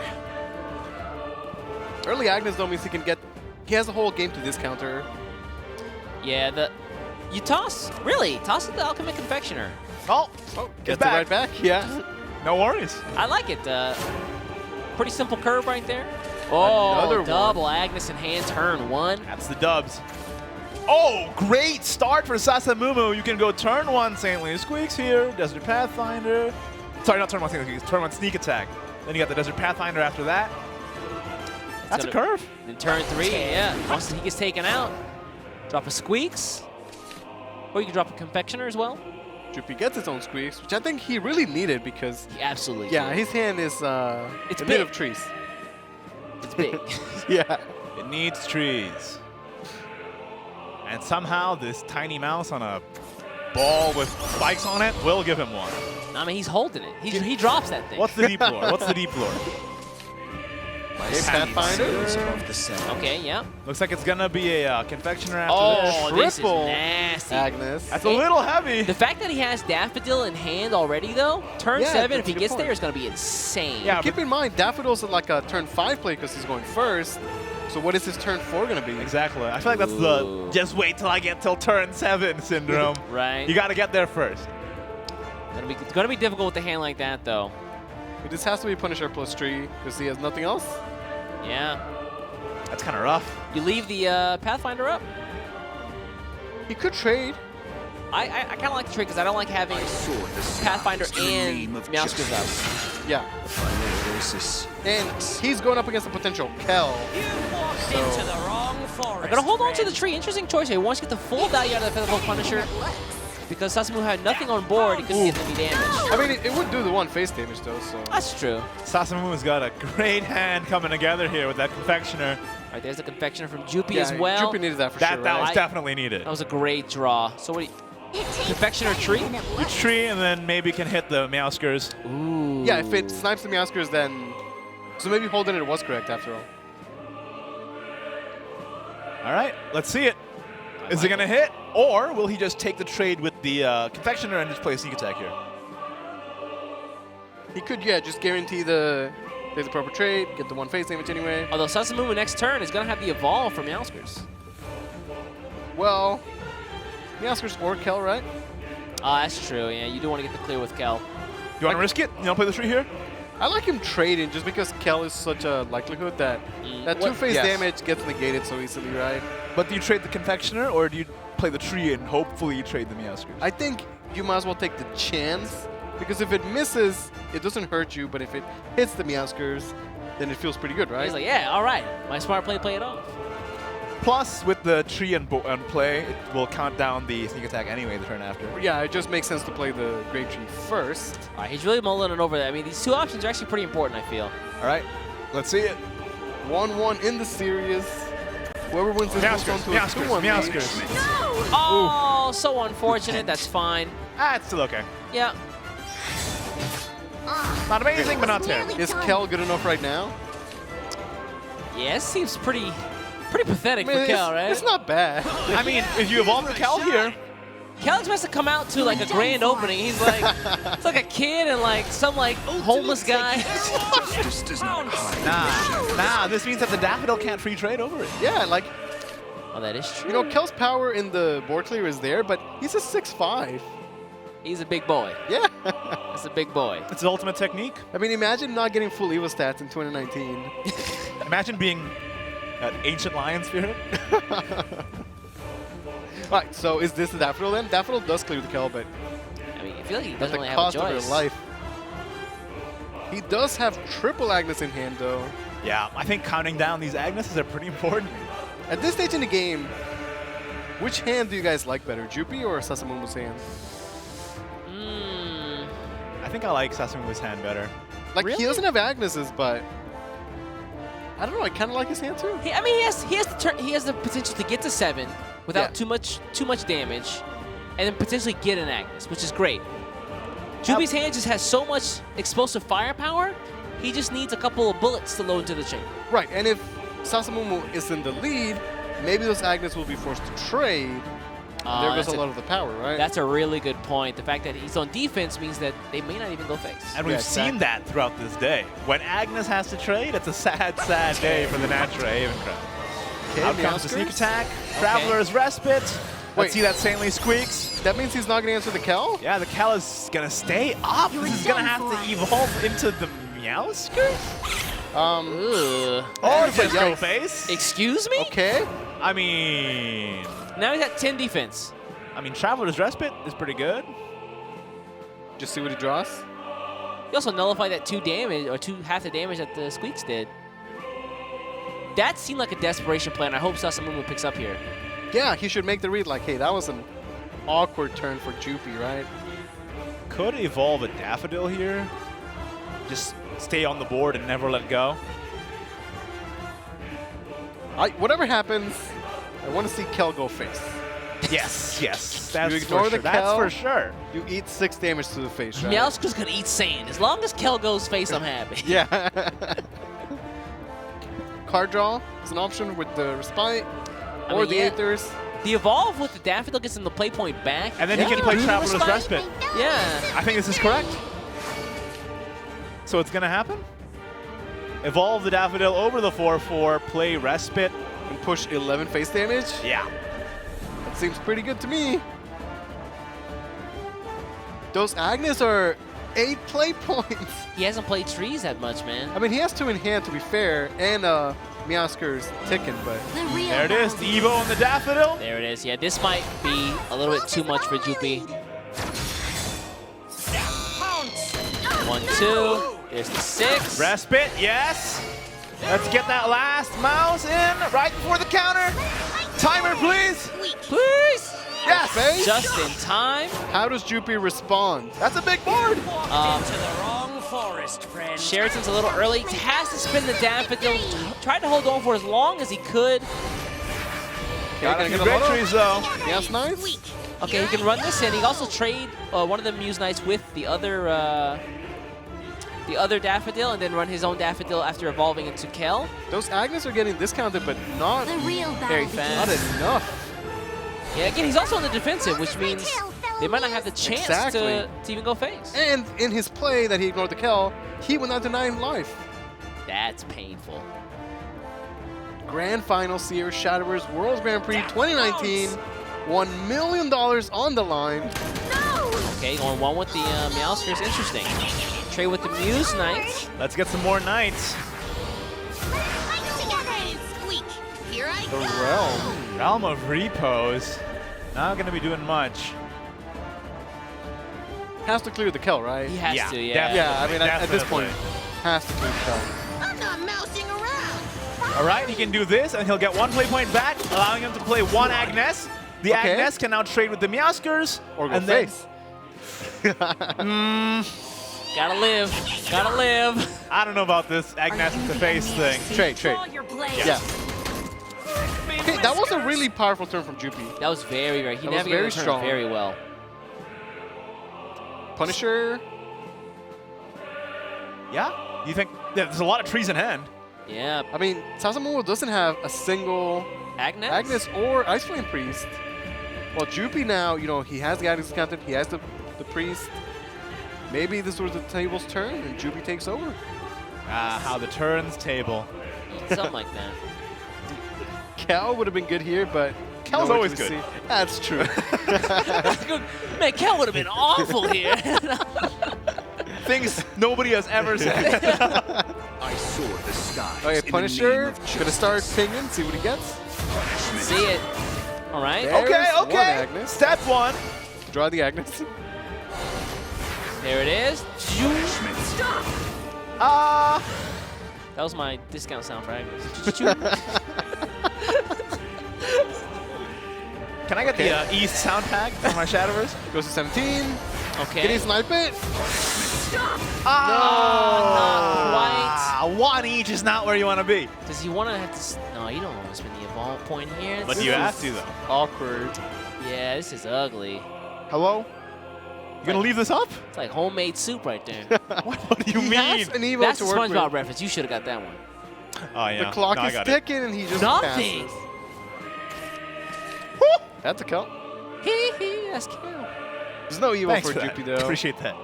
Ice Flame Priest. 3. The board space is an issue for Jupi. It That's true. is, That's yeah. true.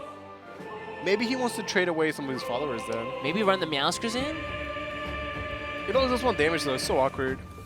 I mean, you need the board space though. Trade the Meows Knight. Really? That's your ward. That's true. Yeah, he's at 6 life. Hold on a second. No, we're gonna value that ward. We're gonna value that ward. Like how in the middle of that, your eyes just scrolled up a little bit to check his defense real quick. Yeah, like, Oh, okay, yeah, he's at yeah, 6 yeah. life. He needs every bit he can get, man. I'm trying to think, is there anything he can do to like throw up a realm, get out some Agnes, buff him up, but Is Realm really going to be impactful? I mean, if you're taking 3 damage at a time, that's all well and dandy, but you're at 6 defense. That's Yeah. not a good flashpoint to be at. you only get 2. Another Meowskers here. Again, board space is an issue. I don't Sneak know. attack. Okay, trade of the Agnes. Oh, trade of the, the Squeaker. Justice does not hide. All right, The let's Meow Knight discount still gets some. buffed, which is important. Okay. Ooh, nice. Fat rat. Very nice, very nice. And another Agnes to the face. I think it's the right play. Agnes to the face. He's thinking of Realm? Does Sasamu run for DMX? A Realm wouldn't even activate anyway if you're attacking with these. Yeah. I And the soar folk. the skies in the name Okay, of what is the draw for justice. Sasamu? Sasamu has no Verdi Magnet in his deck. It's going to be pretty hard to clear here. There's no Kel in hand, I don't think. No. I mean, he could start by drawing. Drawing a cow. Yeah, just draw a Kel, right? Again, he doesn't have Verdi Magnet, so that remove option's gone. Okay, Bell gives the Squeaker Storm. Oh, excuse me, he has 1. Wait, is that lethal? Is it? Yes, he It has a is. Agnes. Wait, no, is she too expensive? Well, maybe He has Ether. Oh, he has Aether, you're right. There's the Saintly Squeaks and the Aether. Doesn't even Has need it. Just play this. enough play. damage. Ooh. Whoa, Wait. Wait, why? Draw your blade. Huh? Why did he try? In the shadows. He don't want to win. $1 million. He don't want to win. $1 million on the line. Even production is giving me just a stank face from that one.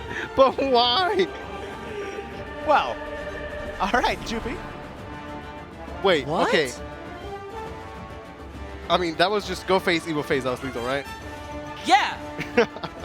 He doesn't see it. He's like, do I even have evolution points left? All right, Jupi. Wait, was that a Meowth Knight? He had 2 squeakers. Yes. Yeah. With Storm each. Ooh. He could. Oh, And a Zero Cost Agnes. no. Oh, no. Oh, no. No, Oh, no. No. All right, chat, you're allowed to say it. Hey, Miss Lethal. All right, Jupi, 8 play points, 2 Agnes to work with. I'm in pain. 1 Ice Flame Priest. If Jupi wins this, Sasamu is going to kick himself in the face. Lewis, why?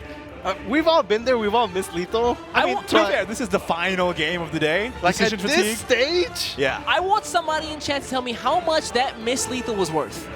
Go back, count all the We'll find turns out after the set. We'll find out after the set. Okay, Ice Flame Priest. Okay. Double Agnes face.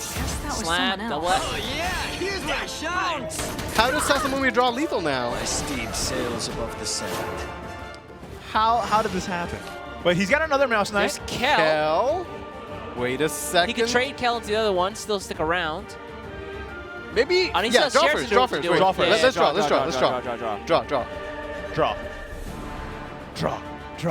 draw. Draw. Please don't tell me you forgot how to draw, Sasamuma. Just draw.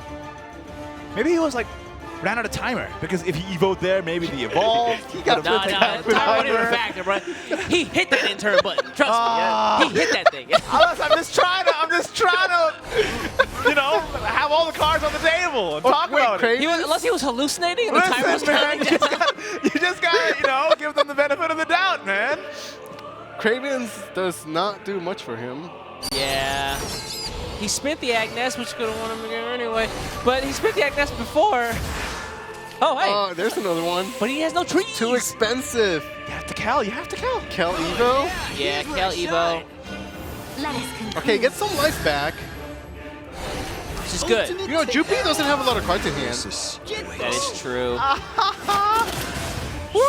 Blue or red?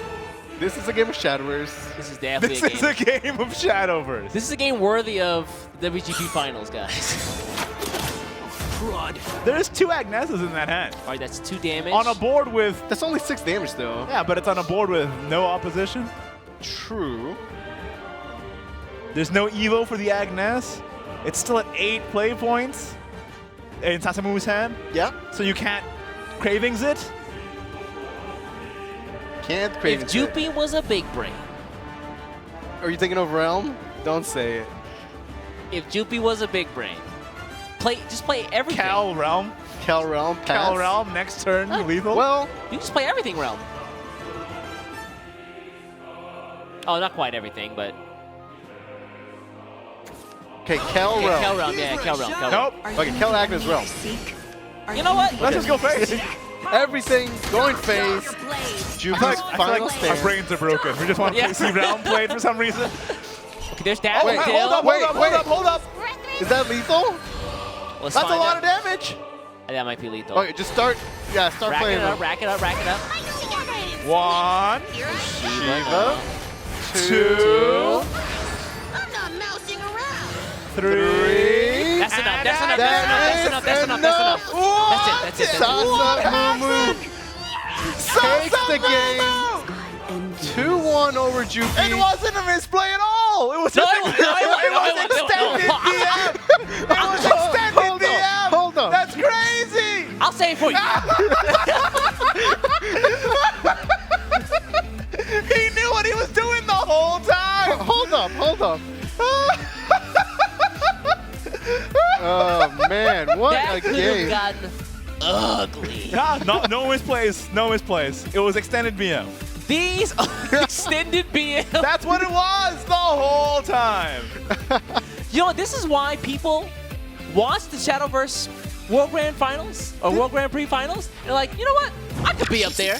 Did you see how he sauced them up? Just like, I knew it. Okay. Potentially the final game of the year for $1 million. Sasamumu Dragon, Jupi Amatas Forest. I like Forest's chances in this matchup. No, Sasamumu. I just just want to see some good Shadowverse. Is that too much to ask? Well, we're seeing some good Shadowverse. Chad, are we though? Sasamu did that for us. That was for us. For the people. That was for the people. That was definitely for the people. And look at his start. Respite into Oh! Petrodon. There's the Aether on turn 1 out of Sasamumu. That's a good hand. There is an Amatas already, though. Saw the True. peace sign from him. But what do you do turn 2? Pass. Invocate City of Gold. Really? Lily. It's a 1-1. Seems like a piddly play. I don't know. Been using the word piddly a lot. I'm into it. It's a good word. Okay, not going for the early tree into Petrodon. Maybe saving it for turn 4. Justice. And that's Justice. Oh. He needs a lot more fairy generators, though. He could airbound Barrage, but Nice. I mean, he would save the Lily. She's gone. As soon as she touched board, she was dead. She's actually just a Shadowcraft ghost. Great. He needs to hold the Dawn Splendor, please, right? Yeah, It's definitely. such a key card in this matchup. Definitely. Like, you played in the deck for this very game, this Yeah. very matchup. This is the reason Please why hold it's it. here. Please hold it. Do you Right. Tyrannosaur one of these? He can bite the lead. I mean, you do want a tree. It's going to advance the tree game plan. What are you going to hit any otherwise, right? Amatas is going to be too big to kill. Yes. What Bite else her. is there? Just bite her. Set that Lily on fire. Whoa. Hey, you already considered her dead. What's the point? True. There it is. Yes. And it's gone. And Lily is gone. A little overkill for a 1-1 that animation, isn't it? That's a pretty grisly Blossom animation. Spirit does not generate fairies. It's unfortunate. Yeah, wrong deck. Yeah. Like, Juppie has some pieces, but he's missing a lot of them. Yeah, he's... Nature's Guidance would be kind of nice right now. Yeah. The Blossom is so awkward because, like, you don't want to play it now. No Is he trees. just going to pass? Yeah, Can't play the fairies. Can't play the Amatas. Nothing to Barrage. let's go face. Is this how it ends for Juppie? Just go face and pass? It is 1 damage. Or... Sasamumu is doing calculus right now on his fingers. Well, he better after that last game. I'm telling you, that last game was all calculated. All calculated. He knew. He definitely is a B, like a B- student. Nah, he knew. You guys have Mathematics. ye of little faith.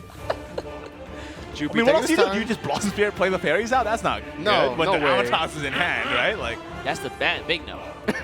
Big no. out of, nope, May hits face and... Like, he can play Blossom Spirit fairies if he's okay to conceding if Ian shows up. Yeah. That's true. And I mean, we've seen Ian draw. Ian so will instant win next turn if he Yeah. does that. Once you get rid of those fairies, they That's ain't it. coming back. I think you just have to play Blossom Spirit and pass then. It is a 1-3, and he was okay playing a 1-1 before. As predicted, there's the Blossom Spirit. Sasamumu's turn. Sasamu was looking pretty hyped. Okay, No fairy Petrodon. generator that turn. Draw first. There it is. Okay. Ramp Bird. There's the Ian. There it is. Okay, this is looking good for Sasamumu. Looking real good. There's the Evolve over. Can we get one more scrawl for the road? Scrawl! Last one of the year. What does Juppie need to draw? Fairies? That's not not bad, but he fairies. needs some fairies. A circle, Fairy Whisper would be nice. You could barrage the May. Yeah, it's an If you option. barrage the May, then you play Divine Smithing, then May gets Storm. That's cool. Yeah, it's cool. It's not that cool. It's not $1 It's million. not that cool. It's cool, yeah. I was the guy who didn't win $1 million, but I was cool though. Puts on the sunglasses. This is looking good for Sasamumu. It absolutely is. I mean, he saved Dragon for last. Right. Yeah. And you know, if Rowan does win and he wins that $1 million, just don't let it get to you. Oof. Oof. You like that? To be honest, if I was in Sasamumu's position, I was about to win $1 million, I'd do it 6 times. If I could. I know I got a limit of 3, but you know what? I'd do it 6 times. Okay, what is the play? Juppie in deep thought. Can he find a way out of this? I mean, it's got to be the Barrage, right? It's got to be Barrage, Divine Smithing. What other play is there? Well, that's not a great play, but he's got nothing. All right, Divine Smithing first, okay? Interesting why you did that. Yeah, it seems slightly worse, but This is just going to commit May to the board. Just They leave ignore the the Scrapper draw. up. Okay, let's leave it up. Let's leave it up. Interesting. Oh, because if he gets Whisperer, he wants to bounce that. He needs to barrage a fair right, unit. right, right. That's fair. I respect that. That makes sense. 6 play points for Sasamumu.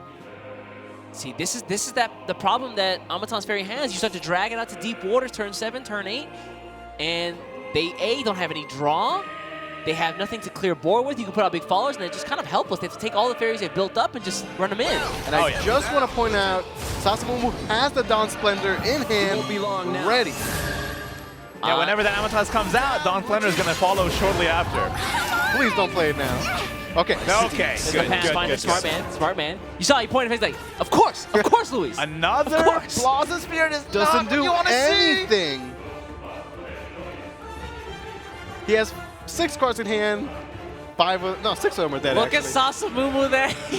Sasamumu, is it going to happen? I think it might happen. I think he's earned it. Is he going to take it all the way? You just happy he's playing Dragon. Well, they're all playing Dragon. But, you know, if you have such a dominating I cannot be performance stopped, East. the entire year, we're always winners. Except for PAX. No, none of us are winners in PAX. None of us are winners in PAX. Feels bad, man. Sasamumu, let's go. He's got the lead. This got the Amatas tools. draw is so ineffective. But What's that's the happening? deck, right? That's the deck. That's why Sasamumu brought Natura Forest. Hey. All right. Are we pushing pace? Okay, he's committing right now. 3, 6. Yes. He can't get a lot of damage right now. 9. He just has no follow-up whatsoever. May. Yeah. I kind of like this from Jupi because his hand was not going anywhere. Might as well commit to something. Have to do it now. And go down swinging. You could have ran something in first. You really... No, I think you have to just go for it. Yeah, I think he's committed to the face. You just have to go for it. What else are you going to do? Yeah, he needs the face damage. All right. Oh boy. Sasamumu, Massive what is gamble the there play? from Jupi. Can That's it. he take it? He's all in. Yeah, that's it. There's the heal. If Sasamumu can survive this turn, he's got it. Dawn Splendor. They're looking good. Let's Gonna trade. Let's trade. Yeah. Wildfire Tyrannosaur. Oh, he's got it, fellas. What now? What Dawn now? Splendor Evo.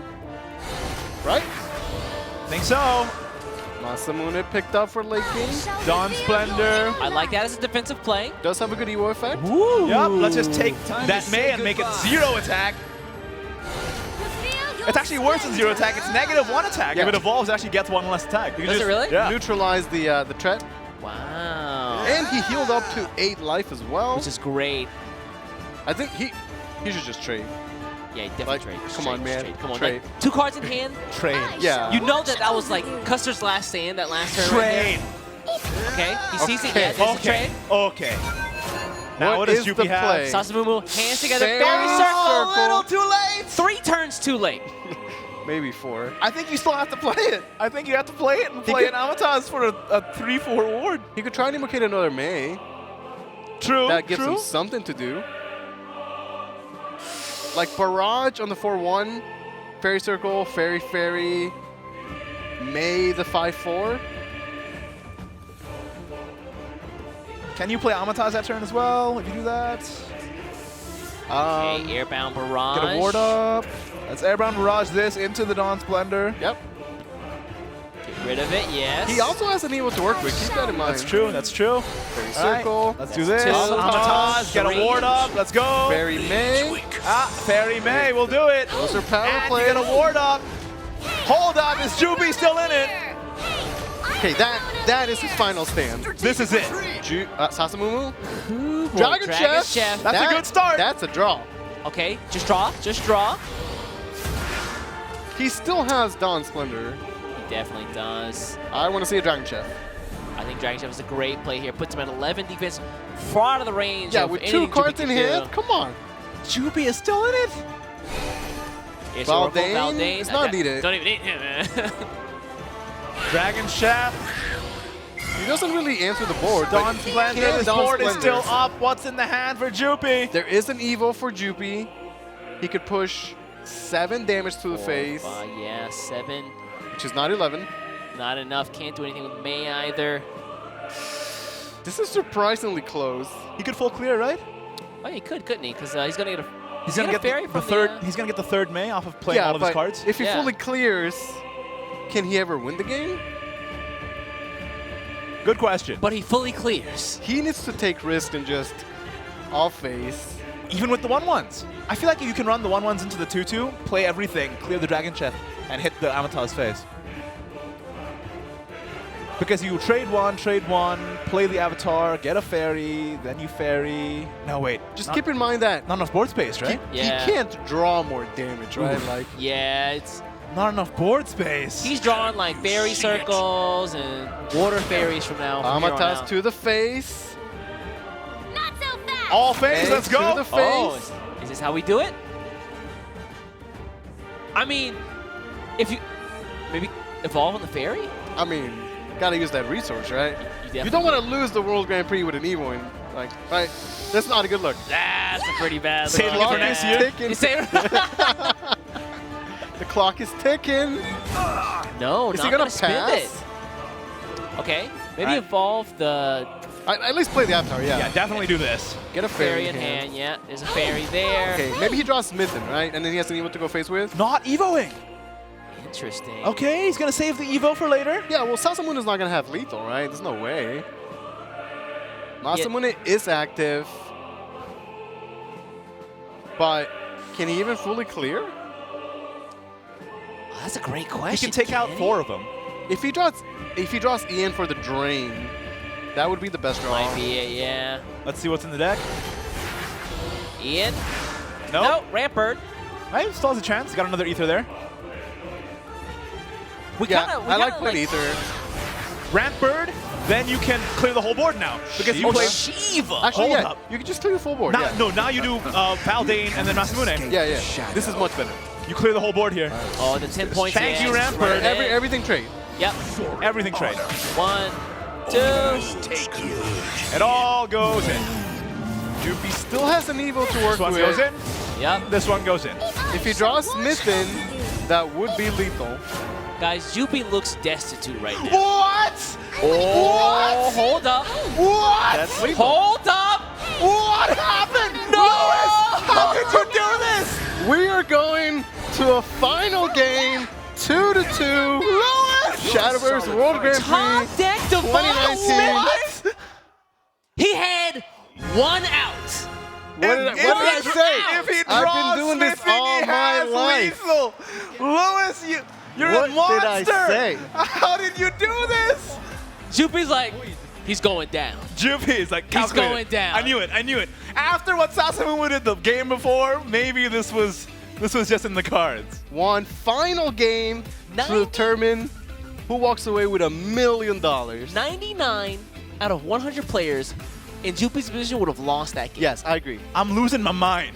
I'm losing my mind. That's insane. Holy cow. They got production up on their feet out there. It all comes down to the Dragon against the Natura Haven. Oh, boy. All right, right, who do you top decks think- of the meta. Who do you think wins this? I got Sasamumu. I got Sasamumu. Well, we'll see, won't we? After that game, Jupi's still in it, man. Ooh, I got Jupi, chills right there. Like, when it looks like he's down and out, he makes that comeback.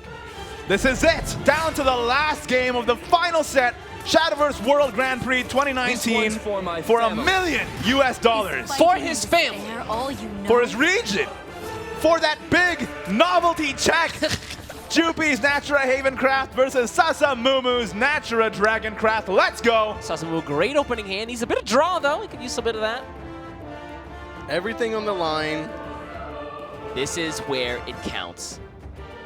This is where champions are crowned. Not a bad hand for Sasamumu. Yeah, Jupi. Yeah, I like tossing the Shiva and the Sheraton there. Oh, not a bad hand for Jupi. Early. Going Okay. first, too? Oh, double daffs. Double daffodil. Double daps. Yeah, Bell early on. Just get some draw turn 4. Oh, boy. Ooh, wait a second. That's a good opener. All right. That's a spicy hand. Sasamumu, let's go. So Maskers on 2. I like, yeah. And then pass. That's what I'm talking about. Good turns, good turns, good turns. That's it, that's it. Just thinking about it. Just end your turn and City of Gold comes out, right? No, wait. Hold up. Do it. Wait. Just test the waters. Wait a minute, wait a minute. Oracle? Okay, Oracle? This is a free Oracle. Yeah, free Oracle. Next Nothing on turn. board. Great Tree, Petrodon. Tree, Pterodon. Oh, that's a draw. Alchemic Confection That is is an awesome such draw. a good top deck. He really needed that. Absolutely he did. This is really going to bridge the gap between turns 4 and 5. Okay, Right, this especially hand with is the, coming together. With the Bell proc in next turn. But Sasamumu with an excellent start as well. Where's the Rampart? He needs Baldane now. Up to 5 play points here. There's Ian. Needs Baldane. I think next turn Sasamu can just play Shiva and be pretty okay with it. That's Yeah. true. I kind of like that. Oh, yeah. Get that effect off early as possible. Uh-huh. That's what ramping twice gets ya. There's the Featherpoke Punisher. Should we go with the wide board here? I like this. Well, maybe we'll see an Ian instead then. Punishment. Yeah, Ian would be pretty good here. Oh, especially now. Yeah, I like the trade. No snacking between Space. meals. Should be pushing damage as best he can here. Yeah. Let's respite and then let's Ian. Needs to find Baldane. Baldane? Not quite. Ian, let's go. Okay. Settle down, would you? Ian fully clears the board, pushes 2 phase damage. His leftover is a 5/5. Very, very powerful turn. Yep. This 5/5 also evenly trades with the next turn Daffodil, so Yeah, it's a pretty strong follower. Or a Kel. Yes, so. absolutely. And he's got 3 Daffodils in hand, so probably Time don't feel to bad about toss spending one one. out. Yeah. Yep, just spend it. You could just pop a Daffodil out every turn, so 7. Actually. That's true, that's pretty good. All right, Daffodil it is. Daffodil number 1. Get the Meowth Knight, evolve the Daffodil into the Realm. And then you have the Ether even if you want to buff this Meowth Knight up a little bit, as well as discounting that Agnes. Turn 6 Shiva. Is he going to ignore the... No way. No way. We said this before. Do we ignore Ian's? No. No. Remember last time Ian did 10 damage? Yeah, but Yeah. that game was lived still that. lost. Yeah. How did Sasamumu lose last game? Top decks, man. I think this Daffodil evolves into the Ian. Yeah, he gets the play point back. Yeah. And you get to play the other Ether, discount the Agnes, draw a card, next turn Shiva, turn 7 Daffodil, turn 8 Daffodil. Yeah, we can push 2 damage face here. I like it. I like it a lot. Yeah, to hold that Evo would be incredibly greedy, I think. Strategic retreat. Right, Ether out, But trees this is out. a clean Shiva plus Breath turn. Not mousing around. Oh, yeah, you're right. Unless Shout out to Baldane is Blazing draft. Oh, my God. Hey! All right, Baldane. You should play the lottery, you know? You should- I play Shadowverse. Baldane, Evolve, Corrosion, Breath. Yep. How do you feel about that? I good? like I'm it. feeling real good. Now you're on a timer. Timer to $1 million? Clock second. Put that clock on him. Let's see it. Here's the Blazing Breath and a 6/6 Vania. Keep him as a 6/6. Now Shiva evolving into this is going to look real sad. So you don't do that. So, Daffodil again? I guess so. I told y'all. I tried to tell you. Daffodil, Daffodil, Daffodil all the way down. Okay, so Corrosion was doing 2 damage. That means that next turn, Aether, Greedy Magna gets active. So you know what's going to happen is Realm of Repose is going to play a factor in this game, reducing so? that corrosion Oh, damage. you're right. Maybe. Maybe. Maybe. Let's see. Let's see. I see the Genesis already. He's hovering it. Counting down to that turn 10. Just want to double 10 check play here. points. Sasamumu has 2 trees destroyed, right? Yes. So the Aether in hand is going to proc the Viridia Magna. So Yes. okay. That's pretty powerful. If Yeah. he needs to fight for the board. If not, If there's anything then on the Shiva board is left. just, yeah. Shiva's looking really good still. I mean, this is Valbane we're talking about. Daffodil it is.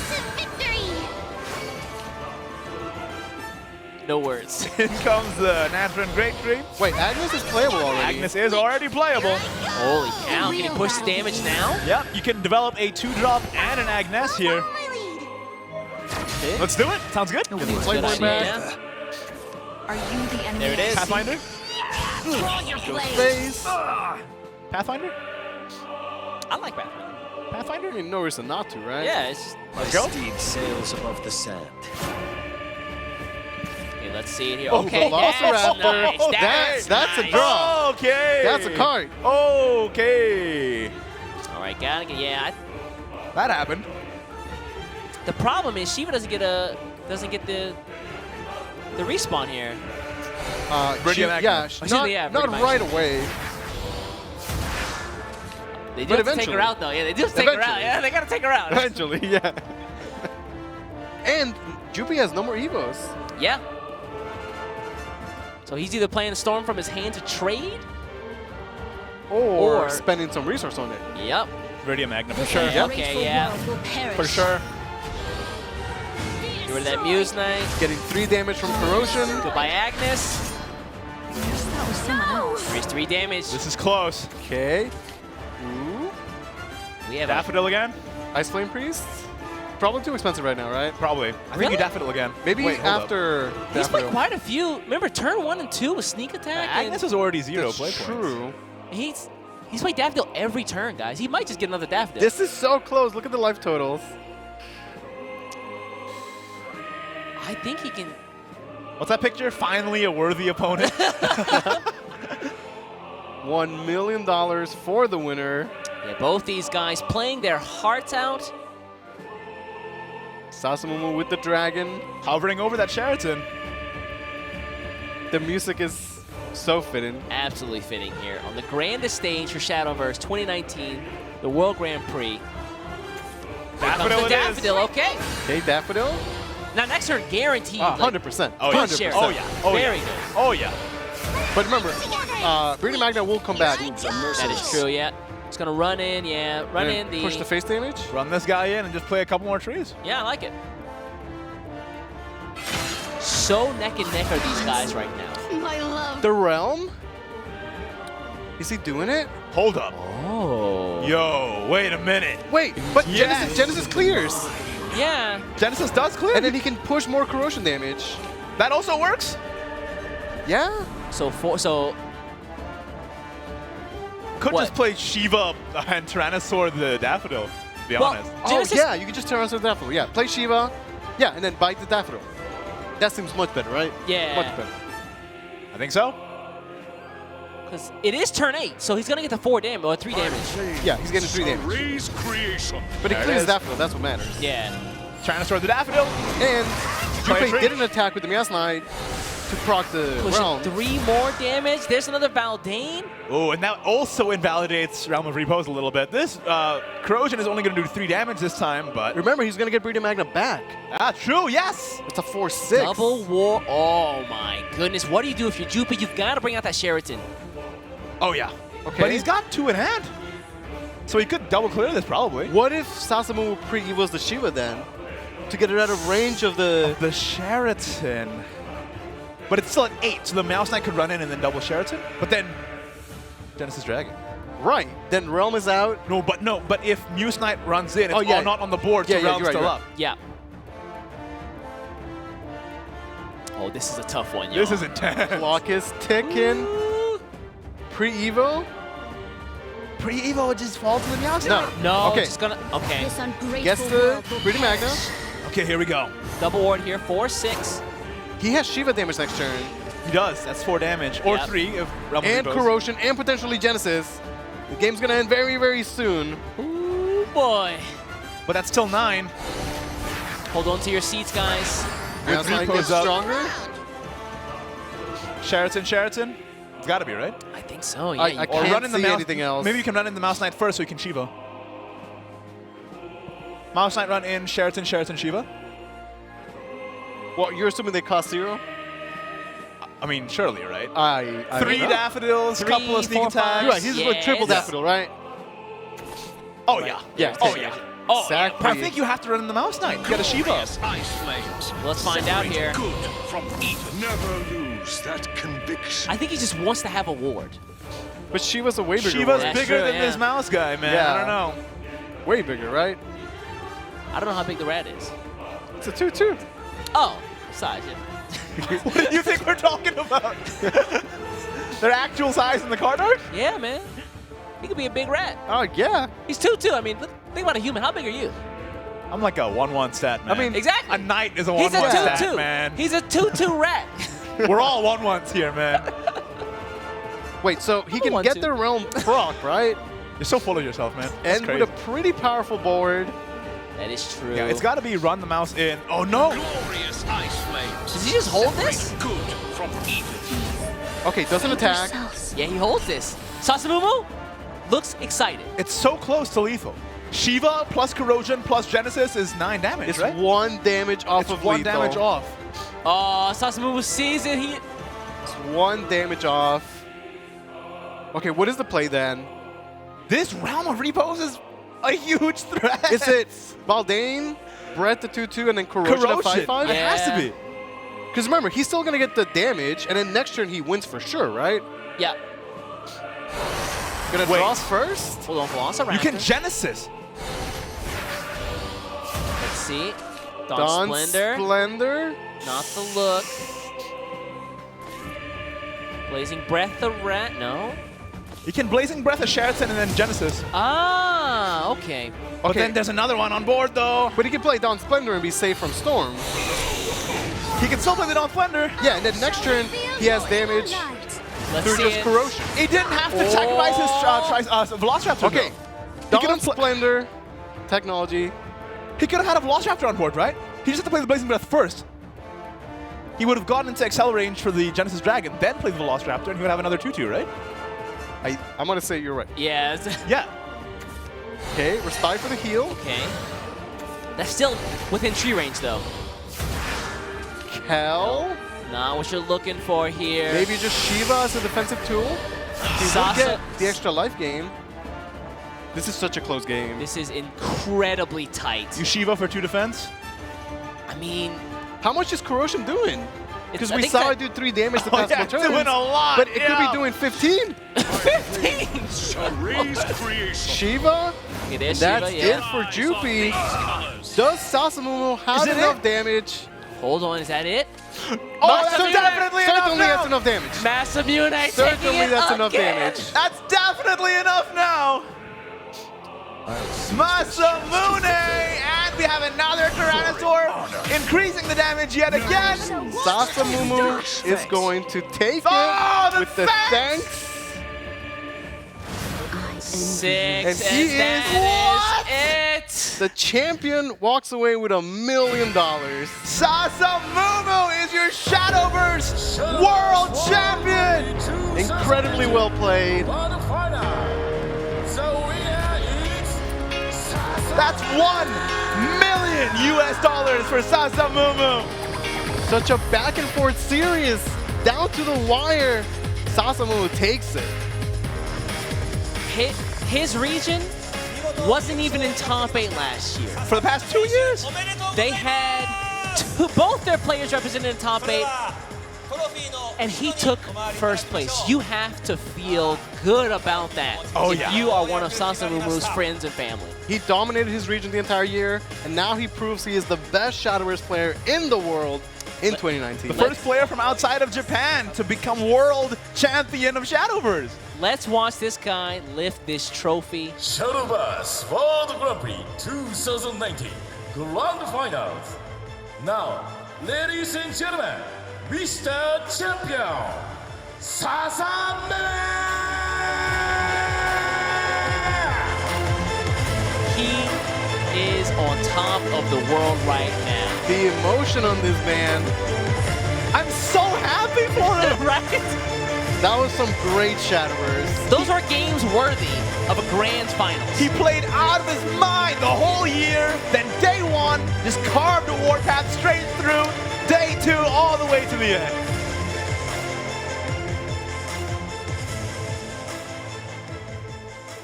Pretty sure I loaned Sasamumu like 20 bucks. Interest rate, Please. 1 million? Please. 木村優斗より優勝賞金1億1000万円が贈られます。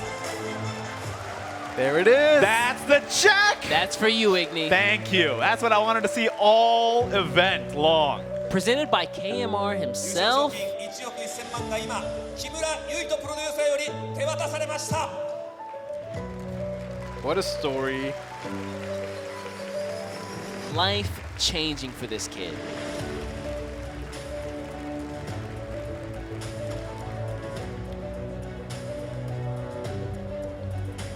木村プロデューサー No, they're taking it to give it back. Who is this mystery woman? Why did she take my money? 日清食品株式会社様よりカップヌードルが贈呈されます。木村プロデューサーお願いします。Yes! You also get this. The real price. It's a year's worth of cup noodle just in one giant box. I like to think that the money's inside there. That's exactly what it is. Just add water and the money just pops. お話をお伺いしたいと思いますので、一旦カップヌードルをお預かりさせていただきます。さあ、その優勝賞金1億1000万円のこのボードを手にして、今の率直な胸の内を聞かせてください。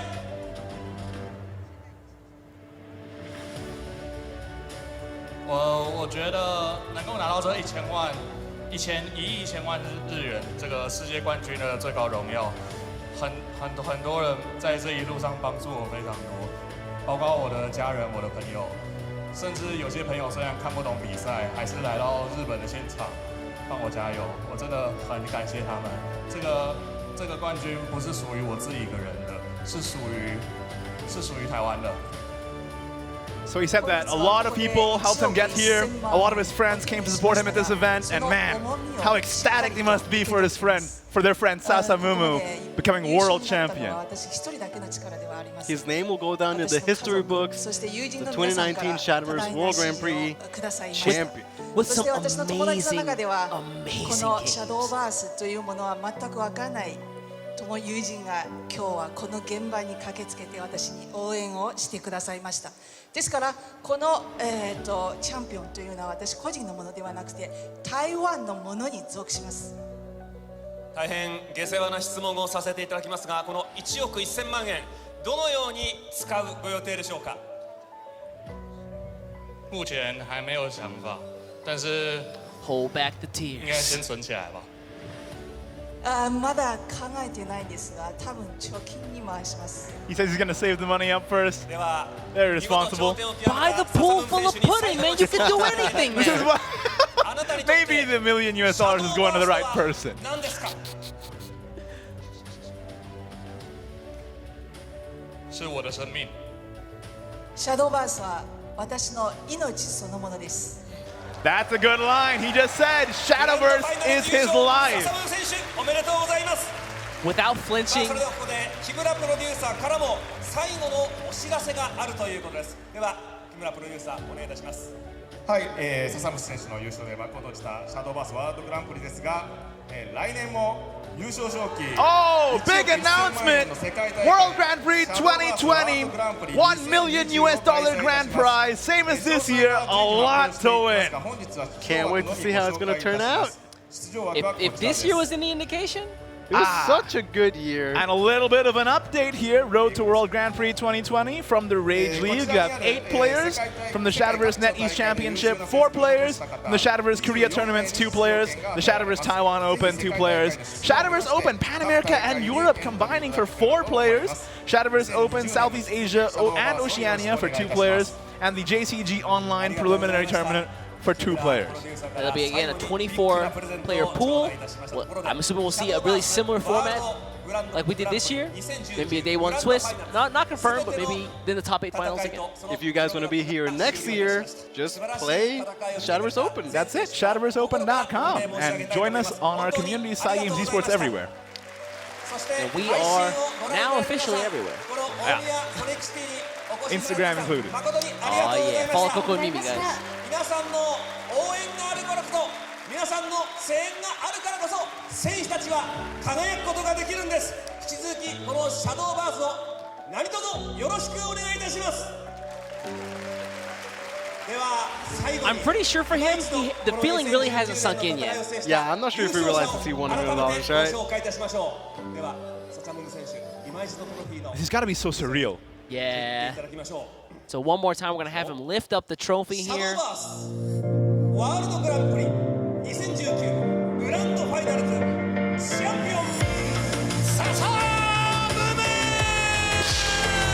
Your world champion. Let's see some applause in the chat. Sasa Mumu, Shadowverse world champion.